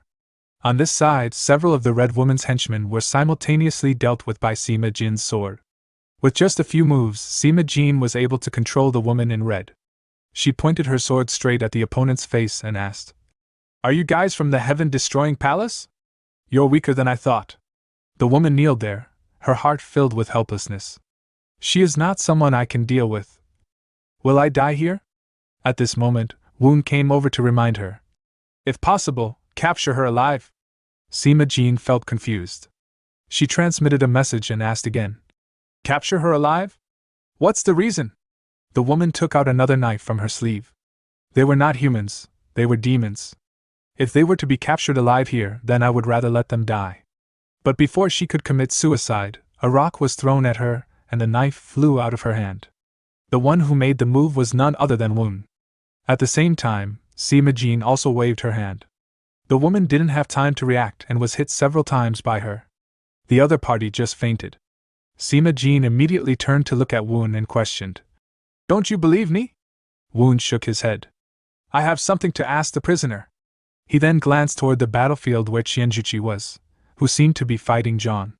To be able to resist the wise sage group leader to this extent, it seemed that her martial arts were quite good. However, John's face was also filled with tension as she looked toward them. Looks like everyone was fooled. I didn't expect them to be so strong. Qianjuqi suddenly erupted with a fierce aura and pushed her back.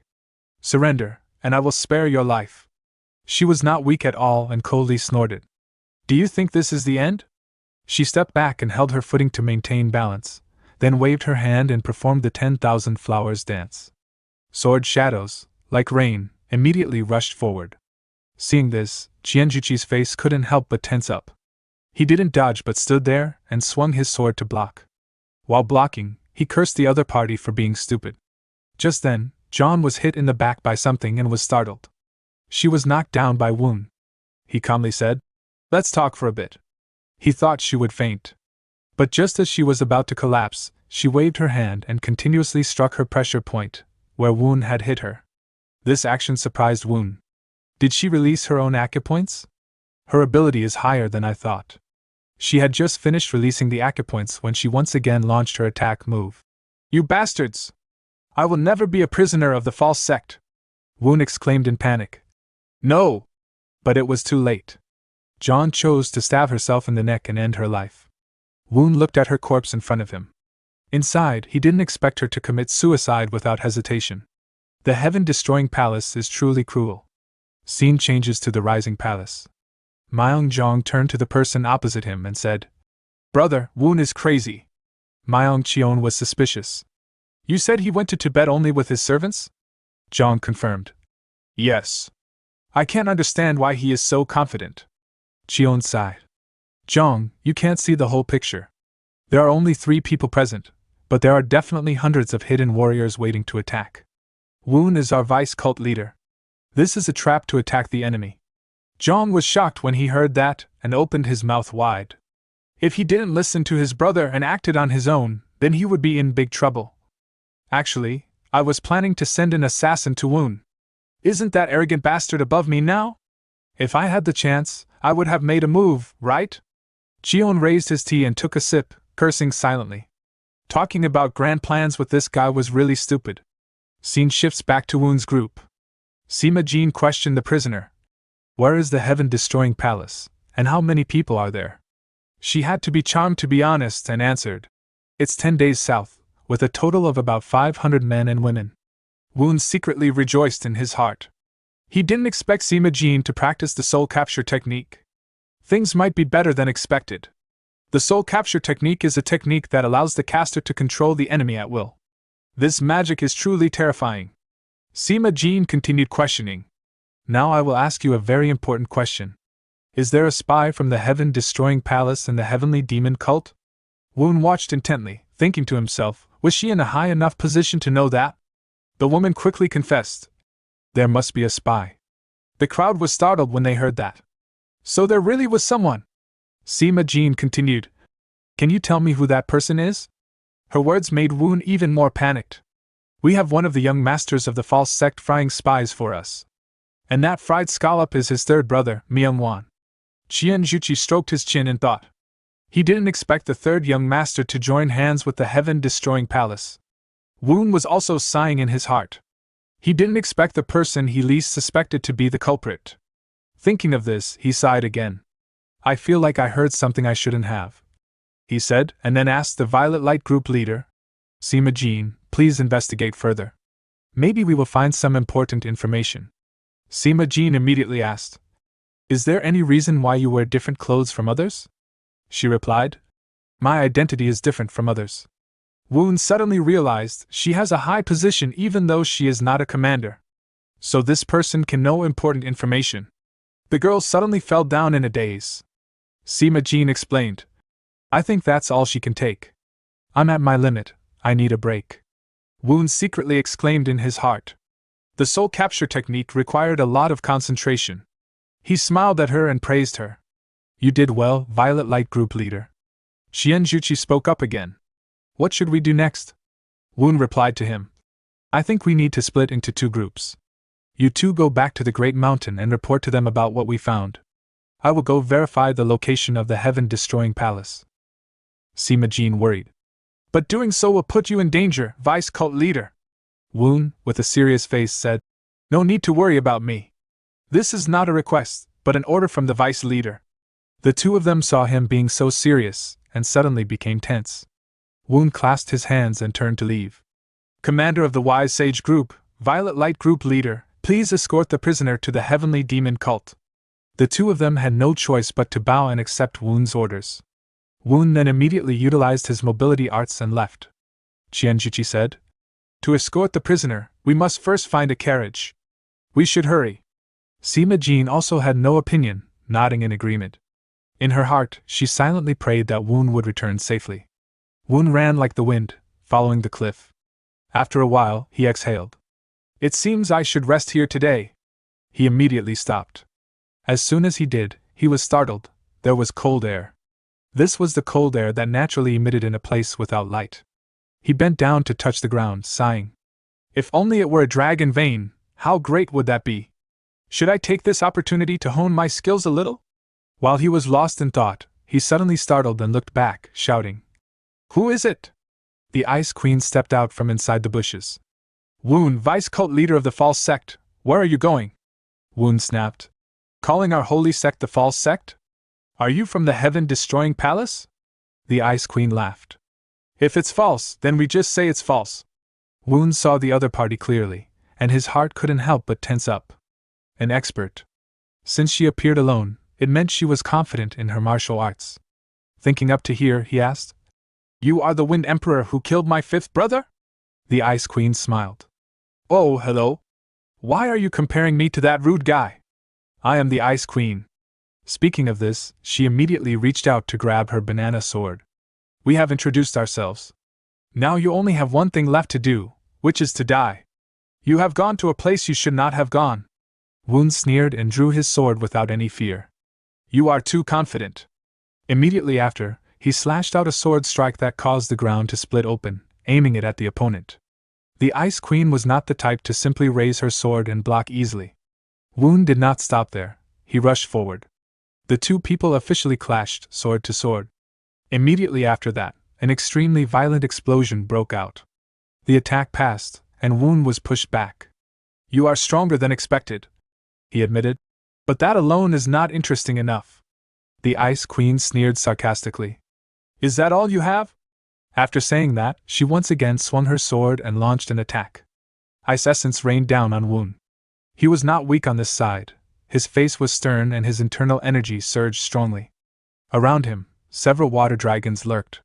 He swung his sword and slashed out.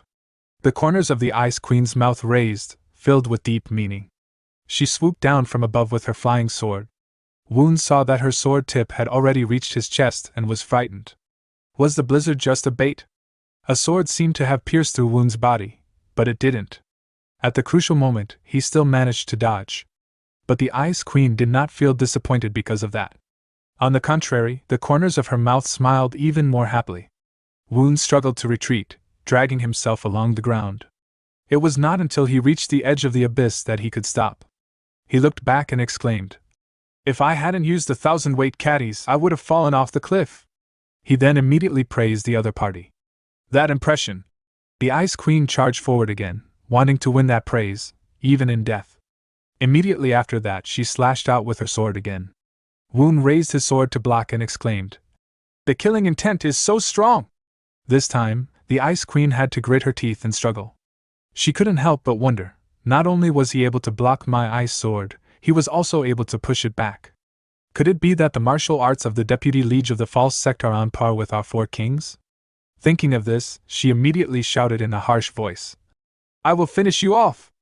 Woon observed the aura around her, secretly surprised. True aura? The power of the heaven-destroying palace is greater than our heavenly demon cult. But even so, it could not make him retreat. He raised his sword again and stood up straight. She surrounded her entire body down to her feet. A cold, bullet fragment sword was immediately slashed out by him.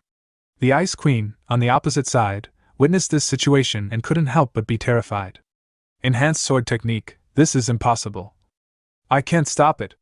A powerful blow landed directly on her body. The dust cleared, revealing the bloody and miserable figure of the Ice Queen. Once again, she stood there trembling, now realizing that her opponent was on another level. So this was the heavenly demon cult's vice leader. Woon walked up and pointed his sword straight at her face. You can take it. The Ice Queen bowed her head, accepting her fate. I lost, kill me. Woon said sternly. No. Kneel down and beg for mercy. The Ice Queen was startled and looked up at him. You want me to beg for my life? Woon calmly replied. Our religion and the heaven-destroying palace have the same origin. The common rule is that the strong are respected. It is very normal for us to bow down to the strong. The Ice Queen stuttered for a moment, not knowing how to respond. Woon continued. If you think that the palace master of the heaven-destroying palace is stronger than me, then go back. But if you don't think so, then bow your head before me. In his heart he thought the more fierce the war between the heaven-destroying palace and the cult, the more it will benefit the Murim alliance. So abducting the heaven-destroying palace would be better. The Ice Queen knelt on the ground and bowed her head. Right now, I can't give you a definite answer. From this humble one's perspective, the power of the palace master and I are equal. After verifying your ability, I will make a decision. Woon secretly estimated in his heart. So does that mean the master of the heaven-destroying palace has reached the ultimate realm? Thinking of this, he asked. So now you will return? She replied. I will show my sincerity to you with two truths. First, the betrayal of the three young masters is fake news. The people you defeated were the subordinates of the Water Emperor, one of the four kings of the heaven-destroying palace. The Water Emperor was a very meticulous person. To prevent her from failing, he used the soul capture technique on his subordinate to make her lie. Woon also did not get too agitated and calmly asked, "What level is his martial arts?" The Ice Queen honestly replied, "His martial arts are about half a level above mine." Woon secretly sighed in his heart. "Then it's not to the point where I can't subdue him." He nodded. "I'll remember." Ice Queen continued with a serious face. "The second piece of information is that the person who wants to attack your team is called Fire King. He is a man driven mad by bloodlust. If you want to save your comrades, then please hurry." Woon heard that and was shocked. If Fire King is as strong as her, then those two are definitely not opponents. Thinking of this, he turned around and prepared to leave. "If it isn't true, then before you return to the heaven-destroying palace, you will die by my hand," the Ice Queen calmly replied. "The heaven-destroying palace regards the holy things as life, so I have no reason to deceive you." Woon glanced at her coldly and snorted. "According to the holy commandment, I will also give you time." Ice Queen thanked him. She then stood up and watched him leave, thinking, he is indeed very strong. If he can defeat the master of the heaven-destroying palace, then I have no choice but to serve him. That is the respect the strong deserve. Woon used his mobility arts to fly over the cliff. "The smell of blood has grown stronger, but I don't hear any fighting. Please, don't be too late." Just a little faster, he suddenly widened his eyes in shock. Not far away, Qianjuqi was sitting slumped against a rock, covered in blood and misery. Woon immediately landed in front of him. "Qian Squad Leader! Are you okay?" Receiving no reply, he raised a hand to Qianjuqi's nose. His breathing was very weak, as if it could stop at any moment. Woon immediately tapped several pressure points to stabilize him. Qianjuqi barely managed to whisper, "Is it Vice Leader?" Woon hurriedly said, "Squad Leader, use the demonic soul art." But before he could finish, Qianjuqi interrupted. "It's too late for that." He immediately coughed up a mouthful of fresh blood. Still, he sat up and saluted. "Vice Leader, my time is running out." "But what about the Violet Light Group Leader?" Woon asked. "She might still be alive. Was she taken away by that so-called Fire King?" Qianjuqi nodded weakly. "It seems she's more like a toy than a prisoner. Please, go rescue her. Time is running out." Woon bowed his head in regret. "I'm sorry." Qianjuqi forced out his final words. "Fire King, to the east, please hurry." Woon stood up and clasped his hands toward him. "When I pass to the other world, I will apologize to Qian Squad Leader again. I'm sorry. I couldn't serve you until the end," Qianjuqi murmured. Woon quickly flew away. Qianjuqi lay back, his breathing weak. "Everything in the world is truly unpredictable. I thought I'd pass away peacefully at home, surrounded by the tears of my loved ones." Having said that, he breathed his last. Not far away in the forest, someone had been watching. He immediately called for his men to retrieve the body. Qianjuqi's corpse was dragged away without delay. Scene change. On the other side, Sima Jin was being glared at. Nearby, Fire King was sharpening his knife and boiling soup. "It's been a long time since I had good ingredients," he muttered. "Should I peel off the head first, or do it myself?" Sima Jin thought helplessly, "It's over. I can't do anything but die." Fire King continued sharpening his knife, grinning as he stared at her. "The woman from the false sect seems well fed. Looks like she's got some meat. Should we boil it? Or grill it? Super spicy, I think. You can hear it even if you're blindfolded, right?" He licked his lips. "After I skin you, I'll slowly chop you up and make soup. But I'll make sure that beautiful head comes back in the end, so be grateful. And did you know? Your religion and the false sect split long ago. The false sect refused to fight the Murim alliance. That's why we left. What the false sect does, that's not real battle. A real fight is when one side bleeds to death. In my opinion, it's best to start from the feet." He walked in front of her and raised his knife. "I'll cook you well, so don't worry." Just then, clang! Something flew in and struck the knife, knocking it out of his hand. Fire King's expression froze as he turned to look. A lone figure stood there. Woon landed and stood in front of Sima Jin. Fire King immediately drew his sword and roared. "Who are you? Who dares to hinder my pleasure?" Woon didn't answer. He simply smiled, approached Sima Jin, and unsealed her acupoints. "I should have come sooner. I'm really sorry." Fire King's face twisted in rage. "How dare you ignore me? Arrogant bastard!" He swung his sword furiously. Woon turned without hesitation and blocked the attack. Fire King's face was filled with shock. He blocked my sword chi, with one hand? Woon sneered. Is that all you've got? How boring. Pushed back, Fire King gritted his teeth and roared. Arrogant brat. He raised his sword, spinning it like a whirlwind. Then try blocking this. Be grateful to die in my arms. 4 powerful saber energies surged toward Woon. But the corners of Woon's mouth curled into a cold smile. He swung his sword. Several slashes of sword energy burst out. The sins you've committed, you'll pay for them with your life. Today you'll die here. Fire King trembled. What? My attack was broken? The void prison had vanished. How could a mere brat release this much power? Woon raised his sword and pointed it at him, his voice cold. Sin you have committed, use your life to pay for it. The Fire King roared angrily, making a huge ruckus. Our battle isn't over yet. Woon sneered sarcastically. I haven't even started yet. The Fire King raised his sword again and gathered his energy. You should know your place. In his heart, he secretly snorted coldly. If the void prison doesn't work, then I only have this left. His next move was a secret technique passed down from the previous Fire King, Flame Blade. Woon saw this move and still smiled leisurely. Flame Blade, huh? Seems quite useful. The Fire King swooped down quickly. You'll only laugh until here. Woon did not dodge but raised his sword to block. This is a technique that burns the user's internal energy to unleash its power. His eyes quickly widened in surprise. Because the Fire King's sword had already struck, Woon had to raise his sword again to block. This time, he was at a disadvantage and was pushed back. I couldn't completely block it. The power of his giant sword, it's really strong. The Fire King didn't stop. He continued to charge forward. Kill that bastard! Woon reached out to block his attack, surprised. Iron Head technique? He was pushed back again, dragged along the ground. Looking at his trembling hand made him confused. Did I use too much force? Meanwhile, the Fire King could not bear it any longer and collapsed, painfully spitting out blood. Woon saw him struggling and thought to himself, he really couldn't withstand the fire sword, which burns internal energy. And even in that state, he used the Iron Head technique. The Fire King was exhausted. He knelt there, unable to fight anymore. Kill me! He shouted.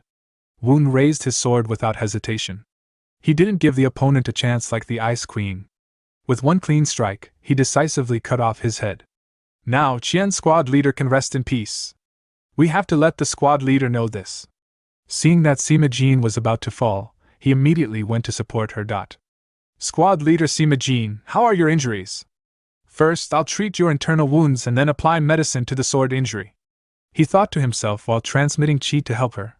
Her internal injuries are too severe. I need to collect the body of the Qian squad leader and go to the nearest branch. Even if I'm this strong, I still can't protect the two of them.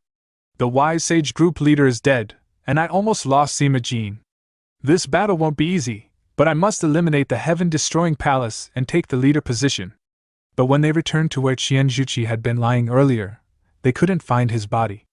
Woon felt extremely confused. This can't be possible. Qian Juqi's body disappeared?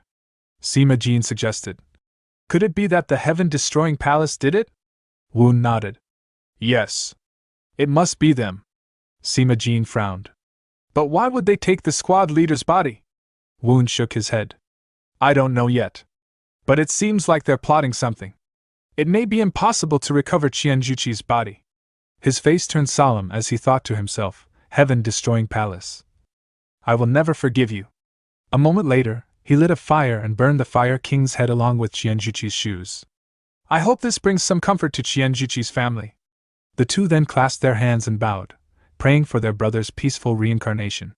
Scene change, heaven-destroying palace. The Beast King reported. Ice Queen and Fire King have both been defeated. Palace leader Tian asked. Are they dead? The Beast King explained. Ice Queen is missing, and the Fire King is just a headless corpse. It's all my fault. It seems like this was a trap set by the false sect. At least our location wasn't exposed, and Sajin, the young miss, returned alive. Palace leader Tian, agitated, launched an attack toward him. The Beast King saw the attack coming and froze, terrified. Palace leader Tian warned, "This is the only time I will forgive you." The Beast King immediately clasped his hands and bowed. "Thank you, master."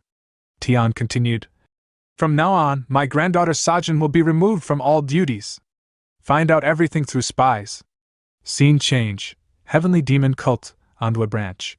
Hyun Wichin, the chief of Anhwa Branch, bowed and said, "Sima Jin has been treated by the doctor and is resting." Woon nodded. "You've worked hard." Suddenly, the sound of a war drum echoed outside. Hyun Wichin immediately turned to leave. "Vice Leader, I'll take my leave." Woon stood up and replied, "I'll stay here and observe everything." Outside, Hyun Wichin asked his subordinate, "What's going on?" The subordinate knelt down and reported, "There are many people coming from the north." Woon was surprised. From the north? They quickly climbed the wall to check. The crowd below clasped their hands and bowed. Divine Cult left Master Yang Daichun. "Vice Leader, I apologize for arriving without permission." Unexpectedly, Woon was excited and waved. "Quickly, enter the city." After hearing Woon briefly explain what had happened, Daichun exclaimed, "So the Fire King of the Heaven-Destroying Palace killed Xianjuqi and seriously injured Sima Jin?" Woon sighed. "I underestimated the enemy. That caused this disaster." Daichun frowned. "Xianjuqi. If even he couldn't do it, it's fatal to your chances of becoming leader." Woon nodded. "We must send someone to spy." Daichun raised an eyebrow. "Spy? You intend to use the soul capture technique to find the Heaven-Destroying Palace's location?" Woon confirmed. "Yes." Daichun thought for a moment. "If we can find their location, it will make up for Xianjuqi's death." Woon ordered, "Hurry up. The sooner the better." Daichun stroked his chin thoughtfully. "Coincidentally, I have capable personnel available." A moment later, the two stepped outside. Daichun addressed his subordinates. "The area you're searching will be within Heaven-Destroying Palace territory. Find their exact location and all surrounding details. You will begin 5 days south of here. Search in a 5-kilometer radius and continue southward." The crowd clasped their hands and bowed in acceptance. After they left, Daichun turned to Woon. "These are the elites of the Left Guardian Department. They've followed me for more than 10 years. They will find the Heaven-Destroying Palace." Then he added, "But if we find them, wouldn't it be better to attack immediately?" Woon shook his head. "That won't do. There are at least 2 masters at Ice Queen and Fire King's level in their ranks. And more importantly, it seems the palace leader of the Heaven-Destroying Palace has reached the ultimate realm." Daichun was stunned. "The palace leader has reached the ultimate realm?" Woon confirmed. "Yes. That's the situation." He looked into the distance and said firmly, "I don't believe we can win right now. But once we gather the information, we will defeat them, one by one."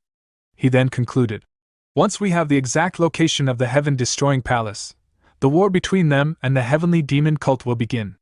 With me at the center." Woon had long since left, but Daichun still stood there thinking. "I thought that only cult leader could reach the realm of infinity. But the master of the Heaven-Destroying Palace also reached infinity? Does that mean that no one but cult leader can confront him anymore?" Honestly, speaking about the story of the Fire King and the Ice Queen, I also find it hard to believe that a mere vice leader of his age, like him, could behead someone on par with me. The rest were spared by him. I know that vice leaders' martial arts are excellent, but to be talented to that extent is, thinking of this, he suddenly sensed a familiar aura nearby and immediately jumped into the air, moving toward it. There were some people moving together in the yard over here. As soon as he landed, the crowd turned back to ask, "Are you here?" Daichun smiled. "So you are an acquaintance, right, Guardian Bak Jin?" The 3 people looked at him and smiled without answering. After a brief silence, Bak Jin spoke up. "Long time left, Guardian Daichun. I heard that Vice Leader found traces of the Heaven-Destroying Palace." Daichun continued, "You still update the news so quickly, but to get that clue, Xianjuqi, squad leader, had to sacrifice." "Bak Jin is terrifying, sacrificed. Could it be sacrificed in battle?" Daichun explained. "The squad leader was attacked by the Fire King, but Vice Leader killed that Fire King." Bak Jin heard this and laughed again, clearly not believing it. "You joke too much. Who doesn't know that the Fire King is the pillar of the Heaven-Destroying Palace, one of the 4 heavenly kings? I'm not just gossiping." The atmosphere suddenly fell silent when Daiching did not explain anymore. This made Bak Jin frown seriously. Can you prove that? Even if it's vice leader, I still find it hard to believe. Daiching sighed. Just then, another sound rang out, startling everyone. Vice leader had returned. Daiching led the crowd and immediately clasped his hands in salute. He reminded Bak Jin that although he did not recognize the martial arts of the vice leader, etiquette still had to be respected. Bak Jin continued. Respecting etiquette and recognizing martial arts are two different matters. Whether or not he recognizes martial arts, he is still our vice leader. Woon quickly stepped in front of the crowd. They immediately bowed and respectfully greeted vice leader. Woon used striding art and lightly passed him. Okay, you're here, right, Guardian? Bak Jin turned to look at him and replied. Guardian Ho and Guardian Song also came together. Everyone's face showed tension. What is this aura? Woon glanced at them and ordered them to come inside quickly. Bak Jin broke out in a cold sweat, thinking to himself. Not only his voice, but even his aura had become quiet. Could it be that he had really defeated the Fire King? The crowd quickly entered and sat down neatly. Woon, after reading the report, immediately exclaimed. Is that all? Bak Jin nodded in confirmation. Yes. He thought to himself. It seems he is not satisfied with this report. Woon asked again. Did the esoteric sect say anything? Bak Jin shook his head. I haven't had time to talk to the Arab demon. Woon thought to himself. The Arab demon is the grand mage of the esoteric sect. Not being able to discuss means that I have not received cooperation from the esoteric sect. Thinking of this, he couldn't help but sigh. How disappointing. Hearing this, everyone in the crowd became excited, thinking to themselves. He has gone too far. He is just a young man who was favored by cult leader and promoted. But in contrast to them, Bak Jin bowed very tactfully. I will adjust it again, he thought to himself. Even though he is just a small fry, he is still called the vice leader, so I have to pamper him a little. Woon glanced at him and asked. Was it just a rough edit? The atmosphere suddenly fell into silence because of his words. Woon saw that he was silent, so he activated his chi and spoke harshly. Bak Jin. The crowd was immediately frightened by this aura. The aura had changed. Woon looked at the other party coldly. Did you really do your best? Bak Jin's face turned pale as he replied. Although my subordinate tried his best, he still couldn't do it. He was extremely terrified. Was the previous aura just an illusion? Could it be that Daiching's words were true? Woon slammed the table and stood up. His face was cold and gloomy, making no one dare to be careless. Unexpectedly, he laughed like an idiot and said, If that's the case, then try harder from now on. Bak Jin breathed a sigh of relief. Your subordinate will remember. Thank you for Vice Leader's tolerance. He was still thinking in his heart. Vice Leader's ability test really makes people embarrassed. Woon turned around and left, waving his hand as he walked. If it's just a few polite words, then forget it. I don't need it. The two glanced at each other, secretly communicating with each other. Why did Bak Jin bow his head to Vice Leader like that? No matter how strong he was still just a young brat right now. Woon suddenly glanced coldly at them. Bak Jin and the two protectors seemed to have a lot of questions. Bak Jin immediately came in front of both the guardians, smiling extremely friendly. How could his subordinates be curious? It was just a misunderstanding. He secretly transmitted a message to remind the two people. Don't do useless things that would get discovered anymore. Woon sighed and shook his head. Right, your curiosity is reasonable, he thought to himself. The reason you guys have a grudge against me is because you think I'm just a clown. He then quickly headed outside. Bak Jin, along with Guardian Song and Guardian Ho, let's chat a bit. You all follow me. Bak Jin immediately stood up and clasped his hands. We do not dare to answer, Your Majesty. Woon didn't care and continued to speak, and Daichung also came along. The crowd followed Woon all the way to the top of the mountain. At this point, he stopped and glanced back. Should we solve it with the sword? What is the greatest doctrine of our cult? Bak Jin replied. The strong are respected. Woon continued. If so, then answer not with words, but with a sword. Bak Jin wondered. What does your question mean? Woon smiled. It's what you're curious about. Bak Jin was startled and suddenly woke up. He wanted to prove his strength with his sword. It seems like he has underestimated me too much, he thought. Thinking of this, he asked again. Do you really want to fight me? Woon reached out and drew his sword. That is the quickest way to satisfy your curiosity. Let me tell you, if you win against me, then the position of vice leader will be yours. His words immediately caused Bak Jin to freeze. He then asked nervously, Vice leader, what are you talking about? Woon still smiled happily. According to the doctrine of our cult, the strongest one deserves to occupy the highest position. Don't worry too much. Cult leader can't blame you. I'm just following common sense. Bak Jin tensely bit his lip, thinking. Bet on the position of vice leader to compete. My fighting spirit is burning. Woon, on this side, had also started to stimulate chi. Can we start now? Bak Jin was the one who took the initiative to attack first. I will finish in one move. On this side, the guardians were all left with their mouths wide open. That was the flashing blaze strike. If they were to strike head-on, it would be difficult for vice leader to be safe and sound. Bak Jin loudly roared. If you can't block, then quickly dodge.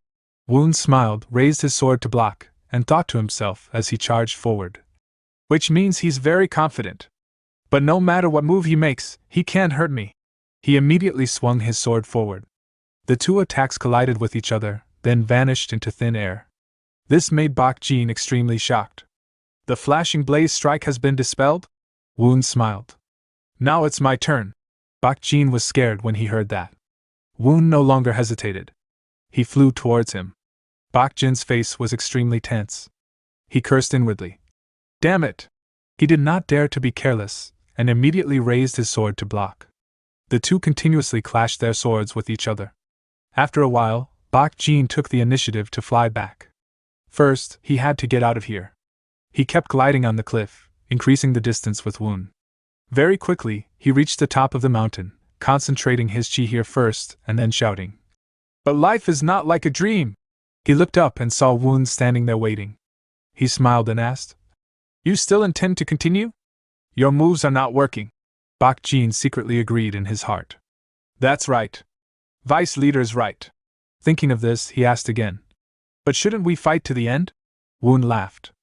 Very interesting. Okay, if that's what you mean, right? Bak Jin stood up again and thought to himself. She is too strong, so there won't be a second chance. I will put all my strength into this move. He immediately flew and swung his sword towards Woon. But before he could make a move, Woon swung his sword and struck first. Bak Jin then flew away like a kite with a broken string. He fell down below the crowd into the sea of snow, groaning in pain. The two guardians were completely dumbfounded when they saw this. Woon immediately jumped down from the cliff. Daiching was also shocked in his heart, thinking to himself. I had expected it, but I didn't expect the difference in levels to be this great. Woon slowly walked towards Bak Jin. Although he was wounded and covered in blood, he laughed. Subordinates are too stupid. Woon put his sword away and calmed down. Not because he's stupid, but because he doesn't understand enough. Bak Jin shook his head. No, I really am stupid. I beg your pardon. Woon turned around and smiled. I forgive you. The two guardians that came with him hurriedly ran over to ask about Bak Jin's condition. Woon then quickly headed down the mountain, at the same time calling out to Daiching. We still have work to do. I want to ask your opinion. Evening at the Heavenly Demon Cult, a messenger came to cult leader. This is a letter from the vice leader, sent from the western regions. Cult leader ordered him to read the letter. The woman quickly accepted her fate, opened the letter, and began reading. In the western regions, there have been several major battles with the heaven-destroying palace. I have killed the Fire King and defeated the Ice Queen. The battle was so big that our side also suffered many losses. The leader of the wise sage group also died. Cult leader heard this and immediately raised his hand to tell her to stop. So Qian Shuqi is dead? The woman was silent and did not reply, as if she had tacitly confirmed. Cult leader sighed and exclaimed, What a pity! The current problem is that there is no one who can replace his position. Right, the letter said that they would attack the heaven-destroying palace. So, did it clearly state about reinforcements? The woman nodded. Yes. At the end of the letter, there was a list of troops that needed reinforcements. The armies that Vice Leader wanted to mobilize were the Azure Dragon Squad, the Vermilion Bird Squad, the Heaven Origin Squad, and the Violent Light Corps. Cult Leader startled again. What did you say? The scene changes to Woon's side. He is sitting in the conference room with Daiching talking. He asked the other party. Do you think Cult Leader will agree? Daiching raised his tea and replied. I don't know either, But right now we still don't know the true strength of the heaven-destroying palace. Right, a little caution won't hurt. Woon secretly sighed in his heart.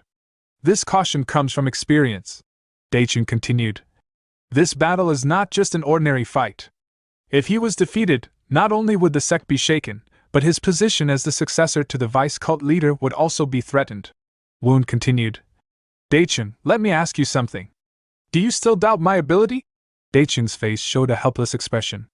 As expected, I guessed that you would realize. Woon continued calmly. Anyone would be like that. So, how do you feel now? Daichun shook his head. I no longer have any doubts. Woon heard that and clenched his fist. Very good. Then I have proven my martial arts. Daichun, I order you to cooperate with Bak Jin to quickly investigate the location of the heaven-destroying palace base. Daichun immediately clasped his hands and accepted his fate without any objection. Subordinates obey. On this side, cult leader is also meeting with his subordinates.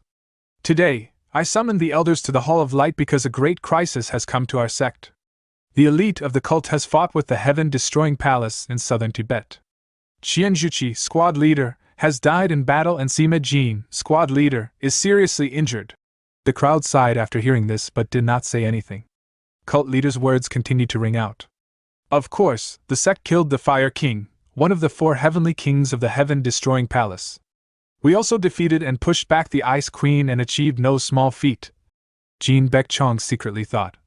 In the heaven-destroying palace, the status of the 4 heavenly kings was absolute.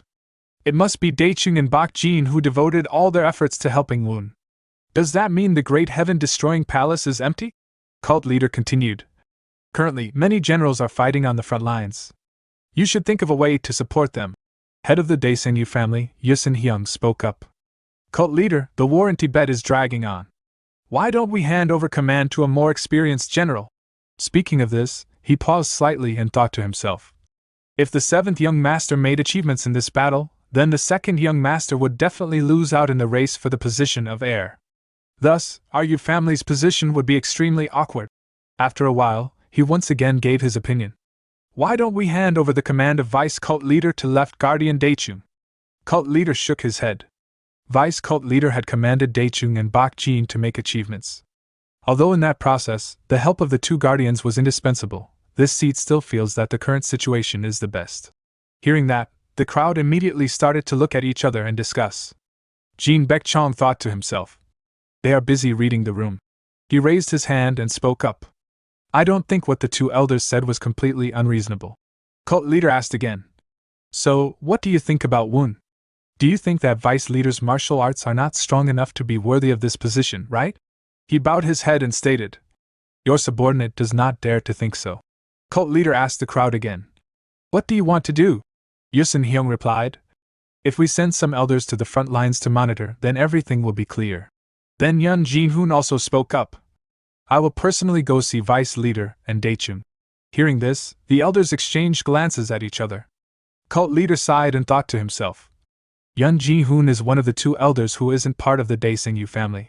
Thinking of this, he immediately said, we can trust if Elder Yun goes. Okay, the inspection team will consist of 3 people including Elder Yun. The crowd had no more opinions, immediately stood up, clasped their hands, and accepted their fate. The scene shifted to the Manhwa branch. A sound was heard from inside the room. Subordinates pay respect to the right guardian. Bak Jin continued. The order from Vice Leader has been given. The instruction is to find the heaven-destroying palace. Guardian Song replied. Daichun failed this time. Is it our turn? Bak Jin continued. If we can do what Daichun failed, then it will be clear who is better. Guardian Song replied. But we still don't know where the heaven-destroying palace is. Bak Jin continued. This morning I captured a prisoner. That guy keeps saying the heaven-destroying palace is in the west. Hearing that, Guardian Song became surprised. So it was in the east? Bak Jin confirmed. Yes. That mouth of his will never tell the truth. Can you handle this? Guardian Song immediately clasped his hands and accepted his fate. Your subordinate will set off immediately. The scene changes to the heaven-destroying palace. The Water King knocked on the door and walked inside with his hands clasped. Your subordinate pays his respects to the palace master. Palace Master Tian asked. Is there something urgent? The Water King came in to report. I have already identified the culprit, Tian asked urgently. If it was you, then I would have known for sure that you could do it. So, who is the culprit in the end? The answer immediately stunned him. He was the leader of the false seat, Myeongjung, the Wind King asked. The leader of the false seat, Myeongjung? Wasn't he at the 100,000 mountains? The Water King shook his head. No, he was in Tibet. The Wisdom King asked again. If he had been to Tibet, then who was the one at the 100,000 mountains? The Water King answered firmly. It is a fake. If he used the 7th young master to make the exchange, then the defeat of the Ice Queen and Fire King, and the young left servant and the 4 great protectors coming to Tibet, would all be reasonable. Tian frowned. If what you said is true, then Myeongjung has made a bold move. He thought to himself, cult leader personally came out to command the battle. Being so decisive is not like the leader of the false sex way of acting at all. Thinking of this, he asked, Then how do you want to handle this matter? The Water King, with a serious face, stated, I have a plan. He then began to explain his plan to them. After hearing that, Tian burst out laughing. He really is the Water King, the Light King stated. The Water King's plan was very good. Tian raised his cup and stated excitedly. Fine, let's do it like this. The Water King reminded. Leader, as I told you, if this plan fails, the loss of our sect will be extremely great. Tian waved his hand. It's okay. Just do it like that. The Water King saw that he was so determined, so he bowed and obeyed. Your subordinate will obey leader's orders. After going out, he laughed sinisterly and thought to himself, this battle will cause heavy losses to both sides. The heaven-destroying palace and the heavenly demon cult will both be shaken. And then the one who holds both sects will be me. The scene shifted to the heavenly demon divine cult. Jean Baekchong was in a dark room reading a letter. So the person in the Hall of Light right now is a fake. He gritted his teeth in anger, while thinking, my own family, when will we be able to destroy this hell? In the cult leader's room, someone was tying letters to pigeons' legs. Not far away, the cult leader was playing Go with squad leader Deng. Squad leader Deng spoke up. Reporting to cult leader, vice leader is returning to the Daesan. Cult leader exclaimed. It's been a while. Squad leader Deng continued. I heard that he entered Shanghai 2 days ago. He will probably reach Daesan soon. The scene shifted to outside the forest, where Yu Chong was standing there looking up at the sky. On this side, squad leader Deng was still playing Go very enthusiastically. There is much talk about the successor to branch leader Chong. Cult leader replied. They should have mourned the death, but they only cared about the position that Yu Chong left behind. Squad leader Deng continued. Considering the general situation, this was also unavoidable. Cult leader asked about his opinion. Haven't you thought about branch leader Chong's successor? Squad leader Deng was deep in thought. Suddenly, outside, there was a huge explosion. He stood up agitatedly, but the cult leader remained very calm and stated, It seems like something has happened on this side. Squad leader Deng clenched his fist and said, Cult leader, let me go see. Cult leader stated, It's not your turn. He was scared when he heard that, and he asked, What do you mean? Just at this moment, someone ran in from outside while shouting, There was a rebellion, cult leader. The cult leader still calmly asked, Who started the rebellion? The person knelt down and replied, The Deziel family. Squad leader Deng was surprised when he heard that the Deziel family had rebelled. Could it be because Woon was gaining the upper hand in the battle for the position of successor? Cult leader still, extremely calmly asked, The martial artist of the Deziel family is leading the way? His subordinate replied, Jean Baekchong is leading the rebel army at the front. Cult leader heard that and asked, Jean Baekchong is leading the way? His subordinate confirmed again. Squad leader Deng asked, Yes, cult leader. He clasped his hands loudly. Cult leader, let me go deal with Jean Baekchong. Cult leader was suspicious. The Jean family could not have rebelled alone. He turned to the Black Tortoise chief manager. Please go back and check if any other families or troops are involved. Remember to check carefully. Chief manager immediately accepted the order and left to take action. But squad leader Deng was still extremely eager to go out. Cult leader, please order your subordinates to destroy the traitors. Cult leader reminded. Didn't I tell you to play until the last move? And he asked. Are you curious as to why you can't move? He replied. I don't know what the leader is thinking. Cult leader stated. This rebellion, I'm curious to see how many people participate. Squad leader Deng seated himself again to play Go, and he replied. If the rebellion grows, it can be dangerous. Cult leader looked out the window toward the spot where the explosion had happened earlier and stated, "If this rebellion cannot be suppressed, then isn't it my fault for governing my cult?" On this side, Jean Baekchong led the rebels and shouted loudly, "Brothers, let's go and find that fake cult leader. The real cult leader is being held captive. I have received a secret order to save people. Everyone, please act quickly to deal with that imposter and save cult leader." Someone spoke up. "Patriarch, we have news that the imposter was in the study upstairs." Jean Baekchong excitedly raised his sword and led the crowd. "Let's go." He went ahead and cut down anyone who got in his way without hesitation. He wiped the blood off his face while thinking, the divine cult has finally come to an end. Is this all the elite team serving cult leader has? He quickly went to the study, pushed the door open, and entered. The two, cult leader and squad leader Deng, were still sitting there playing Go calmly. As soon as he entered, he coldly said, "That fake guy, quickly bow your head before me." Cult leader still sat there silently playing Go, ignoring him. The chi in his body began to circulate, and he coldly exclaimed, "Fake." Jean Baekchong sensed the aura on his body and couldn't help but feel panic in his heart. This aura was not right. The Water King had said that cult leader was really in Tibet. Thinking of this, he regained his confidence and raised his sword, pointing at cult leader, saying, "Don't show off your power in vain. I already know that you are a fake." The general knelt down and spoke before cult leader asked to deal with him. Jean Baekchong angrily shouted, "Deng squad leader, why would you risk your life for such a fake?" Cult leader saw him screaming, so he raised his hand, gathered chi, and blasted it at Jean Baekchong. The attack sliced Jean Baekchong's sword hand. His severed arm fell to the floor and blood spread around. Squad leader Deng was shocked to see that while grabbing the hilt of his sword. Cult leader coldly snorted, "Is this still fake?" Jean Baekchong knelt on the ground, painfully thinking, this chi technique, Blue River. Cult leader is not fake. The Water King, why did you do this to me? Squad leader Deng shouted loudly to the soldiers with Jean Baekchong. "This behavior in front of the cult leader. Quickly put down the sword and kneel down." The crowd completely lost all fighting spirit and immediately dropped their swords and surrendered. Jean Baekchong then stammered and begged for forgiveness. "I had believed false words and committed a great crime. This is my own fault, so please forgive the Jean family soldiers." He was still very angry in his heart while thinking, "You deceived me perfectly, the Water King." Cult leader walked up to him and asked, "Who told you about the fake cult leader?"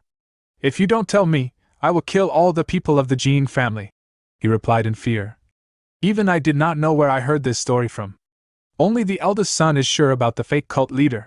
Cult leader frowned. "Unbelievable, you must have been on Myung-gak's side. So why did you act based on Myung-cheon's baseless words?" Jean Baekchong's whole body was trembling. His face was on the ground. "I thought that there must be solid evidence for the eldest son to dare to speak. A great cause, no, a rebellion, is something that must be exchanged with life. So how can one start a rebellion without a reason?" He sighed in his heart. "Sorry, eldest young master, but I really have no other choice." Cult leader tasted the hell of being turned away by his bloodline. He then shouted loudly, "Now kill me!" Cult leader turned around and told squad leader Deng to finish. Deng immediately drew his sword and stepped forward, obeying cult leader. He walked up to Jean Baekchong and asked, "Do you have nothing more to say?" Jean Baekchong sighed. "What more can a sinner say? I only hope that the relatives of the Jean family will keep their lives." Hearing that, squad leader Deng raised his sword. Fresh blood then splattered into the air again. The scene changes to Woon's side, where he is talking with the two left and right guardians. Urgent news from the demonic divine sect had just arrived. The heaven-destroying palace had just raided one of their temples. Daiching pondered. 150 kilometers west from this place. He thought to himself. The distance is not too far, but if there is an emergency at Manhwa, then we won't be able to retreat in time. Right Guardian Bak Jin asked the vice leader what he thought about this situation. Woon replied calmly. This was clearly a trap. The two people who heard this were shocked beyond belief. Woon explained. The heaven-destroying palace kept giving out messages like this, "We are in the west. Come and kill us quickly." Daichun continued. They want to lure us out before reinforcements from the Great Mountain arrive. If we don't make any move, they will take advantage of this to worsen the relationship between us and the esoteric sect. Bak Jin was worried. But Vice Leader, It is impossible to mobilize troops into such an obvious trap. It would be better to send a letter to the esoteric sect to expose the heaven-destroying palace's plan. Woon shook his head. That's also a good way, but sending reinforcements will help us gain more trust. We will send Guardian Zhang and 20 masters to the esoteric sect in the west. Bak Jin held his head. That's good, too, because you are not someone who is easily swayed. But if we really have to help the esoteric sect, then why not try this method? Let's hide our intentions. Woon asked about it. Bak Jin replied. Send troops in different directions. Daiching was startled. Right, Guardian Bak Jin, you mean to split Anhua's forces into many directions? That's not a good idea. Bak Jin waved his hand to explain. Left Guardian, we are not really going to attack. Woon was confused and asked. What do you mean? Bak Jin explained. We will deploy our troops in 4 directions, east, west, south, and north. Only the army led by Guardian Zhang will remain. Woon continued. Meaning to throw the heaven-destroying palace into confusion while securing Guardian Zhang's safety. Right, Guardian Bak Jin confirmed. When we deploy our troops in 4 directions, the heaven-destroying palace won't be able to determine which direction is the real attack. That will make them hesitate. Woon pondered. But if we split an already small force into 4 groups, like Left Guardian Daiching said, our main army might be in danger. If so, we might lose the stronghold in Tibet. At this moment, a voice rang out from outside. A letter has arrived from the Great Mountain. Woon temporarily stopped thinking and quickly went to the reception. He smiled at the other 2 guardians. All the units we requested have set off. 3 elders will join the reinforcements. Daiching became excited. With such force, we can definitely destroy the heaven-destroying palace. Bak Jin also cheered up. That is good news. Just as we thought, it seems that leader had fully supported the vice leader. Daiching smiled and thought to himself. If the vice leader destroyed the heaven-destroying palace, then no one could object to the vice leader's qualifications. Bak Jin stood up. Vice leader, I think we should quickly unite with our reinforcements, because the heaven-destroying palace will soon know the scale of our forces. Woon stated. Will the heaven-destroying palace do everything to prevent us and the reinforcements from uniting? He then put away the letter and called out. Right, Guardian Bak Jin, who immediately clasped his hands and replied. Vice leader, please give the order. Woon waved his hand and ordered. Lead 20 warriors of the Right Guardian. Squad to go south. Return after 5 days. As I said before, give Zhang 20 masters and send them to the esoteric sect. Bak Jin bowed and received the order. I will obey. I will convey your orders as they are. Woon then glanced at the Left Guardian. Daiching, you lead 50 warriors to the east. Daiching did not object. He clasped his hands and bowed. Daiching will obey the vice leader's orders, but is it okay for the vice leader to bring so many troops? Woon smiled reassuringly. It's okay. You will head east for 10 days and then return. If you discover signs of an ambush on the way, you can return immediately. The 2 heard that and had no more objections. They clasped their hands together.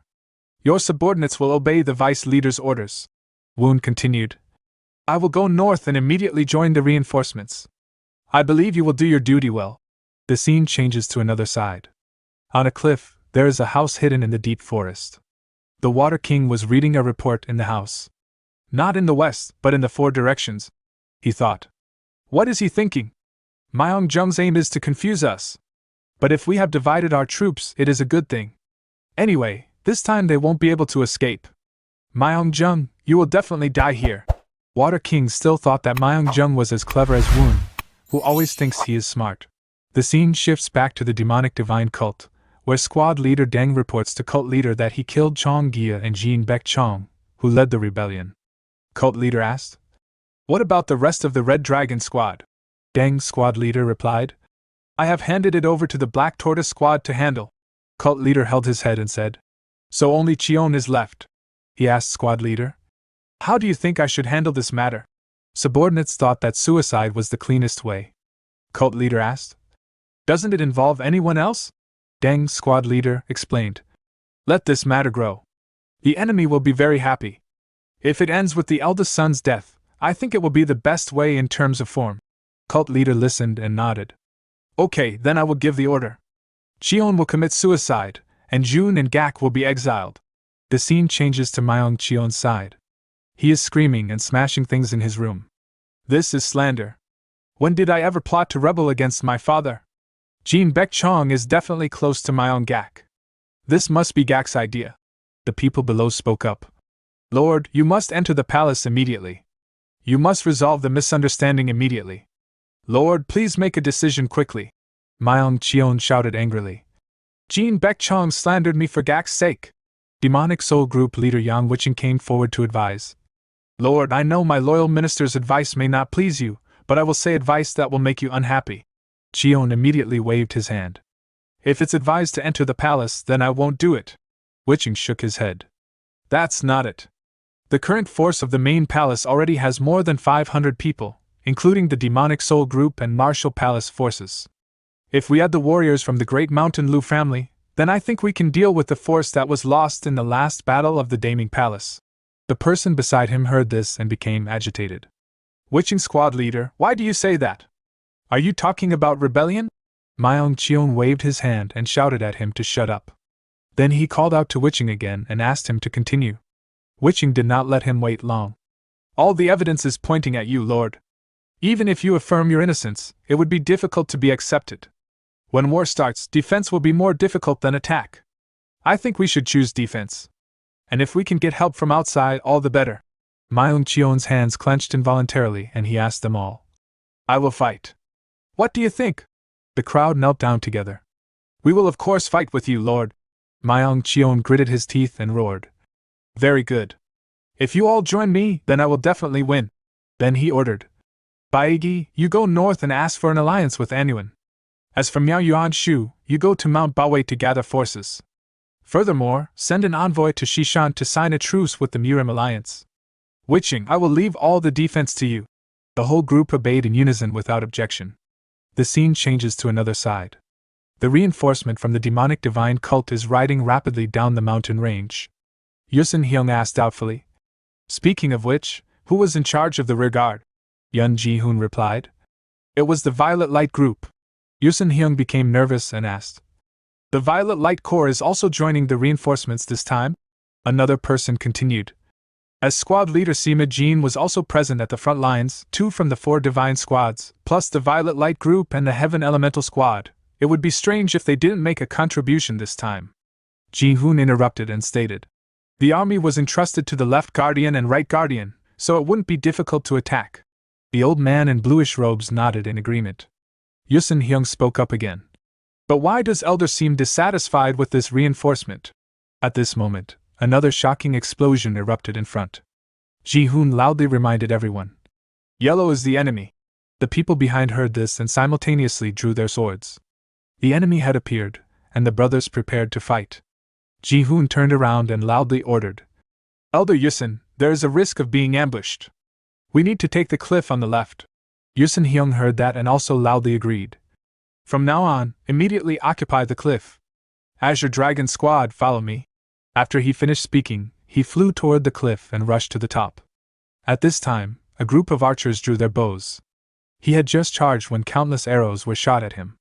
With no other choice, he was forced to stop and swing his sword to block. The people following behind were not so lucky. They were hit by arrows and fell down. Ji-hoon saw his men fall and gritted his teeth, thinking to himself, we should have sent the vanguard up the cliff before marching. He then also jumped up shouting. Elder Yusin, hurry up, let's charge! Yusin Hyung, hearing that, thanked him.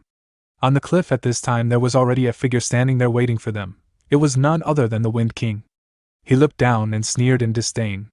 What kind of army is this? His subordinate came forward to report. Wind King, some people are climbing the cliff. Wind King's face wrinkled. They want to take back this cliff. His chi immediately erupted. Fine, let's go. On this side, Elder Yusin charged forward once again and was stunned as a huge sword aura directed at him. He tried to block it, thinking, this is a terrifying sword energy. Although the old man used his sword to resist, his face still showed obvious fear and discomfort. He could feel the intense danger from his opponent's move. Yusin was thus sent flying back to the ground by that sword energy, causing dust to fly everywhere. When the dust cleared, he was lying there, blood spurting from his mouth, extremely miserable. Even he himself could not believe it, just with one blow he became like this.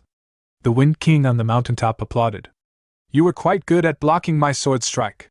Jin-hoon immediately jumped down to his companion to guard him, and asked, Elder Yusin Hyung, are you okay? Yusin stood up again and replied, I'm fine. The enemy is too strong. It's best if we work together to deal with him. The Wind King's mouth corners raised. That's right. One person is boring. Two people is much more fun. Come on, let's play again. The aura on his body then erupted violently. Jin-hoon couldn't help but tremble while sensing it. The murderous aura was so thick that even the surrounding air shook. Could he be a master of the heaven-destroying palace?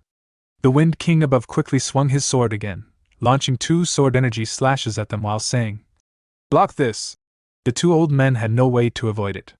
They could only grit their teeth and raise their swords to block. Elder Yusin was sweating profusely. What kind of power is this? Jin-hoon turned and reminded. Be careful. There is a cliff behind. The 2 were now cornered by the Wind King. He raised his sword above them again and asked, What about this? As he prepared his next attack. A slash of the sword caused the cliff to shatter and rocks to fly. The 2 old men flew out of the smoke and dust in separate directions and ran away. The Wind King above mocked. You wriggle like old men.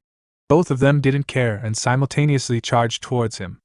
Seeing that, he immediately waved his hand and threw one of the swords in his hand at them. Elder Yusin dodged by a hair's breadth, but Jin-hoon shouted in panic. It's not over yet.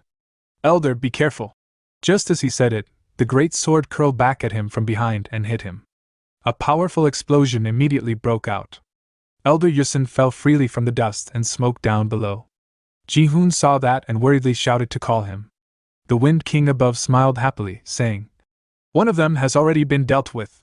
Ji-hoon saw that he was not paying attention, so he swung his sword and shot an aura slashed out at the Wind King, wanting to steal a bite. But how could the Wind King be defeated so easily?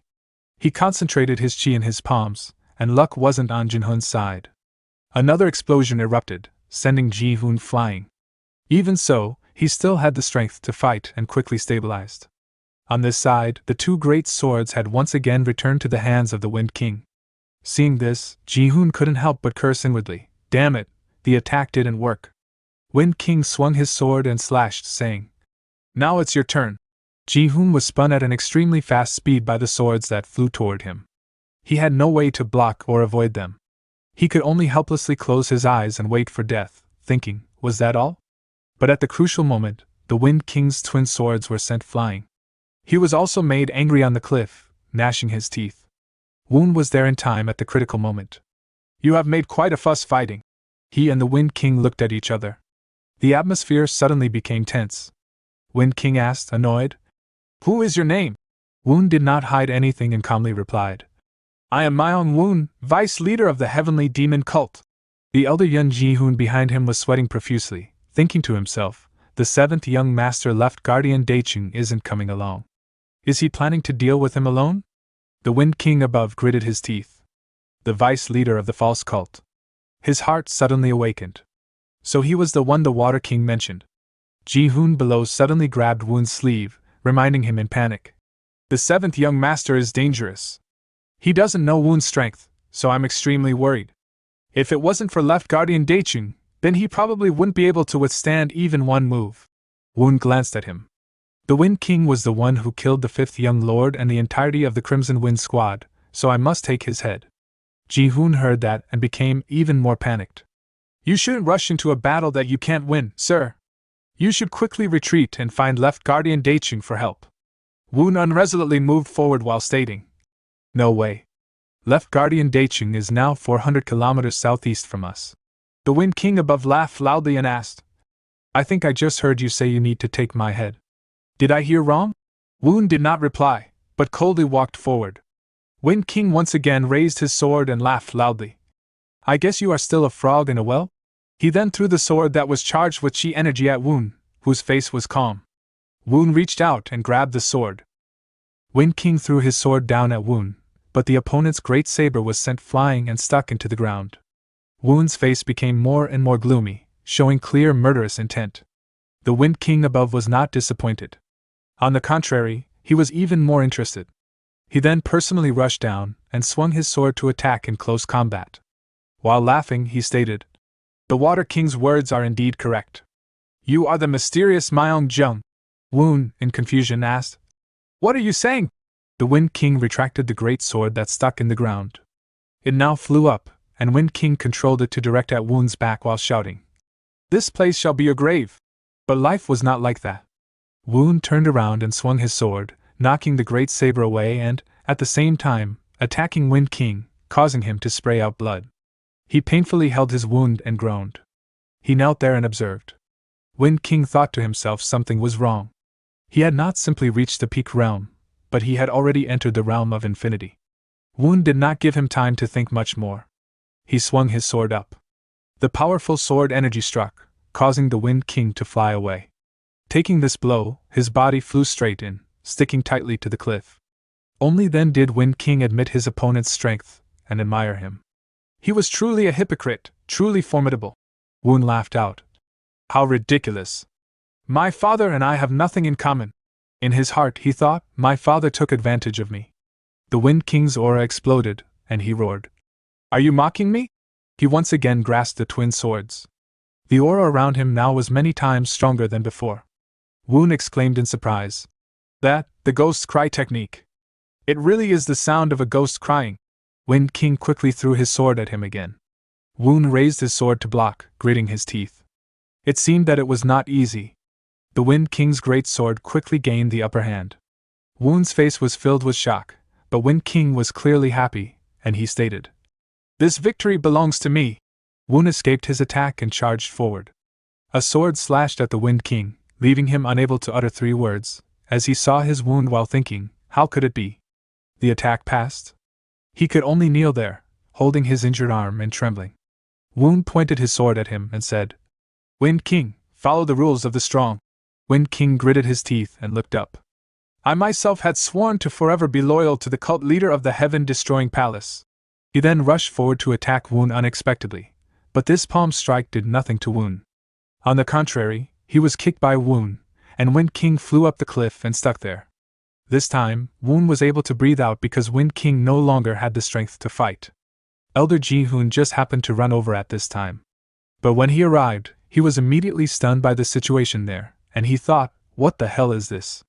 He asked. Woon, your injury doesn't seem light. Woon waved his hand and smiled. It's okay, I can still move. Ji-hoon clasped his hands and bowed. If it weren't for Vice Leader's help, I would have died here. Woon retorted. No, you fought very well. He turned his head to look into the distance and asked. What about him? Ji-hoon replied. It was Elder No. Woon was confused and asked. Elder No, from the Great Mountain's No clan? He confirmed. Yes, it was No Hyuxin of the Great Mountain No clan. Woon secretly sighed in his heart. There were more injured than expected. Ji-hoon spoke again. Elder No and Elder Yusin fought to their last breath for the divine cult. Woon was surprised. Elder Yusin was also here? He explained. Elder Yusin of the Great Mountain Yu family fought alongside me, but was eventually defeated by the Wind King and fell into the valley. Woon nodded. We will not forget the Yu clan's achievements. Ji-hoon continued. Vice Leader, this battle is not over yet. Woon replied. I understand. I will help. Ji-hoon watched him use his mobility arts and leave, and Ji-hoon loudly stated. Your subordinate entrusts everything to you. Woon quickly landed below. He opened his mouth and took a deep breath, then immediately shouted loudly. Wind King has fallen! What are you guys still doing here? The crowd was shocked when they heard this. Wind King? This is impossible. Then we have lost this battle. The heavenly demon cult crowd, on the other hand, were cheering happily. The enemy general had fallen. Our reinforcements had arrived. The brothers charged forward to attack the enemy. The people on the heaven-destroying palace side had no fighting spirit left. They could only run headlong. The scene changed to another side. The snow was falling and the sky was white. A person came to report. Today the letter also did not come. The other person frowned in thought. It had been 3 days since he lost contact with the Manhwa branch. It seemed like it was time to return. The subordinates behind were suspicious. Could it be that something really happened to the Manhwa branch? The other person sighed. It is possible. Before heading west, the vice leader told us, if contact was lost for more than 3 days, it would be a plot by the heaven-destroying palace. At that time, the troops must quickly withdraw to the Manhwa branch. The other person was worried. If that was the enemy's scheme, then wouldn't it be right to help the esoteric sect? He turned his head to look at him. You're worried about the esoteric sect. Vice leader said that if we turn back, the enemy will turn back too. So you should deliver this letter to the esoteric sect. Inside it clearly states the reason for the withdrawal. It was dark on the other side. The crowd had all stopped to rest, light a fire, and chat. Jinhoon went to Woon and said, "It seems that the heaven-destroying palace has completely retreated." After interrogating the heaven-destroying palace disciples, they confessed that the heaven-destroying palace is 1,700 miles to the southeast from here. They also confessed that that place is the heaven-destroying palace. Woon nodded. It was indeed north, as I thought. He thought, if left Guardian Dachun continued to move forward, he might have found the heaven-destroying palace. Ji-hoon saw him pondering so much, so he continued. You intend to cancel the order to withdraw the troops to the Great Mountain. If you turn your troops to attack the heaven-destroying palace, you can consolidate your position. Woon shook his head. The stability of the 10,000 Great Pack is still the most important. I think now is the time to go back. Jin-hoon sighed. It was his subordinate's shallow thinking. I heard that another rebellion broke out in the Great Mountain. We should also quickly move. Woon asked. Who started the rebellion? Jin-hoon honestly replied. It's the eldest son. Woon stroked his chin thoughtfully. The older brother rebelled. This had never happened in the future. Thinking of this, he said, Then I have no choice but to return. Prepare to withdraw immediately. Ji-hoon bowed deeply without any objections and accepted the order. Woon then glanced back, calling for Guardian Ho, who immediately appeared and knelt. Woon ordered, You quickly lead 10 squads to the Great Mountain. Go there first and determine the situation. Guardian Ho clasped his hands. I obey Vice Leader's orders. I will lead the troops away immediately. Woon stood there with his hands clasped behind his back, looking into the distance. Everything that could be done before his eyes he had done. I really don't know if this is the end or not. The scene shifted to Myung-jung's study. He was sitting there alone, drinking wine. Suddenly, former Vice Leader Yu Chong came in from outside. He paid respect to the leader. Seeing his miserable appearance, cult leader Myung-jung Jin, noticing his dusty clothes, couldn't help but ask, What's with that appearance of yours? Yu Chong sat at the table and replied, Because I was in such a hurry to get here that my subordinates had no time to change their clothes. Cult leader burst out laughing. Actually, the most ridiculous person is not you, but me. Yu Chong poured himself a glass. I've heard that many things happened while I was away. Leader confirmed. Yu Chong was about to say something when leader raised his hand to stop him. Well, it's all because I didn't raise my children properly. Yu Chong continued. Myung Cheon's matter was truly regrettable. Cult leader interrupted. Not only Cheon, even June was on his side. His words made Yu Chong very surprised. The eldest son and the fourth young master had formed an alliance. They were indeed holding out in the Biro Palace. Leader, what are you going to do next? Cult leader asked. What else to do? I punish them according to the laws of the divine cult. Yu Chong asked again. Shouldn't you give them a chance to surrender? Leader looked at the glass of wine in his hand and asked. A son dared to point a sword at his father. You tell me, should I give him a chance to surrender? Because he couldn't control his jealousy towards his younger brothers, he started a rebellion. Yu Chong bowed his head and secretly sighed. Leader's intention was very clear. Leader asked him, Will you command? If the squad leader Deng was alone, he would not be strong enough, so the third young master also joined. Yu Chong raised his head and asked again. Second young master still hasn't arrived? Leader raised his head and looked outside. I didn't intend to let them all train to see me deal with their brothers. I have never been biased towards any of my children, Yu Chong said. If we can win without fighting, I believe it's only natural to walk that path. Leader stated. Fight without winning, Sun Tzu's art of war. Yu Chong replied. Myung Cheon has children himself. Leader sighed and said. You really are persistent. Do as you wish, but it won't be easy. Chong thanked him for his mercy. The scene changed to Myung Cheon's side. A person rushed to Cheon, saying, Lord, the elite soldiers of the heaven-destroying palace were defeated. Cheon frowned. I heard this news already. The person was White Hidden Ghost, who asked, Have you heard of the elders who accompanied them? Cheon was surprised and asked about it. White Hidden Ghost explained. Elder Yusin and Elder No were both killed in battle. Myung Cheon stroked his chin. It only took 2 elders. Is the heaven-destroying palace's strength only that much? If only they could hold out a little longer. White Hidden Ghost continued to speak. Lord, the defeat of the heaven-destroying palace must mean that Left Guardian Daichun is returning. Jion was still very calm and replied. That means we have to win the battle before he comes back, right? Leader, do you have any plans? Yang Wiching replied. I really have a plan. Jion excitedly exclaimed. Do you have any brilliant ideas? Yang Wiching said sternly. Yes, sir. We will take advantage of the 4th young master to attack Yuchong. His words had just come out, and immediately made Xion and White Hidden Ghost dumbfounded on the spot. The scene changes to another side, where someone was being interrogated. Yuchong was the one who asked personally. Are you the subordinate of the 4th young master? The person replied. I am no Jinsu. Chong asked again. What brings you here? Jinsu replied agitatedly. The 4th young master wanted to surrender, but because he was threatened and monitored by the eldest young master, the situation was not easy. Chong doubted. Surrendered? Why did you only say it now? Jinsu explained. The 4th young master wanted to help. Don't you think that'd be good enough to reduce the young master's punishment? Chong asked. So in return for the help, you want a more lenient punishment? Deng, the squad leader standing beside him, suddenly spoke up. Leader, I have something to say. He then leaned into his ear and whispered. Yu Chong listened attentively. The more he listened, the more interested he became. After listening, he immediately ordered his subordinates. You go out for a moment. I need to talk privately. Being dragged out made Jinsu panic and scream. Sir, please make a wise choice. In his heart, he cursed and prayed. Damn it, please bless him. A moment later, the Chong group immediately rode away on horseback. After a while, he waved his hand to tell the people to stop, and he ordered. From now on, we will travel by foot. As soon as the group got off their horses, he continued to give orders to move forward. The crowd did not hesitate, and immediately used mobility arts to rush towards the city. The scene changed back to before. Chong asked squad leader Deng. What do you think about this? Deng bowed in response and replied. This is a deal worth trying.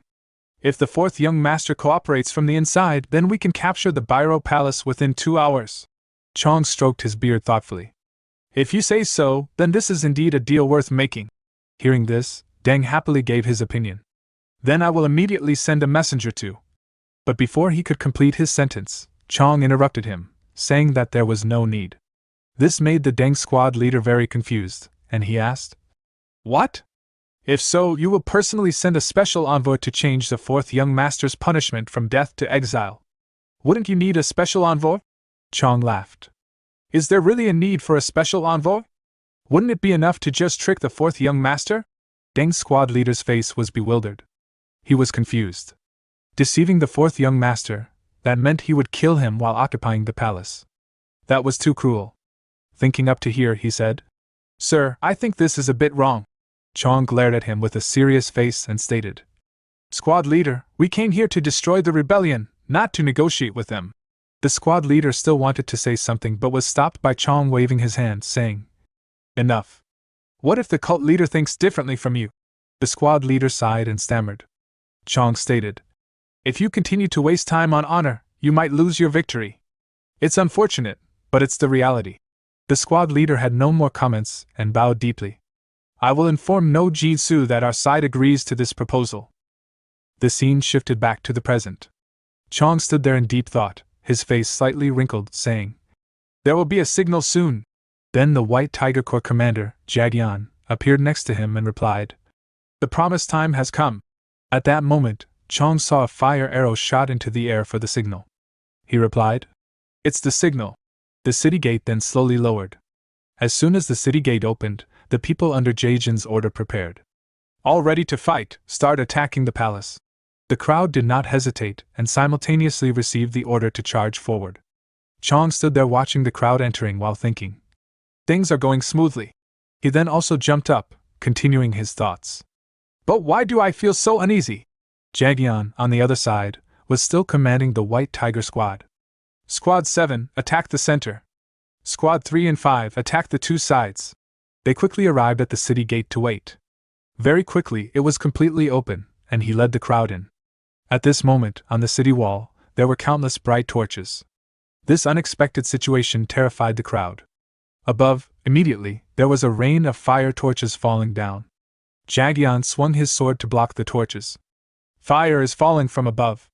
Everyone, be careful. While thinking, strange, I have not heard anything about this. He quickly realized something was wrong. He shouted in panic. Everyone, quickly take over the wall! At the same time, fire arrows were shot down from above. Someone on their side immediately got hit and fell. Jagion swung his sword to block the arrows and shouted. What are you waiting for? Quickly, draw your sword and block the arrows! But there were too many arrows. Plus, it was dark, so people kept falling. On the wall, an archer laughed and stated, Fools, where do you think you are? But before he could laugh for long, his friend nearby screamed in pain. He turned around in panic, thinking, What's going on? Why did this happen so suddenly? Chong, standing above the wall with a murderous aura, stated, This was indeed a trap. The scene shifted to a forest where someone was sitting alone in front of a fire. Woon came from behind and asked, It seems you couldn't sleep? He sighed and replied, Because I have a lot to worry about. Woon sat down next to him, smiling, and stated, Worried? That's really unlike you on a normal day. The person continued, According to rumor, the prisoners said this. The 4 kings of the heaven-destroying palace are not truly strong. If the Wisdom King appears, you will all be nothing but zombies. Woon stroked his chin and said, Wisdom King. He thought to himself. The 4 kings are very strong, but they cannot compare to the Sword Saint. I want to try fighting him once. The more I think about him, the more excited I feel. The scene changed to the south gate of the inner city wall. Yang Wuching was struggling and sweating profusely. He looked ahead and cursed. Damn it! I didn't expect him to be so strong. It's truly a sea of blood and mountains of bones. Thinking of this, he immediately shouted, Don't rush forward. He is not someone you can deal with. Seeing Chong walking forward, he felt even more uncomfortable. Damn it!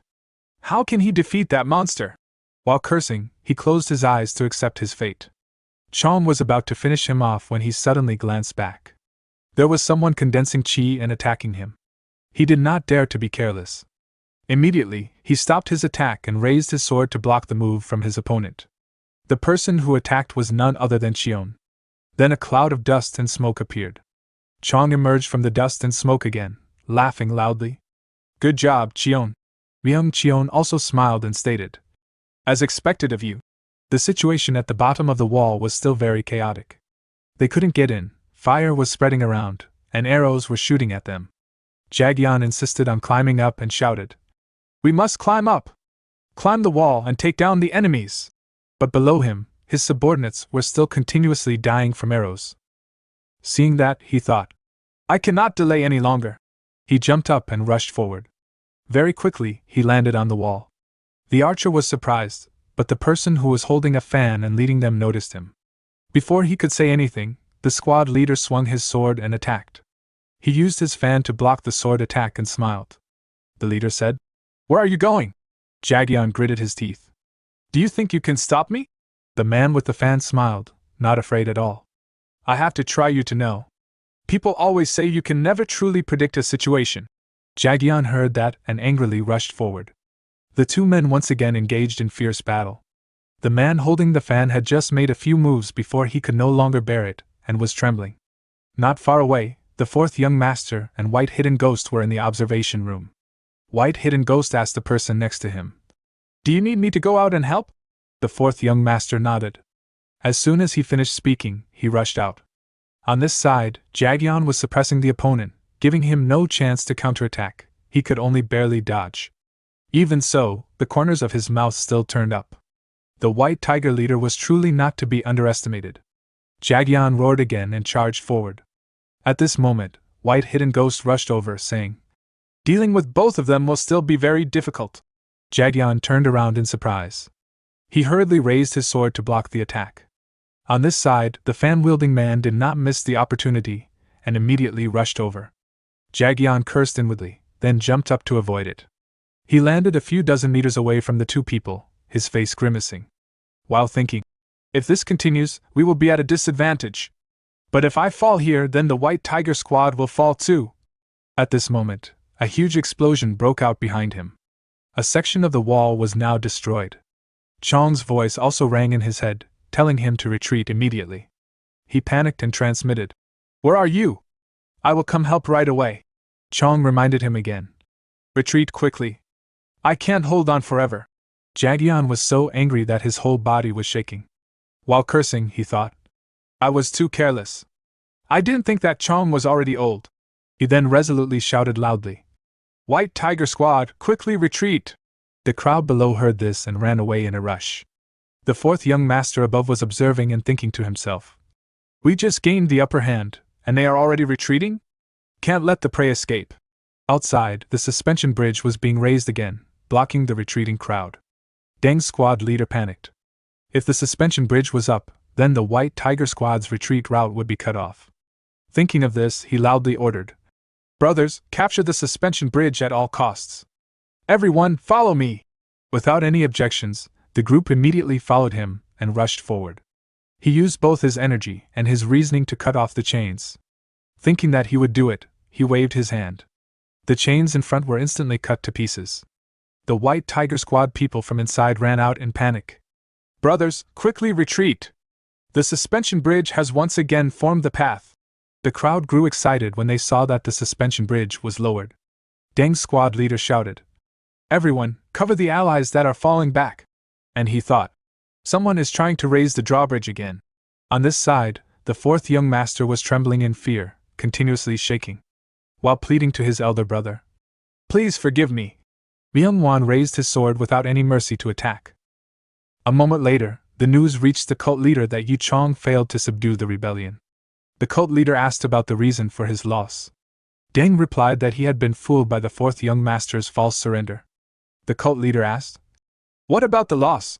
The squad leader bowed and replied, "There were already more than 100 dead." The cult leader continued, "Including the wounded, it must be 200, right?" He nodded in confirmation. "That's right. If we count the wounded, a total of 232 people have withdrawn from the battle line."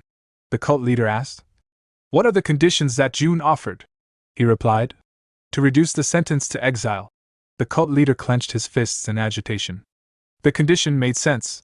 He thought to himself, "He was just a stupid younger brother following Myung-cheon." The squad leader explained absent-mindedly, "Cult leader, the loss in the last battle was too great. It is difficult for us to continue attacking. Please allow your subordinates to hold the line for defense." But unexpectedly, the cult leader told him to retreat. He asked in disbelief, "What do you mean?" The cult leader, with a serious face, stated, "I say retreat." The scene changed to another side. Someone came to report to Myung-gak that the eldest son had defeated Yu Chong. Myung-gak was surprised to hear that, and he asked how he could be so talented. The other person explained, "It was said that thanks to Yan Wiching, the squad leader of the demonic spirit corps, using cunning tricks like a devil, it would not be wrong to say that he was a man of both literature and martial arts." He continued with his report. As for the seventh young master, there was urgent news that he had defected to the heaven-destroying palace in Tibet. Myung-gak's face immediately wrinkled upon hearing this. The other person continued, "I heard that there was no help from left guardian Dachun." Myung-gak thought, the Jin patriarch had left him, his maternal uncle had died in battle at Tibet, and yet Woon had made great achievements at this time. Surely the world would laugh at his meager military strength. But with this situation, he could do nothing more. Thinking of this, he immediately told his subordinates that he had to meet the Wisdom King. "I can't sit still like this right now." Scene changed to Myung-cheon's side, where he asked, "You are the Wisdom King and the Water Emperor of the Heaven-Destroying Palace?" The Water King bowed and replied, "If you want to take the spot of leader, don't you need the help of many people?" Myung-cheon felt a little disgusted. With just 2 people, what could they help with? The Water King replied, "We will bring you the head of Yu Chong." Myung-cheon asked, "Can you do it alone?" The Water King laughed, extremely confident. "You think we can't?" Myung-cheon's expression remained very calm. Even if it was possible, it was not enough to be called a great achievement. He asked, "So, what about cult leader's head?" At the corner of his mouth, an extremely sinister smile immediately raised. The Wisdom King, who had stood to one side from the beginning, suddenly burst out laughing. "The leader of the divine cult is not your father," Myung-cheon replied calmly. "And he is also the one holding the throne that I want to take." Wisdom King secretly thought to himself, "Myung-cheon, you are more ambitious than I thought. Thinking this, he immediately said, How interesting! You asked the heaven-destroying palace to kill your own father. Cheon continued. In order to seize the throne, there were countless crown princes who plotted to kill their fathers. Have you never heard of this? Wisdom King asked back. Do you think you are the crown prince? Cheon, with a serious face, asked. If not, then who is it? The Water King also spoke up at this time. If so, then it would be easy to talk about. He thought, if he knew how to rely on the right person, then even the demonic cult would be in his hands. Thinking of this, he looked at Cheon with a serious face and said, What we want is control of Tibet along with adequate treatment as the successor to the Supreme. Cheon asked. What do you mean by adequate treatment? The Water King explained. When the next throne is decided, I want the right to compete for the throne. As soon as these words came out, Cheon became agitated. You want to fight me for the position of leader? The Water King spread his arms. Of course not. The throne I am referring to is the one to come after your rule. Cheon stepped up while asking. You mean I can't give the throne to my son? The Water King looked straight at him. I just want a fair fight. Cheon asked again. If it was fair, then how could you win against the Myong family? The Water King sneered. We will have to see, won't we? Cheon nodded and stated. I will make you regret this offer. The Water King bowed and replied. It was indeed a wise decision. On this side, Mangacap went to the cult leader and bowed, saying, I pay my respects to my father. The cult leader glanced at him and asked, Are you okay? Mangacap explained. That because he was focused on practicing martial arts, he only heard the news when something happened. The cult leader shook his head and said, That much formality is enough. But what brings you here? He gave him a letter saying, This is a letter I will send to my elder brother. Could you take a look at it? The cult leader pondered. He wrote a letter to Cheon. Is it a suggestion to surrender? Thinking for a long time without any idea, he reached out his hand. Okay, give it here. Let me see. Meanwhile, Mangacap's face turned cold, and he secretly took out hidden weapons from his sleeve. Taking advantage of the moment his father let his guard down, he stabbed him straight in the chest. The cult leader was shocked by an unbelievable event. He was assassinated by his own son.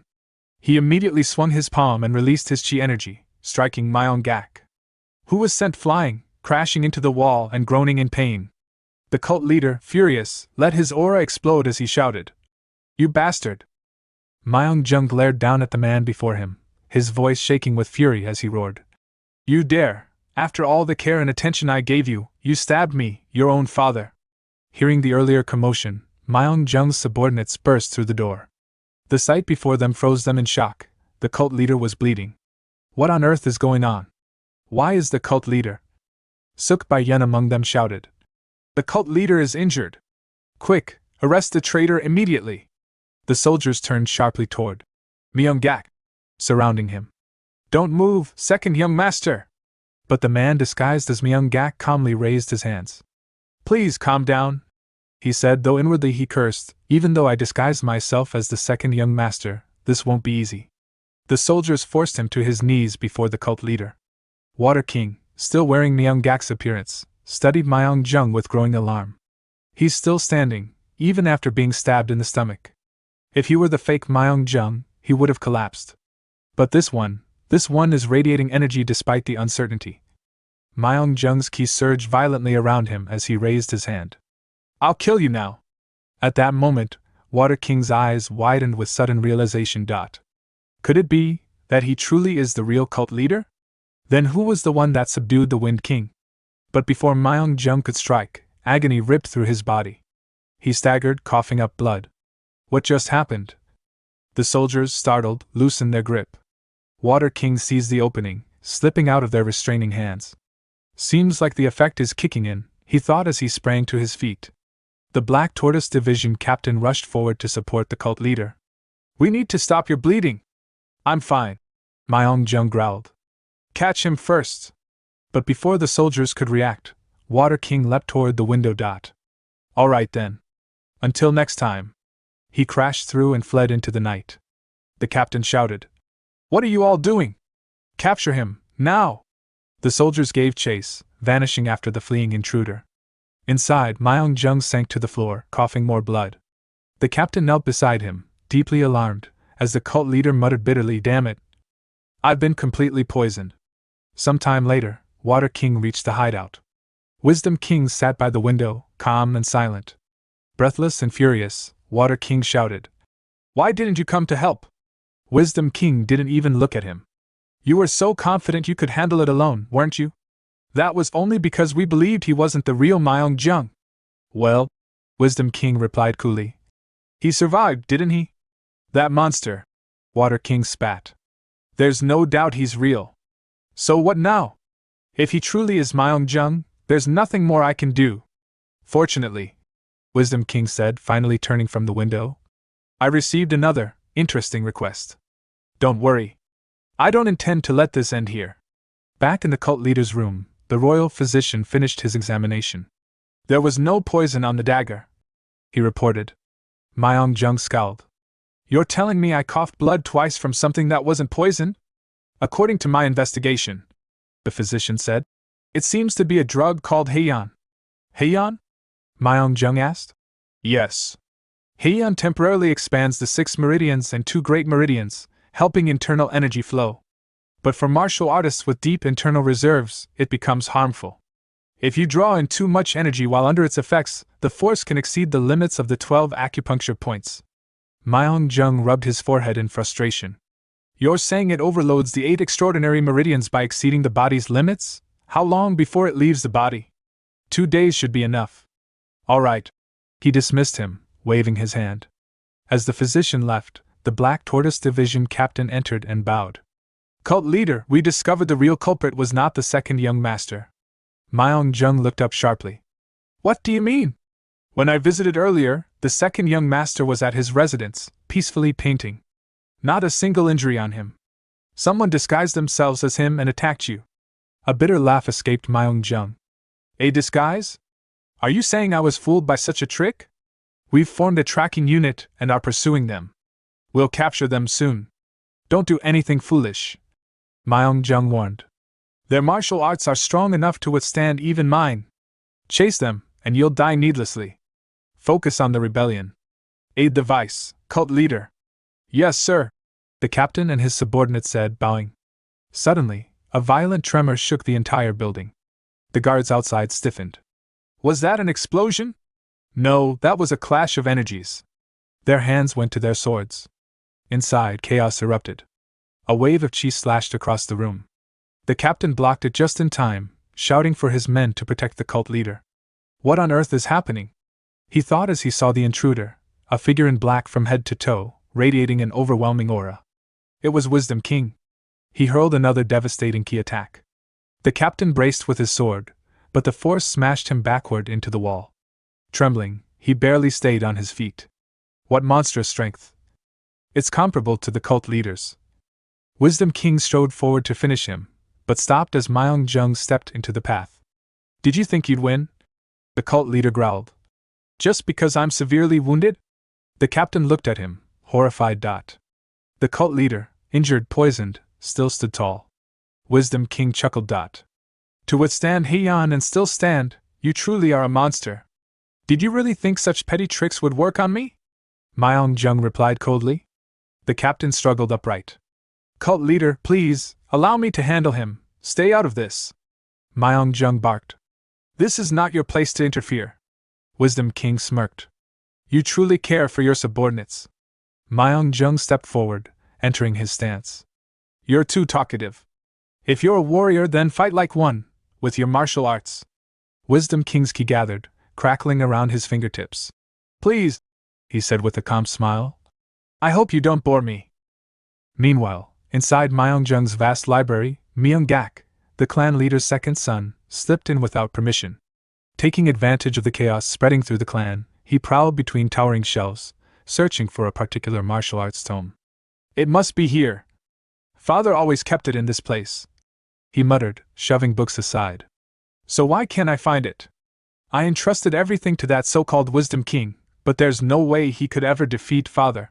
Any guards unfortunate enough to cross his path were killed without hesitation, their bodies collapsing silently on the polished floor.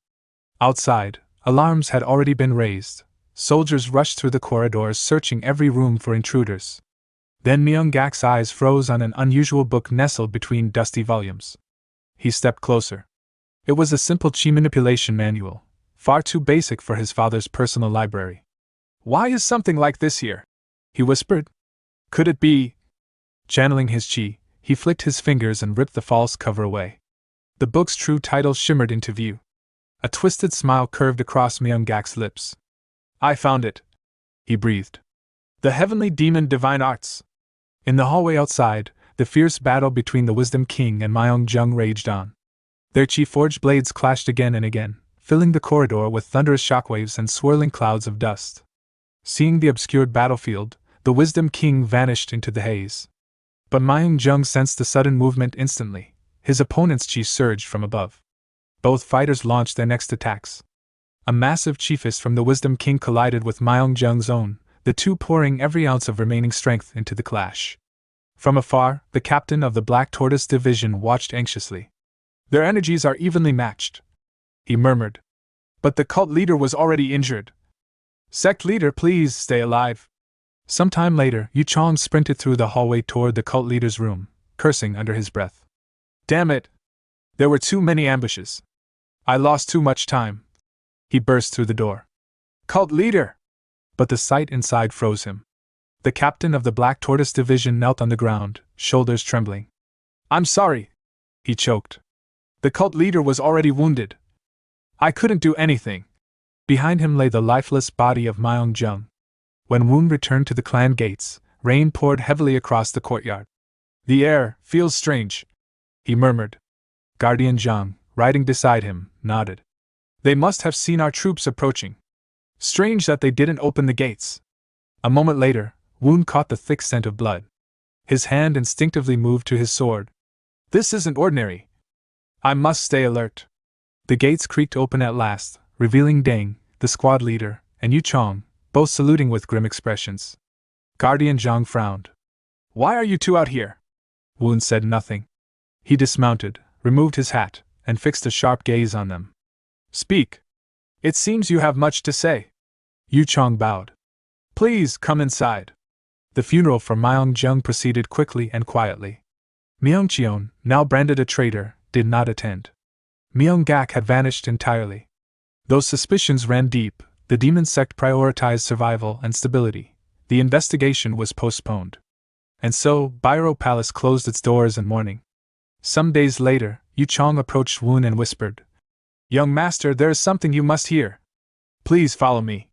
Confused, Woon accompanied him down silent halls until they reached Myung-jung's personal chamber. "This is the leader's room," Woon said. "Indeed."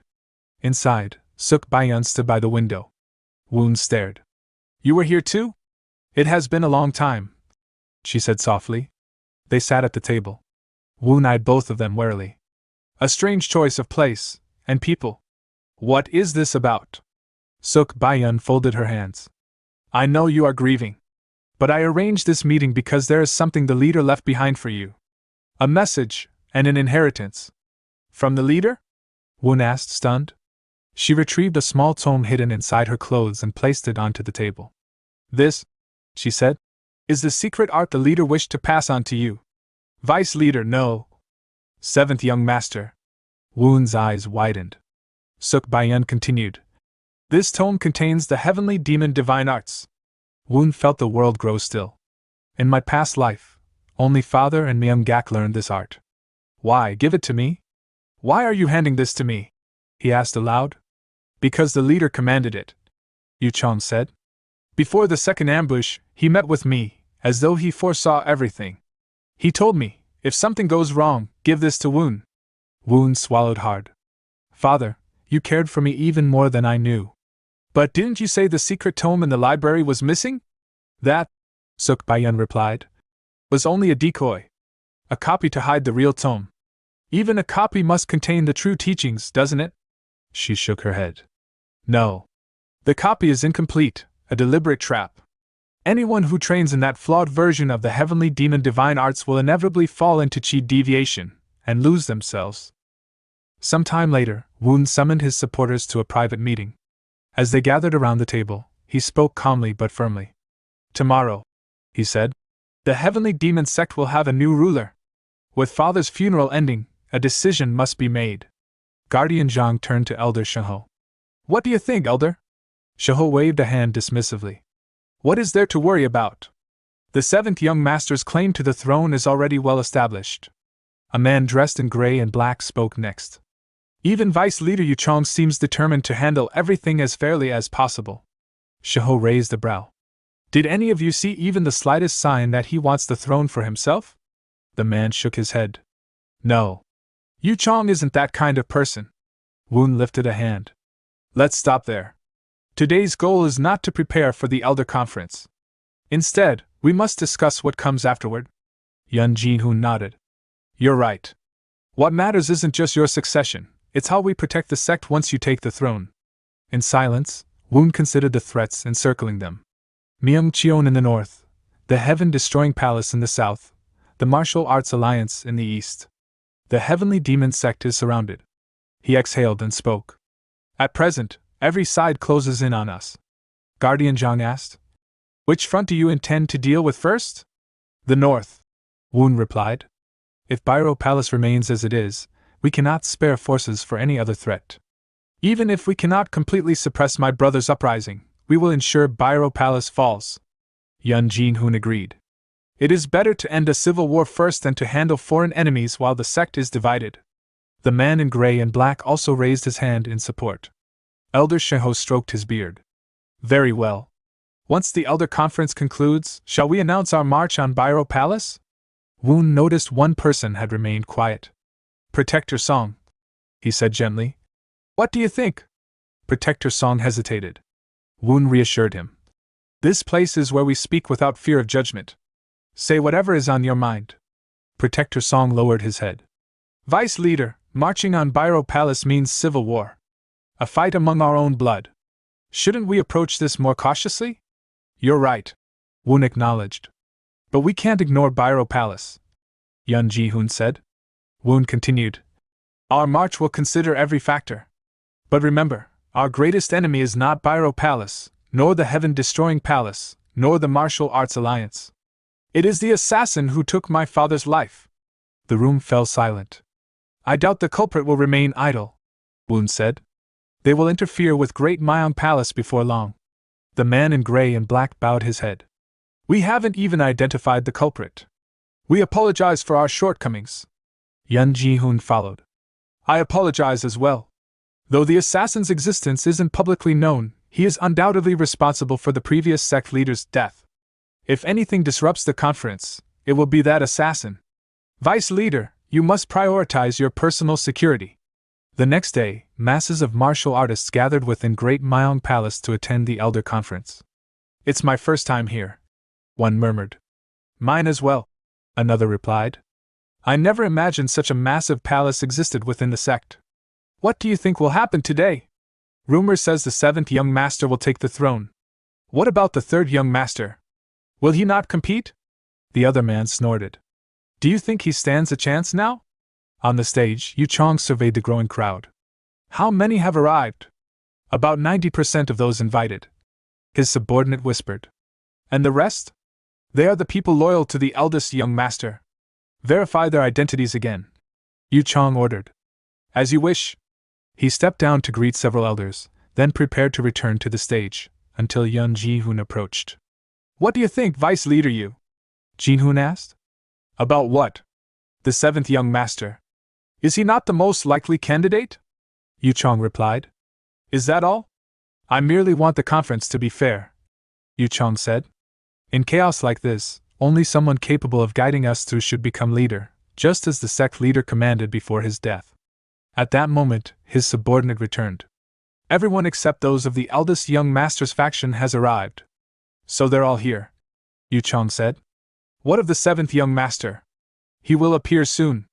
Good. Then let us begin. At Yu Chong's signal, a drumbeat echoed across the palace courtyard.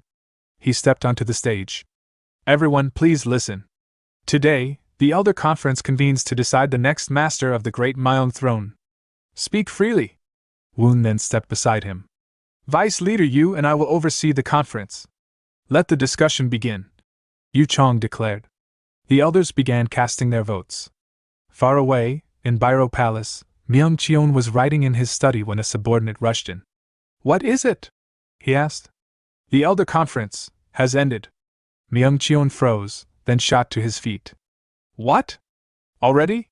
It should have taken days, weeks even. How did they conclude it in a single day? There's no way the third young master surrendered so easily." "The leader selection followed expectations," the subordinate reported. "In a single day?" Myung-cheon repeated, stunned. "Rumor says Vice Leader Yu Chong supported him." Myung-cheon let out a long, troubled breath. "Complications. If they have united behind him, our third brother could not oppose them. That is all we have heard," the subordinate finished. Myung-cheon clenched his jaw. "Prepare a meeting. Ensure everyone attends. As you command." The scene returned to the great hall just as Woon stepped toward the throne. Elders bowed deeply, chanting for him to take the light throne. Looking back, Woon thought, "I am fortunate. I have come this far without spilling my brother's blood. But this is not the end, it is the beginning. Great Myung Palace is surrounded by enemies. I must show them strength." He turned to the assembly and declared, "I will continue the Absolute One's will and spread the justice of the heavenly demon sect." His chi surged outward, rolling through the hall like a fierce wind. The elders straightened, morale rising as they shouted in unison, "Hurrah for the new cult leader!" Woon lowered himself onto the light throne. Vice Sect Leader Yu Chong stepped forward and bowed. "I, Yu Chong, greet the sect leader." One by one, the elders followed. Woon spoke with authority.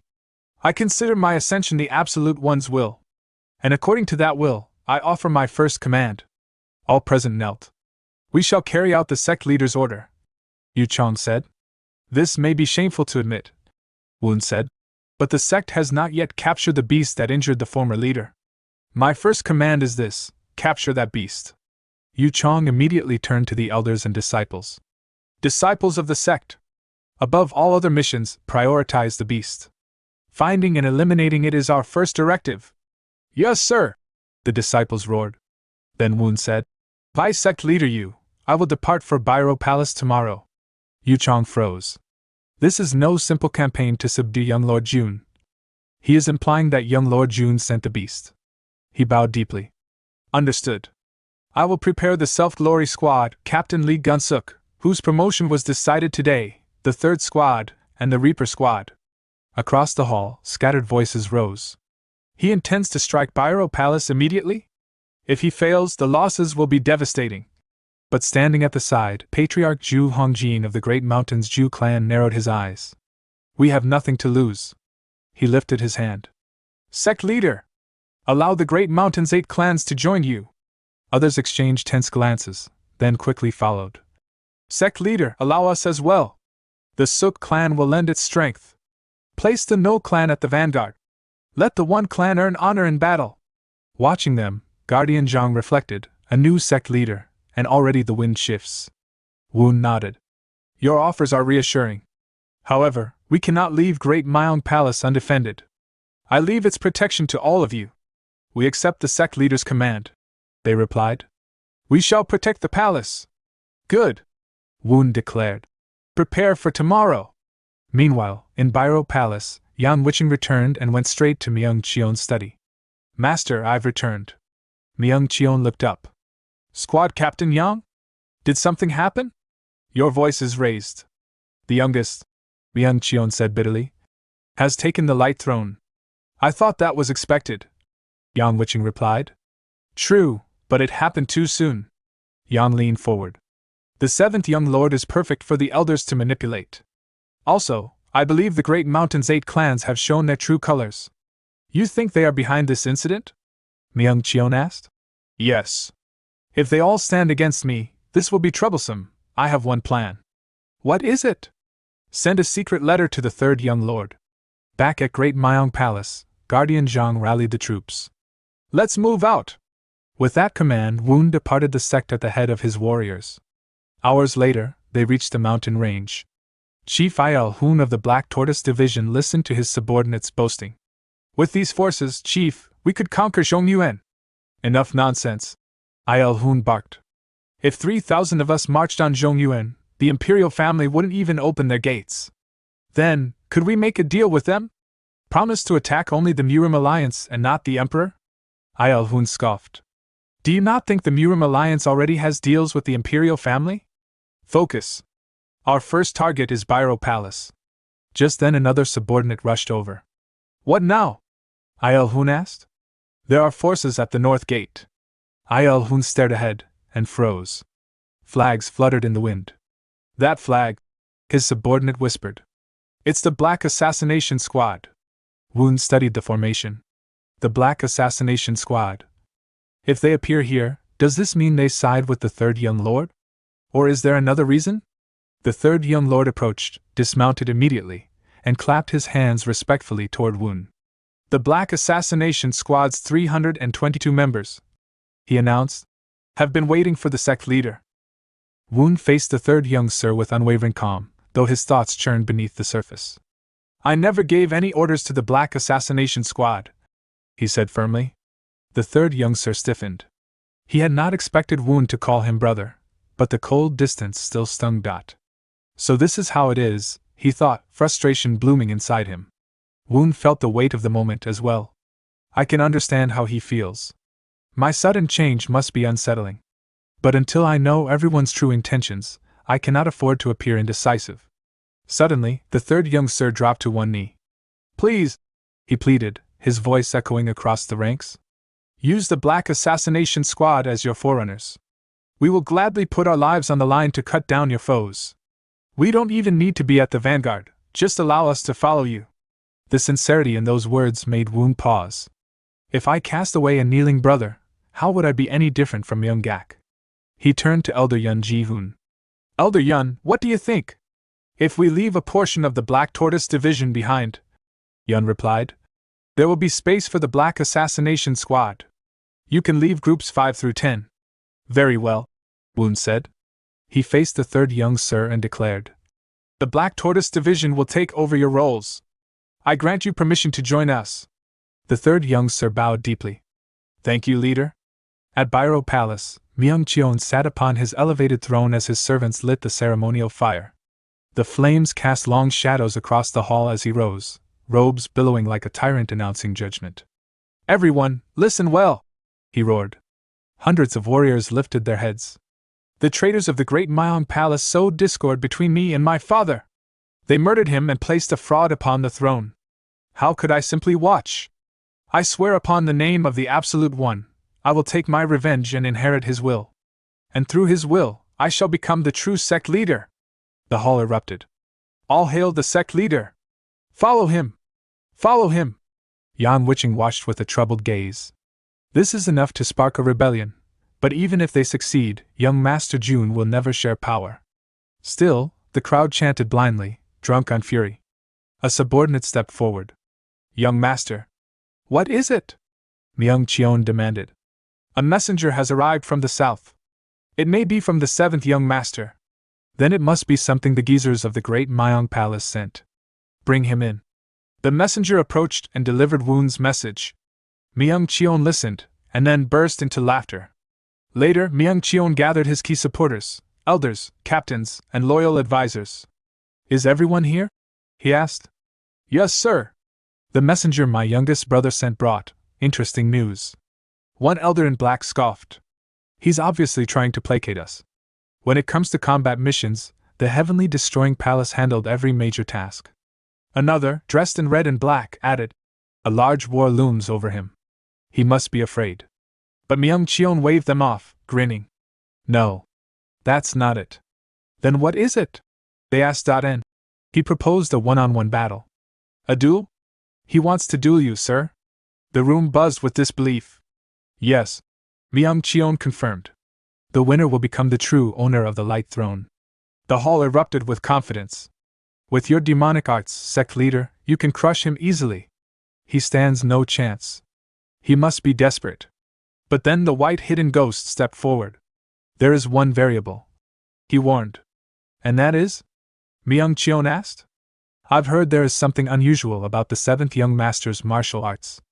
Has he not proven it by fighting many powerful opponents? Another elder dismissed it. Rumors spread by the left advisors. White Hidden Ghost shook his head. There are stories of him using strange sorcery, such as the heavenly lightning sphere. Yang Witching added, if the sphere contains untraceable venom, it could restrict movements. Myung-cheon burst into laughter once more. So that's his plan? This body will not fall to such petty tricks. If his strategy is clear, then we can prepare. With an antidote, that venom becomes meaningless. And I can prepare a trick of my own. His eyes gleamed with malicious delight. I'll use his own strategy against him. The more I think of it, the more I like it. I want to see his face when that moment comes. As Myung-cheon pondered his next move, suddenly a voice rang out from behind him, mocking and challenging. Do you really think you can beat the heavenly lightning sphere? Startled, Myung-cheon turned around and demanded, who is that? His subordinate, Yang Witching, immediately drew his sword, glaring at the shadowed figure behind the wooden pillar. Come out! Show yourself! He commanded. Myung-cheon's mind raced. A master able to sneak in without a single sound, could it be someone from the heavenly destroying palace? As the figure stepped into view, it bore an uncanny resemblance to Myung-cheon himself. Cheon's eyes widened. This is the facial mimicry technique? They said the Water King of the heavenly destroying palace was unmatched at it, and now I see it's true. Myung-cheon, the figure spoke. Did you come because you thought I couldn't keep my promise with you? The Water King shook his head. It isn't that. I just want a sure victory. He produced a small pill. The heavenly flight sphere, it's smaller than the heavenly lightning sphere, but far more effective. While I enter the duel disguised as you, you can ambush him from behind using this. This is the surest path to victory. Myung-cheon's thoughts stirred. His skills, they are the real deal. But only if I win by my own power will it mean anything. He straightened his stance and declared to himself, I myself am enough. The Water King tilted his head. Do you insist on following the same path as the second young master? Myung-cheon turned sharply. What are you saying? Myongak's fall was because of you. The Water King said nothing, his silence carrying weight. It's better to keep quiet than to reveal the truth, he thought. Frustration crossed Myung-cheon's face as he considered the past. To think they defeated the second, the master with the finest martial arts. If I sighed differently, who knows what these people would do? Finally, he said simply, do as you wish. The Water King bowed slightly. A wise choice, he said, smiling before turning and departing. Myung-cheon's gaze hardened. It's not yet time, but once I become the cult leader, eliminating them will be my first priority. Later, Woon and his soldiers arrived at the gates of Biro Palace. Guardian Zhang dismounted swiftly, commanding the troops. Halt! Move swiftly and deploy the formation! At that moment, Guardian Song approached, announcing, We have brought the cult physician's disciple. The girl stepped forward, bowing respectfully. My name is Han Wuhua, disciple of the cult physician. Greetings, cult leader. Woon regarded her. You're in charge of medicine in the Self-Glory Squad? Yes, cult leader, she replied. And how is your master? Woon asked. He fell ill while investigating Heian and is now bedridden, she answered. Woon's brow furrowed. Heian. It is what the previous cult leader was poisoned with, she explained. Originally a medicine, but if someone with deep internal energy circulates it after taking it, it becomes a poison. Woon considered this. A poison that only works on masters. He looked at her. It seems an antidote has yet to be discovered. That is true, she confirmed. The royal physician not only failed to identify the antidote but could not even gauge its severity. Woon said firmly. I cannot allow this to continue. Han Wuhua knelt immediately. Please forgive him. It may mean little, but if my life is enough. Woon shook his head. No. From today, both you and the cult physician will serve on the front lines, caring for soldiers. Choi will become the new cult physician. With her skills, she will handle the workload. She rose and smiled. Thank you, cult leader. I will relay your message. Guardian Zhang observed quietly, noting Woon's balance of firmness and leniency. A truly wise leader, he thought. As they awaited the palace gates to open, the third young master sighed, contemplating the letter from his elder brother Myung-cheon. The letter instructed him to stab Woon in the back. If I betray the youngest to aid my older brother, I might become vice-cult leader, but the variables in this battle are unknown. If the youngest learns of my betrayal, it means death. Should I bet on him, or follow my elder brother? Then the gates opened. A captain called out, "Prepare yourselves! The battle is about to start." At that moment, Myung-cheon rode out with his soldiers. Woon smiled and asked, "Brother, have you come to surrender or to settle this one-on-one?" Myung-cheon returned the smile. "The winning side takes everything. I have come to follow that rule." Woon dismounted. "All right. I knew you would accept those terms. If you surrender midway, I will not take your life." Myung-cheon laughed. "You won't take my life? Who do you think should say that? It's something only the winning side can say." Woon replied calmly. "If you're done yapping, say your last words," Myung-cheon said, dismounting. Guardian Zhang, standing a little distance away, watched closely. Last words, he is confident, yet prepared to wield lethal force, he thought. Woon spoke with quiet certainty. "Since there is no chance I will lose, I will not speak my last words." "Arrogant bastard!" Myung-cheon growled, moving forward as he unsheathed his sword. He raised it high, executing the celestial hawk sword technique, the blade glowing with a brilliant aura. Woon observed carefully. He's opened his middle energy core. He is much stronger than Mangacap. Perhaps the flow of history has changed. Woon spread his arms and smiled. "You may attack first. This is the final act of respect I show you." Myung-cheon bared his teeth in frustration, readying for the clash. "That bastard has something I don't know. He defeated the Wind, Fire, and Ice Kings. I shouldn't underestimate him, but he is not an enemy I cannot overcome." Unbeknownst to Myung-cheon, it was the Water King using the facial mimicry technique to appear as him. With a subtle smile, the Water King thought, "I will show you clearly who truly owns the Light Throne." The battle erupted with an intensity that shook the air. Water King's voice rang out, fierce and commanding. He warned Woon that he would regret walking to his own grave. Without hesitation, Water King swung his sword, sending multiple chi slashes streaking toward Woon. The third young master, watching from nearby, tensed. Did Big Brother always possess such prowess? Such speed, such attacks? Woon moved with precision, easily blocking the assault.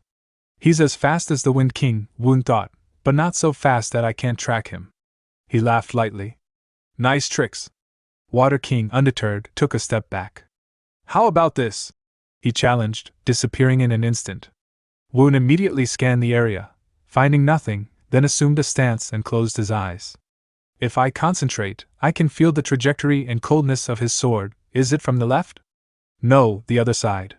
In a fluid motion, he located Water King and blocked his next strike. Their chi swords clashed violently. A few meters away, the soldiers shielded their faces, all evident in their voices. "The chi waves, they're reaching all the way here. This is the martial arts of a truly prestigious clan." Meanwhile, Water King grinned, sensing the immense power. This stems from his upper core, true sword aura. Has he reached the upper levels of martial peak? The impact of the swords pushed him backward, and he muttered, "Not bad for a kid." Woon's tone was calm, almost casual. "Let's stop the fun and end this." Water King, astonished by Woon's composure, thought, to think he could be so relaxed. Just what exactly is he? He remembered his promise to Myung-cheon. When the next ruler of the throne is chosen, he wished to have the right to challenge them. To have dreamed of ruling the world without even reaching martial peak. "I was foolish. But I can't back off now. I'll bet everything, even on a slim chance." He pointed his sword at Woon and shouted, "Come forth!" Above them, Myung-cheon observed the fight from a palace window. "How unexpected, to think the youngest could rival him," he muttered. A subordinate beside him whispered, "Do you think they used a shadow?" "Maybe," Myung-cheon replied, eyes narrowing. "If he isn't using the facial mimicry technique of the heavenly destroying palace, there's no way he could match him." Suddenly, Myung-cheon felt a sword pressed against his neck. Spinning around, he found it was Mangacap. "Why are you here?" he demanded. "I'm here to eliminate the facial mimicry technique," Gak replied coolly. "Myung-cheon, do you not recognize your own brother's face? All I see is a shape-shifting snake, still daring to use its treacherous tongue," Gak said, voice dripping with malice. Before Myung-cheon could finish protesting, Gak struck, cutting his neck. Blood sprayed as Myung-cheon collapsed lifelessly to the ground. A subordinate, trembling, stammered, "No way, the eldest young master dead?" Gak wiped the blood from his face, thinking, unexpected, it really was him. "That's better. I've proven I'm much stronger than Myung-cheon." Mastering the heavenly demon arts these past few days was worth it. Turning to Myung-cheon's subordinate, Gak commanded, I will spare your life for now. Protect Byro Palace while I deal with the fool outside. The subordinate, still shaking, nodded.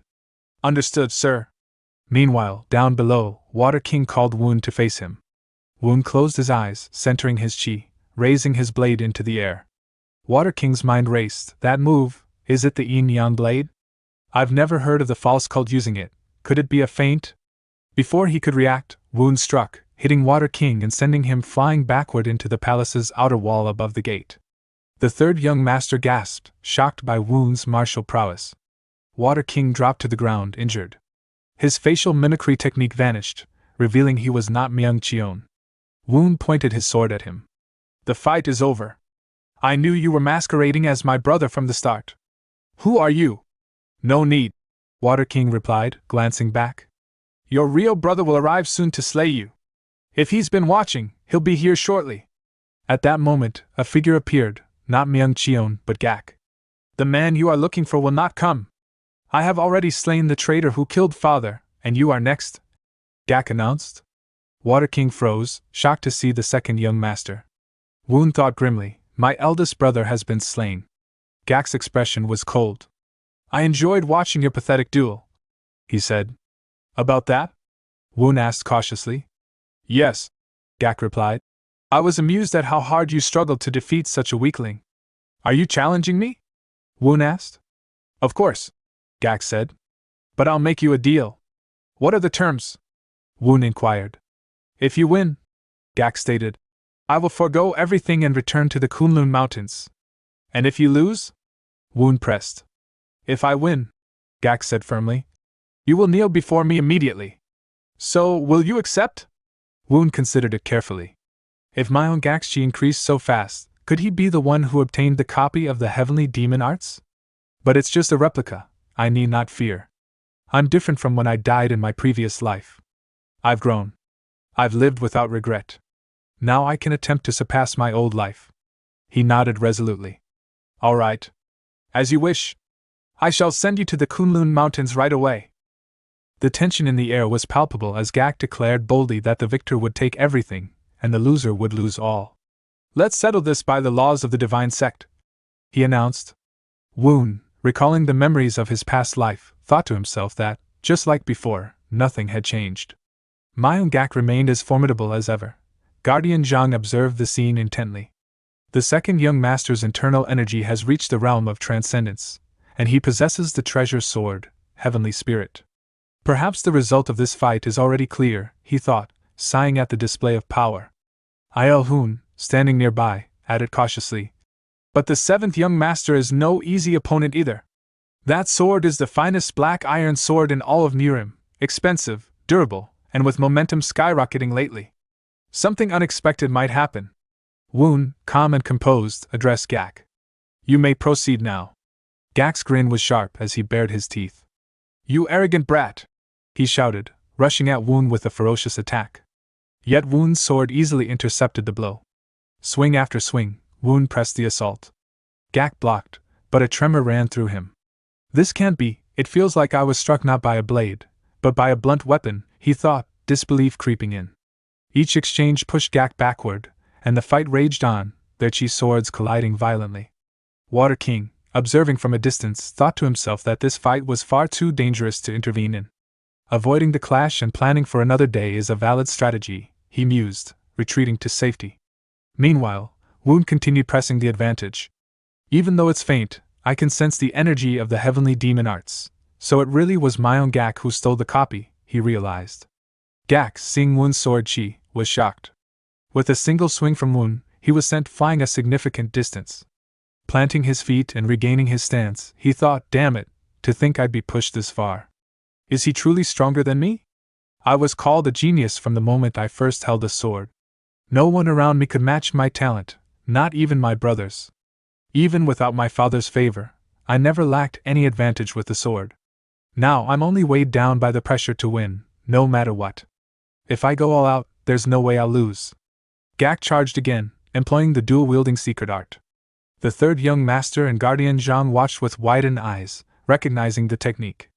Woon, however, remained calm, deflecting attack after attack with a confident smile. The Mangak I face now is not the same Mangak who once took my life with the heavenly demon line. His temperament may be the same, but his skills are inferior. He doesn't evoke fear, not even anger, Woon thought. Seeing that his attacks were ineffective, Gak demanded, "Did you run into some kind of miracle?" Woon smiled. "I did," he replied calmly. "A life returned to the past itself can be called a miracle." Gak scoffed. "Woon, I don't know what kind of miracle you received, but it can't surpass my hard work. Surely that hard work wasn't sneaking into the library and stealing secret techniques, was it?" Woon retorted, eyeing Gak's unstable energy. Judging by this, he's about to fall into chi deviation any moment now. Gak grinned through clenched teeth. "Impudence," he muttered. Woon assumed a stance, mentally preparing to end the fight. Observers immediately recognized it. This was the Great Mountain Sword Art. Guardian Zhang reflected silently. The Great Mountain Sword Art is the most natural posture for a martial artist. For him to use it in a duel means he intends to stick to the basics. Gak laughed, mocking the technique. "The Great Mountain Sword Art, of all things? How laughable! I will finish this with a single strike." He raised his sword and unleashed his howling slash, directing it at Woon with such intensity that the ground around him shattered, shockwaves scattering the soldiers. They gasped. "What incredible power! Could the fight already be decided?" Yet Gak's strike was abruptly halted by Woon's sword vortex technique. Unbelievable, a sword vortex. It absorbs sword energy, usable only by someone who has reached the mystic realm beyond the evolutionary realm. How could Woon have mastered such a skill? Gak thought. If I don't cut off his sword energy, I might suffer internal injuries, but I can't stop now. Unable to overcome Woon's technique, Gak was injured internally and collapsed, thinking in disbelief, did it really end like this? My 10 years of effort, ended in a single duel? Woon stood tall above him, a serene expression on his face. How many times did I envision this moment, taking my revenge each evening? And yet, having defeated Mangak so easily, I feel neither joy nor sadness, only a fleeting emptiness. Do you concede? Woon asked calmly. Gak, stunned, tried to rise, shouting, "No! Never!" But before he could regain his footing, he fell again. Gak's subordinates rushed to his side, worried. Woon turned to them with authority. "Attend to the second young master. Once he recovers, send him to the Kunlun Mountains." "Yes, sir," they replied, lifting him carefully. Watching from a distance, Gak glared at Woon's retreating figure. "My own Woon, you bastard, just you wait. One day, I will repay today's disgrace tenfold, no, 100-fold, he vowed silently. Guardian Zhang bowed deeply before Woon and congratulated him on his victory, addressing him as vice-sect leader. Woon, seated atop his horse, responded humbly, saying that he had merely won a fight he had to fight, and that the work was far from over. In his mind, he reflected on his journey since gaining his new life. His ultimate goal had always been to defeat Mangak. Now that he had accomplished that, his next responsibility was to bring peace to the sect. This victory, he realized, merely granted him the legitimacy to ascend the Light Throne. He knew there was still a long way to go to quell any remaining opposition. Woon instructed Guardian Zhang to prepare a meeting of the elders. Zhang acknowledged the order, and Woon thought to himself that with the eldest brother dead and the second brother defeated, no elder would dare oppose him. He held high hopes for a fresh era to dawn. Some time later, the meeting of elders convened at Tehua Palace. The start of the gathering was signaled by the beating of a drum. Woon began the meeting, declaring that they would first hear the word of the leader. The third young master, seated across the table, could not hide his awe and fear. He considered Woon a monster for having defeated the skilled second young master so effortlessly, and he wondered what Woon might say now that he sat atop the Light Throne. Woon addressed the assembly, explaining that while they had won at Biro Palace, the culprits skilled in disguises had not yet been caught. He intended to pursue this threat to solidify the foundations of the sect. Elder Yuan Shaho expressed his astonishment that the killer of the previous leader had been the leader of the Four Kings. Elder Suk Junmyeong added that the culprit would be a formidable opponent. Elder Yu Chong asked who they should send to the heaven-destroying palace to deal with the matter. Woon answered confidently that they already had someone suited for the task, Zhang Yanbai, the wise sage squad captain, first disciple of Yu Chong, and a martial artist striving to become the best swordsman in the sect. He emphasized that she would not disappoint him. Woon formally assigned Zhang Yanbai to defeat the culprit at Heaven-Destroying Palace. She bowed her head in compliance, replying, "As you order." Turning to the third young master, Woon instructed him to continue commanding the Black Assassination Squad as he had been. The third young master bowed and replied, "As you order." Woon reflected on the battle, thinking that he had demonstrated the difference in power, and with responsibility, his subordinates would be unable to plot further schemes. Drawing on his previous life as a wise leader, Woon trusted that they would perform their duties faithfully. Woon also declared that the absent seat of Phoenix Squad Captain would be given to Yu Ju-jin, the eldest son of Yu Sun-hyun. The elders acknowledged the decision with, "As you order." The meeting stretched late into the night, during which 72 positions were reassigned, 30 new members promoted, and numerous outdated methods renewed, marking the dawn of a new era of authority. After the meeting, Woon began cultivating the Heavenly Demon Divine Arts, a martial art created by the Demonic Supreme and reserved solely for the leader of the Heavenly Demon Divine Sect. He recalled his father's words, "Why was the art left only to the heir?" Woon assumed it was because it was the sect's most important martial art. His father corrected him, explaining that the true reason it was reserved for a single heir was the repercussions of wielding such great power. Woon, surprised, asked what kind of repercussions existed. His father explained that if someone unfit attempted the arts, their lifespan would be reduced. Great power was not always beneficial. Without the proper vessel, it could overflow and destroy its wielder. As Woon cultivated, he muttered to himself that though the Heavenly Demon Divine Arts consumed lifespan, he would learn it anyway. He had already died once and had nothing to fear. He then turned to Cho Yi, the newly arrived palace physician. She had come to serve, and upon hearing Woon's request to imbue energy into him to prevent collapse during training, she realized his true intention to lead. Bowing respectfully, she began channeling her energy into him, seeing it as her chance to repay a debt. As Woon cultivated, he focused on expanding his chi, opening his upper core and drawing the energy of the earth itself through the ley lines. With Cho Ye's healing powers, he felt prepared to master the Heavenly Demon Divine Arts. He reminded himself that peace would only come once he stood alone, unshakable, like a massive tree. The scene then shifted to Heaven-Destroying Palace. Water King knelt before the palace leader, Tian, acknowledging his own failures and apologizing. Tian, assessing the situation, noted the threat posed by Myung Woon, the new leader, and instructed Water King to focus on planning against the false cult. Water King, however, doubted that Tian fully understood Myung Woon's true capabilities and thought he might be underestimating his adversary. He nodded and complied with Tian's orders. Later, Tian walked outside, gazing at the sky with a heavy sigh. Even as he tried to appear calm, a shadow of uncertainty loomed over the sect's future. His cousin, John Ok, approached and asked what he was pondering. Tian admitted the immense challenge of countering the false cult and acknowledged his own underestimation of the enemy. John Ok reminded him that the Wisdom King remained an asset, but Tian fretted that if such an uncontrollable man accomplished great feats, his own position would weaken. She then raised the matter of the true demon, who had recently formed the Five Moon cult and was expanding influence across Sichuan, Namman, and Guizhou. Tian questioned whether this supposed traitor could be reasoned with, given his cruel habits of consuming human flesh, blood, and animating corpses. John Ok pointed out the true demon's cunning. Promises of power could sway him. Tian hesitated, but ultimately agreed that sending Water King to negotiate, and then use him to gain the 10,000 Great Peaks before eliminating the threat, was their best option. John Ok, silently vowing vengeance for the Ice King's disappearance, nodded in understanding. "Understood," she said, ready to act. Some time later, Water King arrived at a destroyed village. As he looked around at the devastation, he thought to himself how brutal it was.